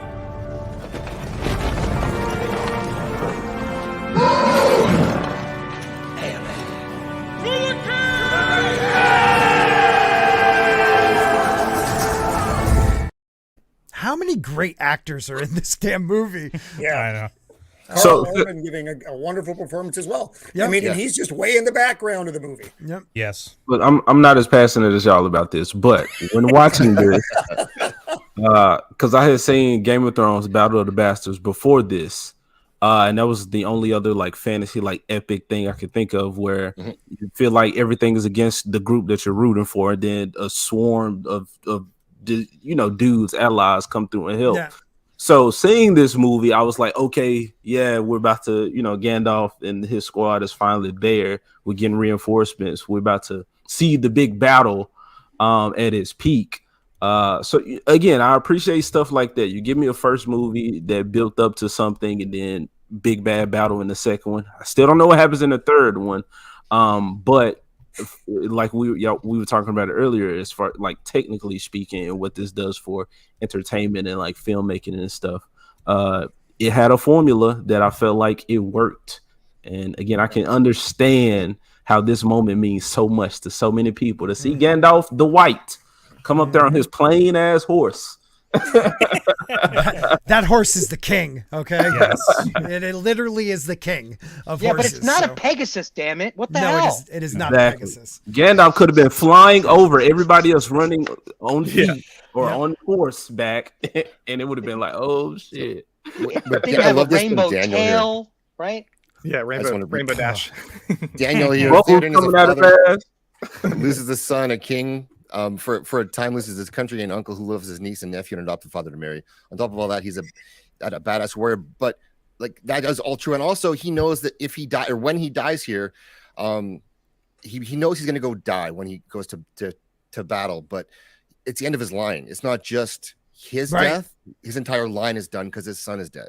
Ancient line too, ancient line. Yeah, it's a powerful. I mean, again, it's a powerful moment where you see the different. He realizes the difference between what the King of Kings is, the true lineage of the ancient kings that he is not truly a part of. Like he thinks that they became kings, but he just lost that faith for even a second. And he realizes I'm not a king. I pretty much need to bend the knee to this man. And I have to say, Viggo Mortensen was just a left field choice, and he did such a great job with it. Mm-hmm. There was a lot of left field choices in this movie. Yeah. Well, it wasn't supposed to be Viggo. It was supposed to be somebody else. Yeah, you're right. The fellow who was in that terrible vampire movie. Something Townsend. I remember it's something Stuart Townsend. Ridiculous choice. Lofty. I just wanted to say, Lofty, you brought up the differences between the books and the film. But what I think made it work, why it worked, was the spirit was the same. Oh, yeah. And so when they do that with other franchises, when they change things, but the spirit's not there, is when the turd drops into the punch bowl. Mm-hmm. Yeah, the spirit, everything down to the set design had spirit. Like, and the matte paintings. All of it. I wanted to talk about that. We talk about this whole thing about ancient lines and kingdoms and who's the more noble king than the other guy and his lineage and the ancientness of that line. If the set design hadn't been so ancient looking on its own, as a character within the film, like we saw the advancement of the woodland elves in comparison to the Riverwood elves, right? We saw that difference between those two levels and that's what earned us the right to feel Theoden's concern about the kingdom. Think about the Mines of Moria and how when they entered, right? They walked into there was cobwebs and shit all over the place. There was skeletons on the ground, very texture oriented. They're trying to put you in a position of like nostalgia almost. Like these used to be a historical very perspective. Lively. Yeah, it's like this place used to be lively, but now it's dead and hundreds of years has passed. Like you feel all of that. Yeah, you do. And then you have a show like they did on Amazon that spent more money. Yeah. And I can't get out of my head the armor looks like tinfoil. Like it's just they lost the battle right there and then. As soon as you break that fourth wall, that's it. It's over. Yep. And that's what Stuart makes Townsend this here. film important. That makes this film feel older because it's earning that with every background shot. It's not telling you, about it. it's showing you. We've He's talked too about it young. with things like Blade Runner as well. Yeah, he looks where the sets and everything feels organic and lived in. And this movie definitely had that. Yeah, On you the can left almost here, guys, smell it. The guy on the left here, Stuart Townsend, this is the original Aragorn. He looks Lost awful. his job because he was an asshole. Or was he? I thought he just didn't look the part. That's why. Nah, But- I don't think he cared about the role. Apparently, Peter Jackson was just like he fucked up many times apparently, and they just fired him. I think. Yeah, Peter Yeah. Jackson is on camera saying openly that it was a choice because he didn't look old enough. I could see that right off the face of it. But if he was an asshole on top of it, then the age thing was just an excuse. Yes. Right. And he would have looked better next to Liv Tyler, but the women would have been disappointed because he just doesn't look tough. Vigo, god damn, man, that guy just standing there in his underwear is like testosterone on 2 feet. It's like, holy shit, man. Vigo Wow. and Harrison Ford are the best. Casting somebody randomly out of the blue in Harrison Ford in the Star Wars trilogy. Yeah, Like, and you know, that was not earlier planned. Sean Connery, of course. That just I mean, his early Bond is just like, dude, back off, man. Holy shit, take a step. Yeah. Real quick, if you're just coming into the stream right now, go ahead and smash that like button on whichever stream you're on right now. We are dual streaming on Zach's channel and mine, the Flash of Phoenix channel. So whichever one you're on, go ahead, smash that like button. And also, you can go ahead. Listen, it's not illegal, guys. I can tell you from personal experience. It's not illegal to open up a second browser and have the stream on there, okay? You can have it on both ones. You can open up maybe a Firefox, maybe download, open that one up too. I'm just saying, okay? Yeah. That's not illegal, and you can do that. I'm streaming on my phone with YouTube playing on my pad, so that's There just we wins go. already. Browser's open right now. Now that's friendship right there. But you guys are saying, the set design is so amazing, and when you watch the behind the scenes, you can see that they're what's called that they're the way they approach it too, that they're rediscovering history here with Edoras looks amazing, and then also I didn't realize until watching behind the scenes that it's so windy in that area in New Zealand that it makes sense. Every shot you see, then I'm looking now that it is so the wind is in everyone's hair. Whenever you're doing the exterior shots in Edoras, it's extremely windy. And when I didn't know that, it didn't even occur to me. But now after seeing it, it makes total sense now. You know, Edoras is amazing. The idea that that there's no background painting. That's all legit mountains surrounding them. Right, like, yeah. They built this damn thing in the center on a cone in the center of a volcanic valley from 500 million years ago or something. The idea that the camera is just looking at the scene. Well, it's just filming the scene, period. That's when I knew Amazon, the Amazon one was going to lose when they left New Zealand, because New Zealand is a world in its own. It's so, I need to go there.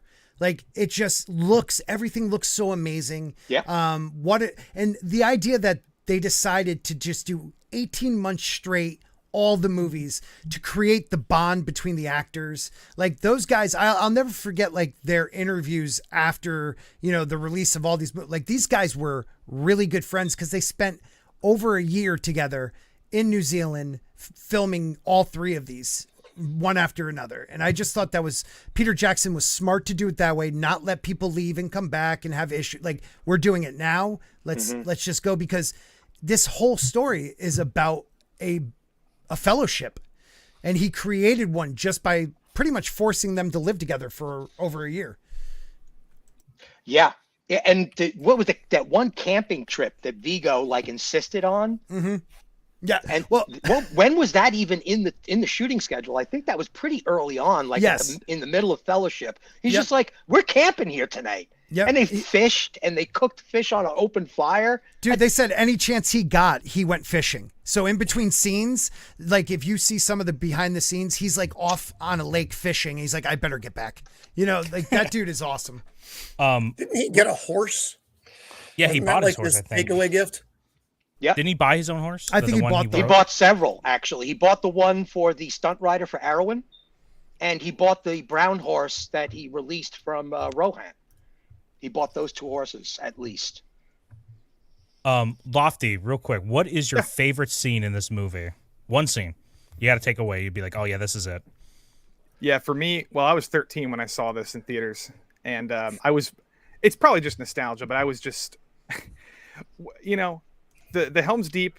Now, not all of Helm's Deep. I love all of it, but specifically, when the orcs were approaching and there was that tension, and then that arrow goes and there's like a moment of silence. That is the most incredible moment in the entire movie, I think. Yeah.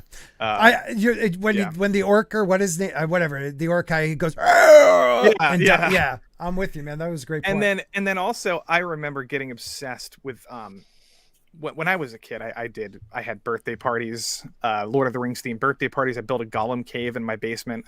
We played Monopoly and all this stuff. Awesome. And then I watched all the behind the scenes with the DVDs, right? That, I don't know if you guys talked about this today, but do you know what they did for that movie? They invented artificial intelligence technology for the giant battle.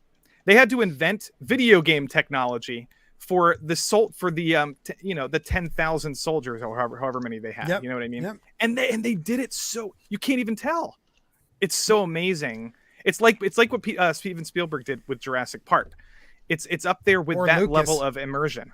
Yeah, it's like, you can't tell the T-Rex is a puppet in that movie, and you can't tell the soldiers in the Helm's Deep are CGI. Part of that's because of the lighting, the rain, all the stuff with practical effects. Like, it's just a brilliant sequence. But a couple things I got to call out here quick is Scott's got to go, but before that we have an FNT raid. So welcome FNT. If you're here on a raid, then please smash the like button, subscribe, hit the notification bell on Flacid's channel, and then come over to my channel on Zach's channel and give me a like as well. And welcome. Yeah. Hang around.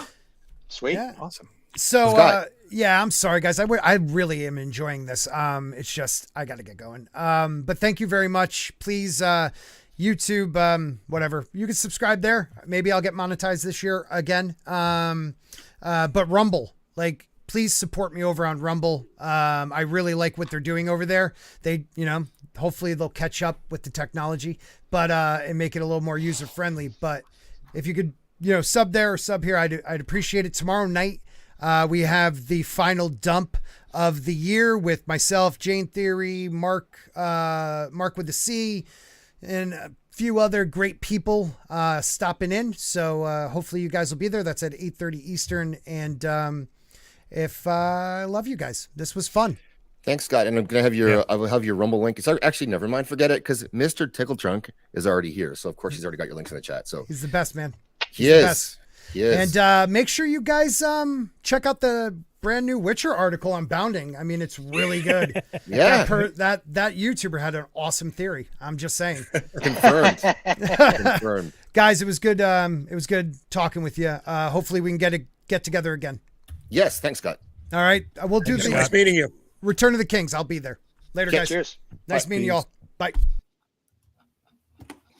Big sexy Zach. Yeah, look at me. Give us a tank top, dude. You've been hiding it from this whole time. Yes, seriously. No. Not saving that for the last hour. That's I right. love a scene that I think that's underrated that you kind of cringe when watching it. I love when you see finally Denethor interact with his kids, because you get a lot more of Boromir in this scene too, right? You get the character development here, and then you understand Faramir, where the temptation of Faramir, that's not in the books but it's in here, that he potentially could just take this ring and earn his father's trust, but no, he decides to do the good thing, the right thing, and that's what's underrated character, Faramir in the whole trilogy. John Noble's an underrated actor. Oh, John Noble was great as Denethor. He was fantastic. Yeah.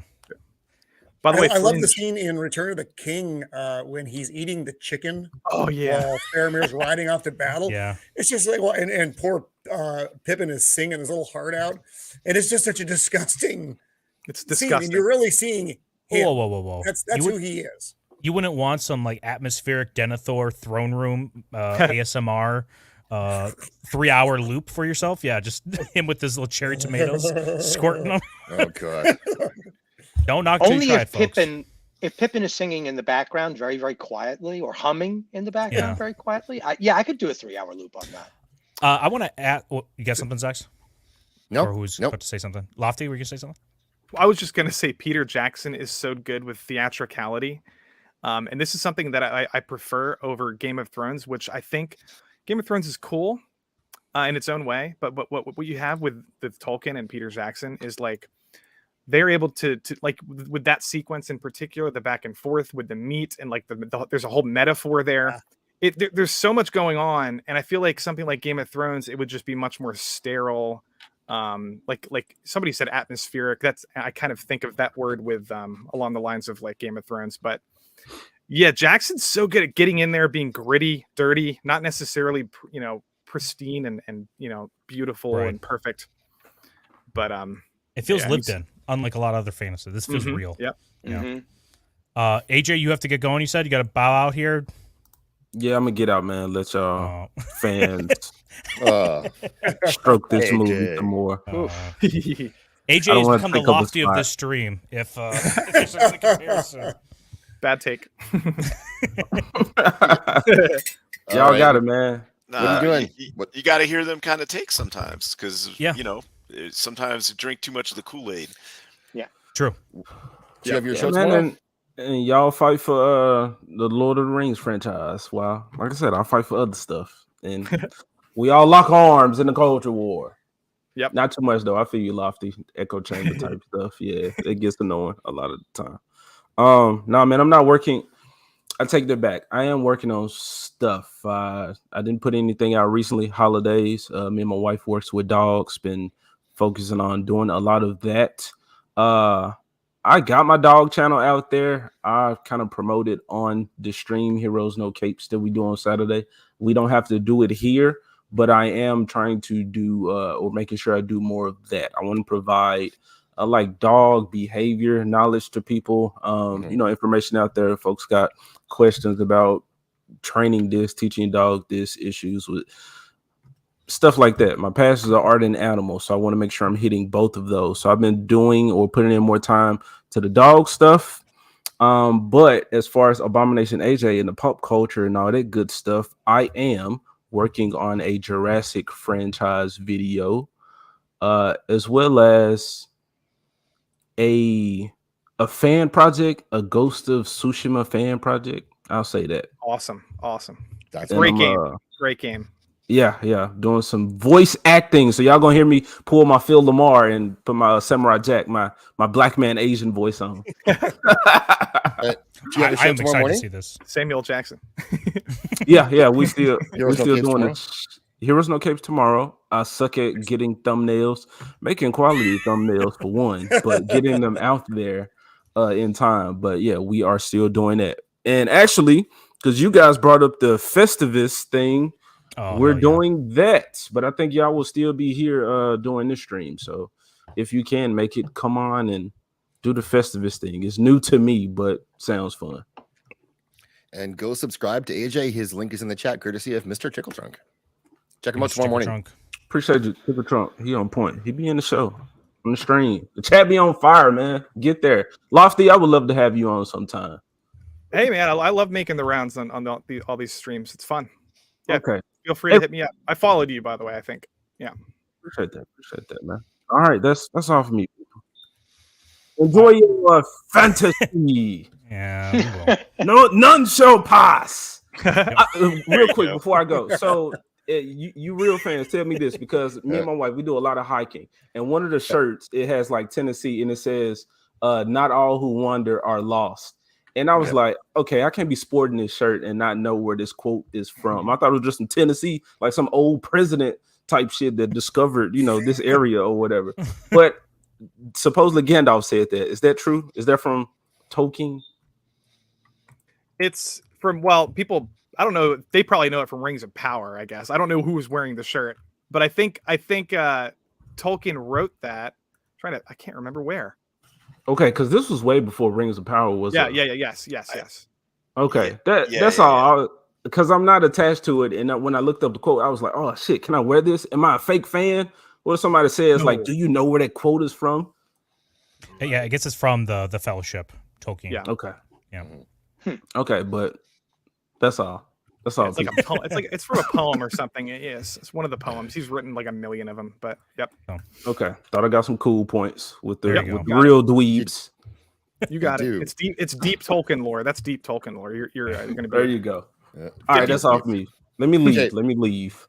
Bye bye. Peace. All right. Peace. All right. See you, AJ. Night. Later, AJ. Oh, What a tourist. Yeah. But I wanted to ask the panel, I forgot to ask it earlier for some of the people, but you have 3 paths in this movie. You have the Merry and Pippin going through Fangorn with some of the Uruk-hai there. You also have the Frodo, Sam with Gollum. And then you have the Gimli, Aragorn, Legolas. They're all 3 different paths, right? If you had to choose one path to journey on with them, pretend like you're just the third wheel and all that bunch, which one would you want to go on? And you can have any justification for it, but... Can I start? Go ahead, Lofty, if you want to start. Which one do you want to go on? I would easily Merry and Pippin with the Ents, 100%. Why? 100%. Well, because I wouldn't die in war, and I also wouldn't be subjected to Gollum's torture. I love Gollum, but can you imagine hanging around that guy? Oh my God, that would be a disaster. Yes, I can. Now, what if you had the voice of Adam Steven's Sandler? been there. I am there. No, but the Ents, though, I'm a big nature person in general, so that would be incredible. I think to witness that. And in the books, they go much further. But like they go further with the Ents. How far do they go? They have this whole giant Ent round table, like Knights of the Round discussion that lasts for hours and hours and hours. I think they cut that out of even the extended edition. So a real group situation. Yeah, yeah. Roman, which path would you take? I'd go the Gimli, Legolas, Aragorn trip. Just one, because I don't prefer trees. Shots fired. It's just that their journey was quite an epic adventure. That's true. And I think to have been part of something like that, to travel those lands, go to the house of Theoden King, go to Helm's Deep, almost die, it's the almost parts of the dying that makes it interesting. I think all of that would just be such a magnificent adventure to see and feel all of it. Yep. Lothlorien. Oh man, there's so Come many on, you could be places by in next to Middle-earth. that Chad energy of Theoden the whole time, right? When he's That's like, true. Now for wrath and for ruin, you're like, oh, dude, this is my T levels are growing, and I'm not even near you. So. Why am I so Roman, because you got to go. Yeah. Oh, okay, cool. Thanks for having me on the channel. Next week, I'm going to be doing a comics stream. That's my plan anyway, on Thursday at 5 Pacific Standard, like normal. That's really all I got coming up. I don't have anything crazy. I do love this movie. I was, 20 years ago, in my early 60s, I guess, not in my mid 60s when it came out. These movies have been part of, really my family for, these many years. My children grew up with them. And so yeah, me and Don. Well, and you could be, and we are. That's fine. And my other son John, he's playing a gig tonight, and so it's all it's a lot. I grew up with the books and all the that stuff because they were Tolkien and I were associates. It's another age joke, I know. There's a lot of those. Yep, keep going. The heart of the story, and it's something that we've lost in Hollywood today. There isn't a heart to a story. There is an agenda to a story. Not the same thing. And the caring going into the production of that, again, something that has been lost. And when I was talking about this story being of hope and faith, those are big ticket items that Hollywood doesn't seem to have a taste for anymore. They want cheap jokes, bad humor, and a diverse love story. And none of those things are things that fans necessarily want, but Hollywood doesn't care about that. Peter Jackson gave what the fans service and stay true to the story. Those two things are what made this trilogy what it was. Not so much The Hobbit, but we don't get everything we want. That's it for me. Thanks, Roman. Yay, good talking to you, Roman. So, Have a great night, for having man. me on, guys. And Stephen Ransom, welcome back. Yeah, I guess. Yeah, we'll see. For now. Fucking weird. All right, fellas. Later. All right. Yep. Yeah, well, maybe if Roman behaves more, Steven will stick around. So yes, thanks a lot, Steven. Or Roman.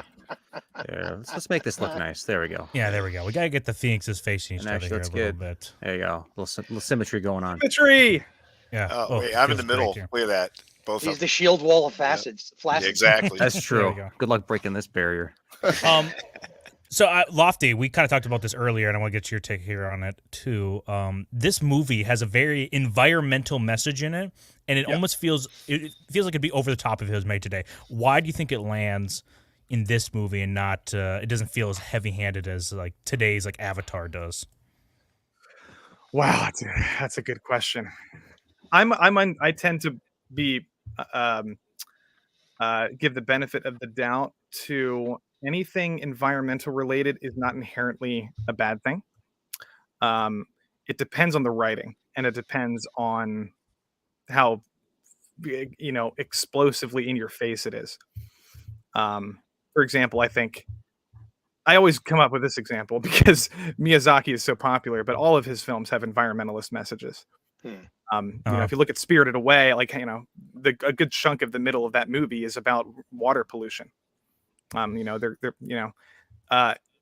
Mononoke, cutting down the forest, things like that. Right. I've always thought that was like a wholesome kind of thing, and like I think when people like Tolkien,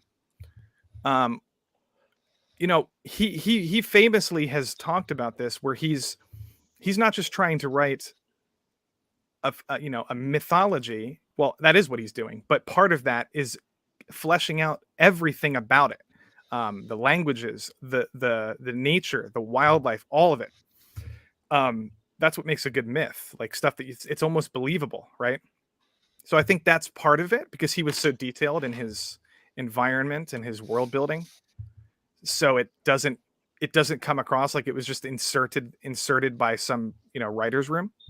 Right. I don't know. There's probably a lot of reasons why it works. That's a hard question. It's also like I think a part of it, it happened before the big conservation recycle movement in our lifetime, so it doesn't feel necessarily politicized, because this was just something that was reactionary to some person that was way more on the feeling the Industrial Revolution's effect on his countryside. So yeah, you understand where Tolkien's coming from, but yeah, it doesn't feel nearly as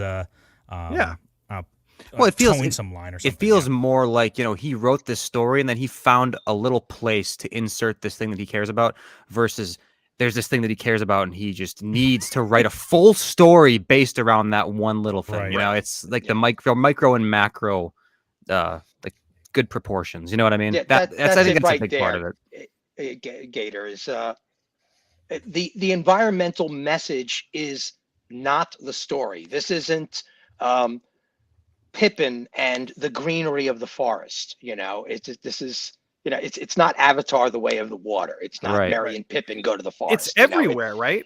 It's all over. It's all over. It's also Middle-earth.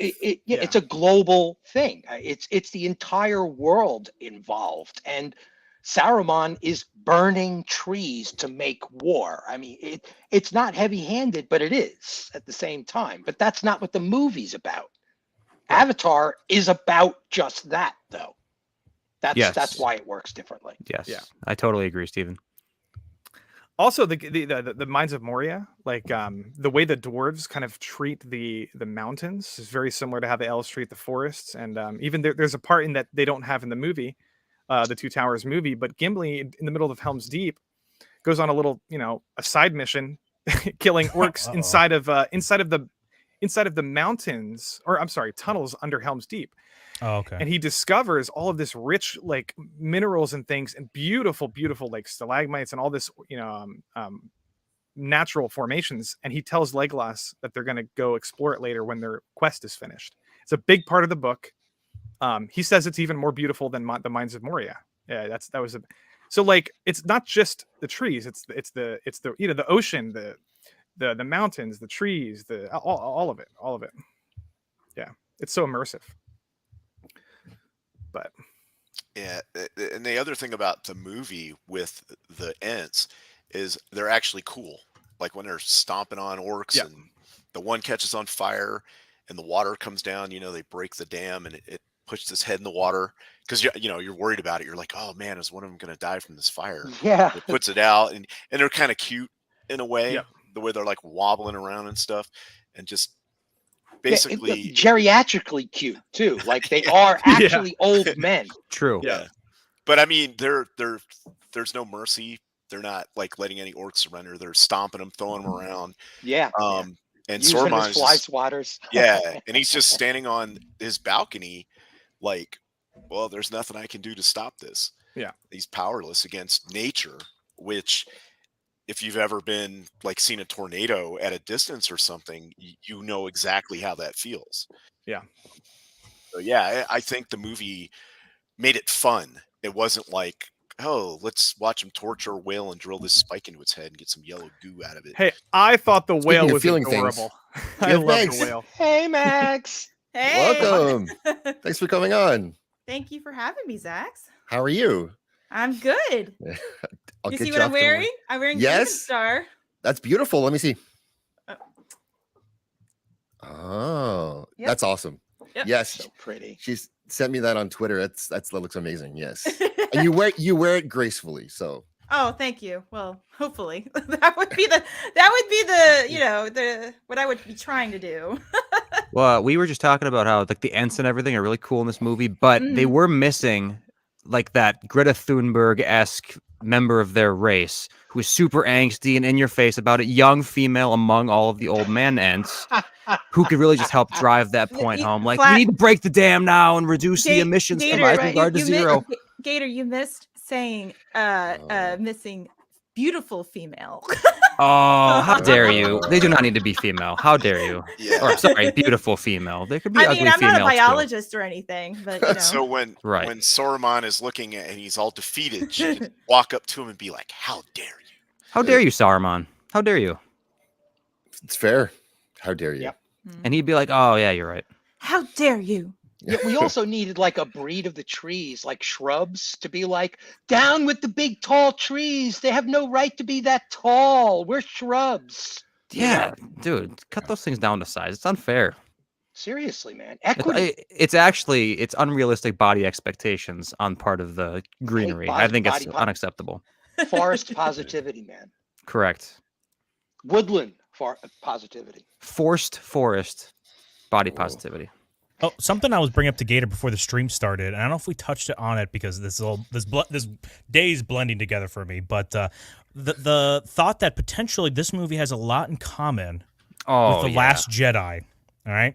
Oh, no. In this movie, hold on, wait, hear me out. All right? In this movie, the main force. You just wait. Let me finish. This is accurate. So the main forces, Rohan and the rebels, are just retreating away. Right. They have to make a last stand at the end, similar to The Last Jedi. They're being chased. They're being chased. They're being chased. Yep. There's an over-the-top message in here where it's like, oh, the environmental message, like we're talking about here. In Canto Bight, they have one as well. It's a kind of a side mission. Also, the whole message of this movie is don't give up, and we must keep fighting no matter what. And if there's a little bit like the Ember, right? They talk about that in The Last Jedi. In here, you have Sam saying, if there's a little good in this world, it's worth fighting for. Now, I'm not saying they're anywhere close to quality. I'm not saying that. I'm just saying you can see where if you have these elements in a movie, it can be done right. No. It's not so much the elements, but I was just thinking like, oh, dude, yeah, this kind of has very similar vibes. It's just done perfectly in Two Towers. Last Jedi equals they kinda, Two Towers. They kind of shit the bed, you know? Imagine this is the Two Towers is an Olympic gymnast doing this perfect, tumble on the mat, and Last Jedi is this kind of body positivity guy comes out there and literally just takes a shit on the floor and then kind of does like, I don't know, snow angels with it. That's the comparison. If you could visualize it in detail. But here's the question: where is the annoying admiral that no one ever heard of that comes out in a dress and not a uniform and then doesn't tell everybody what the plan is? They had that with Arwen, but they cut her in the. Said, no, we can't do her. They were going to have Arwen at Helm's Deep, but they're like, no, we can't do that. They were.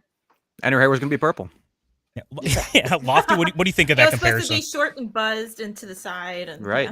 Yeah. Oh, what's your take, Lofty? What was the comparison? I'm sorry. The Two Towers is very similar to The Last Jedi in its themes, its beats, Oh my God! You missed the comparison. You missed the comparison. Roxy, don't go down that road. You'll be trapped. Not It's a trap. Not Stop quality. baiting, trying to bait me into getting canceled. Yeah, they both have swords, right? Yeah, they both have They swords. both have a really Sword. hairy guy. One's tall, one's really short. Yeah, the old guy at the end goes out to face off the masses by himself. Well, maybe not by himself, but close enough. There are far too many little kids in danger. That's true. Well, yeah, And none of them get rescued. Right, right. They're Well, all as stuck much in a fun as cave. that is, talking about the Last Jedi, Mags, what does that Two Towers mean to you? Oh my white. Oh God.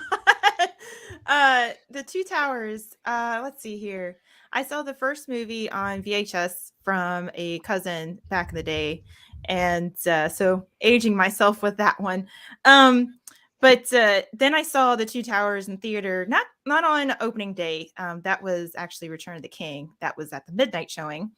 But the Two Towers, I mean, Fellowship already won me over. I mean, it was already it had already captured me, and it already captured my soul, so to speak. I don't know how else to describe that, but the Two Towers, I mean, this is kind of like a low moment for our gang. They've been split up. They have to split up. They're not together. Here, Aragorn, Legolas, and Gimli come across a country, so to speak, who are in dire straits and who have been influenced by evil and trying to dig themselves out of it. And it's really a character moment for a lot of these characters and these story arcs too, especially where Aragorn does step up to be kind of like the High King of all of man, and seeing Theoden in this regard, he's losing his faith, and then here's Aragorn who has faith, and it's with a story that Tolkien says he doesn't believe in allegory. There's a hell of a lot of allegory going on here in terms of man losing their faith in themselves, and also in the bigger picture of things, and believing in something that's beyond them, beyond their control. And it's a really human experience, but it's a very soulful experience too, because it's actually, I think from when I remember reading somewhere, and chat would probably correct me, or other people who would correct me if I'm wrong, but the actual battle scene where the Rohirrim come for their aid at Helm's Deep is actually based on the winged hussars coming for the aid of Vienna, which is actually a Polish Ottomans. regiment. And I think it was a historical reference that Tolkien did, because if you look at the winged hussars, it's a cavalry, and it's the Rohirrim is based on that. So, hey, for us Polacks out there who have some Polish ancestry, it's a really beautiful moment in how Tolkien was able to tell historical events in a way through a fantasy. And I love that about Tolkien's work, is that he realized that his country, they were lacking in that kind of ancient regard. And he uses different elements from different parts of Europe and historical events to be able to put in his stories, and they make it so much more real. It's not like putting reality in your fantasy. It's more like using real life experience and events, and being able to incorporate that in a story that makes it believable, and it captures the soul and the human imagination. And Two Towers is about, you're being backed in a corner, and it's all about faith and being able to overcome the odds. And we always talk about stories and situations where it's humans are bad and all this other stuff, but here's a story where there's a lot of good and evil. It doesn't matter who you are, it doesn't matter what being you are. And here are people who are coming. I mean, this is a very hot moment, I'm not gonna lie, from coming from Aragorn. But here's a moment where humanity steps up and decides to take a stand against evil, and even with the odds stacked in their favor, they still hold on to that faith. And, you know, where are we finding that in stories these days? Where's that faith back in humanity? You know, it's always about human bad. And Last it's Jedi. like, yeah, stop it, Oh, Gator. But it's all about, you know, human is bad. And it's, you know, where's that hope? Where's that hopefulness again? And this, you know, this trilogy, it's going to be able to stand the test of time. It's going to be able to live beyond generations, no matter what people will try to do. It's a story that's timeless, and it's has a lot of soul to it, and it will never die. It's because it's got almost like an immortal soul to it. It's just, it can never, it's kind of like the classics of like Shakespeare, the Odyssey, the Iliad, all of this others, all these other human stories, but it's a fantasy. It's still able to capture that human soul. So it's the Two Towers is just, it's a very, very well done movie. It's probably I would say objectively, it's probably the best one. But it's a great one in character development, story development, as well as world building. And, you know, there's different aspects to this world that Peter Jackson and the crew captured. And I mean, Battle of Helm's Deep, I mean, is really a great siege moment. I mean, where do we find good siege moments like that in storytelling, especially on film, and the sets and the armor and the I mean, even the Helm's Deep section, you know, just the deep itself, it's amazing. So it's a lot of visual pleasing moments.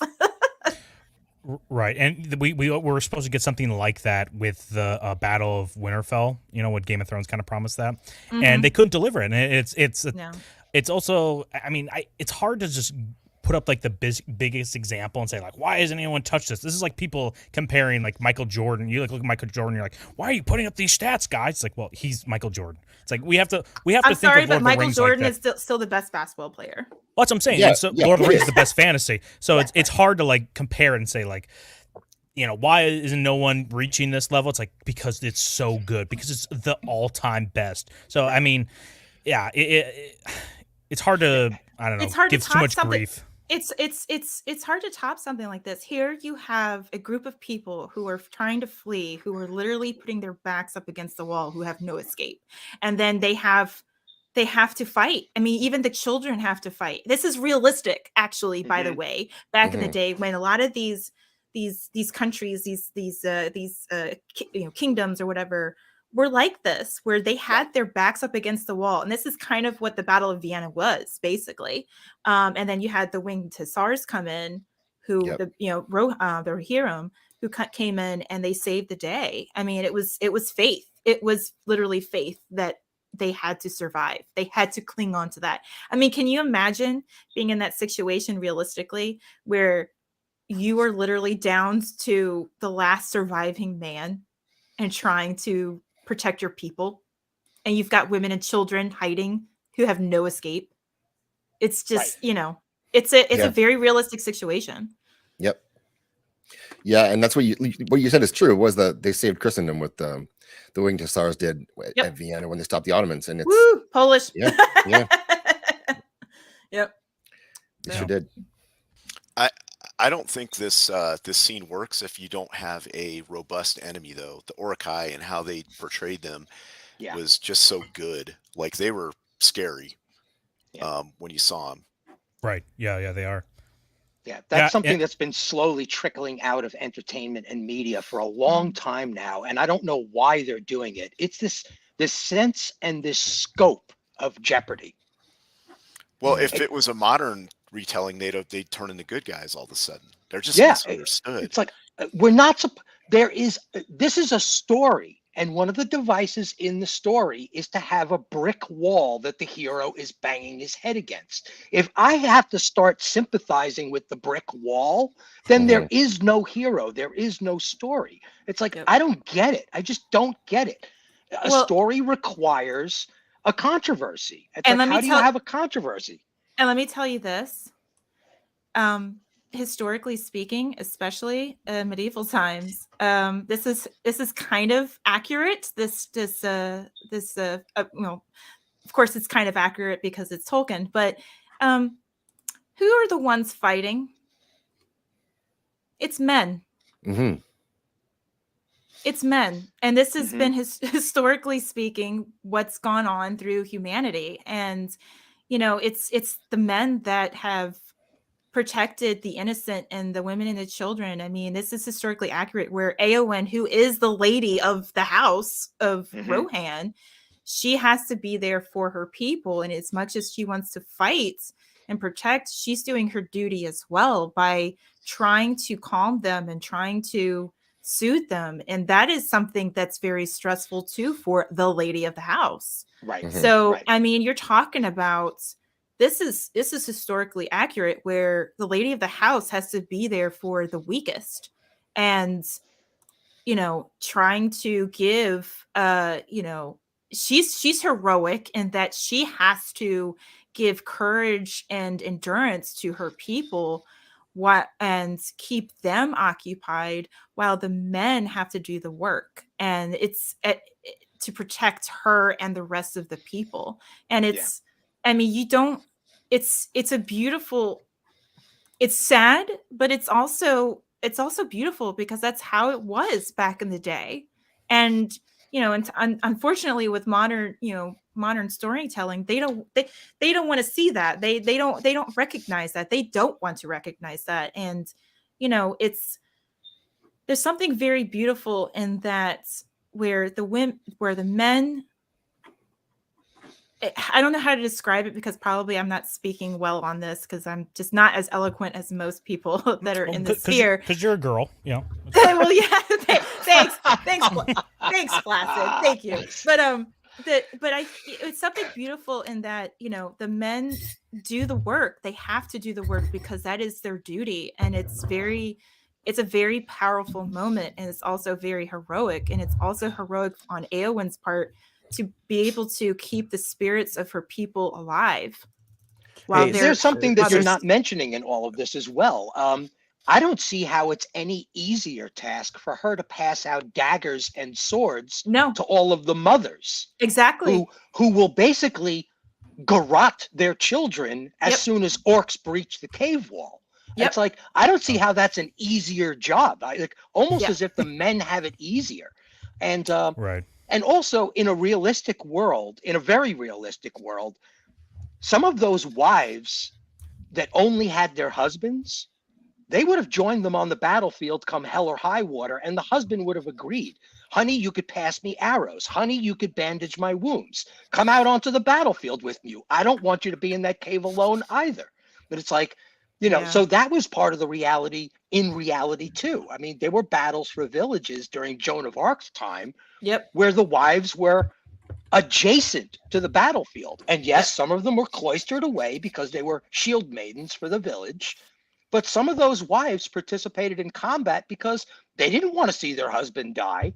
Well, it's funny you say that too, Stephen, is that, she is obviously capable with a sword. It's with the scene where, Aragorn, kind of comes up to her and, surprises her, but she's capable with a sword because she has to be, because she is the lady of the kingdom. And she'll be the last sword that the orcs have to face. Yes, he's literally the shield maiden for her people. She is the last defender. So she's got to have that skill too. So that's, people, we've been talking about other, because I've been listening throughout the day, of course, and, monitoring the chat, but it's like her character in this story especially is phenomenal, because it's historically accurate of what the lady of the house had to do. So I mean, hold on, sorry, real quick. I just want to read this super chat we got real quick from Zombie Box Reviews. It was just 2 seconds. 5 whole pounds sterling. Got to ask what happened to the whole chat drop-in thing. I know that was something you guys were initially thinking about doing. Yeah, we did. We had like a bunch of people come in, like DM us right away that they're going to come on. We scheduled them. So if people kind of drop through, or people in the chat are still here, we have enough spaces. We'll drop links later on the show if people want to come on. Yeah, we're give their 2 cents to here. But we're trying to keep the panel. Yeah, we're trying to keep the panel like around 6 people. It's the ideal for the max, and we're already kind of over that. So right, but yeah, that's fine. I can step out.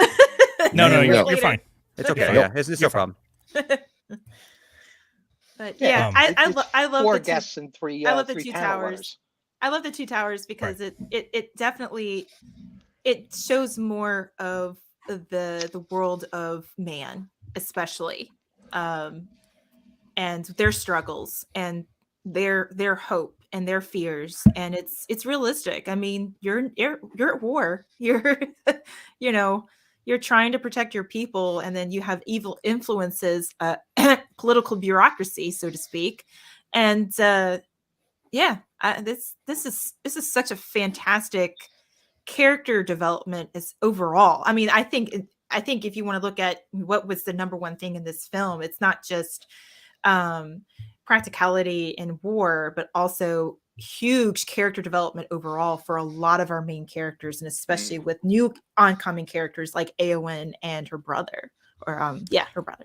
Well, okay, I got a question. Aragon becomes king, basically. Yeah, he steps up. This movie. Yeah, he steps up. Even to the elves, because he, Legolas loses faith for a second there, and Aragon has to slap him around a little bit. He's like, dude. And he's like, I'm sorry I despaired, man. Here's your sword.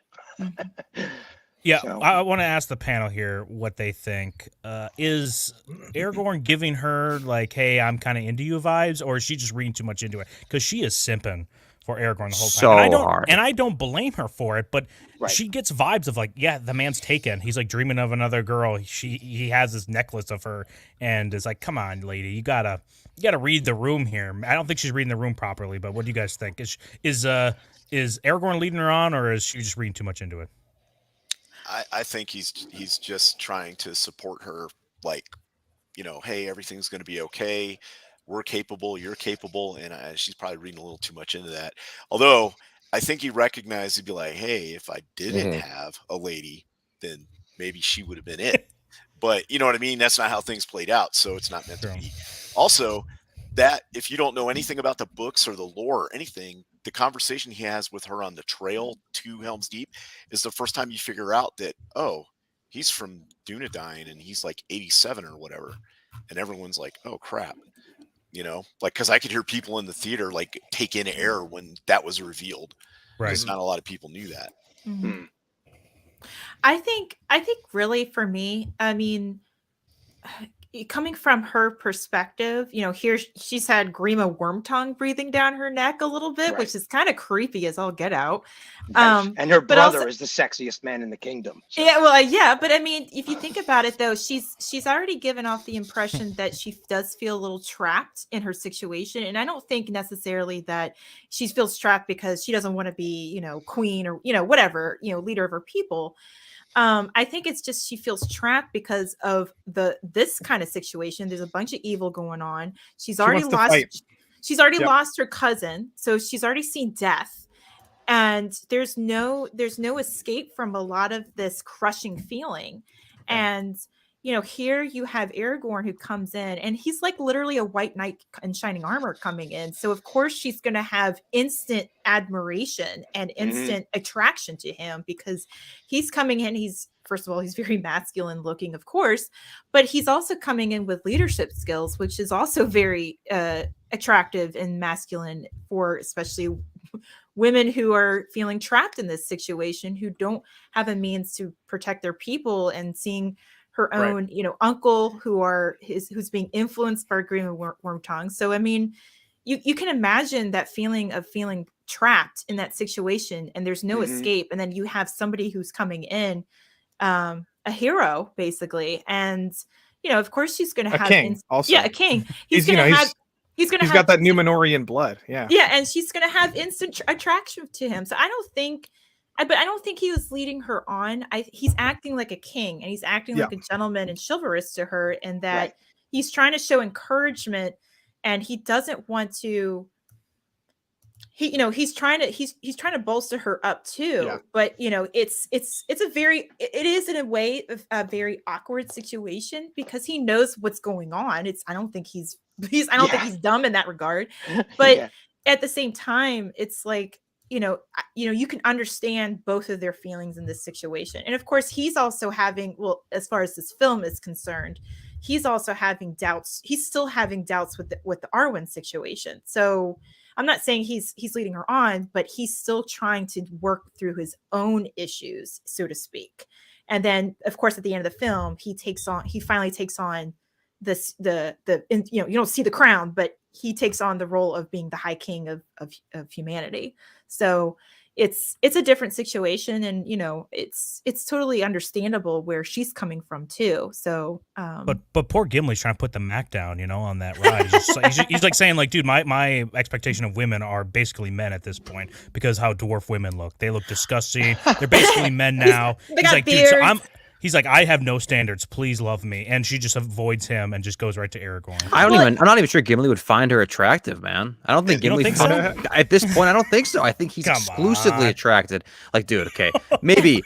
You're saying real quick. You're saying Gimli is what? Arwen? Was that her name? Right? Éowyn. That's Éowyn's gay best friend. Is that what you're saying? No, because he's not gay. He's not attracted to men. He's attracted to almost men. If he sees the dick, I think it's a turnoff. But in every other way, every other masculine trait's on the table for him. And the shorter, the fucking better. Okay.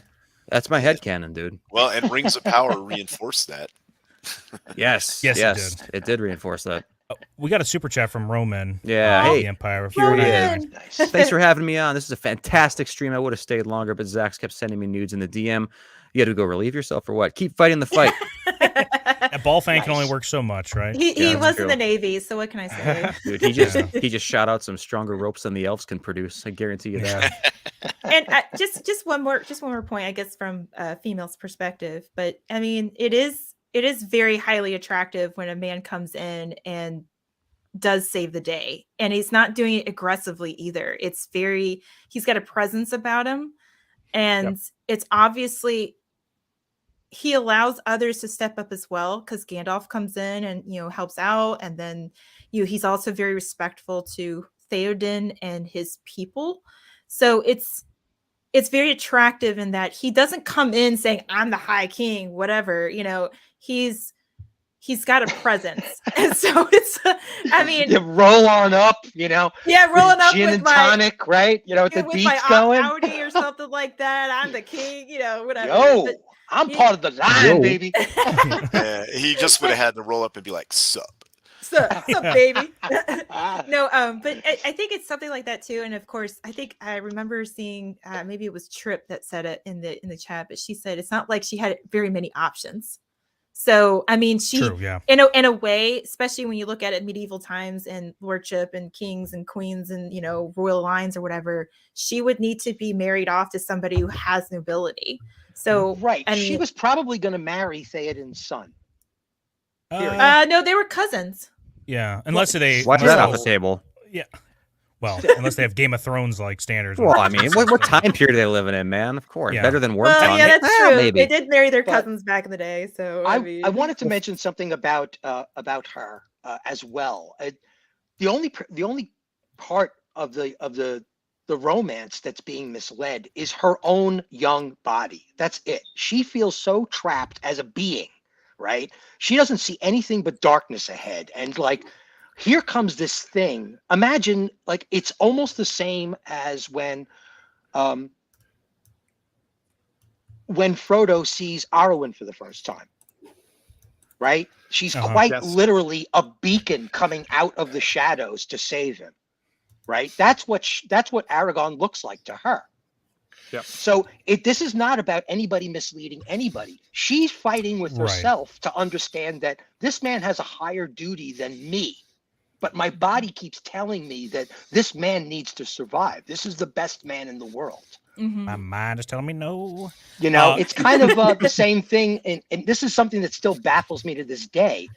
Of course, in Back to the Future, Marty's mom is going to fall in love with him because she knows in the universe, she can feel it in her bones that this is the hope of her bloodline, right? She knows. She doesn't know consciously, but she knows spiritually that Marty is her son. It's natural for us. Hey, you know what? Real quick. I'm sorry. Speaking of Marty McFly and Back to the Future, just a quick pivot moment.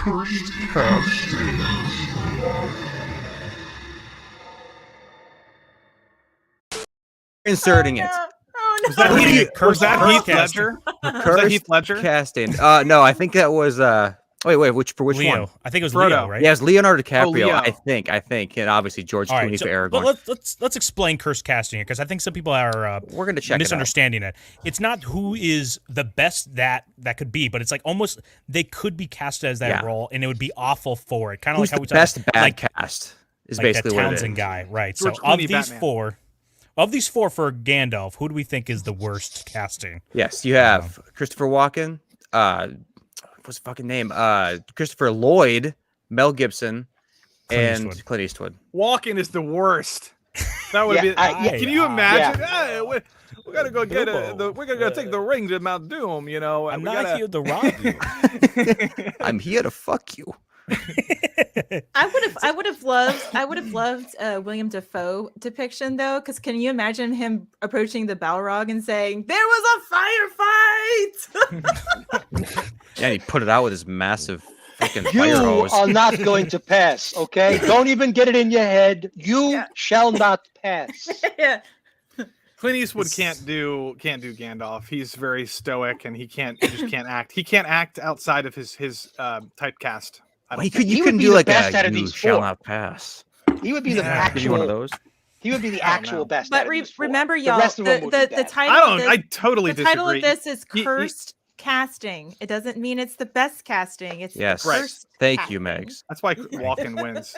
But Ian McKellen was a trained, theater actor. So I mean, Clint Eastwood has absolutely no theater charisma whatsoever. He's a very stoic person on screen. Like he doesn't have a lot of you can't method. You can't. You know what I mean? He's always playing the same kind of character. Dude, I don't know. I think Walken would kind of be boring, even though it's weird. It'd be boring. I think Christopher Lloyd takes this, dude. You don't want to see those crazy eyes in action all the time.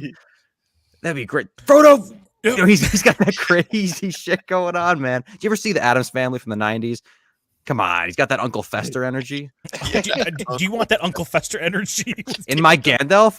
Yes. Yeah. I think he'd be more Judge Doom energy if he would. As an actor, I could see him going more the Judge Doom line. Yeah, Lloyd and Christopher Walken would have been the most cringe. What's the question?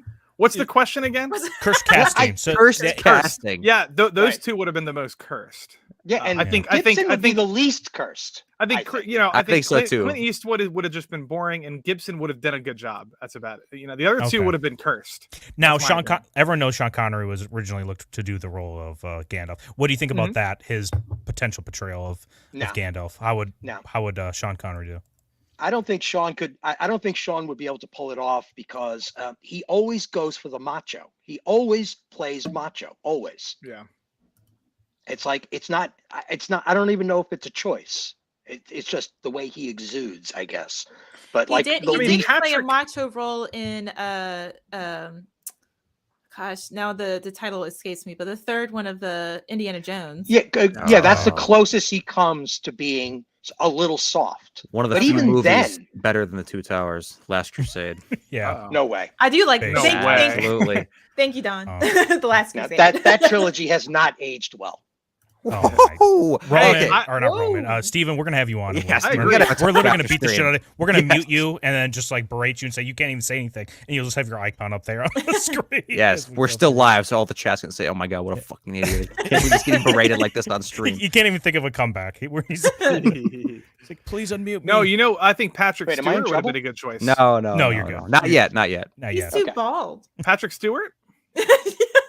I think he would have been good. Maybe do it. Yeah, I've seen Ian McKellen and Patrick Stewart act in like live on Broadway before. They're both very similar actors, and they could give very theatrical, subtle performances. I think Stewart would have done a good job. I just think McKellen has a much more Gandalf. I don't know. It's hard to, you know what I mean? Like Gandalf is McKellen, right? Yeah, he's got he's quiet energy.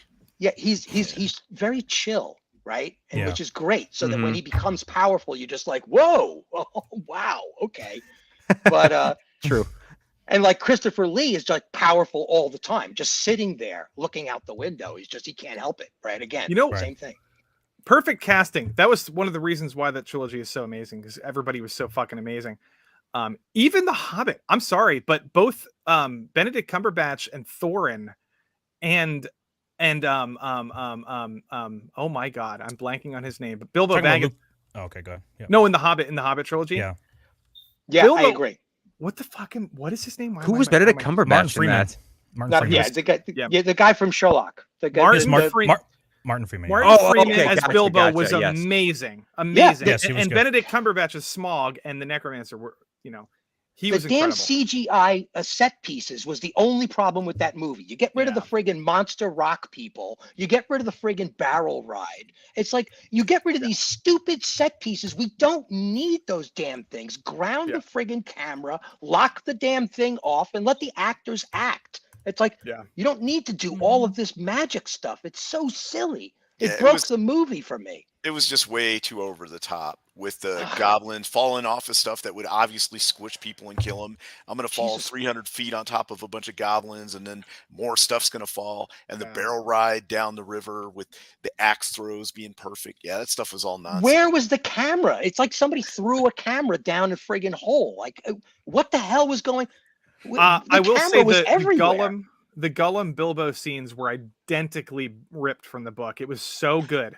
Those so were good. Those were amazing. The rest of the movie. Smaug was good too. But yeah. But then the whole let's do a 30-minute scene where we melt gold and try to pour it on them and stuff. That didn't need to be in there at all. Yeah. I don't feel like talking about the Hobbit movies.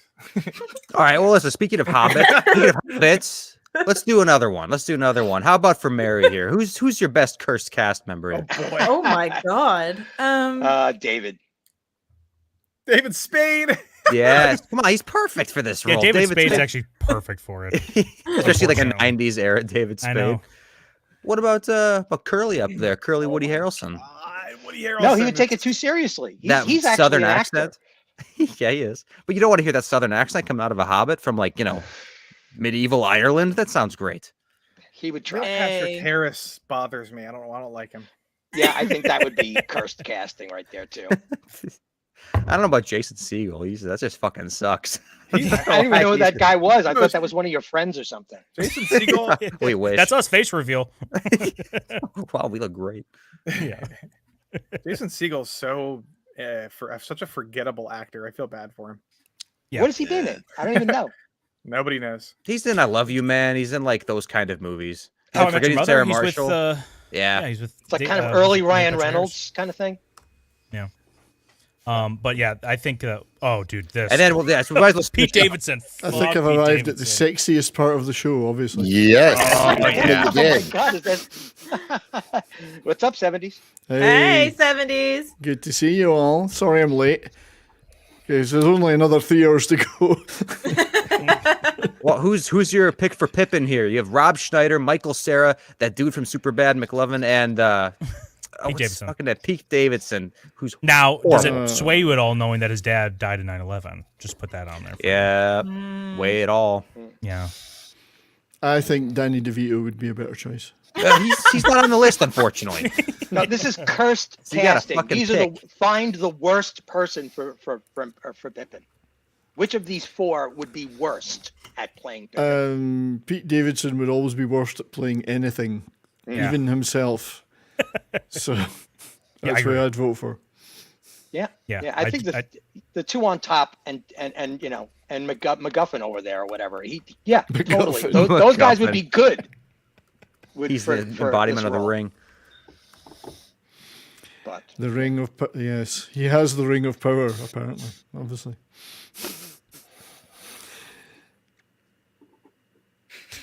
Yep. Okay. Pippin versus the world. Well, actually, real quick, because we did Gandalf. I want to do this one too. Which one is it here? All right, which one did you try with? I was gonna do here. Actually, I'll pull it off first. I wanted to do. Trying to do it at the same time here. The other one I wanted to do was the other wizard we see. Oh yeah, might as well. The Grand Wizard. Ooh. Couple of them. Oof.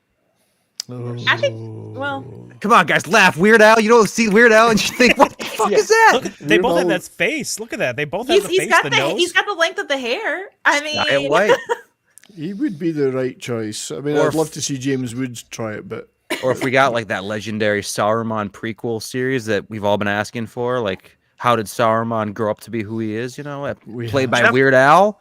Jeff Goldblum can't do anything but Jeff Goldblum. Yeah, That's right. Yeah. He's the worst. He's the worst of the four for me. And I don't even want to talk about the one in the bottom right. insane clown posse, a one-man insane clown posse. Oh, is this a rotating door? If that's how it is, I can bounce because I came in. I can't remember when. No, yeah, Lofty, you're good. You're good, but we're gonna start getting new people in here, so it's gonna get a little crowded. So whenever people feel like they have to go or whatever, go Yeah, ahead. if you feel like you want to, you totally can. If you feel guilty enough to leave, please leave. But real quick, I want to say I want Jeff Goldblum to play Sauron so badly, or Saruman, excuse me. Hey, He could play both. Gandalf, Wouldn't that be interesting if he played both in the same thing? Sauron and Saruman. He's the voice of the eye as well. Yeah, he's just victory is at hand. I see you. Yeah. Oh my gosh. Darius. The hammer and the sword. Oh, yeah. Yeah, it'd be great. So, Darius is right. I think I better listen for the knock on the door. Actually, they don't knock. They just burst in. Have you got a license for that free speech? I didn't think so. You're coming with us, eh? Real quick, You better watch out, eh? If you just joined the chat right now, live stream, please smash that like button. We have 2 streams going on right now, one on the Flaccid Phoenix channel, that is mine, and then one on Zax's channel. So please go to both of them, smash that like button, subscribe to both. And right now we're going to play this fill in the blank, so please, chat, play along. Give us what you think the line is that has been bleeped out of this. This is from the Fellowship. Everywhere I lie, there's a dirty great sticking into my. What do you think it is, guys? This includes the panel and chat. Yeah, we'll play one more time, I think. Play it again. Yeah, play it again. Everywhere I lie, there's a dirty great sticking into my. I'm gonna go with pine cone and kidney. Okay. Well, we know it can't. You took the high road there, Lofty. That's good. We know it can't be a dirty, great, flaccid phoenix because that wouldn't be sticking into anything. I was gonna say It's also clean. I was gonna say plunger in the pie hole. Plunger in the pie hole. Wow. If it needs to be done, you know. It's quite sucky. Yeah, Mags was on fire in the chat before. Oh yeah. Mm-hmm. Oh yeah. I'm gonna. The champion needs to step away and let the. What chat about get the big. Granddad in my back pocket? I'll go for candy cane. What does that mean? I love it. I'll go for candy cane in the scullery. Yeah, that works. It's very festive. Dirty. I think scullery is the word. It's candy cane in the scullery. If you know what a scullery is. It's an old thing you used to get in mansions. I don't know what that is. It's for the backstairs entrance for the servants kind of thing, you know. Oh. Yep. Speaking of Nice backdoor innuendo. entrance, Oh my. speaking of backdoor entrance, Shield Wall, you're gonna be leaving us. Is that right? Yeah. Whether you like it or not. Yeah, just make some room for some new people. Shield Wall. I appreciate you, Shield Wall. Shield Wall, if you want to stay, I can go. I feel guilty because I just got here and you're leaving. I'm just kind of here for the fun of it. I don't have a channel or anything, so I'm. Oh, here we go. Just excited to be invited on here, and I got to be on with like Lofty Pickles and Abomination AJ and everybody. Come on my stream. Come on my stream. Yeah, he's streaming right now. That's what Phrasing. she said. Phrasing. No. Phrasing. No, I'm streaming tomorrow night for New Year's Eve. We're gonna get drunk. Nice. We're gonna get drunk and just be nerds for 5 hours. Yeah, that's cool. That sounds Is it Multiverse of Madness watch party or what? No.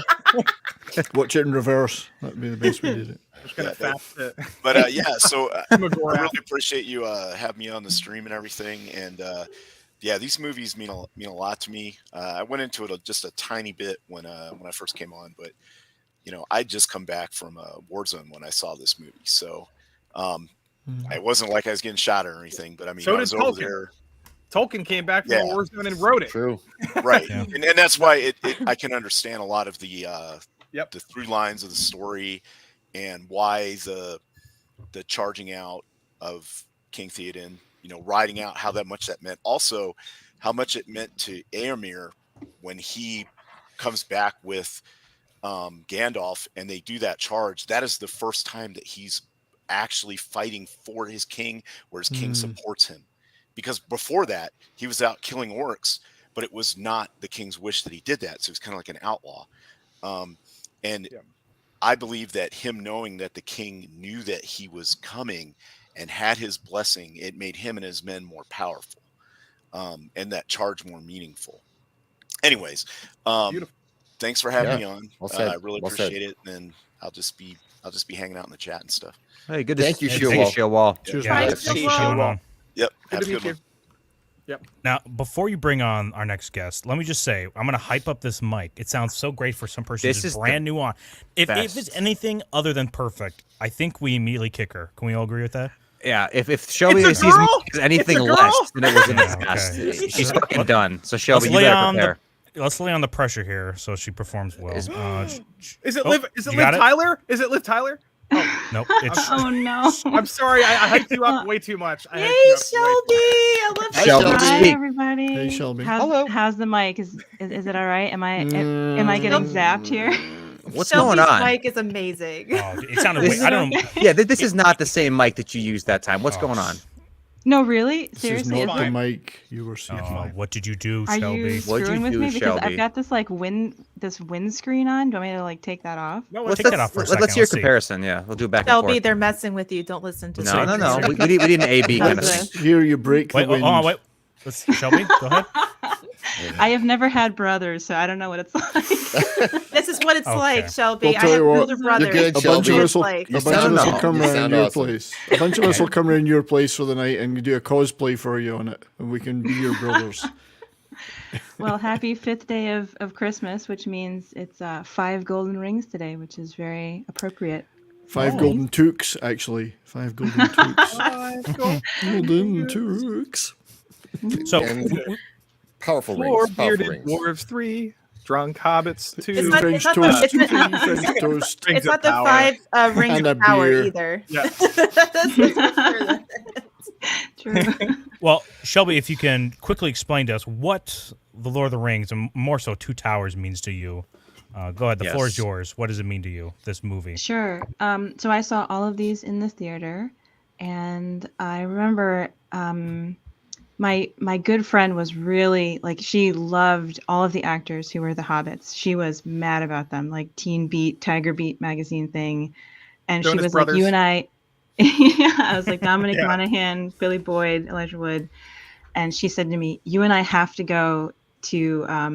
Remember when like Carson Daly had that show, and like whatever movie was big for the weekend, it was like live with Carson Daly. It was on MTV, and she made me take all of these buses, and we went down to New York, and it was we were waiting in the cold rain. And I could see all their backs because like we were on the street, and we could see them just waiting. And every maybe 15 or 20 minutes, they would turn around and like wave, and she would scream. But I was really there to like support her. But I remember just being absolutely wet, like soaked through the bone. Whoa. But like, oh no. Aren't you married, Shelby? Yeah, what's going on? Well, this was before. I'm very happily married. Before she was married. Before she was married, the hobbits made her wet. Go on. She had a thing about short guys. Sorry about that. No. But I was really happy for her because she was like out of her mind happy, and like they would turn around at like every commercial break and they would wave and she would freak out. But I loved them. I loved all of them. Yeah, it's too late, Shelby. Two Towers was our summer Can't reading. take it back. No, I know. I'm fucked now. Oh no, that's number 2. Dude, yes. I have Keep to think of going. something good for the hat trick. But no, Two Towers was our summer reading, and I didn't read it because I went to the bookstore, and I was like, this is too long. So I read something super easy, and then years later, watching the movies, I went back and I read all the books just for fun. So yeah, I love them. I think it's a great series. I think it's really well done. Is this your favorite movie, or which one is?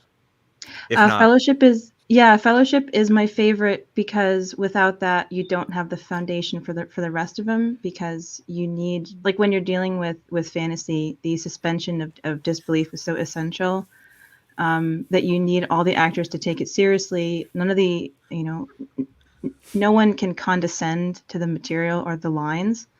And because Fellowship had set that up so perfectly, and maybe because I'm a woman, I loved the romance in it too. I just loved I loved the variety of settings. You mean the and I also love the bromance. variety of like The lighting bromance. that you have. Oh, sorry, go ahead. What was that 70s? It was the bromance really Don't- that did it for me. Not the romance. Yeah. the bromance. Toby, he's teasing. He's done. No, that's okay. Yeah, and I was really into C.S. Lewis first, and then I got into Tolkien second. Yeah, actually, with the bromance thing, I want to say something really, really quick about that. So when not Boston, when London was being firebombed, C.S. Lewis made a series of radio broadcasts to people who were absolutely without hope, and at any moment they were going to be blown to pieces, right? And C.S. Lewis, I think, after kind of coming to faith thanks to Tolkien, he wrote a series of really beautiful radio broadcasts, which you can hear now. And one of them talks about the 4 loves. So I'll be really brief about this. So there are 4 Greek words for love. The first one is eros, and eros is the love between a man and a wife. The second one is storge, which is the love that we have for our grandparents or parents. It's the love that we have for our children. The third one is philia, which is the love for brother. Brotherhood meaning like brothers in arms, like you would die for this man. My husband knows that. He was a Marine. He was actually a first Marine, so he was in forward positions for a decade. And he escaped from an Iraqi prison. He's been stabbed, shot. His helicopter has crashed and he survived. And it was through that he developed a lot of like love for brother. Like I would die for this guy. And the third one is agape. And agape is the love for humanity. It's love that we have for just human beings that we don't even know. And I think that, yes, thank you, Brahmanbul. And I think that because Tolkien and C.S. Lewis, they went through this classical education through Oxford, where they learned all these classics and they were really well versed in, like Mags was talking about, the history of lots of battles. I think both of them could speak Greek. I'm not sure if that, I'm sure the chat knows if that. Probably, knowing them, they probably learned a lot of languages. Yeah. Well, yeah. So I think that what's a linguist, right? so great. Oh, sorry. Go ahead, sorry. I think Tolkien was a linguist. That was his deal. So yeah. Yeah. So I just that would think make sense. That the Two Towers does a great job of, I think it touches on each one of those 4 loves.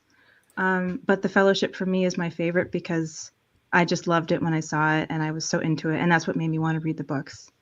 So that's my answer for you for that. Great job. Nice. Thank you, Shelby. Yes, he did know Greek. He actually used Greek in some of his writings. I think he invented the term eucatastrophe, which is it means good catastrophe. It's an ancient Greek roots in terms of the language, but yeah, he did a lot of shit with that. Basically, Yeah. goes anything good that can happen will happen. It's the opposite of Murphy's Law, basically. Yeah. Oh, cool. I got a cool picture sent to me by Jacob Einstein. I'm going to share with everyone. It's pretty badass looking. And I want to ask Shelby before we get to the photo. Your husband, when he was shot and stabbed, that was in combat, right? Not at home. Yes, that was in. Okay. That was in. I was just thinking that when she was saying it. This is the all at record. home. It's in combat. I just want to be clear. Yeah. Very cool representation here of. Oh, I've seen this picture. This is amazing. Nice. Just Jacob Ironside detail. set this in. Yeah. Yeah, It looks is. great. It's amazing. Well, this looks amazing, but I don't know about anybody else. It kind of reminds me of the photo in Sopranos with Tony and Pio Mai, if anybody knows. I know what you like mean. it. Yeah. I can see that. Or George Costanza on the. Timeless art of seduction. Nothing like that, Zax. The thing is, this looks really good, but does nobody understand how difficult it is to keep a large horse in your living room? I mean, it's not easy. Even the sword tell detail. us, Rock fan. Do tell us, how is that done? I mean, it sounds like you've had some experience. It's just a lot of shit, really. Wait, are you Irish? Are you Irish? No. If it was Irish, Scottish? If it was Irish, it'd sound like this: diddly diddly diddly potatoes. No, I just watched. I'm a quarter Irish. And that's and We at do least you've say got that the, sometimes. At least you've got the other 3/4, Megs. It's I just watched Banshees of Inisherin, and they have the main character keeps a pony in his living room. It's adorable. There's multiple reasons you And would a want donkey. to do that. Yeah, the donkey. Some of which you don't want to talk about here. But the donkey, not so much. Satisfying the wife, you know. We always bring it up on here. Yeah, just I let don't you know why you say that. Like, let's hear it. You know, I was going to ask the panel because maybe I'm an idiot, which I am. But did anybody know, watching it, that John Rhys Davies actually did the voice of Treebeard? I did not know that until probably about 5 years ago or something. Because I could kind of pick up on it a little bit. Yeah. The voice, he changes it enough where you can't pick up on it just immediately unless you're kind of, I don't know, keen to it. But Brian Blessed was busy that day. Seeing that in the theater though, with like surround sound, was so cool because it was like booming and it was in your chest, like you could feel it. It was awesome. I remember that. Yeah, and that's one of the things that I absolutely adored about these movies, and this one in particular. I would say, I mean, I treat them as one movie, all three of them, but if I was to pick, I would say this is probably my favorite. Technically, you're correct, 70s, because they were billed basically back to back to back. Yeah, and they tell one continuous story, but every decade or so you get something that is just the most incredible cinematic experience, and you walk out of the cinema and go, "My God, that was incredible! I can't wait to see that again." And this was one of those things. I think you get it like every 10 years. Well, we haven't had one for 10 years now, but it was that kind of experience for me. And I was never the largest fan of the books. I was not a fantasy guy. I was a hardcore science fiction guy. Tried reading them as a kid several times, never really got into them. I have read them, but I wouldn't say fantasy is my milieu at all. So when I went to see Fellowship, I thought, well, this could be pretty good, but I wasn't expecting to be blown away as much as I was. Like, I thought, this is absolutely incredible. I did not expect this. It was a surprise to me how good it was. Yeah. And then when I couldn't wait to see this, and it was just the most awesome experience coming out of it at the end. So that was because the story for me, is it's so the movies. good. Yeah, the movies brought it to life properly for me, and I got it then. I got what Tolkien was talking about then. Yeah. So it was a massive experience for me, and I think you can have a really amazing theater experience, but the Tolkien adds a layer of narrative and story and history that you don't get. Like Avatar to me was a once in a 10-year thing for me in theaters. I was like, in terms of the technology, and the world building, I think it's pretty brilliant. I like that movie a lot. But it doesn't have that. Now Tolkien's story is so much. Well, it's not fair to compare the two. It's not. This has got heart and soul. Yeah. And it's built upon centuries of tradition and exactly and lore. And although I do prefer it when it was written in the original Klingon, of course. It was much, of course, right? But Tolkien really, I didn't get it as much reading the books, and it wasn't until I saw the movies that I understood just how good those books are. Yeah, I got to agree with you on that one, 70s. It's strange. The same thing kind of happened to me with Shakespeare way back when I was doing theater. It's a very similar thing. I'm a dyslexic reader, and even having the audiobooks, I couldn't get into the material the way this film portrayed it. The way the film got into the material and gave birth to the world before your eyes. Everything was genuine. Everything was serious. Everything was real. The trees alone, the Ents alone in the movie, the second tower, it just fantastic, just incredibly deep world, like Dark Crystal. Yeah, and for a fantasy world, when you strip a lot of that away, it's an extremely human set of stories. The relationships, as others have just talked about, like Shelby explained, the different kinds of love in it. That if you strip away the spectacle and the fantasy, you're not left with nothing, which you would be for many spectacles. You're left with something that's indelible, and that's how it came across to me. Without that story, it wouldn't be. It would just be a bunch of fluff.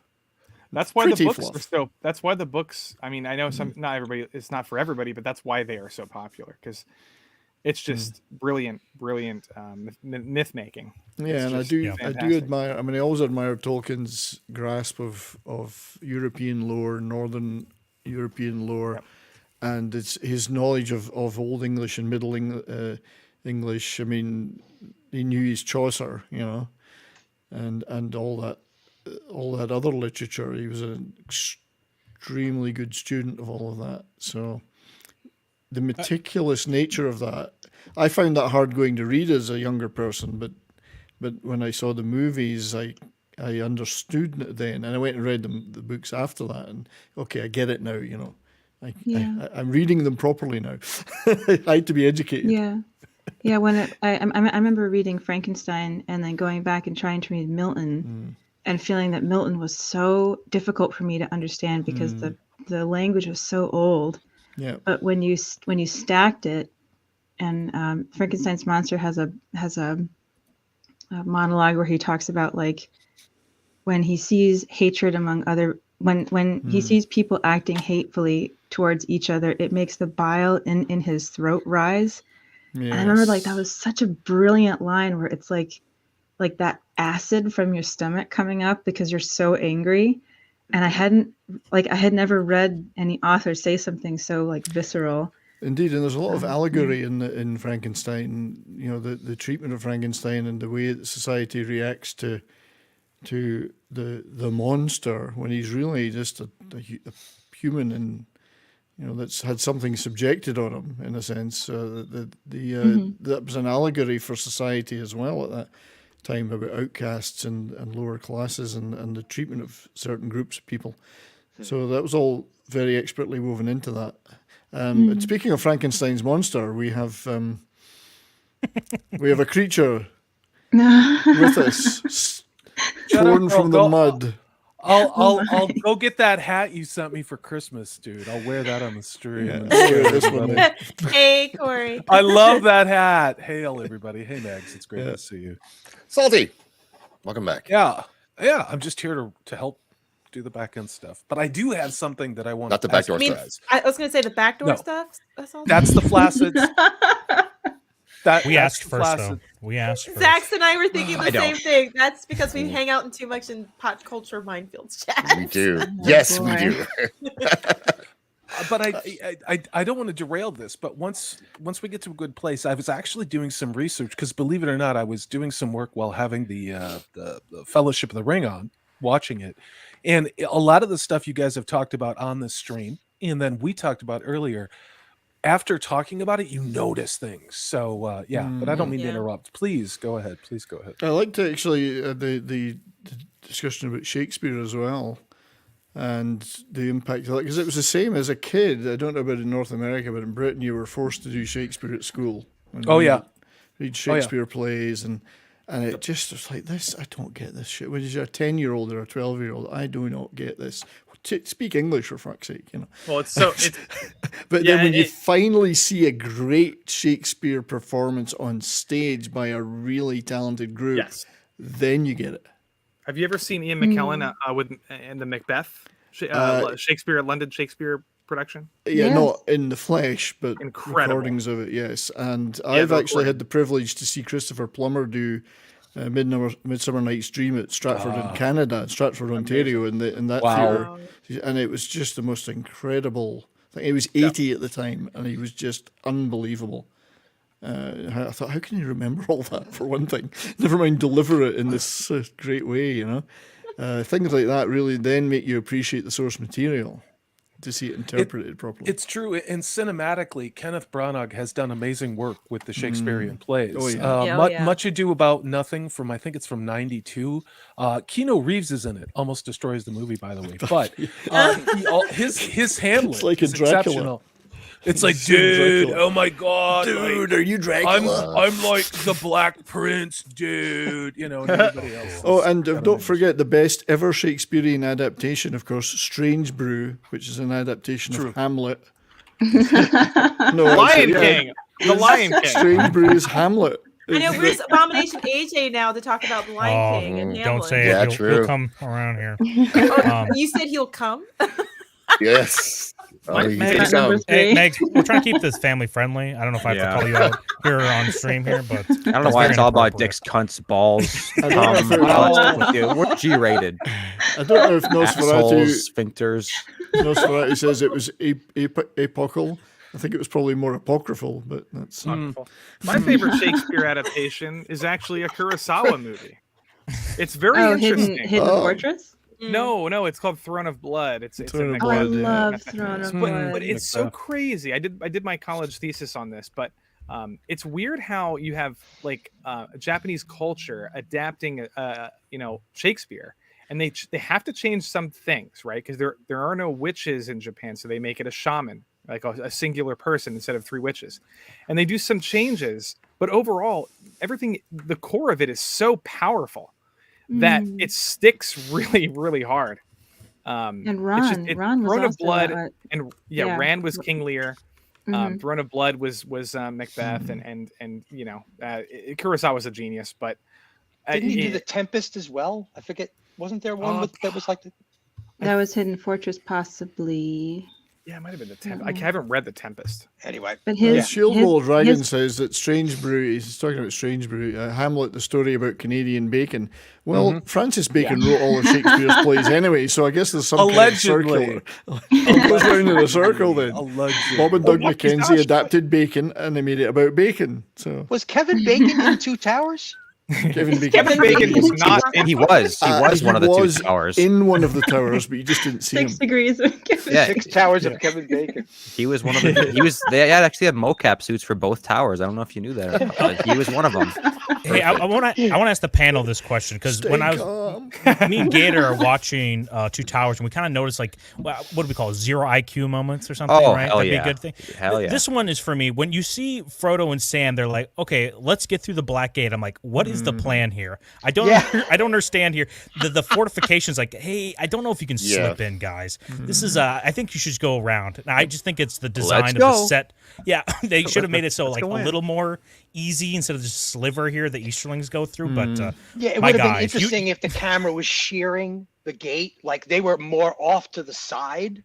They were actually on the same wall that the gate was, and it was a sheared image of the gate. Oh, so that we get this idea that they're not in plain view as they are in the first place. Like the guard towers could see them. I mean, unless those cloaks are remarkable. Which we know. Okay, the cloaks, first of all, they are pretty remarkable because they fool me on screen, man. That rock scene is crazy. Also, I don't understand. Sam is so exposed here. Actually, okay, listen. I have legit complaints about this whole scene. Like, how did Sam end up so deep in those rocks? Like, holy shit. You're not getting out in the next 30 minutes, I think. Yes, it's like, did you do Well, it was this an on avalanche purpose? of gravel. I could easily see that happen. I've slipped on a gravel pile, and you can get immersed pretty damn fast. Because Okay, I trust it. I trust swells it. around you. I do. I guess I believe it, but it was just crazy to see. Second of all, though, it really seemed like I almost said salty. Sam was like really exposed, and these guards should definitely see it. I mean, look at this shot right here. I mean, he's in Any one of those guards just glancing over there would see the slightest movement. There's a big freaking eye in the tower. Yeah. Surely I would see him too. You know. This definitely felt like a. Oh, sorry. Go ahead. I was going to say, I'm going to be skeptical of the Flacid's assessments because they shit on Aragorn's Here we tracking go. ability. I was going to say the same thing earlier. Yeah, so let's go. Thank you. Can't hear the nursing home for you anymore. too. True, Corey To the does know nursing about home. Corey does know about flaccid assessment. So it's, You know, I wanted to get into that. Thank you for bringing that back up, Salty. You know, shame Poor on Shelby. you guys. That's why I'm here. Aragon's tracking abilities, really? I mean, there are this. I could totally see what you guys are talking about. Like, there's some dumb shit going on right here, man. Yes. Like, for real, guys. Like, Thank you. there's a giant black gate of the actual evil on Earth, and you guys are just walking right up to it. Like, wait a second. But Aragon's tracking, really? Really? Well, I don't doubt he's a great tracker, but that specific scene we saw is actually impossible. It looks like he's having a battle. It's not CSI Miami. It's not CSI New York.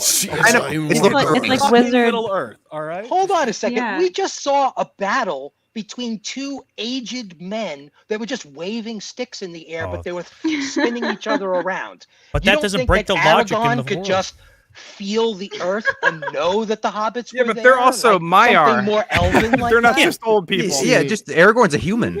He's a human being. I know he's Numenorian, but he's a human. But he was trained by elves to maybe see He was things, trained like by the way he elves. speaks to, the way he speaks to horses as well. I said, if his eyesight, he can like go through slides in his eyes and reverse time in like increments of 10 minutes or whatever, and he goes all the way back to the point right before the Rohirrim started piling these bodies there, but after the hobbits had made their little escape, like he tracks, I'd believe it, but I don't think that's the case. There is absolutely no way any of this evidence would be remaining. The rope might still be there, but anything before that is complete bullshit. And I agree with you. I completely agree with you. I do. I'm going to drop these 2 points from Jacob Ironside. He says they have cloaks that hide them from unfriendly eyes. And wow, your chat's moving quick. And we've got Alleycat 26 who says, remember, these are child-sized hobbits. Yes, yeah, because they were startled when they saw hobbits for the first time. Like, true. That's true. I can see Gandalf children noticed. And let's I've not heard that about you, Flask. forget that Aragorn had to sleep with an awful lot of elven women to gain those skills. That's true. Also, Wasn't easy. Hobbits have this supernatural ability to remain hidden. It's kind of implied, but there is some sort of supernatural. Yeah, they inherited that from the Harfords. Bilbo, the entire Hobbit is like revolves around this concept of basically, the character of the MMO genre of like the stealth character, right? It's like this is kind of it's just a character trait. It's a character trait, and hobbits are very stealthy and like and it's also kind of theatrical. Like it's not exactly realistic. Not everything in this. Well, it it's doesn't fantasy. bother me. I don't know. Yeah. If it's a power of the race, that is completely fine. They got a little active camo button going on somewhere on their little body. Maybe it's their outie belly button. I don't care. So I think it's more like magical realism. Like we're not supposed to really question it, right? But But the point is, like, we're calling it out. We're saying, yeah, this is unrealistic. And some people are saying, no, it is realistic. But I would say, and I think everyone else here agrees, that this incline here is unrealistic. This could not happen. But we go, I'm going to suspend my disbelief for a second to accept this. But people on the panel here, I'm not going to name names because I'm above that, would say, no, you could actually go down like that. And I go, no, you couldn't. There is a difference. Actually, I think you can. As somebody who has ridden horses, I'm not saying I'm the expert, but there is a way to go downhill like this. It's with a lot of equine skill. And Mag's not in a horse that's been living in your living room, though. It's not been trained properly. No, I'm serious. I've actually had to do a lot of trail riding training with this sort of stuff. I mean, this is different, of course. Well, indeed. But you can go downhill like this. It's actually harder to go uphill than it is to go downhill. Going downhill at speed isn't the problem. It's stopping at the bottom that's the hard bit. Don't worry, those pikes are going to stop. So can I just talk about this scene here? Because if you zoom in very closely to the walls of the tower, you can see Kevin Bacon standing there going, "Remain calm, all is well." So that he was in the dancing movie. like Footloose. Remain calm, all is well. Sorry. He's training his best friend on how to dance. Stephen, someone else just came in, so I'm just gonna have to. You've been here the longest, and you just said cheers. Sorry. You got to go too, Lofty? Yeah, I was just gonna bounce. All right, we're just trying to make some space here, so it's not too crowded. But it was good to talk to you, though, Stephen. Whoever it's been wants a pleasure. And Lofty as well, of course. Thanks, Thanks Stephen. Bye, Stephen. Have a good night, all. Thank you, Stephen, for being here. Yep, thanks, Stephen. Thanks, and Lofty. Then Lofty, I know. Real quick before you leave, you want to plug anything real quick? I just my YouTube channel, Lofty Pixels. I just do streaming. I got funny videos and I do weekly streaming about nerd culture stuff. And I try to stay positive on my channel. If you like positivity, if you like talking about stuff like that you enjoy instead of things that you hate, like I don't know, Alfred Hitchcock, Martin Scorsese, Tarantino movies. Just I love Alfred Hitchcock. Multiverse of Madness. Yeah. Stuff that nobody else talks about in this community, I will talk about. I will gladly talk about anything that is positive. Just watched Rear Window the other day. So that's a great movie. So I prefer his non-horror stuff, like Notorious, Rebecca. Oh, Notorious is so good. It's a beautiful movie. I love the Hitchcock trivia about, because he was in every one of his movies, and there's the movie Lifeboat, of course, which is set in a lifeboat with like 4 people, but he still managed to get into the movie. Yeah. Because there's a picture of him on a newspaper lying in the boat. Yeah. I just love that. That's great. That's where Shyamalan got his cameo idea from. Alfred Hitchcock. He's in all of his movies, M. Night Shyamalan. Oh, that's true. Yeah. Proving that you can't act every time. Exactly. But that's it. And I have a Twitter, at Lofty Pixels with an I. Links ever dropped in the chat. Love going on your live streams, or at least sitting in the chat, just hanging out with you. But thank you, Lofty, for spending so much time on this live stream. I appreciate it so much, Lofty. I appreciate it. I love Lord of the Lofty. Rings. Thanks, Lofty. Yeah, it's good to meet you, everybody here. Yeah. I love this movie so much. It's actually, like, I'm not exaggerating. It's in my top 5 favorite movies of all time. And I've seen a lot of movies, and it's just somehow it makes it up there. I've seen a lot of movies. It's like That's what she said. it's so beautiful. There we it's go. so beautiful. It's one of my favorite horse movies of all time. No, yeah, wait. Are we talking about Sex in the City? Is that what's going on? Oh gosh. Oh dear. Maybe you staring at Jessica Parker. I think it was Shelby. A horse I is think a horse, Shelby, of course. I think Shelby said it, but The Fellowship is also my favorite movie of the 3. Yes, mine too. Yeah, it's such a mine perfect is movie. Return of the King, but it's maybe because it's a happy ending at the end. So maybe That's just me. true. Yeah, but the Return of the King has some really good battles too. But yeah, no, The Fellowship is my favorite. Like I said, I had Lord of the Rings birthday parties when I was like 12. We played Lord of the Rings Risk. I set up archery outside my house, and all my friends came over. Oh, really? And we had You've done archery? competitions. Oh, I would love to do archery.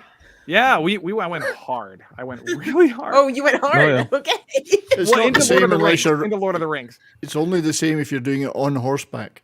Then Ooh, it's that's one of my I one rode of my an elephant one checklists time. off of whatever I want to do. I want to do. I'm gonna call a timeout here because we've got Alan waiting. Let's Yeah, get we Alan got here. Alan. Yes. Sorry. Yeah. Oh, I gotta go. Anyway, Thank you, Lofty. Yeah, thanks, Lofty. Thanks again. See you later. I love Wait, you. how do I wave by? Wait, hold on. There you go. It's a clap. Nice. とてもよくできたよ。Okay, we have real quick before Alan says anything, we have the talent of Film Threat on with us right now. Alan of Film Threat. Thank you for being here, Alan. It means so much. Subscribe button and Yes. Hey, Alan. Thanks, Alan. Appreciate that. Have I met most of you? Or You've met me. We I'm met not at sure we've ever Comic-Con. streamed before, I'm Alan new. and Brian. 70s You've rock probably film. seen me in Film Threat chat before. Yeah. But hello. Are you Shelby ST? I'm a mod in the chat, Alan. Oh, there you go. I know Zach's and Flash and Yeah. Shelby. So You know I'm me. a mod at Midnight's Edge. If You know you've me. heard of them. Yeah. We actually came together through Film Threat because that's kind of how some of us linked up in the Film Threat chat. So this is your fault, Alan. I think there's even a picture of us together, if I'm not mistaken. There Maybe a is, picture somewhere out there. Yeah, somewhere Us out and there. Alan at Comic-Con. Who's that? Who's that photographer? Mike? Is that the guy? No, it's John something. I forgot John his name. something? Oh, Yeah. okay. He was a nice Yeah. guy, man. Anyway, I meet so Alan. many people and like, I know. I've got to learn to remember faces and names. all of them. Otherwise, you're gonna disappoint know. everybody. There'll be a quiz at the end. I know. Chris is so much better at this than me. Alan, what Forget does this someone new. what does Two Towers mean to you, or like how does it impact your film going experience? Like, Yeah, is this... I mean, Good. you know, to me, Two Towers is the bridge that comes between the first and the third movie. But I think overall, you know, to me, the first movie is a lot about power and the temptations of power, and I think the second one, Two Towers, here is more about redemption, especially for Gollum and for why am I the main guy. That other guy. Yeah, the ranger, the white guy, Aragorn. The white guy. You can Aragorn. say white guy, it's fine. The honky. It's okay. Yeah, it's about redemption for both those characters, and finding one's place. You know, I think you guys have talked this to death, but Aragorn finally comes into his true role, which is the High King, and and then the interactions between Gollum, Sam, and Frodo, just that idea of redemption, finding something good in this lowly character of Gollum, even though it kind of bites him in the end. But this movie is definitely the transition and sets up for the big battle at the end where everyone has to come together, and you kind of see the parallels between the third movie and basically World War II. Yeah. Sorry, I was just gonna say, Alan, that the scene where Gollum is fighting with his own self is so good. Yeah. And it's so powerful. And I think that's the only scene that alludes to Gollum's previous life.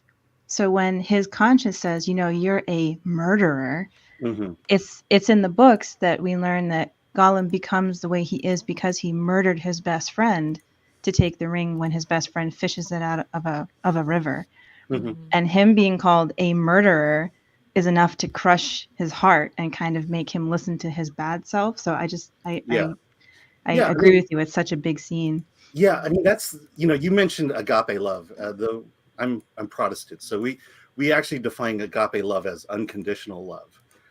It's the idea that you can be loved no matter what you've done in your life, and that you can find redemption and salvation from that. And that's a perfect example of that.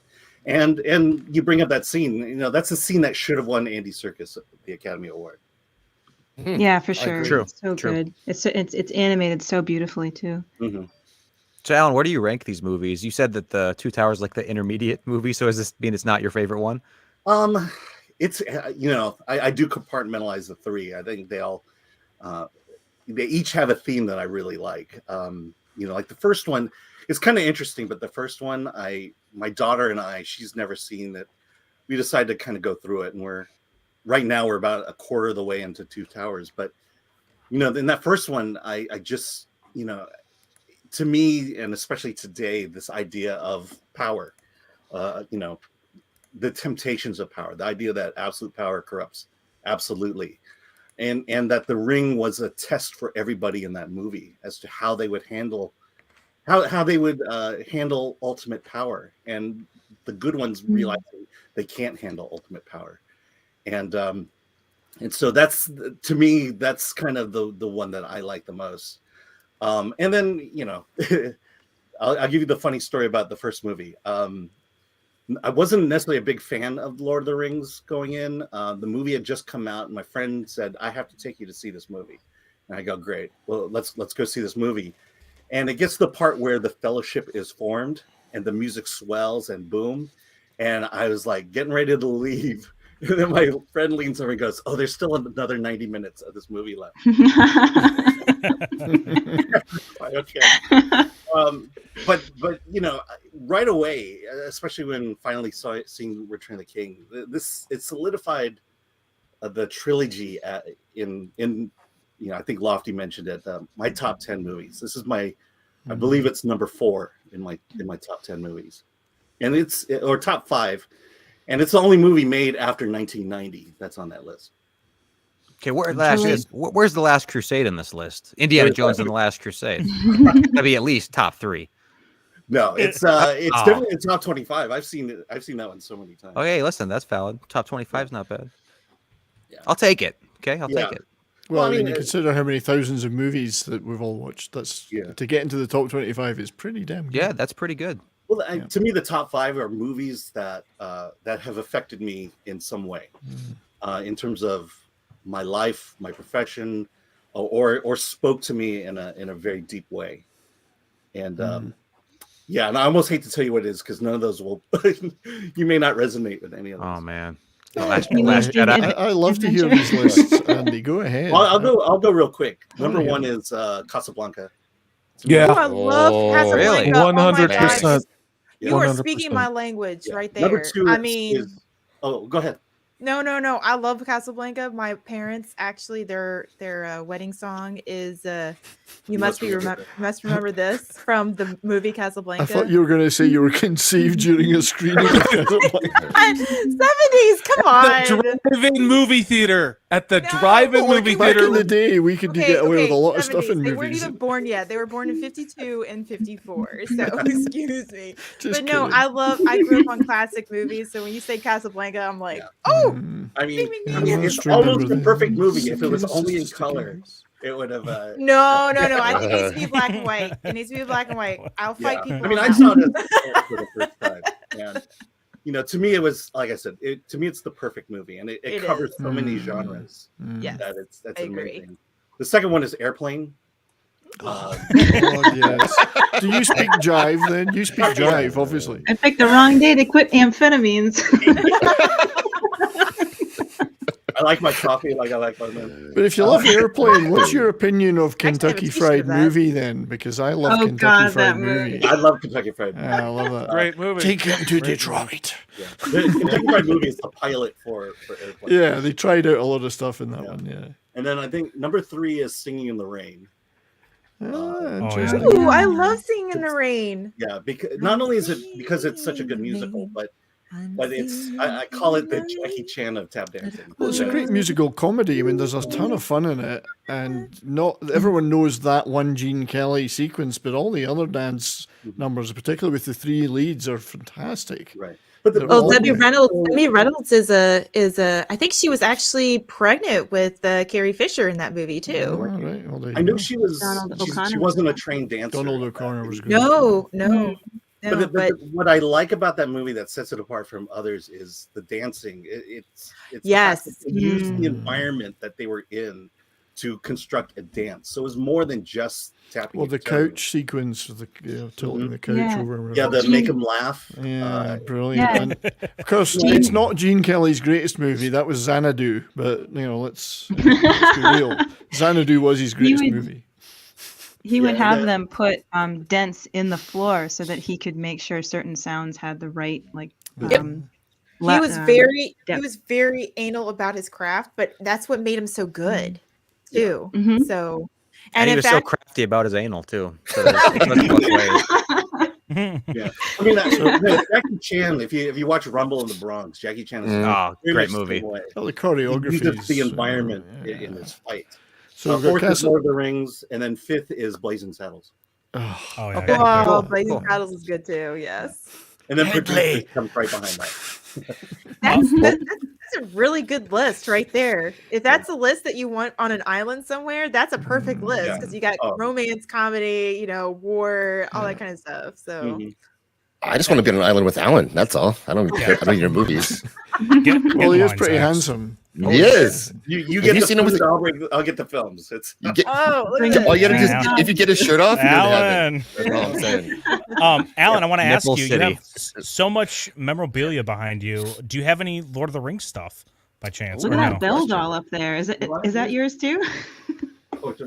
I see a Stitch. I like Guys. the TNT pillow or whatever you would call it. Don't look at the Ozzy? Kermit in the coffin, guys. Stop looking at it. there's Kermit there. Hey, Alan, listen, I gotta say, man, Funko Pops, what's going on? We gotta have a conversation about It's Funko intervention, actually. Intervention. Honestly, the Funkos, we're not collectors, but if we see a cool one, we'll just buy it. I got this one for $3. It's Player You paid too 67 much. from Squid Game. You paid too much. No, I love Squid Game. Well, Player that's 67. That's okay, but that's a Funko Pop. Oh, nice, man. I mean, I'll tell you how much we don't care about Funko Pops. We buy them and then we take them out of the box. True. Wow. Yes, That I is take them true. out of the box. That Yeah. is true. Alan, where's your Based. Disney money? Where's the big bag of Disney money that you usually have? Where is that? Oh, Alan. if I told you, then then I've Alan's got going in the days Disney to live vault. all over. And your Oh, Swiss bank account, naturally. Yeah. Of course. It's all in Disney Bitcoin, Disney NFTs. Bitcoin. oh no. It's in Sorry to hear Dogecoin. So I found that picture, Mags, that you were talking about earlier of everybody. Oh, what is that? Yeah, I found that. Hopefully, it won't get the stream taken down. There's a naked man's butt. Oh. So this is you and your crew. So you're right. You're on the right hand side there. I don't know the other. Yeah. What did we talk about this 70s? Well, you said there was a picture of all. There was a picture of all of you together. I found it. What? When was that?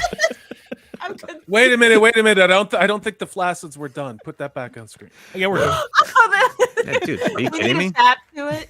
We're not amateurs. Yeah. Alan, I want to ask you something. Something I haven't asked anybody all stream today. Okay. But do you think it would have been better for the Lord of the Rings to wait 2 years after each release instead of the 1 year? They immediately did it each year. Do you think it might have been better to like let it hype up and maybe be able to, I don't know, give it more time for people to kind of yearn for it? But they just did it all year after year. The releases. Well, I mean, 1 year, 2 years, 3 years. What difference would that make? A year is still a fairly long time. I think the whole 2-3 year thing was a Star Wars thing. Because Lucas couldn't make the movies fast enough, and so we had to wait 3 years. I don't feel like there's a difference between waiting 1 year and 2 years. So you might as well do it in 1 year if you could. The upside was that Peter Jackson was making these movies concurrently. So, and I think the only risky thing he had going was the technology hadn't been proven at that point. You compare Gollum from the first movie to Gollum to the second movie, there's a vast improvement in that CG at that time. True. Yeah. But to wait, again, a year's a long time. 2 years is a long time. I don't think it makes a difference, unless you're truly being rushed. Mm-hmm. Yeah, I should know if they kind of like if they would have left it breathe a little bit, if the hype could have built up a little bit for it, if that would have any justification, or if there's any data to back that up. I know you're. But you really want to wait? You really want that movie? I don't want to wait over 5 years. I mean, I don't want to wait. I want them now. Like Dune. I want Dune to come out now. I don't. Me but too. I'm yes. waiting. Part 1, 2, 3. Man, just make them all now, dude. I know. Yeah. Well, again, that's the problem, because they didn't know that whether Dune 1 was going to be a big enough success. Right. And then you had the pandemic on top of all that. True. Yeah, that's true as well. Yeah. But the real question is, Magic Mike XXL came out in 2015. We're now finally getting a sequel. Have we let that movie breathe long enough so that the sequel can be truly appreciated? 8 years. I think the sequel's going to be Magic Mike S. So that's just Magic Mike he's and the fallen Blue upon Pill. hard times. I'm still waiting for the Serbian film sequel, so hopefully that comes soon. Alan just left. It's still there, Alan. I think you're right, Salty. I think that film needs more time to breathe. Maybe another sort of 60, 70 years, maybe. I was saying about 300, but whatever. We could talk 300 sequel, best sequel ever, right, guys? No, come on. Eva Green. They had that. That's about it. That's true. Not much else. I mean, there are just some sequels that are pointless. I mean, like that one, like the one they were talking about making. They were talking about making a sequel to Highlander. I'm glad it never happened, because that would have been pointless. No, I understand the script was terrible and would have destroyed they just said the we're not beauty going to of the bother, original and movie. it never existed. Okay, Alan, are you ready, my friend? We're gonna give you a cursed casting. Okay, so you're gonna tell us who your number one. Yes, tell us who's the worst one. Well, no. This is 4 actors that would be horrible in this role, but in a way that's almost believable. So you're gonna tell us your preference, but I'm gonna introduce it here. Cursed casting.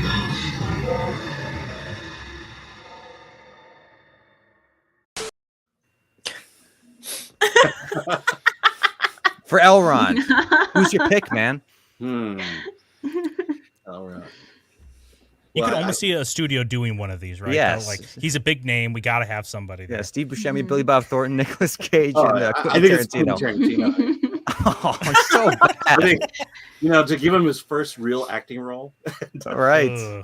That's Is rough. my yard say Cage would be dig funny, orc though. storage? Cage would be funny. Cage would almost be good in the role, It though. would be I know. Almost. I can see Cage really putting himself. I into would it. say I would say it has to be J-Law, because she has to be in every role to be the perfect action star. Well, actually, I thought that was 5 pictures of Jennifer Lawrence there. I can't see anything. You know else. exactly. 70s.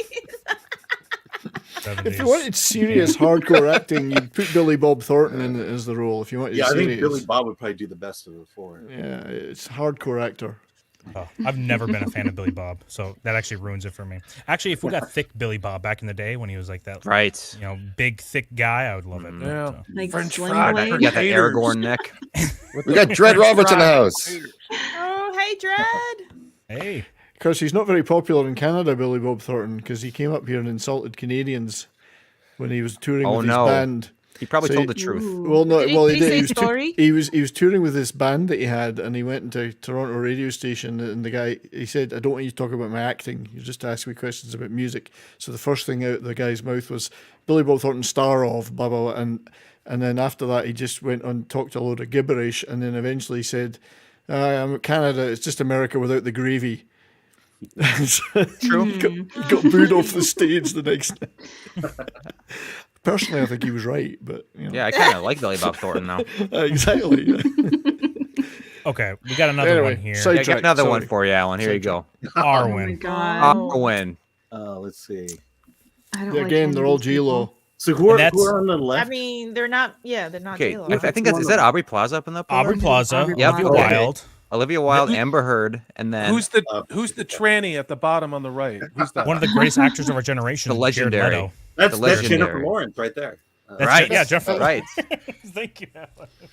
Isn't Aubrey Plaza in a square in New York City? It does sound like an actual place. It does. Like a building. Yeah, I think if you're looking for curse casting, it would be Olivia Wilde. Yeah, Okay. she's cursed. Alan, did you see that new movie she made? The Don't Worry, No. Darling? No, I'm so glad I did. Okay. Yeah, I know figured usually it you guys would. suffer through those things, so, but I didn't know. I've heard it's great. I think he think- appreciated it more than most people did. I think Steven Tyler should have been offered the part. I think Jared Leto, Brahma Bull's onto something. Brahma Bull is onto something. Jared Leto. He was J-Lo before J-Lo. Yeah, if we're going to update this for modern times, it has to be Jared Leto, right? It has to be. I think so. And I would then, say if it's updated for modern times, it's got to be Elliot Page. well, we already have Elliot Page. Yeah, we already for- had that for Frodo. Well, I don't think he would play a female role. Well, That's just true. sew the fun, just sew the fun bags back on. It'll be fine. Okay, well, we Oh, got yes, one Fred more McDonald. in To the. be fair, there wouldn't be a lot of stitching. True. Oh, Okay, The for- legendary final. my. Oh, young dear. Kiefer Sutherland is cute. That's rather cute, Kiefer. Yeah, So there's we have cute that. Kiefer. We have that girl from Andor. I don't know Who what her looks name is. She's- identical. Yeah, she's Val in Andor. Flavor Town. Got Guy Fieri, Flavor Town, yes. Is that Guy The Fieri. Rock? Vin Diesel, and Keeper Sutherland, who That's actually Vin kind of looks Diesel. like Faramir here. Vin Diesel. Yeah. Yeah.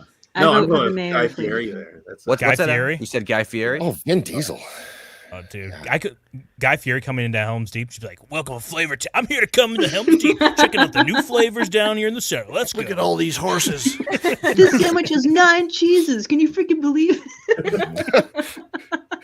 Man, this smoking meat is just rocking, dude. Biggest barbecue in history. Yeah, and he could travel in a convertible too. Oh, dude, True. that'd be sweet. Tyler Brings Perry technology with it. Diego Spoilers. Oh my god. Kiefer could well have played this, but I think he'd be better cast as a hobbit, quite frankly, because he's pretty Oh, little. really? Yeah, he's pretty short. I know, but you had Pete Davidson. He looks good in a kilt, though. I'll give him that. If you ever Pete see Yeah, Kiefer we in did a have Pete kilt. Davidson. Yeah, Pete Davidson was in one. We have also. I think he was a hobbit. You guys wanted to cast him as a hobbit. We Put do him want as to cast Pippin. him. Yeah. Yeah. Let's do. I don't think we have done it, Gator. I think we What's have that? Aragorn here. We Let got me one try to left. find Oh, it. do we? We haven't done Aragorn. Oh, you're right. I don't think so. Oh, Oh, you're right. No, that's Oh, Guys, well, real quick, I guess. Steve Yeah, Roll. might as well throw him in. Okay, let's just do this one first. All right, Alan. Spotlight's on you, man. Pick. Come on, You know, my man, yeah. favorite would be Walter Goggins. Walton Goggins. Oh, yeah. I Yeah, actually he's like. great. I think he's actually a good actor, man. Walton Goggins. Yeah, He's I think great. Actor. Is that Oh, Chris but Elliott I'd and his love to see tiny John C. hand? Reilly in this role. Oh, it's so terrible. I just love his voice. It'd be so bad. Just talking to Theon and trying to convince him of anything. Where did they get the plastic waxwork of John Travolta? I know. Madame Is that in Tussauds, the of Hard course. Rock Cafe or something? I don't know. Somebody It's stole it out of the Church of Scientology. It's in library. Planet Hollywood. It'll be It, was, fine. it looks like it's a waxwork. But yeah, like No, I mean, Steve Goggins Brule could really as- pull it off. Oh, Goggins. would be Yeah, he great. could. He could do it. But he would have to use the accent he used in Justified, that Kentucky accent or whatever it was. He'd have to use that, the hillbilly accent. Well, now, Ava. All right, so then let's do Aragorn real quick here. I'm trying to go through the slides here. Oh, who do you think would be the best Aragorn? Well, that's easy. It's Kino for me. Kino. Kino. Oh, Keanu? Yeah, baby. Yeah, that was one's like a too. game of bingo. Like Dude, are you kidding me? You sleeping on Russell Brand here. No, man. Kino Reeves. Alan, your pick? Oh gosh, I'm drawn to Adam for some reason. Dude, I actually love Adam Driver, so I'm game for that. He'd be the widest one for sure. Yes, the most broad, He's flat. He seems to have a bit of a hump back there, though, or is it just the character he's playing? Like his neck is here, and his back, his shoulders over here. That's weird. Yeah. The guy from The Walking Dead. Aragorn. Go ahead, Alan. It would be a very different Aragorn if Adam Driver played him. Oh yeah, definitely. Yeah, Norm Reedus. Yeah, that's another interesting one. You can almost see him being casted as a. Almost. And it just ruins it for me. I'm like, stop! Don't do that. I think Norman Reedus is actually the most cursed on this list because it's so close, actually, and it would just be it'd just be wrong. That little bit wrong. It's like, yeah. Well, you replace the sword with a crossbow. It's like a semitone off if it's music. It's just a semitone off. That's what it would be like. Hey, Alan, did you finish Walking Dead? No, I dropped out when they killed Glenn the first time. Oh, okay. I watched it to the end. I watched it to the end. Sucks. Yes. Spoiler alert. Yeah, spoiler alert sucks. I've got in the end. I got a tip. I got to from Darius Munchausen, who tips 420 and says, "Popcorn super sticker. Thank you very much, Darius Munchausen." Also, Gator, we got a super chat here on our side. $2. Elliot Page versus J-Law Celebrity Boxing. Who wins? Oh no! It's tough Well, to J-Law say. always wins. That's unfortunate right now. We got to live in that I don't know, world. man. Elliot Page got that high T energy now. So Oh, that's true. She's injecting now. Yeah, got that advantage. J-Law would be the first transgender boxer. That is true. That is true. He'd be the first wrestler in the too. ring with Elliot Page and J-Law. J-Law's the first one. Oh.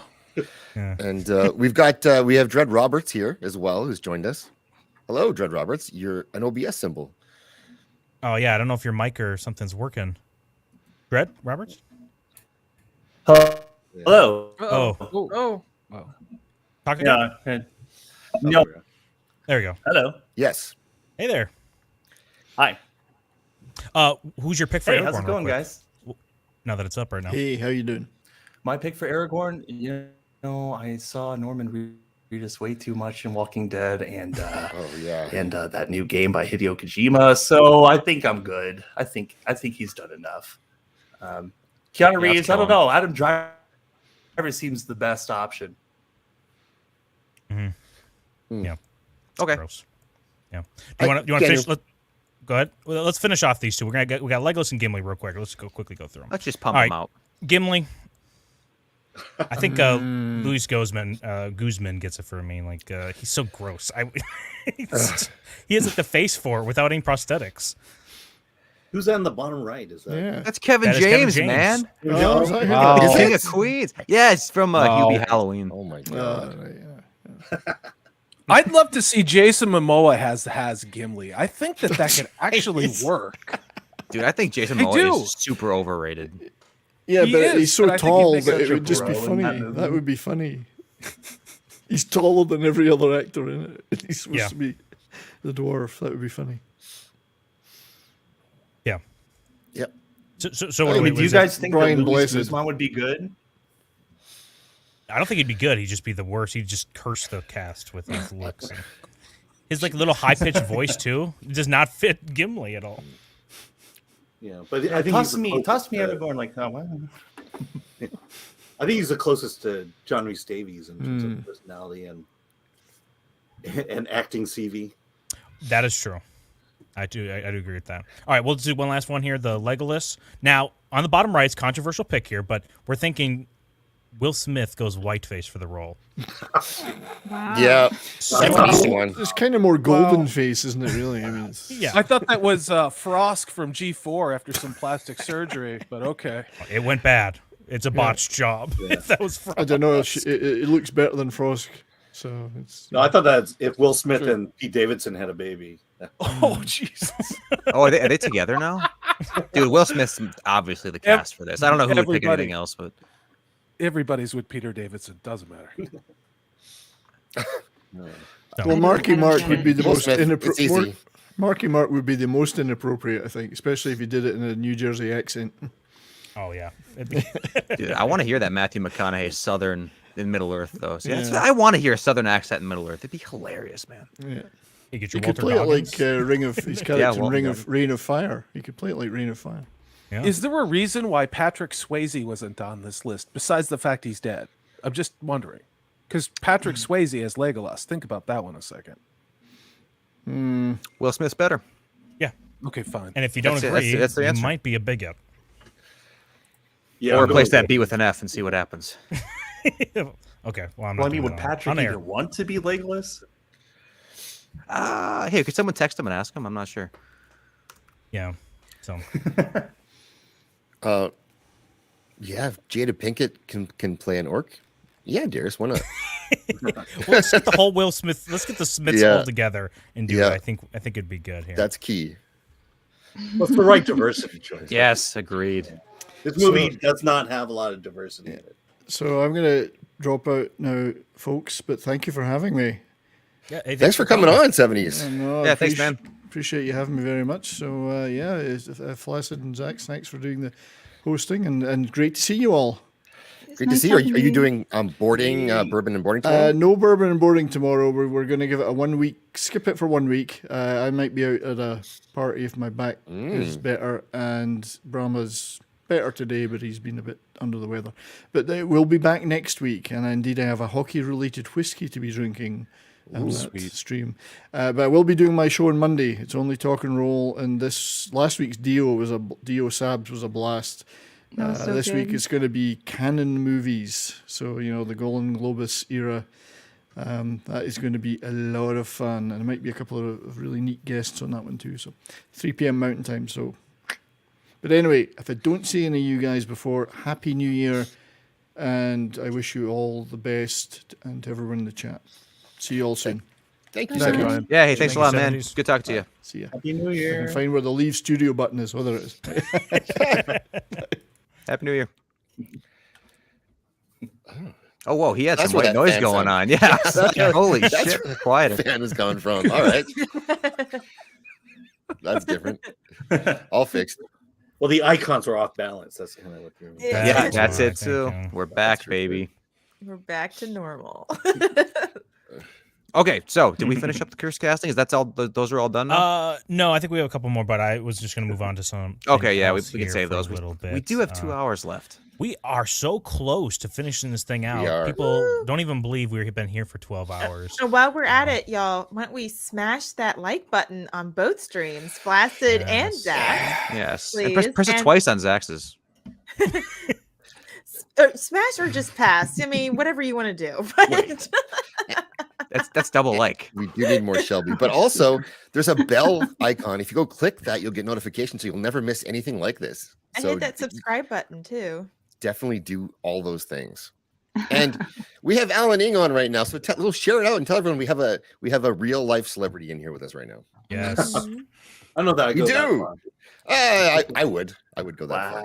Well, I want to And talk about Blue Chew for a second. And Yes. Well, Film Threat just crossed 64,000 just this week, I think. And you guys are killing it this last year over on Film Threat. So congrats on for all you guys' hard work. Yeah, we started in January, just needing to kind of figure out what to do with the YouTube channel, and just slowly rolled into what we're doing now. And it's been fun. I'm learning the craft as we speak. So yeah. Congrats. I've never done the YouTube thing. I don't know if we asked you when you first came in here, Alan, but what can like Hollywood right now learn from these movies? And it doesn't have to necessarily be, just don't be woke, but like what are maybe parts of this movie did so well that makes it stand out against not only the ones or movies coming out today, but the ones that are coming out during that time in the early 2000s? Yeah, well, I mean, this past year has been especially bad, and I think the common thread throughout everything is, I think there's an arrogance now in writers to believe that the way stories were told in the past no longer apply today. Yep. You know, and to me, it comes down simply to creating characters that you can relate to, and the more characters you have, the more chance you have to relate to someone, and then you put them in relatable situations. I think what makes this movie particularly great is that, you know, not only can we relate to the stories, relate to the problems that are going on, but at the same time, it spurs us on to want to do great things ourselves. And to me, that's kind of what I took away from the whole series is, you know, that we need to be better as people, and we need to stand up against, you know, whatever tyranny comes our way, and whatever, you know, whatever evil we should face. And you know, and that's, you know, that's a message that has gotten muddled over the last year or so. I would say since 2016 almost. Right. Yeah, that is true. I don't know. Did something happen that year? I'm trying to think. I don't know. It was just a coincidence. No, it's almost as if the world went nuts somewhere at the latter end of that year. Woo! Yeah. Alan, do you think that part of the ESG stuff that's going on corporately, and it's across all corporations, not just within Hollywood, do you think that some of the messaging in there is anti-aspirational and is pushing an agenda that is very different than, say, the hero's journey, or you know, national sovereignty, the nuclear family, two genders, you know, all that stuff that civilization has done for the last 20,000 years, and suddenly they want to change? Or is it all just a coincidence? You know, I mean, honestly, if you live in LA, this idea of victimhood has been a theme that's been fought for decades. Yeah. You know, it's this idea that I'm a victim, poor me, look at me, and I need you to see me, to get me out of this mess, as opposed to, you know, grabbing life by the bootstraps and making something of it. You know, growing up, you know, I grew up in an all-white neighborhood, and I was at school. I was, you know, one of 3 Asians, and you know, and quite frankly, all the white people were really nice to me and to us, and you know, we just figured, you know, if, you know, life opportunities were not open to us back in the 80s, 70s, and 80s, that just spurred us on to excellence. Yes. And, you know, and we found a way to make it work in spite of whatever you want to call it. You know, my dad, you know, he grew up in San Francisco, Chinatown. All his parents, the sole goal for his parents was that all their children went to college. So that's what they did in their life, was to earn enough money so that their kids could go to college. And every single one of their kids went to college. My dad went to college in you know, the late 50s, early 60s, you know, and he found a way to make it work. And my dad, you know, he worked, you know, his job was to be part of this system that helped get a man to the moon. And really, he did it. He did it somehow being Asian, which is, you know, it's like, you know, I love stories like that. Does not compute. Yeah, my mom's the same way. She went to college. She got a degree in computer science. She is literally our family's geek squad. You know, if we have any problems with computers, we go to my 88-year-old mother to solve our computer problems. Oh, I love it though. It's great. Yeah. That's awesome. You know, I mean, you know, growing up, she jury rigged an Apple II and a Selectric typewriter to do merge mail for my dad's insurance business, and that was amazing. I know, it's like, you know, this was the weirdest thing to see, but you know, that's what we did as kids. We helped write merge letters or help type out merge letters for my dad. Yeah, you used to set the phone, the dial-up phone, in a cradle to get on, and I don't even know what the baud rate was, but I did the same thing with the Apple IIc. Yeah. Well, even go back a little bit further, you know, we would carry around 6 boxes of punch cards. Oh yeah. You know, this is what my mom did, you know. And what do what do you think it's going to take to get it back so that movies become aspirational and inspirational? Do you think there's a turning point? ESG, certainly from an investment standpoint, just looking at it from a number standpoint, there are many banking corporations that are turning their back on it because shareholders are enough of this. Look at what it's doing to Disney. Do you think it's literally going to take some catastrophic bankruptcies, or is it going to be like in the 70s when there were breakout directors who got some money like Spielberg and others and challenged the studio system and started making great movies? Yeah. What do you think? I mean, I think what we're seeing now is the money's running out. Okay. And that some corporations are seeing it, like Warner Brothers, and some aren't, like Disney. What's it going to take? I mean, if you think about the highest grossing movies of 2022, Top Gun and it's soon to be Avatar. And those two stories basically go back to the old days of storytelling. There's a Top Gun has this weird message of patriotism and, of getting behind a jet and killing the bad guys. And Avatar 2 has this message of family. It's a story of a father who protects his children and a mother who protects her children, but also nurtures her children. He has two sons who want to be warriors like their father, and, two daughters who want to take care of the animals. I mean, those are, we used to tell stories like that. And those are the movies that, I think you could now say they're both successful. I think Avatar's hit that point. Whether it makes a profit is one thing, but maybe hey, break even. I want to earn $1 billion on my movie.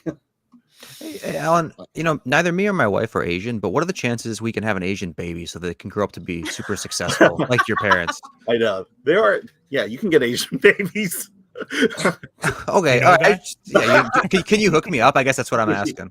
Yeah, I can get you some Asian. Like I can my wife might be free for a few hours if you can come over, and then, I mean, I don't know. I need an Asian kid, and your genes are clearly producing some good stuff. So. If you wouldn't mind, if you don't mind, I'll take it as a maybe. I'll take it as a maybe. Okay. I love the crash landings like that. That was awesome. Yeah. Another happy Alan, landing. So you said your favorite scene in the Two Towers is when Gollum. Is that what you said your favorite scene is, or you just honestly, appreciate that? Well, honestly, I know you asked that question of others. To me, it's not even a scene, but the thing I always remember about Two Towers is Wormtongue. And because I think when I saw Two Towers, I was reading Screwtape Letters at the same time. And it's just about the nature of evil and how it can infiltrate, infiltrate institutions and start bringing it down. Like, can you imagine if maybe the president was feeble and couldn't speak or speak well, and then you have people coming along kind of guiding you. I mean, just imagine this piece of fiction. No, Alan, I was wondering earlier if C.S. Lewis had dedicated Screwtape Letters to Tolkien, who had brought him from atheism into Christianity, and we were talking earlier about how Wormwood is also a star. Kind of the way that like Lucifer is like a fallen star, right? Yeah. So I was really curious if maybe if Tolkien had named Wormtongue as kind of an homage or as something for C.S. Lewis, who had his top demon was Wormwood. Yeah. I'm sure there's a connection there. I don't know that for sure. But Dourif is amazing in this. He's such an unbelievable actor and a perfect choice for this. Yeah, and this character is just downright creepy, and, yes. and not just I forget the name of the character he tries to seduce. Eowyn. Yeah. Yeah. But but just the influence he has over the king and how easy it was for him to, get his edicts across. It's almost like he's got a snake's tongue. Almost. Silver-tongued, yes. Interesting. I would say wormed tongue if I could. But. Oh, that's what it is. It's a worm tongue. Yep. Got it. Nailed it. And no, he's a good dynamic character in the movie. That's all I was gonna say. I was gonna say I totally agree with that. It's kind of a typical role as far as like in all of moviehood or whatever, but it's always good. And I think Two Towers brought an interesting spin on it. but it's probably the most relevant character today. Yeah. Oh yeah. Yeah, for sure. It's a very politically bureaucratic role that he's playing and influencing some sort of, and I'm not trying to bring politics into it, but more like he's bringing politics of Saruman into, trying to spread his influence to Rohan. So it's very, it's very influential. Yeah, I mean, role. like I said, it's the infiltration of, Yes. of this ideology into institutions. Does anybody know how Wormtongue and Saruman got together in the first place? Like, how did these guys meet, or how did Wormtongue come to be in the It was employment? one of those like corporate mixers, right? I would think so. At the tower. Corporate mixers. Maybe, or I didn't know from across the room. Maybe Wormtongue gave him his business card or whatever. Yeah. He's That like, could I be can it. get you some good deals. But Durif wins an Academy Award in his first film, which is One Flew Over the Cuckoo's Nest, and he just has that unbelievable, like that face, that like those like crazy light blue eyes, and he's just such a perfect. Well, I mean, everyone's cast perfectly.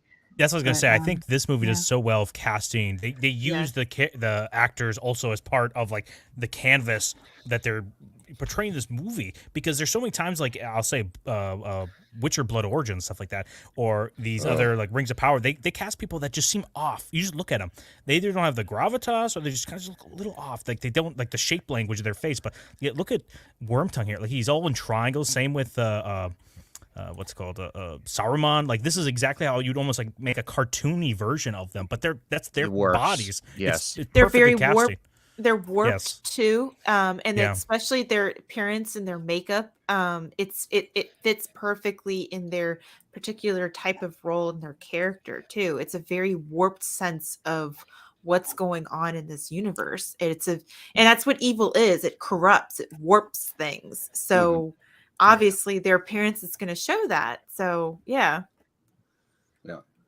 I just love the fact that there's a lot of Americans in this movie. Yes. But we actually do Represent, provide baby. the actors and actresses. So Well, think about didn't James Corden just say that like all of like England or maybe Britain, UK, whatever, auditioned for the Lord of the Rings, and we got 2 Americans playing Frodo and Sam. Think about that. Yeah, and Aragorn represent- and Yep. Yeah. but they were great castings. I mean, I love the fact that Sean Astin, despite what he does outside of the films and Rings of Power now, he actually fattened himself up for this role. He stayed that way. Stop. I was gonna say. Yeah, he fattened himself up for this role because it was like a year or 2 before. I can't remember specifically time wise, but he was Rudy, so it was Oh, I know. he was a skinny mini little dude in Well, that role. Goonies, yeah. I mean, you're Goonies, talking yeah. about something completely and obviously opposite. He's living happier now. Yeah, well, I thought Maybe that first date. Sean Astin's British accent was a little bit better than Elijah Wood's. What do you guys think? Like more I can believable. agree with that. Yeah. I suppose. Yeah, I could see that. I've I never didn't really have an issue with I either mean, one their of them, but accents yeah, are you're pretty probably different, right. though. Mhm. Elijah Wood, though, he doesn't for me, he doesn't I don't know, he doesn't seem to force the British accent. He seems to talk a little bit more deliberately and purposefully for Mhm. the words, and it's not laced with an accent. It's more like it's a very I don't know how to describe it, but it doesn't sound one way or the other. It has a little bit more purpose to it. So Sean Astin sounds more British. I can see where you're coming from with that. I don't know. Elijah just seems to be normal, but not necessarily just American and British. He just seems to be more trying to speak the dialogue in a very purposeful manner. I don't know how else to describe it. It's not British, obviously. It doesn't sound like it. Mhm. I think Sean. Yeah, he's looked got a lot of more purpose American. in his dialogue. Yeah. Well, I mean, that is the dialogue that was written. So I mean, I think Sean looks. Well, from what I the most recall, American of the movie draws a lot of. I'm so sorry. Oh no, go ahead. Yeah, I think you're on a little bit delayed. Yeah, go ahead, Alan. What were you gonna say? No, yeah, I'm just sorry. saying, I think I'm a little. I have a. Oh, he's on a delay. Oh, Yeah, yeah. for sure. Yeah, for I think sure. Dread No, Roberts. I'm just saying that I think Sean looks more American than Elijah. I Right. think Elijah looks British. Yep. You know, because you could kind of tell if one of these four were American, which one it would be. It would be Sean Astin. I agree. You know what? There's a shot in here that I didn't realize was actually. It's funny because when they go in the special features, they kind of tell you like how every scene was shot and everything. One of the or all of the the marshes? What is it called? The death? It's not Death Marsh. What is it Dead called? Marsh. Dead Yeah. Marsh. Is it Dead Marsh? Okay. The marshes, yes. Don't follow the lights. Don't follow. This is all like in a parking lot, and they said they had to like stop filming because there's like a train going on. You'll hear it in the In background. a parking lot? Yeah, This was a it's like parking lot? Yeah, Did they decorate it made up, or is all this of CG? I need to watch the special features again. You I have haven't. to watch the Wow. special That's cool. features. It's amazing. I mean, it's pretty common to take a parking lot and By build the way, a water this is tower. the best. This is the best CGD for that. Yeah. This is the one that I think Robert Meyer Burnett worked on this set. Oh, did he? I think so. I think that's what from what I recall. If chat can correct me on it, but this is the box set where it looks like an actual book. So Like we're all like, this is so amazing. They built this. Alan's like, actually, this is pretty typical. Like they do this all the time. They do. It's this standard shit, man. this is actually in an LA parking lot. You It's know, seen in Star Trek 4 when they're when Star they're trying to Trek get 4. the I rail. just That was a watched that parking lot. yesterday for a stream. It's a parking lot. We see this all the time in Hollywood. Oh, isn't this where Atreyu's horse kind of goes down? Right? We were talking about Good Neverending Story reference. Lady. Oh man. Good reference. The saddest point of my childhood was watching that horse go. You had a great childhood. Real quick, Dread Roberts. I think you're on a little Yes. bit delay, but I would like to hear what's your favorite scene in this movie and where Two Towers ranks for you. Yes. So Two Towers is definitely just below Return of the King for me. I think I'm kind of that movie had so amazing things, groundbreaking things in my opinion, like Gollum and Gandalf fighting the Balrog is like up there for me. But the biggest thing that spoke to me in that movie, I loved it way back then, is when Aragorn is asking the King of Rohan to ride with him into battle. And the King of Rohan's just like, Theoden's just like thinking about it. And he's like, yes, let's go. And then you have that, momentum building up. It's all exciting. But I think the best scene for me is lightning hitting Gandalf's sword as he just plunges it into the Balrog. Truly amazing. I don't think I've seen anything like that since. It was just way ahead of its time. Yeah, it's an awesome scene. It is. He's just a quick little flashback, and it's like, holy shit, this is so epic. What Gandalf did, he's like, yeah, It's amazing. I just fought the Balrog, like the lowest part to the tippy top of Middle Earth, real quick. Yeah, then I went through how many days that lasted 3,000 years each, and no big deal. Now I'm here. Now I'm here. I got the clip too. So, but yeah.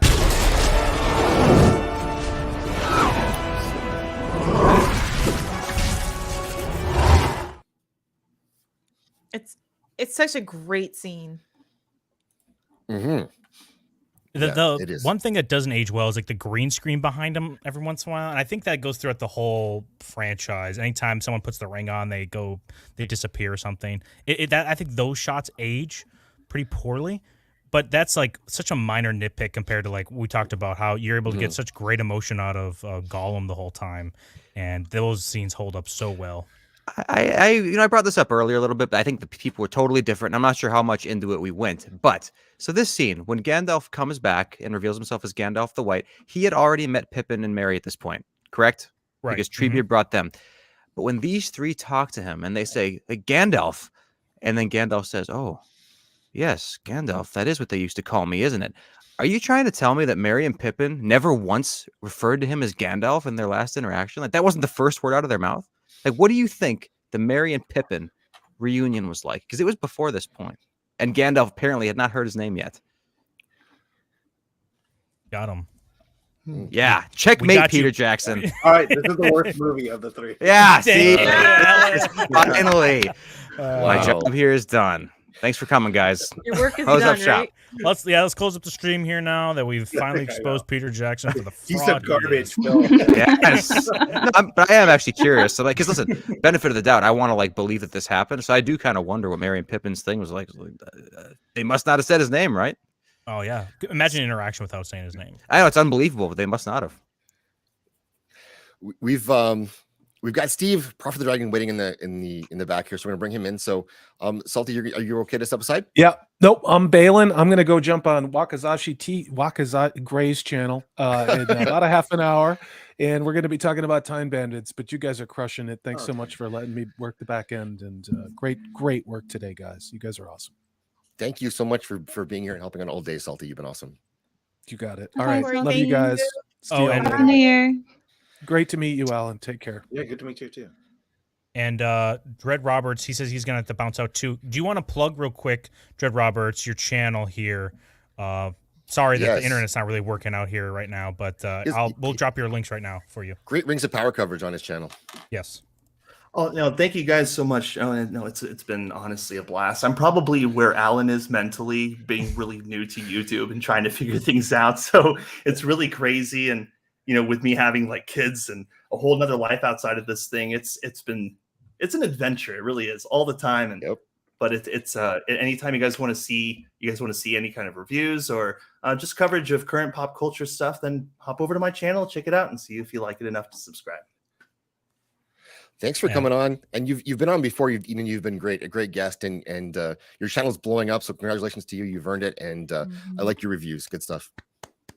Thanks, guys. I hope you all have a wonderful New Year's, and just stay safe out there. Yeah, Happy New Year's, man. Happy New Year. Yes, Happy New Year. Happy New Year's Eve. I guess. For some people. For some people. Yeah, not everybody's Vax. Calm down. 30 minutes for me. Woo. It's getting there soon. All right. Now we have. Oh no. Oh.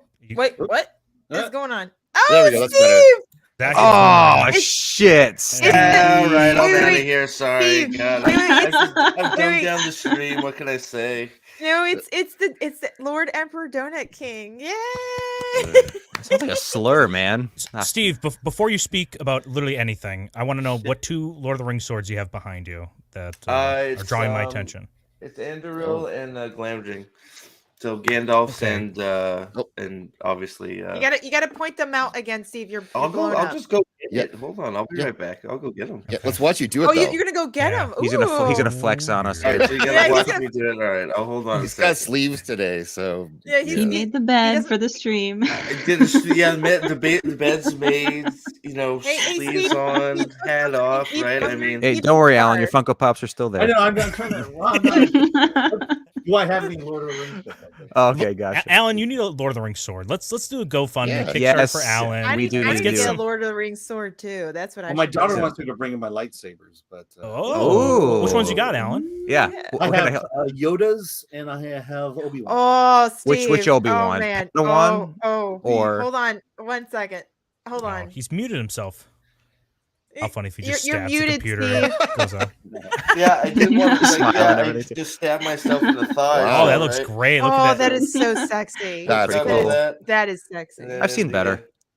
Oh, I'm sure you That have. looks great. The detail is amazing. So it's like freaking, I don't know, 5 foot tall. I mean, it's freaking awesome. Oh, so I'm 5'2", so basically it's my Well, height. I guess it's closer to 4 foot, but I mean that's on the ground right there, and it's coming up almost half my body. So, oh my gosh. So yeah, the ladies like it, and so does I Tickle Chuck. love it. Trying to get his pants Sometimes off. I'll walk around the house with it just because, right? I mean, why What a wouldn't power you? move. Yeah. That's the only reason why I want kids, so I can just constantly just like tower over them and just be like, "You're so little and pathetic. I'm so strong." Look at all the stuff I have that you can't. Yeah, right. Who needs toys? I'll get swords, right? I mean, come on. Oh yes.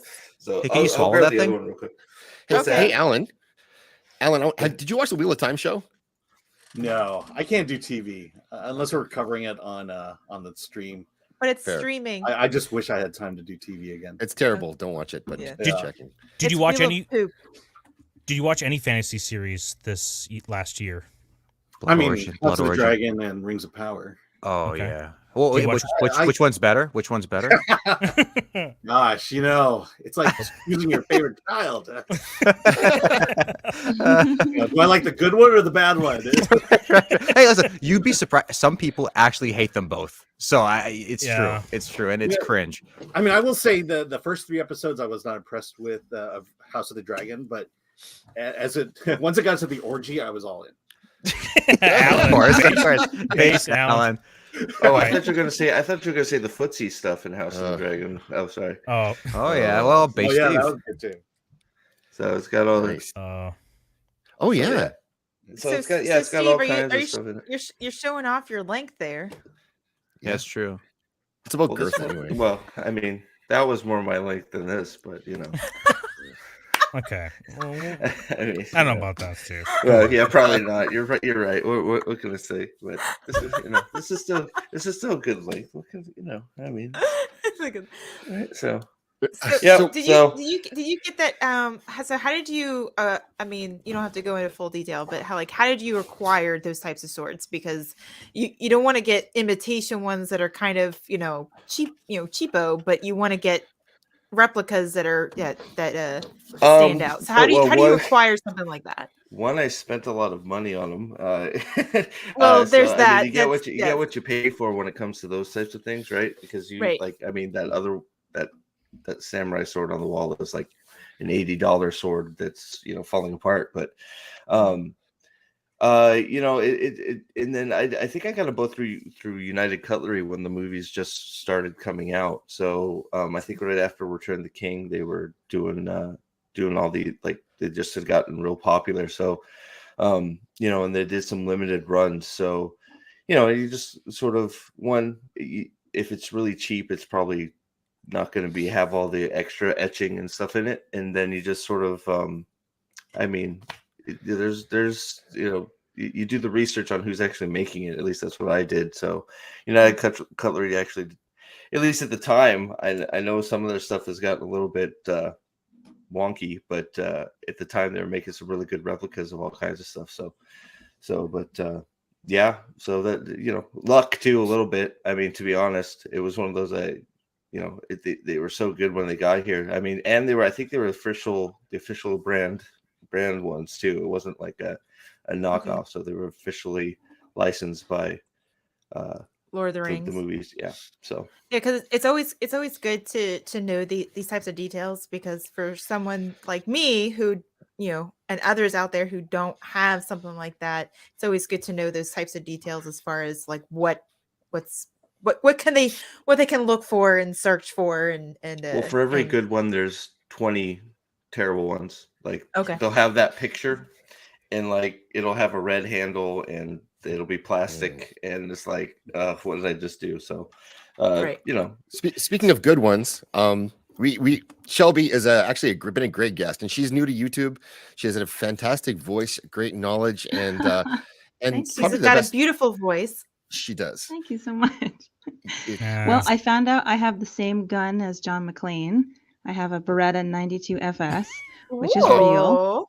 So I thought that was pretty badass. I was watching the movie and I was like, that's my gun. It's not a replica. You are super badass. But thank you so much. That's the only one. But thank you so much for having me. This was super fun. And it was really great talking to you all. It was great talking to Alan and Phoenix Bros and everybody. So thank you. Thank you very much. Yeah. Thank you, Shelby. Thanks for coming on. Thank you, Shelby. Thanks. Alan, you brought us together. So I know. Yeah. Always good to see you, Shelby. It's nice to connect a voice with the chat. Thanks.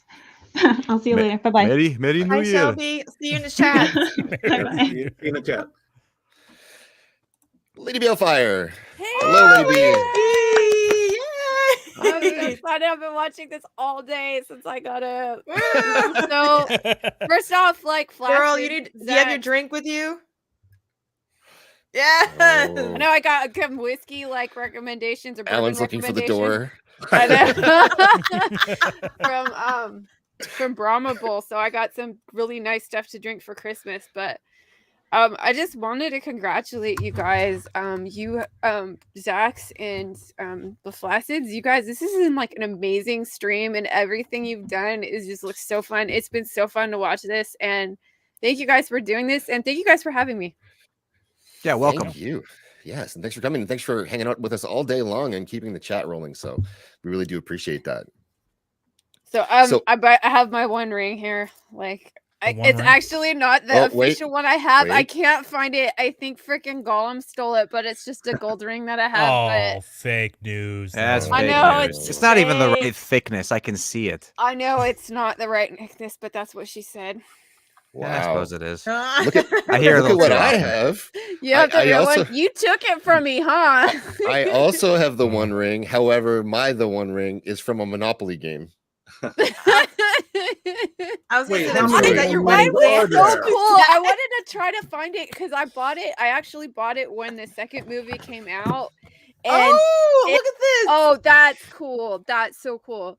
It had a and I have since lost it, but it went into a little plastic thing, a mortar mountain, and it when you put the ring in it, it lit up. It was so cool. I'm so mad I've lost it, but it was like 20 years ago. So Hey, Alan, real quick, how much time do you have here? How long are you staying? I should I've say. got time. I mean, how much? Okay. No, You just guys- asking. Just asking. yeah. You're good. You're good. Yeah. I can. I was just asking. No, we're not trying to get you out of No. here whatsoever. We wanted to do something with you before you leave, so that's why I ask. Okay. So yeah, let us know. We have you cornered right now. So I know. Yeah, there's nothing you can do. So buckle up. Well, Buckle up. if you just joined the chat right now, be sure to smash that like button. Subscribe to whatever stream you're on. Go ahead, DP the stream like Lady B has been doing all day. Have both And of them like open. both of them. Like both of them. two please. tabs, guys. 2 tabs. 2 tabs. Also, here, let's do a fill in the blank here real quick. Get the chat involved. Give us what you think should be in this blank here. Yes. I would cut off your dwarf if it stood but a little higher from the ground. I say dick. Dick is the obvious choice, What? right? I mean, Straight for the dick. Immediately. fits so well. Yeah, I mean, listen, it's fair. His dick probably doesn't stand too far off the ground. Well, on. So he's saying if it stood a little higher from the ground. So like, you're saying Gimli's is like dragging or something, and he's just like, if it stood a little higher off the ground, maybe I'd cut it off. That doesn't even make sense. Then. Well, maybe it's You because know? it's dragging. He respects it that much. He's going to leave it intact. So if it was a little bit higher Yeah. up, you know what I mean? You can't cut off someone's dick that's dragging on the ground. They're going through enough pain as it is, and it's respectable, dude. Or you could be Jewish. Swear. Yeah, you could be Jewish. It's all foreskin. Don't be confused. It's all foreskin. Alan comes Oh, in. that's so funny. Yep, Oh that's my good. gosh. I wanted to say something about real quick about Lord of the Rings. There's a scene in where was it Gandalf is about to come into Edoras, the whatever little main entrance, whatever, what do you want to call it, the throne room, throne hall, whatever, and he's asked to hand over his staff, and he's somehow able to convince this horrible bodyguard it's a walking stick, and then he goes through this theatrical thing with Legos, like, here, hold this old man's arm. These are the worst bodyguards ever, and I'm glad he died to the warg. Hot take right here. I'm Yes, glad no, that guy you're died. right. You're 100% Yeah, they right. suck. It's pathetic. Look at his masterfully crafted staff. And are you kidding me? He's Gandalf, not you even don't know. using it to walk. He's not even using it. And also, we learned that Wormtongue specifically said, do not let Gandalf the Grey come in here with his staff. Don't let him do it. And then he pulls it out. Is that His code staff. for Maybe he's like, something it's else, Gandalf the White. Vader? Guys, I got a story. I got to stop the conversation here quick for a second because we have Mrs. Flu in the chat, and it's my understanding that it's Mrs. Flu's birthday. I can sing her birthday. And that's what I was gonna say is we just so happen to have a beautiful singer here, and it would be so nice if you were to sing her happy birthday. Okay. Hold on. me. Happy birthday to you. Happy birthday to you. Happy birthday, Mrs. Flu. Happy birthday to you. Hey, Max. Beautiful. There you Beautiful. go. Now, Now we Alan, know it. the classically trained opera singer, please. Yes. Yeah.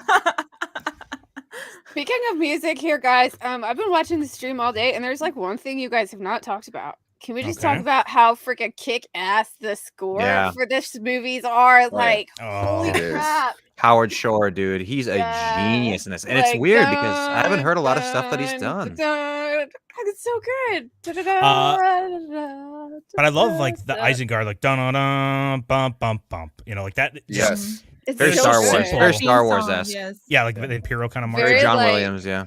Very like just heroic. Like we don't get this kind of stuff before. Like The two best themes in this movie, at least in this franchise, to me though, are the Shire theme, the recurring Hobbit theme, because it's so well done. It captures that mood perfectly.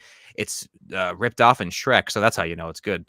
And then the other one would be the theme of The Ring, which is just this perfect little like eerie thing, and they reuse that a lot too. Yeah, that's so good. Like Like it's so good, and it's so classic too because it still sticks. It still I know can go you on. just know it just gives you shivers too. Exactly. there you go, Lady B. Great music. Yeah, I like it because I used to play the French horn and I was in orchestras and stuff. It's like always something to find. You get like the Star Wars medley or like the Lord of the Rings, or it's just something I always enjoyed playing. Can you hum us the entire score while we Not go on really. for the rest of the show? No, I'm Let's just not pretend actually Zach very didn't good ask at even. singing. I don't have my instrument with me, but you know, Yeah. it's just the What instrument do you play? The French horn. I haven't played it in like years, but that's That's a I big- did that for a long time. That's a big instrument, isn't it? Heavy? No, it's like about like this big, and you hold it on your your knee like this. So it's like yeah. I have it's my- not easy to play. Mrs. Flew is right. This is a difficult instrument to play. I have my I used to play the piano, but I have a flute with me. So I need to start practicing that for I know. I was like, I kind of want to play it again. Like, yeah. Yes. Oh man. Oh, we should do something. We should try to record something. That would be good. That'd be cool. I have to get it out. I need to get I have my I need to grab my flute. That would be really funny. So I have some leftover notes, like kind of like what I took while watching this, and I was going to ask everybody here around the panel, how much, what height would you have to get to before you stop drinking this water? Because for me, I want a few more inches. I think I want to be at least 6'2". I'm a pathetic 5'10", 5'9". Well, right now. what is every woman's like dating profile? Isn't it supposed to be like 6'6" or something like that? 6'3" or something. What's like that. the I don't wanna- deal with like really super tall guys? Because you're gonna just the point that you want a guy that's taller than you. Yes, I'm sorry. As a 5'2" person, there's nothing like I would say this. It's nothing like getting a crick in your neck when you're trying to look up to a really tall guy. Well, Alan is your guy. Alan, are you taking any of this water when if it's offered Your to you? neck hurts so like- bad. Yeah, it's like my family be wants me taller to than be me. taller Like than I that's am. fine. How tall Yeah. are you again, Alan? I'm 6'1". You said, hey, dude, yeah, I knew it. that's I said awesome. it earlier. I knew I was looking you right in the eye. We're the same height. And you know, Every- do you ever feel like, sorry, real quick question. Do you ever feel like, because we're not super tall, we're just like somewhat tall, but I still feel like when I look down talking to another man, I'm like emasculating him. And I love it. I feel bad doing that. Do you ever get that feeling? Or Do no? I get that feeling? I don't know. I think most people I know are around my height. So Lucky. yeah. But you know, it's weird going to family reunions because I am the tallest one. So the Asian... Except for when the white people show up. Yeah, keep Whitey out. Hashtag. Yes. Build the wall. So you drinking any of this water, Alan? You gonna add another inch? No, 6'2"? I'm tall enough. I'm tall enough. Okay. Now, see, I wouldn't want another inch because I wouldn't be able to wear high heels. So no, I'm good. I don't like wearing heels anyway, so that gives the guys like a advantage, I guess. You don't have to be that Let's- tall because I'm not wearing heels anyway. The taller you are, the more you can eat without gaining weight. So there is definitely a plus to that, but I'm with Alan. I'm not going to gain any more height. I already feel bad enough talking down to people, so Yeah. I'm good. And Steve, speaking of Blue Chew, Alan, promo code Alan for Blue Chew. Steve, are you drinking any of this water? Yeah, man. Well, I gotta lose like 20 pounds. So, like how many inches do I gotta gain to How tall are lose you, man? 20 pounds? How tall are you? I'm about 5'11". So, Dude, yeah. 5'10", 5'11". So what? 6'3". That'll get me there, right? I I'll guarantee take you. some. Yeah, I guarantee. Well, you're not gonna lose any weight, but like if that was spread out, you Well, would it'll look like a spread it machine. out. It'll make it look. It'll fake it, right? It'll fake it a little bit more. So it'll Mhm. be elongated a little bit, right? So there you go. So Yeah. yeah, I'll drink some Yeah, water. well, guess Why what? not? You're getting the stretch marks too. So joke's on you, buddy. Can't get any worse. So I mean, you know. Zax, are you drinking this, or what are you doing? You drinking this? I'll drink enough to maybe grow. I'm 6'1" right now. I could stand to be 6'4". I think that's good enough. Good enough Okay. fight. Mhm. Now, as somebody that's 6'1", the other three men on this panel, is it ever uncomfortable on planes? Because I wouldn't Yes. want that. I travel Yeah, way too much it is. to grow to that height. It is. Try being on that. Like people say, you want the window seat, and so I have to choose. Do I want the window seat where I'm like crammed into the corner, like kind of like this. It's I'll show you. It's like what they do is they shove you in like this into the corner of the plane, and the window is here and it's curved, and it's supposed to be a nice view, but you can't see it because your shoulder's into it. Or you sit in the aisle, and every time someone has to pee or piss. Or piss, Yeah, one walks of the two. past you, but these are the worst ones are the flight attendants because they love to do it. They'll run into you as they walk past. It's hit your nonstop. elbow. You can't. There's no way I'm sleeping on a plane. It just doesn't happen. So, but Totally agree. Megs, thank you so much for coming on and joining us tonight. You've been an awesome guest. Yes, thank you. It's good to Thank see you. you. And you look really nice tonight. I just wanted to say. Oh, Hold thank on. you, Lady V. I love you, girl. I know. I was all excited because I was like, oh, Megs. maybe me, Bags, and Trip would be on at the same time, and it'd be like crazy. I Woman know. Night, It'd be like but- a reunion. God. Yeah. No. Never- Yeah, you don't want Never gonna that. Megs, you're the best. Thank you for coming on. Oh, thank you, Zax. Thank you to you, Zax, Flaccid, Gator, Don. You guys have pulled off a fantastic stream today. I'm sure it's been quite the challenge, but it's a challenge that y'all were willing to take on, and because you have such a passion for stuff like this.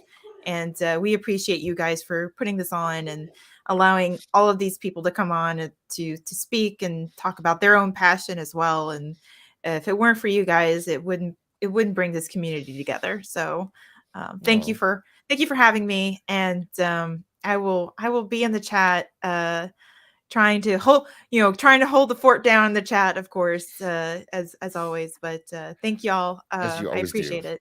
So Thank you, Megs. Thank You're you. awesome. Thank you. See you later, Megs. All right, Megs, thank love you, you all. Merry New Mwah. Year. Hi, Meg. Merry New Year. Bye, y'all. Thank you. Bye. So I think I got a couple more things I wanted to say that I haven't fit in the stream Yeah, from these organically stills, enough. we'll do So that. I'm just really gonna have to shove these in here. But That's so fine. I got a quick theory about this guy, right? The guy on the right, he's sniffing up in the air, and his supervisor comes up to him right from behind. He's like, "What do you smell?"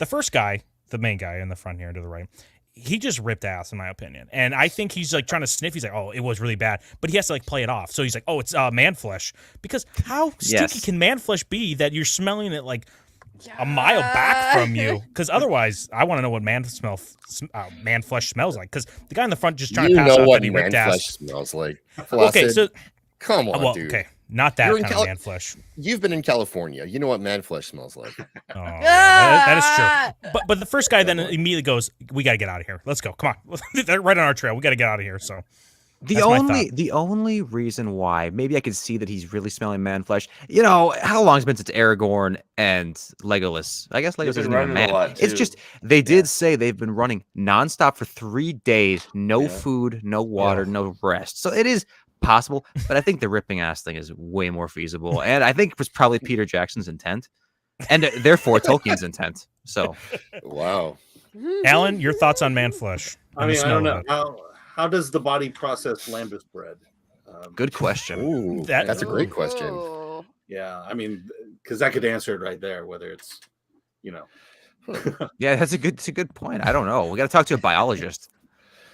Well, you don't eat much of it. That's one thing. So, Pippin ate like 3 loaves of it or something, or 3 like slices. That's ridiculous. But then again, something that small might produce the most gas. So Right. That's Or true. it could be super oily on the inside as well, and it could seep out through your pores, and that could be the smell as well. It's like, holy shit, dude, your sweat smells like shit. You know, it's Or like it's like MREs. This may help us decide this. What is it? What do you smell? Man flesh. They picked up our trail. no, you're right, Don Boy, because no one else smells it. Yeah, it's only him. It's just the one guy. How is he so much better at smelling man flesh than he's like the other guy's so surprised too. He's like, what? It's like yeah. It's like what? Oh my god. He's a quick man. thinker. I didn't know he could do that. Man flesh, really? Yeah. I don't know.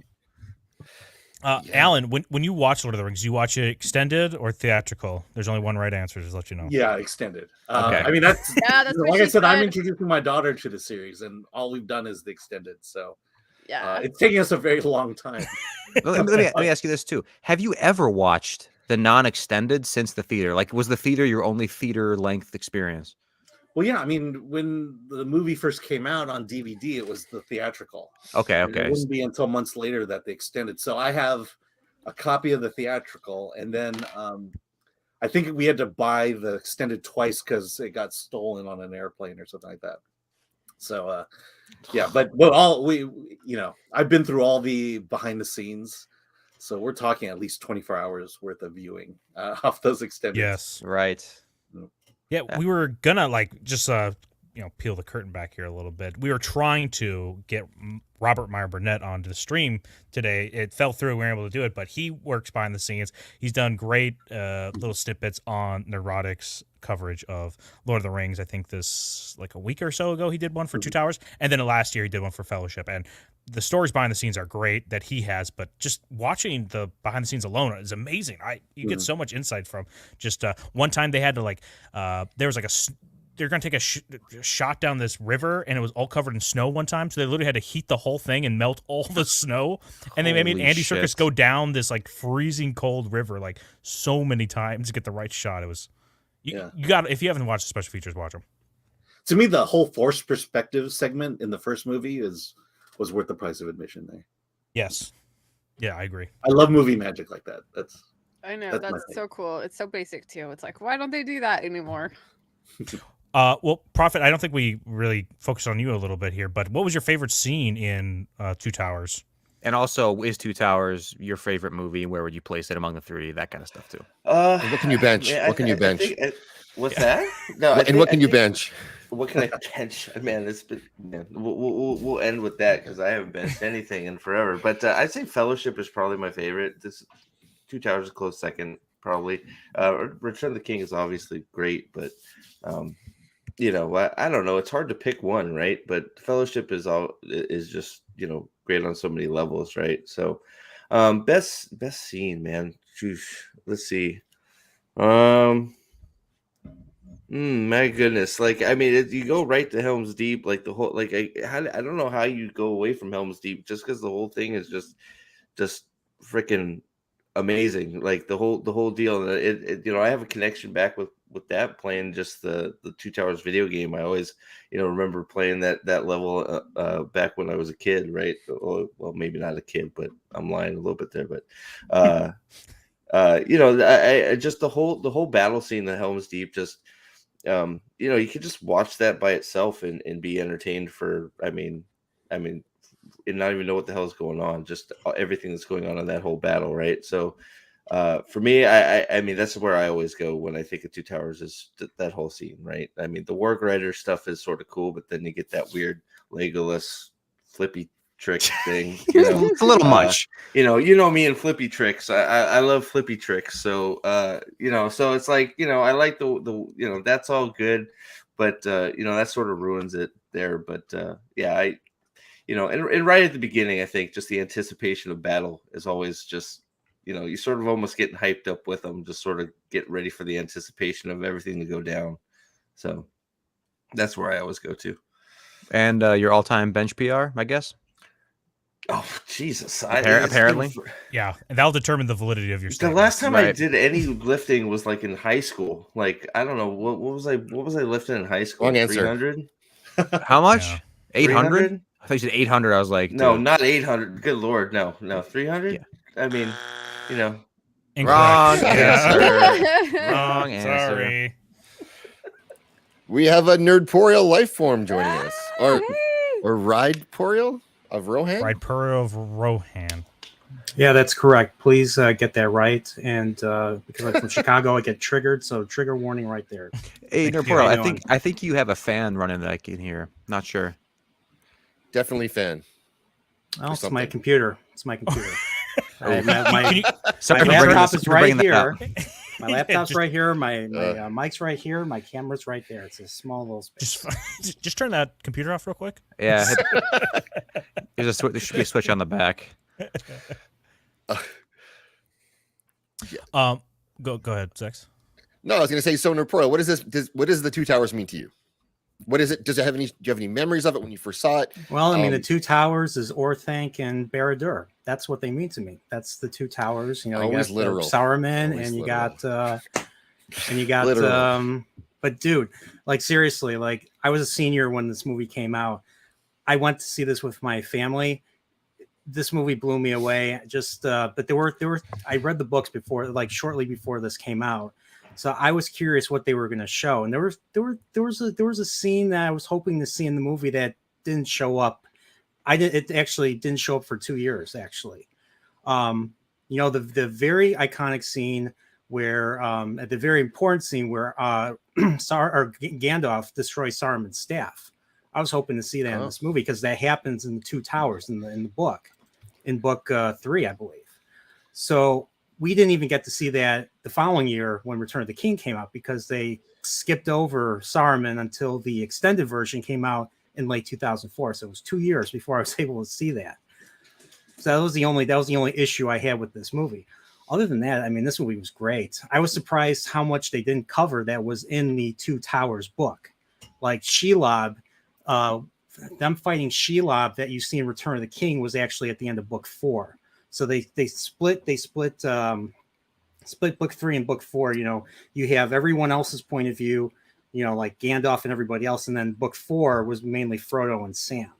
So, and I only read this once back when I was in high school. So now I'm trying to reread. I'm reading through Fellowship right now.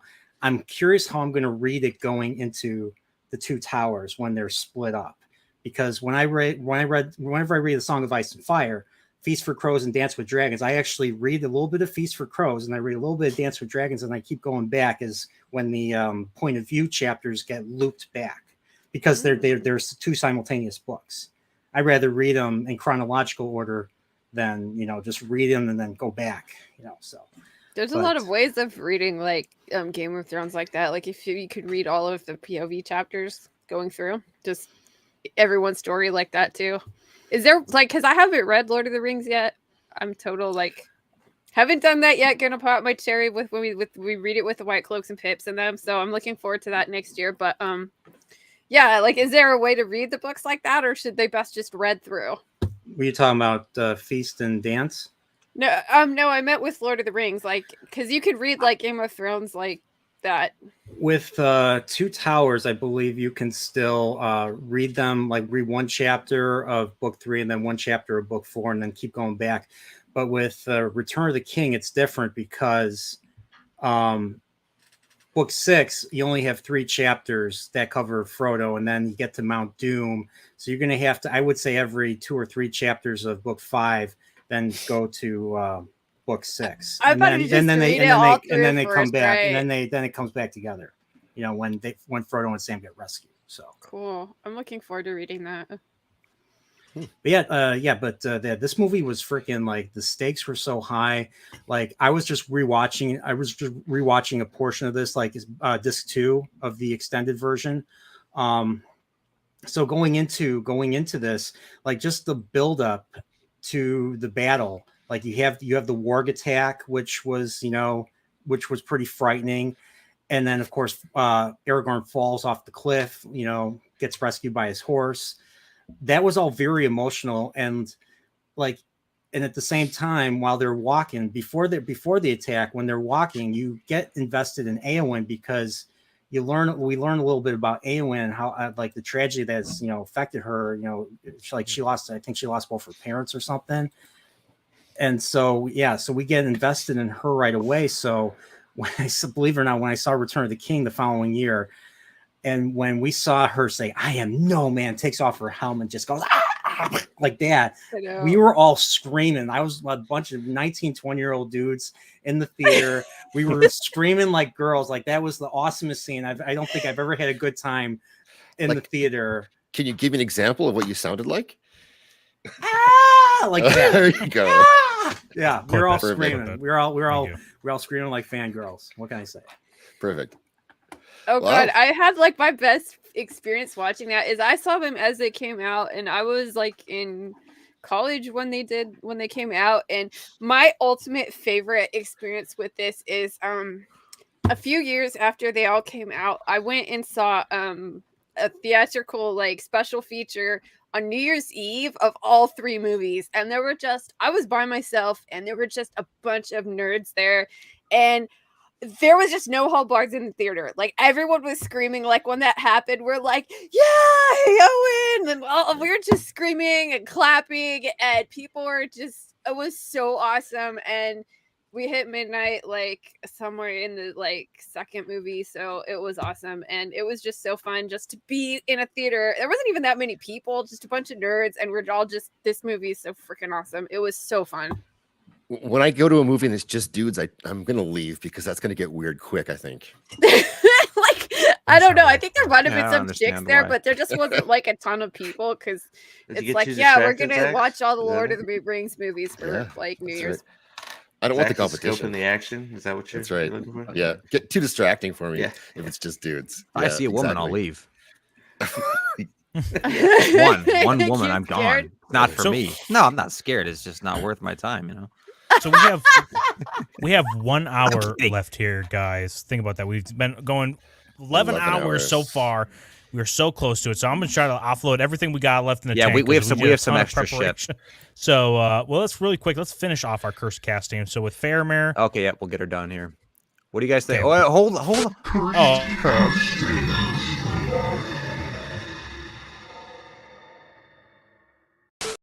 Who did that disturbing face every time? All right. Faramir. So you got Paul Dano, Owen Wilson, Sam Rockwell, and Kid Rock. Owen Wilson and that crooked nose, man. I mean, Owen Wilson. He's such a nice Faramir. Just such a nice Faramir. I know. I keep thinking of his voice in Cars. Like, I'm thinking Marley. I'm actually going further than that. Hold on, Marley and guys. One at a time. One at a time. We got to do one at a time. Go ahead, Nerpoil. Yeah.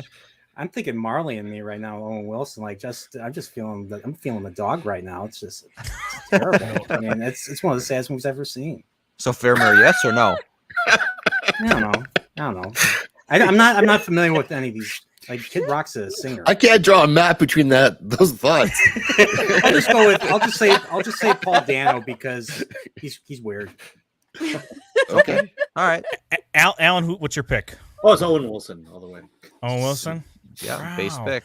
Wow, my brother went for that ring. Wow. Steve? Yeah, Steve. I mean, look at that crooked nose. It's like he got hit in the face a million times. I mean, that sounds like Faramir to me. Yeah. You and Kanye are getting along right now. Yeah, I was gonna say that's what Mr. H used to say too. Lady B. You know what? Kid Rock would be the most cursed casting. Yeah. Like, my name is Faramir. Wow, I would never thought that. Okay, yeah, that works. Zach? That'd just be funny. Kid Rock all the way. Oh yeah, I think I agree. Yeah, he's for sure. Detroit. Yes. Yeah, Detroit. Exactly. Kid Rock, 100%. Kid Rock and/or Ted Nugent. But I have Ted Nugent. Jeez. Yeah, he's from Detroit. He's a rocker. Why not? I have a generous tip from Evanus 112 who tipped $19.99 with no message. But thank you very much. That's very much appreciated. Must have been a mistake. Because you tipped that, and I do really appreciate that, I'm going to find a very special clip that I know Alan is gonna like, but I don't know if the Flaccid are going to. Enough. I am Gandalf, and Gandalf means me. Gandalf? Not the wandering wizard, per se. I've not seen that enough today. I have not. Hey, what do you think of that Alan? nose there, Steve? Alan, you like that? The nose hair? I was looking at Issa's nose hair. Sorry. Holy shit! Sorry. No. Yeah, am I missing something from that, or? No, but it Rankin just Bass sucks. Hobbit. It just You sucks. never seen it, Alan? Nerd The card. Bakshi? Oh gosh, it would have been if I'd seen it. It would have been in elementary school. Yeah, and it was probably so bad you forgot about it. I think if I can try to. No, I think sum up Bakshi everything. scared me back then, but now I'm getting into it. So I want to see it, but I feel like I need to be like super like stoned out of my mind to really enjoy that. Like the singing, hurt. but like did he do the original Hobbit, or is that someone else? That was Rankin Bass. They did the Hobbit. That's right. That's right. Yeah, Okay. and then it was Bakshi did Lord I of the think it was like the Two Towers. He did some weird amalgamation of the It's Fellowship in Two Towers. Yeah. Yeah, the first it two ends books, with the Return of the King. Helm's Deep battle. Yeah, And the Return of That the was all King weird. is also Rankin Bass. It's confusing. Okay, yeah. Yeah, I always watch the Rankin Bass Return of the King after whenever I do a watch of the Ralph Bakshi Lord of the Rings. I don't even know why they even call it Lord of the Rings. They never planned on making a follow up or finishing the story. So, can we talk about the Russian version? Because that was freaking awesome. We got a few more of these curse casts. Let's just get through Yes, these real let's quick get here. through this. Pump through 'em. All right, Boromir. Billy Ray Cyrus, Vince Vaughn, Rainn Wilson, and of course, Tim Allen. Santa Claus himself. Oh my gosh. Chill time. That's perfect. That's the arrow scene right there. Yeah, great. Billy Ray I miss Cyrus that show. is my pick. I think he looks Yeah, he's got the somewhat like look. him, and it just ugh. He's the most cursed for sure, Billy Ray. What do you guys think, Alan? Zax? Hold on a second. I gotta let the dog out. Here we go. Okay, well, I got to go Billy Ray Cyrus because I also think that Shelby AC, the AC initials, the last initial is Cyrus because her voice is it's kind of special. Her dad plays the guitar. We don't know for sure, but I think she might be a Cyrus. I'm going with Billy Ray Cyrus for Shelby. Yeah. I feel like Tim Allen would have the best death scene. Yeah, I agree. Oh yeah, yeah, for sure. Yeah. The arrow would strike him, and what sound would he make? Yeah, They'd have Alan. to do that 3 times in succession too. I mean, good lord. No, Alan, when he sees the ring, he's going, just like, he's being tempted by the ring. It's Tim He's Allen. so I'll fucking win. stupid. Yeah, He there you go. I sees think the that'll ring. How dare you? One does not simply break my achy breaky heart. Steve, who's your pick? Oh, I mean Tim Allen. Do I need any more convincing? Just between the arrow noises and the ring sounds. I mean, come on, right? I was gonna say Sean Bean at first, but then I forgot what the game was. But That'd have been a pretty good pick there, Steve. That's pretty good. You did a good job. We've been streaming for 12 hours and you're confused. You bet you put it down here. Steve's been streaming. I've for been 14. awake for 12 hours. I mean, come on. Oh, okay. No, That okay. counts for something. Fair. Nerd Porio, what's your pick here? We'll go with Tim Allen. Do the sound. Can you do the sound real quick? Yeah, that's good. Close enough. That's not bad. Yeah, that's good. It's been a year since I've seen Home Improvement, though. How long? A year? Years. Oh, I think you said a year. 20 That's years. pretty I was- recent. I was in 8th grade when that show ended. Yeah, that used to watch it all the time. It was on every day after school. All you gotta do is watch his new show. It's just like his old show, right? He's back on the Santa Clauses. What, Last Man Standing? Is that the one you're talking about? Well, he is back in Santa Claus though too. That's true. Yeah, Santa Claus, yeah. It's like his So we've already selected, I think, Elliot Page, so we don't have to rehash did. it. But I think Okay. everyone agrees here. I do not agree. I am on okay. team Tom Cruise. Are you kidding me? Look Yeah. at that. Yeah, Well, Tom it's like you Cruise, guys 'cause said he's, before. Like, small anyway. Yeah, that he's we the right even have height. to, You don't like, have to do anything. with that. Yep. Hairy Even if feet the movies already ever too, get right? funded, I mean, it'll be Tom Cruise. Yes. Kevin What's that? Hart. Let's move on. No, okay. Hold on. We want to get to this one. I got a tip. I got a You got a tip. tip? I got a tip from Magic Mag. She tipped $5. Just the tip for Steve Swords. And thank you very much, Megs. You didn't have to do that and you're on the panel anyways, but thank you very much. It is much appreciated. I can't play that same clip again because I think I might lose a flaccid. We'll do this.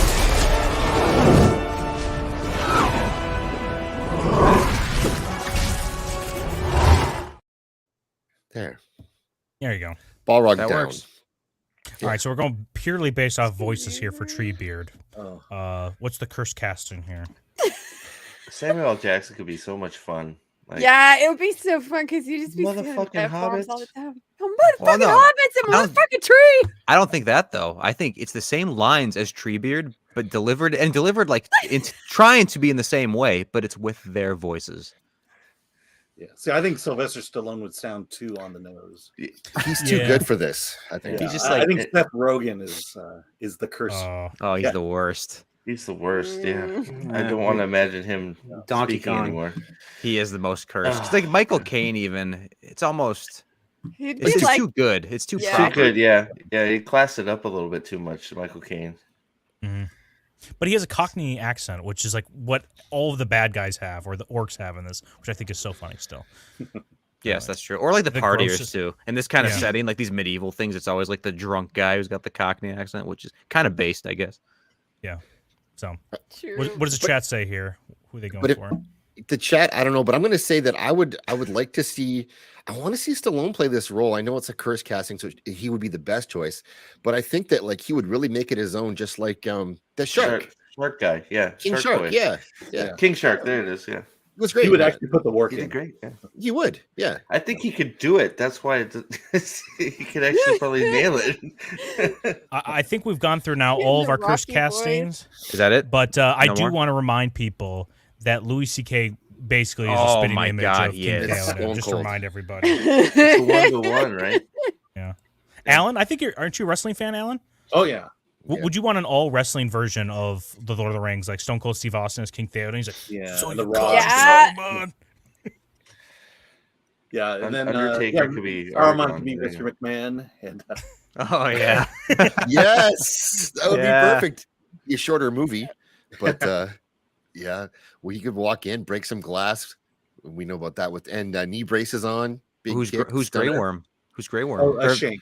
What's that? Grey Worm from Game of Yeah, Thrones. not Grey Worm. Not Grey Worm. Wormtongue. Wormtongue. Yeah, Yeah, it'd be Shane. That would be Shane. good pick. Good pick.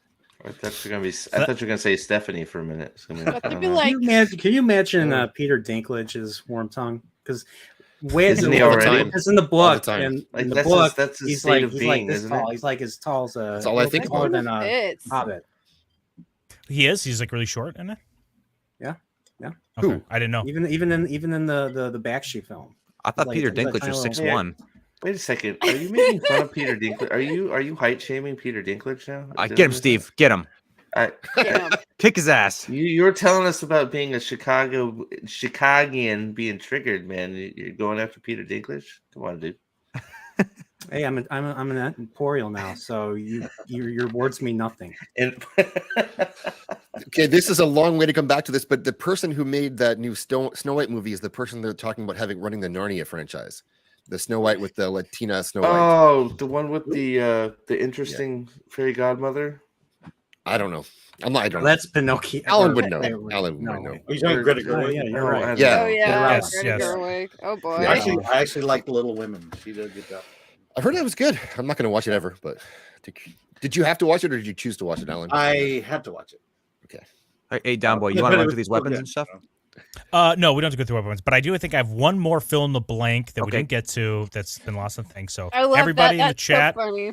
yeah, everyone in the chat, give us your suggestions. And Alan, please keep it PG for my kids are watching. Okay. I don't take orders from orc kids. Shitheads, right? Okay. Shitheads. All that fits is the bundle of sticks, but I'm not going to say that one. So Oh, go ahead. I don't know what you're talking about. Let's hear it. I agree. That's a good one. Nosferatu Yeah. knows. He'll get it. Here we go. So In the chat, 3, 2, 1. Nos. Yeah. Some old guy Alan? thing. Alan. So I'm trying to get the bad word out of my head. he's saying it over and over again. I know. That's the only thing I can think of. I know, and it rhymes with it. So I guess Yeah, that's a tough whatever, one. So. It's Um, bundle of sticks for the win.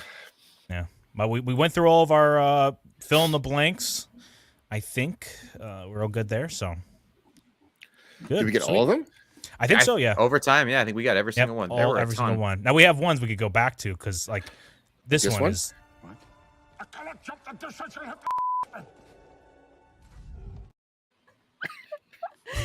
Man, that was so quiet right now. Yeah, yeah.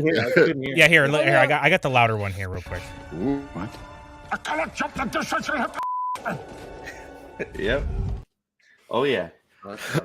The look after is the best. It seals it. This is one of the best ones though, right here. I love the delivery of this. Lovely big golden with a nice piece of. That one actually made me clap. He's just so sincerely nice, big, juicy, golden. Yeah, so that was a really good one. Like props. Golden potatoes. Let me read the chat on this one. Oh, it came onto my stream that ended his career. It's also that it's almost like these guys could edit videos for Film Threat. Alan. Oh no, they got a guy that does that, Alan. Yeah. Glenn Uccio has been killing it for you guys over there. Yeah, but he's no you. And No. I would never say that to his face. Only behind his back, so we're good there. Oh, Mags is on it. She's on fire in the chat with it. She seems so nice in the. I know. It's There's something wrong with her. Peg me. Peg me. Tickle Trunk's there too. Touch me. Plug me. Cork me. Cork me's a good one. Fat But I me. love the. Well, I couldn't put it in there because you're the copyright, but I didn't want to get hit. But I love when he just, don't tell the elf.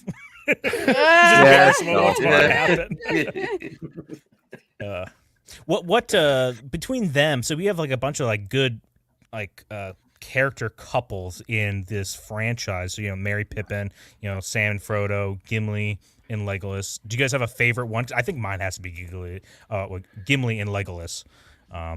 Just because they grow over time, they're not immediately friends to begin with. So watching that journey go through. Yeah, they have the most like dichotomy too, and the most conflict or whatever. They're probably the funniest two to see. I mean, I don't know anybody who would say Frodo and Sam because that is like almost depressing. Well, I think Gimli and Legolas grow the most too, from being adversaries to bros, right? So Yeah, I think I love that. yeah. I love how funny it is and entertaining and how well written it is and not forced versus like they try to do that in like Rings of Power and no, it just doesn't work with that. Whatever the dwarf guy was and whatever that I don't even remember these people. Just They were block so that like show out. It's okay. Yeah. Show me the meat. Yeah, that guy, like Meanwhile- that scene, like what was beautiful that? guy. And he's trying to God, who was that guy? I don't even remember what that elf guy was because it's not even close to the original. Block it out. You're Elrond? fine. You'll- Yeah, you'll- Elrond. I don't know why I'm Nope, like that wasn't buzzing. Elrond. No. Oh, was it? sorry. I take Which one are you talking Wasn't about? it Elrond where when they go to the stupid dwarf guy and they're like, we have to pound rocks because Chat I says mean, Elrond. it's what Amazon calls Elrond. It doesn't. Elrond. Is this after Here we they go. discovered Hold on. teleporting? Oh, sorry. Here we go. Oh, Owl's beard. Enough with the quail sauce. Give me the meat and give it to me raw. Like that is not Elrond. Like no, I wore my hair down like this in honor of his beautiful like elven locks, and that is not my Elrond. I'm sorry. Elrond, also looking for that Elrond clip. has like the most beautiful 5 head as well, or 6 I head know. Yeah, maybe. he has Like he that, wears like, it so the well. hair in the little like braid swirl things he has. Yeah. Alan, what's your favorite character couple that we get to see on screen? Yeah, it's Sam and Gollum. Oh yeah. Odd couple. I mean, the conflict there. I mean, you talk about the fun conflict. This is the real fun conflict. I mean, they just hate each other. Nothing Like tiny. Faramir Denethor, right? I mean, come on. Yeah. Yeah. Wormtongue and Theoden. Yeah, Wormtongue and Theoden. That's one you could do too. But there's also there's also Wormtongue and Eowyn. Yeah. I understand. His passing is hard to accept, especially now that your brother has deserted you. Leave me alone, Snake! you are alone. So romantic. What a move. Like, what timing for that? I think they still slept together. Yeah, I'm pretty there's sure. something there. I'm pretty Something sure. there. Yeah. I thought that was post, wasn't it? No. Yeah, that was post, and that's why she's so put off because he just kind of ditched the last time, and she's like, Yeah, "I'm he not finished up and just left her. Yeah, He looks he like closed he'd up shop. Feel cold to the touch and be kind of slimy and have a funny smell. I Jacob got Ironside is tapping out. Eowyn? Man, why would you say that about Jacob. Eowyn? I got a question. Can I ask a question, or are you guys pressed for time? You have permission to ask a question. All right, cool. All right, about Wormtongue. There's a point, remember the point where he's with Saruman, and Saruman's like, we don't have such an army. Then we see the army. He looks at it, and then you see a tear come out of Wormtongue's eye. Now I'm curious what you guys. I just noticed this just today, and I'm wondering if maybe he's feeling somewhat of a regret. He doesn't want it to go as far as to the point where they're going to kill every man, woman, and child. Like, he just wants Eowyn. He wants power. I could see that reading into it. That he. Yeah. I'm just curious if you guys. Yeah, I was just curious what you guys. Well, maybe he has think about allergies, that. or like some kind of a bad reaction to the insane, like toxic smoke of the industry. Well, this was outside. This was yeah. I was kind of like felt like it was got out of his hands a little bit. Like he was just like, I'm losing control of the situation. Maybe I don't know. That or he was just so happy to see the. He was overwhelmed with joy. Overwhelmed with joy. Like, look at the 10,000 Uruk-hai. I'm so happy. Yeah. I'm gonna beautiful. My babies. What do you think, Alan? What do you think? What was? I mean, it's an interesting idea that he's known of this great devastation that's about to come, and now it's a stark reality, and maybe he just wasn't prepared for that. And I think that's an interesting take on it. I could see that happen. I never noticed the tear actually, so that's you didn't. Yeah, neither No. did I. So No. just maybe it's because of the 4K. I don't know what it is. Oh. I don't know. Yeah, I remember that actually because I've not watched this like for a while. But I do remember that part when he looks at it and he's just kind of like, Yeah, it's like it's really happening. yeah, like yeah. oh, he's just not really sure. No, that no, he no, wanted no. to do that. It's like, I changed my mind. I changed my mind. Oh shit! Too late for that. It's like I when have a become nightmare death all of moment. a sudden becomes reality, and But isn't that kind of cool that they would write a character that's totally like evil, and then maybe when the bigger evil comes, that this person kind of has regrets for maybe doing what he did? Yeah. Because he seems like that's kind of an interesting thing that happens in Lord of the Rings. Is there's characters that kind of fall victim to like very pedestrian kind of desires to get more power. It's like Boromir and stuff, and they're just understandable things. So with him, it's kind of almost understandable because he could be there and just kind of take over the power of the kingdom, and he's not really like qualified or should even be doing that. And then he makes this creepy, slimy moves, and I think it's his Oppenheimer moment where he's and Yeah. whether this really happened or not. It says, "I now I am become death, destroyer of worlds." That's he did something, but it could be a horrible thing. yeah, Yeah, I mean, definitely. there's something definitely poetic about it, and I think that's why Yeah. it may be that might be the reality of the situation. Yeah, I just love it. It's just a single tear that would bring this type of conversation. I miss this type of writing. I miss this type of showing and not telling. I think it's intimidation too. I think he's so intimidated he shed a tear because, as we know, I'll play this clip again. Look at this army. Look at this army. The You know distance. how the distance, how high up Saruman and Wormtongue are, and this is the kind of control that Saruman has over these guys chanting. He can stop it with this motion. A new power is rising. A little hand motion, and they stop immediately. One more Yeah. time. A new power is rising. Unbelievable. That Yeah. eyesight the Uruk-hai have. It's crazy. Totally agree. maybe But he's you using kinda his see that magical look in- powers. What's I'm that, sorry. Alan? What'd you No, say? I was just saying that you could kind of see that look in Wormtongue's face. That Yeah. oh my god, this is coming true. Mhm. Oh my god! Oh my god! Oh my god! no! Jesus, No! No! big No! deal. No.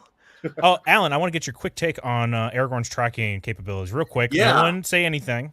I think Alan's been listening enough, so Yeah, well, I mean, I mentioned in the chat when you Yes, guys you were did. talking about it, but But I think this whole exercise, this whole scene, purely exists for the fact that they're going to be chasing the Uruk-hai who are a day ahead, and this is just to kind of quell any fears that how is it that they know where they're going, and this is it, and I think the scene happens so early in the film that I don't think we're really taking in kind of the detail and the minutia of the scene. We're just kind of glad the movie's back and we're started here. So I think it was, I think its placement in the movie is perfect as well.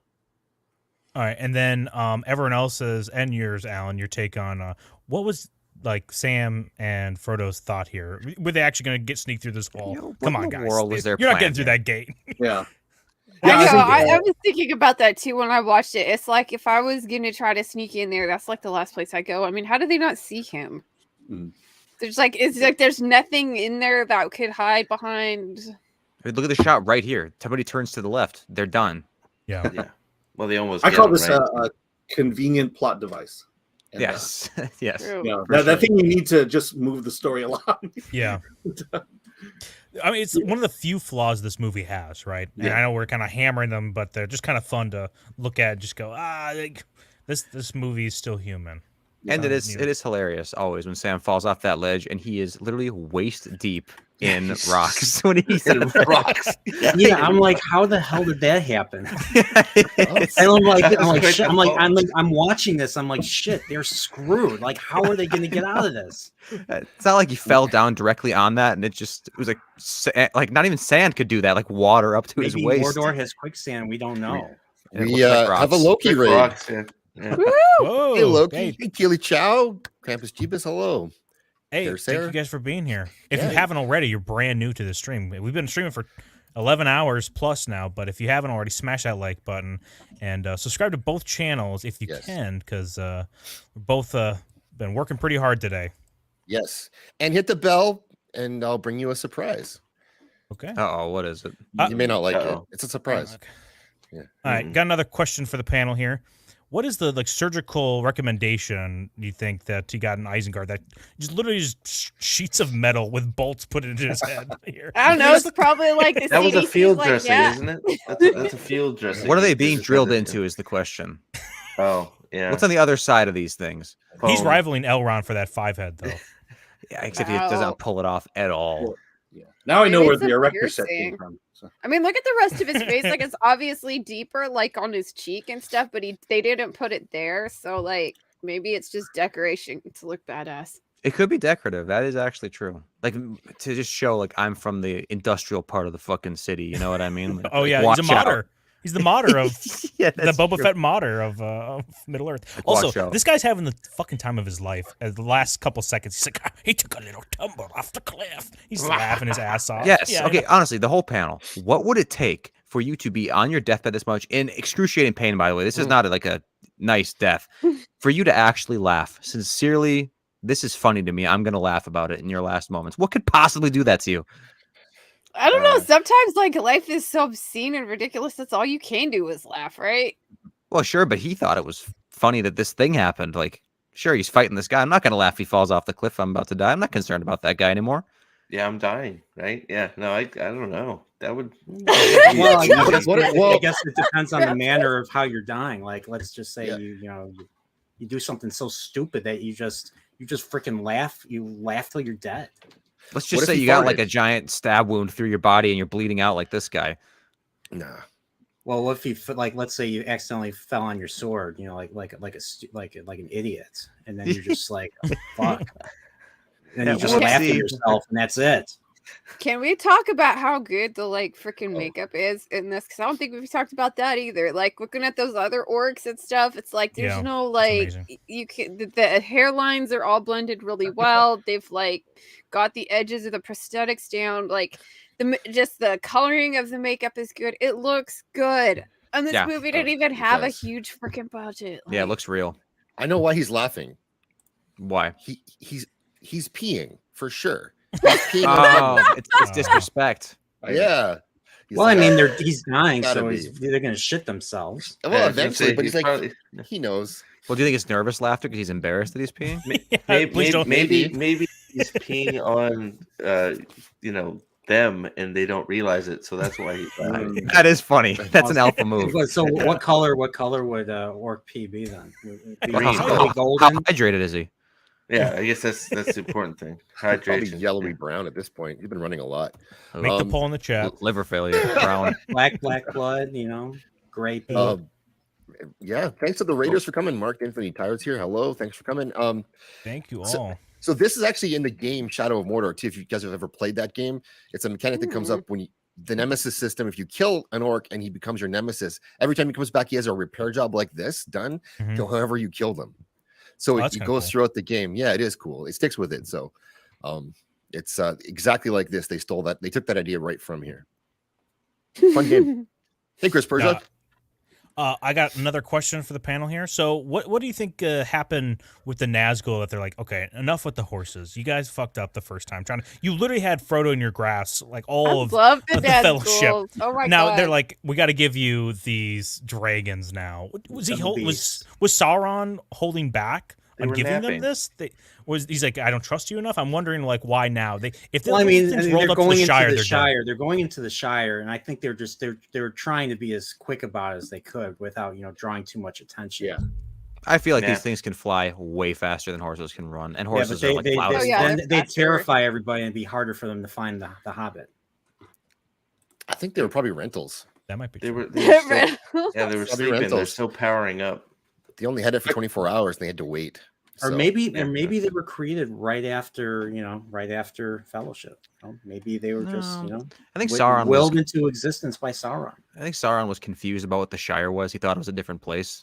So just like I can't risk my Nazguls. Like they're gonna get shot down out of the sky immediately with these fucking badasses. Yeah. And then he later learned, never mind. I love Now, where the does he plug in his Nazguls. tail? Awesome. What's that, Alan? Where does he plug in his tail? That's what I'm trying to figure out. That's true. Probably in the back of the throat like that. You whale. don't want to know. Yeah, exactly. Avatar flashbacks. We got Through the Veil Paranormal here. Hello, great show with us last week on Wednesday. That was fantastic, Nicole. Thanks for coming out again. Yeah, thank you, Cameron Pasha. This shot I took a screenshot of real quick because this does not have one of the ropes that's attached to the crossbows. This was like the greatest snipe ever in Middle Earth. He just domes this guy off the ledge. Yes. And this arrow, whatever bolt, goes to nowhere. It doesn't like try to get hooked up to the ladders come in. So I snipes think they him. replicated this in Game of Thrones. The Watchers on the Battle for the Wall episode. I think something similar happened with. Yes. You had the giant. I forget what his name was. He shoots this big giant arrow and it impales the dude. I was like, and then he falls back on the opposite side. Yeah. Yep. Badass, dude. Speaking of big giant arrows, we have Whoa. Mexican Iron Man here. Hello, Mike. Oh, hey. Mike. Hey.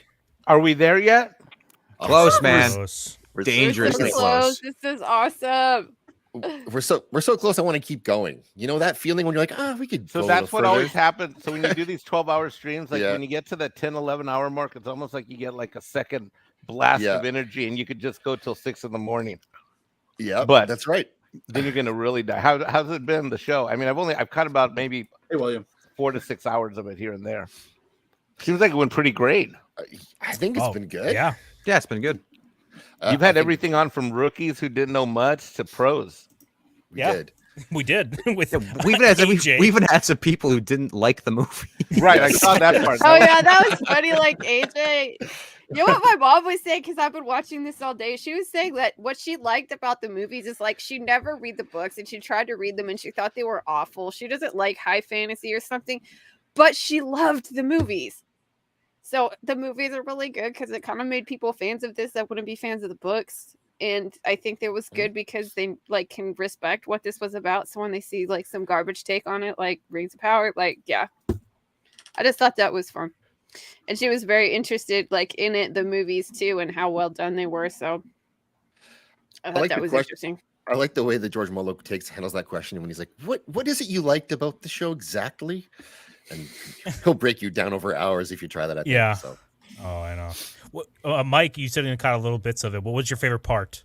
You can stroke pop our quiz. egos here real quick. All right, Pop so quiz. pop quiz. So going from, let's see, going from Andre, Tom, and George to the two guys that you had on, I think about 45 minutes to an hour after George finished. I can't remember their names. They're two black guys. Yep, Oh, AJ yeah. and Yep. Ego. Yep. Yeah, and hearing them like go through good, you know, it was just like wow, you know, and I want to give you guys a huge compliment as someone who's done a ton of live streams on a ton of different channels, big and small. You guys have handled it amazingly well, regardless of whether it's been from the cinematic perspective, the literary perspective, a hardcore fan, a not so hardcore fan, someone who doesn't even like it. I mean, you guys have been amazing. And I mean, I was like driving my dog from the groomer back when those guys were on, and I was like, golly, this is great. I mean, it's great. You guys, I'm very proud of. I mean, it sounds condescending. I don't mean to say I'm proud of you, but I am. I am. It's all right. It's all right, man. Yeah, we take it as a compliment. Yes, thank you so much. And Mike helped us a ton with this, everyone. Yes. So if you're watching this, it's not a coincidence he's here. He really helped us how to put this all together, helped us with getting guests, organizing all of this. How do you do this? He's done it before. He has the experience. Smart guy. So this would have been like if I was in charge of this, it'd be an absolute disaster for sure. So it's a good thing I'm not. Yeah. So thank you, Mike, for all your help. Appreciate you. I was honored that you guys asked me when you reached out a few weeks ago. I was like, why are they asking a Mexican? Oh, diversity. That's right. Yeah. Check mark, baby. You and Alan. Right. I know how you feel. Yeah. That's right. Right, Alan? Right, The Alan? women's is. Right, Oh, yeah. Lady B right. too. Lady and Alan and me. So, like, you know, now we've got our diversity quota. Now the stream won't be demonetized, right? That's right. Well, hey, Mike, as a thank you, do you want to do a little game with us here quick? Which one? The ones were like the die, marry, or that Fuck, one? marry, kill? That'd be Yeah, we it. have an Marry, kill. All right, this is right up my alley. Let's do it. We'll do a few. Okay. We'll do a few. Okay, I got to kill the guy in the middle because he's gonna die anyway. Okay. Well, they're all, I'll let two you of them wait. die anyways. Okay, then I'm gonna go. Okay, I'm gonna bang left and marry right, and I'm gonna tell you why. Because you. Eric in almost every movie dies, so since he's gonna die, then I'm gonna inherit all of his gold. Oh. Okay. Yes, you took the greed angle. I like it. I like it. Alan, what about you, man? I agree. Oh gosh. Here, skip me for a second. Okay. Sorry. What were you saying, down? Alan's doing research. No, I totally agree with Mike's choices here. I fully agree too. Yeah, Denethor, as much as I would like kind of somebody condescendingly as I'm trying to smash them, kind of like talk down to be like, this is all you've got. And Yeah. maybe eat those cherry tomatoes while in the bed. Your Bring that skills are few. No, I'm going to kill him. So I agree with Mike. Yep. 100%. All right. Well, Alan, sorry. You know, we went on the whole I'll group just here. throw You're it up. out here. Denethor, I'd F. I'd marry the middle guy for the power, and Boromir's just gonna die anyways. Yes, that's it. Yeah. All right, cool. You can't save him. He's gone. Anybody else have one that's different than what the options we've said so far? Well, I mean, I would definitely, I'd fuck Faramir. Yeah, And he's then the pretty one. Yeah. Yeah, I'd kill Denethor and marry Boromir, and then he dies. Then I'm king, or not king, regent, or whatever. Thank you. You're welcome.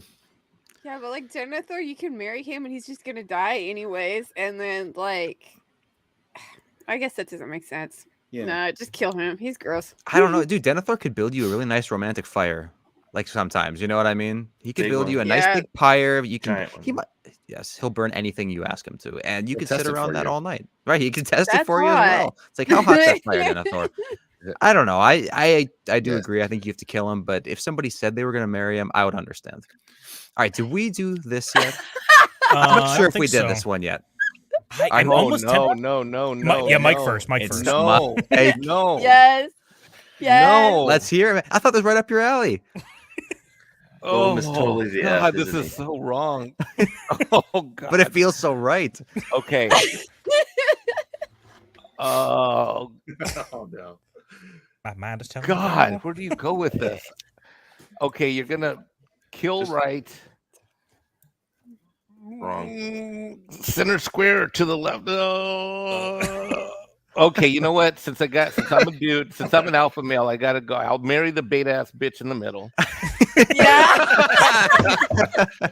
and I'll bang the dude on the left one time only Yeah. with a face mask and blindfolded. One and done. Oh wait, you don't want to incorporate the legendary spices that he has with him? No, He He brought from the salts. Shire. No. Oh, He the has salts. his- Okay, yeah, these His guys never elvish shower. robe. You can tell they already smell like spice. Oh, that's true. it's true. Built-in seasoning. Okay, that's good. What about Dude, you, just Alan? being around Gollum for all those days and weeks and months on end, dude, these guys don't smell good just by being around Gollum. Come on. Harsh. True though.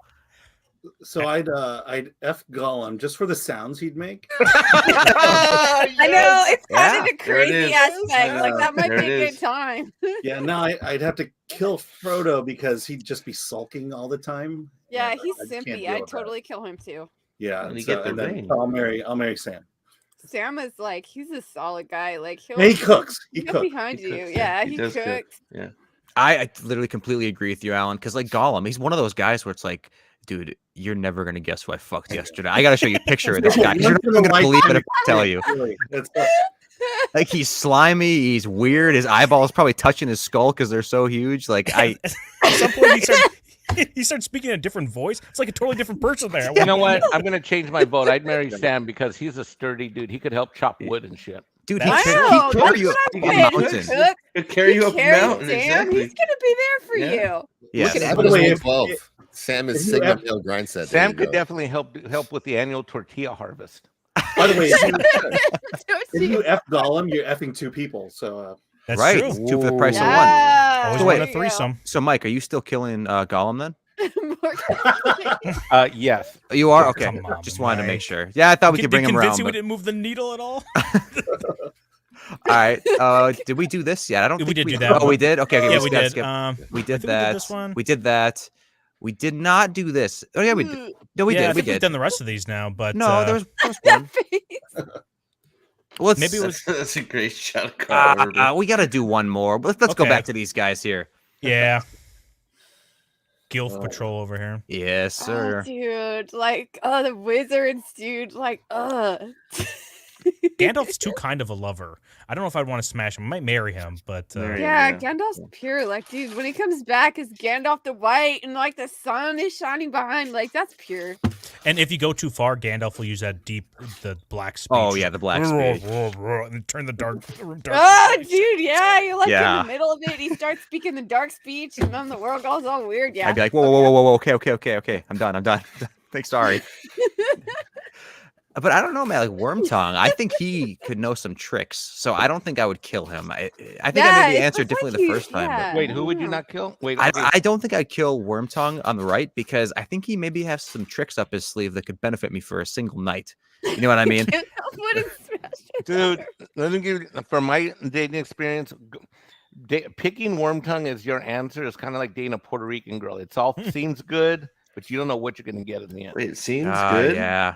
Yeah. It's like a grab bag, man, or like one of those loot boxes, right? Like you could get a piece of shit. Picking Grima seems good. Wait a Well, second. yeah. On its face. I mean, look at him. You Look how pale he is. Okay. Go on. Are you clammy? Come on. Are you It's looking gotta at the go. other two? The other two are like 80 years you marry old. Gandalf and you do freaking Saruman. I mean, come on. You marry Gandalf. Oh yeah, hey, nice fireworks, Gandalf. Thanks for the one trick. You got to Thanks for the one gimmick. Saruman's got to be one and done because in a divorce, he's just going to take half. He's going to take all your shit. I'm actually he's scared got about any. crazy eyes. Like I don't know if I do him. Like He's got the same eyes that my ex had. Yeah, he'll like burn all your clothes afterwards. Yeah, make him take the morning after pill too, just in case. That's true. That's a good one.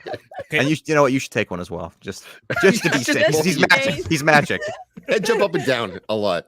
Yeah. Sauron's face right here is like POV. You just took your pants off, and he's looking at you. He's like, "Is that it? Is Yeah. that all you have going there?" I'm like, "Oh, come on, man! It just started."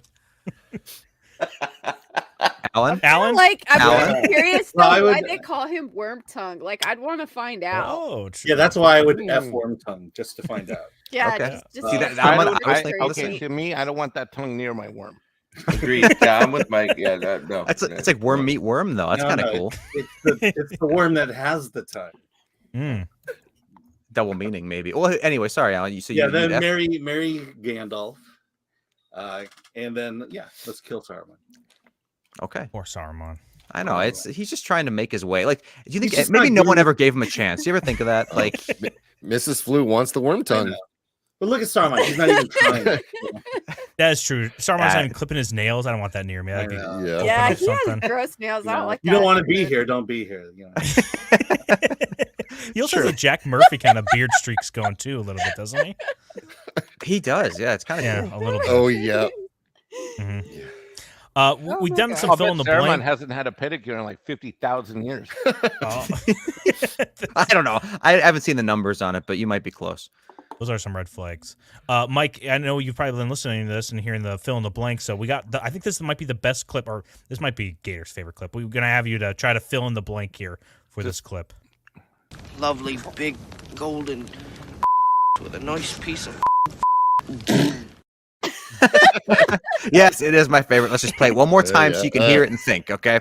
lovely big golden with a nice piece of You're like Rosie Cotton. Sorry.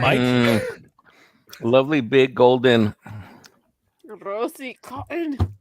And take into consideration the sincerity he's saying, like the heartfelt, like, a nice, big, juicy, golden.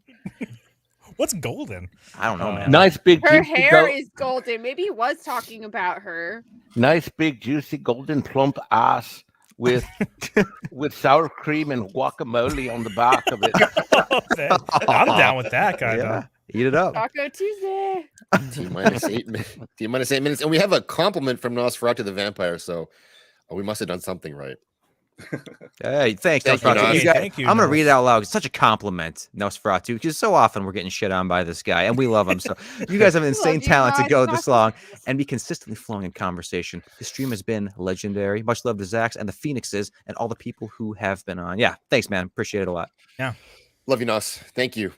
And Thank you let for me just- hanging out all day. I Even was the about chat to for say- 12 hours is a job too, and we appreciate you. Yeah, I was about to say, part of the fun of streaming is the chat, them bouncing off of us.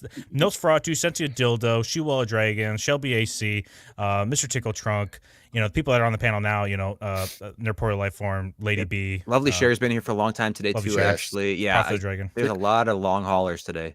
Tickle Trunk with the wrench, Munchausen too. But I want to say, make sure everyone here knows that when AJ and Left Eye were on here, Don wanted to call them the Black Bloc, and I said we're not going to do that today. I did not say that. So I did not say that. We No. tried to keep the race He out did of not. it.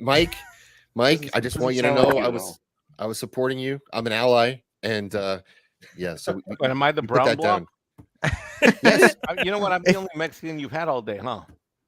Yeah. Uh-oh. Don't say anything, Zach. Don't say anything. You need your lawyer present to answer that question. That's all right. I'm not really. Here's a note to flash. News flash. Mexican Iron Man is not exactly that Mexican, if you know what I mean. You know what I mean? Whoa. What's your percentage? Well, I don't know. I mean, let's just say that I'm kind of more of a fancy pants Mexican kind of guy. You know what I mean? I mean, I live in Hilton Head, for God's sake. Oh my gosh. That's Wow. not- That make you like a Latinx. Oh, fighting words. Shots fired by the lovely lady. Shots fired. I know. I You live can in still kick her SoCal ass. by It's a okay. whole bunch- no, I live by a whole bunch of people that are like all about that, and I'm like, man, I miss just living in like Hollywood, where I was with the whole like the coolest freaking like apartment building you had, all sorts of South American people. They never say dumb stuff like that. Yeah. I out here- did leave California last year. Good for you. Congratulations. Yeah, Yeah. I love it. I love it.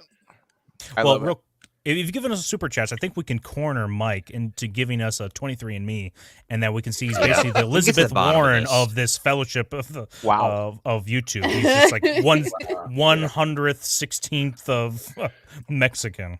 Because I think we got him. Pretty much Mike got him. pinpoint here. Well, Got him next in the week, corner. hey Alan, are you going to be at the Film Thread meetup next Thursday, or are you in Orange County or Burbank? Where are you? I'm in Orange County.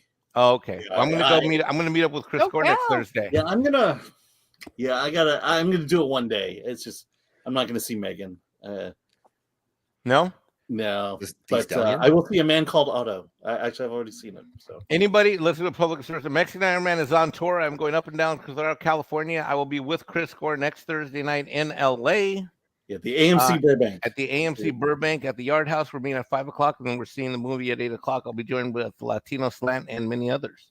Maybe That even sounds like fun. Maybe I'll drive down there. Yeah, hit us up. Megan. So Yeah, I live hit in us- the 909, so I'm kind of east of you guys. 909. Wait a minute. Where's that? Like Rancho and stuff. Like No way. you know, I live. inland I'm at my mom's house right now visiting my family. I'm in San Bernardino at the 215 and 15 split. Wow. Yep, I'm at the 210 and the 15. So I know exactly. Dinner. That's a long drive to Burbank. Well, I think it depends what time I go. If I go in the middle of the day on the 10, I can get there in about an hour and 20. Well, I think we're going to probably wrap this up here. I think, Alan, you kind of started pitching a little bit of film thread, but what else you guys have coming out here? You guys just got done with a stream today. You guys are trying to rival us, attempting to step on our shoes, but we'll forgive you. Alan, what do you guys got coming out? I mean, we're at this weird break in movies right now. So on Wednesday, we're going to talk about the top and bottom movies of 2022. And I love it. And then I think Friday we'll talk about Megan and A Man Called Otto. And then we'll talk a lot more about independent films. Yeah, dude. Highly recommend Film Thread. Film Thread on everything. Alan. Yes. Can you please talk about how they should release these movies again in the theaters wide? In the extended There we versions? go. I'm going to say it enough. It's going to get out there. Like Lucas did in the 90s with the OT. This is a better trilogy. Shots fired. So let's put this back in the theaters. Extended edition. It's never been done. A wide release. Why would they do it? Why would you just take my money? Take all of our money. Do it? Yeah. Please. There's nothing else coming out. Alan, make this happen. Yeah, I mean, we have the Frida Cinema down here in Orange County. They did a marathon, Lord of the Rings marathon extended editions. So what the big movie studios don't want to do, let the indies take it over and show the films people want to see. But they could open this wide. Could they not just? I know Mike knows the right stuff is an issue, but could they not just open this wide and people would go see it if it was playing for a month, June, July, August? Yeah, so there's there's multiple reasons why this isn't happening. I told you when you asked me 3 weeks ago when we were planning this, you said I know. I'm gonna keep saying it, Mike. Oh my God, Zach.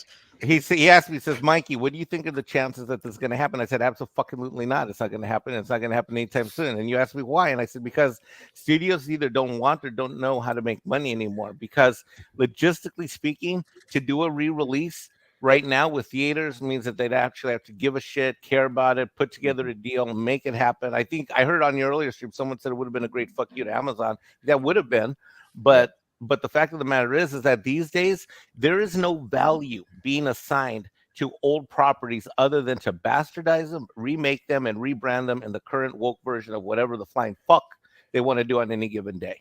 And so when you take something that is holy and perfect, like the original 3 movies, they're not going to re-release those. And if they do get them, you're going to get them on some kind of shit you release, like on a Fathom event. And by the way, I love Fathom events. I go to them all the time. I like those. I love Fathom events. I go to them all the time. But in the Hollywood crowd, because one of my clients is a Hollywood studio. I mean, they're a production studio that's contracted out work for post-production and film work. They think that the stuff that's old that we love, and it's really weird because as we've learned things like Star Wars, Lord of the Rings, there are people right now that are anywhere from 19 years old to 69, 79, 89 years of age, and they all love all this stuff. But in Hollywood, anything that's beyond 5, 6, 7, 8 years is ancient history, and they don't care. In fact, more importantly, these studio execs that would make that decision, Zachs, have never seen this stuff. And so they don't even appreciate this stuff. And that's why there's no value to this stuff. And that's why we won't get it in a re-release. Can you just not to defend Warner Brothers, not to defend Warner Brothers, but at the time that the anniversary for this came out, they're still in kind of turmoil, especially regarding money and having money and spending money to promote something like this. So that might have something to do with it. But to your point, this is easy money to make. Yeah. Zaslav likes money, I've heard. Well, you got to spend money. You got to spend the money. Alan's on point because you got to spend money though to make money, and if they're not willing to spend money to go after this money, then they're leaving money on the table, and that is sad. Like, I think the other thing too with that is like I almost feel like they're afraid to do the re-releases just because it kind of would remind people how bad their crap is and how, and there'd be kind of like a backlash for it. Like, I don't know. I think you're right. I always wondered. It's like, well, I always kind of wondered why, like, if you're gonna like do a Star Wars, like when the new Star Wars movies, like, why wouldn't they do more of a like, let's do a special event where we show all of the movies one day or something like that? I don't know. I believe they did that for Star Wars, though. Well, technically, we were at the 12-hour mark on the midnight. But if we see in the upper left-hand corner, for those on StreamYards, we're at 11:49. Yeah, so it's a little bit of discrepancy there, but it's been 12 hours. Okay, we've all been sitting at our computers for 12 hours. I've been sitting for longer, yeah. Yes, you have. Zach and Plastic, you guys are awesome. I have a question. How many breaks did the 3 of you take today? Don only took like a 1 10-minute break. I took like a 45, and then I think Zach took about a 45 as well. Yep. Yep. So 1 break. Damn, you guys each. are champions. I know. Yeah. As long as we have a good thing to talk about, we did a research on it. I think we could fill it up, and we got great guests that came on too. Yes. Yeah, you guys have had an amazing group of guests and Mexican Iron Man. Yes. Yes. Him too. Well, behind the scenes, let's just be clear. As soon as Mike saw what we had going, he started whipping us into shape. It was like the reverse, like whatever you might think would happen in history books. It was just Whitey getting whipped while Mike was sitting in the shade. He said, he's like, dude, you got to do this, get your shit together. I did at one point say, if I start sounding like too much of an asshole, fire me as your producer. Like, no, it was good. No, beneficial, man. Yeah, keep it up. If anything wasn't hard enough, couldn't have done it without Mike. I honestly am saying that. Yeah, for sure. Yeah, thank you so much. Appreciate all your help. You're welcome. I believe I've been a long time fan of you guys, and like I said, what people don't know is like, you know, Flaccid and Zach's, you and I have been wrench warriors on a multiple of channels, and some of these channels have blown up and started. And you know, Don, I don't know you very well, but yeah, but I mean, I don't know you very well, but still, we got to know each other in the chat. And I mean, good God, I mean, look, Alan, I'm gonna be blunt. Like back when you guys started, the first wrenches were like Chris made me a wrench, you made Paulie a wrench. I think Flaccid Phoenix was a wrench. I mean, this is way back earlier in the year. We didn't know what we were doing back then. Yeah, and you guys were getting held comment. You guys didn't even know because you're looking at your StreamYard thing. You guys are getting held comments left and right, and the chat's like getting frustrated. And we don't want people to leave. We don't want, you know. Yeah. And so, I mean, it was like war in the beginning, you know, because your channel was taken off because you guys have done such a good job. And Zach, you and I have known each other through God knows how many channels over the last couple of years. Yeah, it's been great to work with you. To get to really work with you on a project like this, it's been amazing. So thanks for helping out with that. And yeah, we were wrenching away like crazy in a chat with 1,000 people and like 1 mod, 2 mods. It was like there was one night it was really rough when it was just you and I. But I remember one time I hit you up on Twitter DM. I'm like, "What are you doing? I need help now." Yeah, yeah. Well, Alan attracts all these kind of radical people on YouTube. I kind of understand. This whole YouTube world I'm just getting open to it. And but Alan, God bless you, because I think you're the one who did. I mean, I think when I talked to Chris on the phone back in March or April, I think he told me that you were the one that told him. Were you the one that told him like he had to focus on this thing or something like that? Well, he would go on other people's shows, talk, and their numbers would be astronomical when Chris was on. Yes. Than when he wasn't. And I'm like, why are you not doing that for our channel? It took him a long time to say, okay, we gotta do this. Because he doesn't, you know, whether you know it or not, he doesn't like to be the center of attention. But he will step up when he has to, and he's definitely stepped up. You guys are awesome. I love your channel. It's a fun look at different movies, and people are always looking for new things and good things and the things we complain about. You guys show good things, and you're honest about like when I watch Chris get torn apart on Mead or Midnight in the Morning because he said She-Hulk was not so bad. That's a guy who believed in what he was saying, and he stands behind his word, and he's honest about his opinions. And it's hard. That can be hard to find. And so you guys are awesome for that. Yeah, I mean, we definitely held out on She-Hulk for a long time. I finally broke down at episode 8, and this is a crappy show. I can't defend this one anymore. Yeah. Also, I would say if anyone says there's nothing good coming out of Hollywood right now, you're not watching Film Thread. Oh, dude. Film Thread points out what's good that's coming out right now. So, yeah. I mean, amazingly, during the pandemic, we did our best business because big studios weren't putting out films, but there are a lot of indie films and indie filmmakers, and you know, we got to talk about them, we got to highlight them, and you know, they were able. You know, if you look at where AMC and Regal are going, they're starting to show a lot more independent films in their screens, theaters, than ever before. So it's pretty amazing, just how far, you know, the well is returning back to the indie filmmaker. Any recommendations?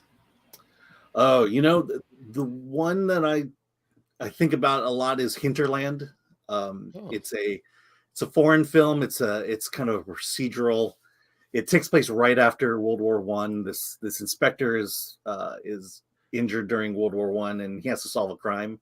But the graphics, the special effects, the art direction in this movie is amazing, and it's a fun film to watch. Nice, We only have like 5 minutes till StreamYard is gonna Yeah. boot our asses out of here. Yes. So if we have any final things we got to say, like if Prophet the Dragon, they're Emporio, Lady Balefire, if you want to plug your stuff real Yes. quick. Oh, most of you guys know me already, so thank you for having me. Thank you for doing this. I was in and out all day, busy day, but it was nice to have something to put on in the background. And to have you guys keep me company and get a few laughs. So it was a lot of fun.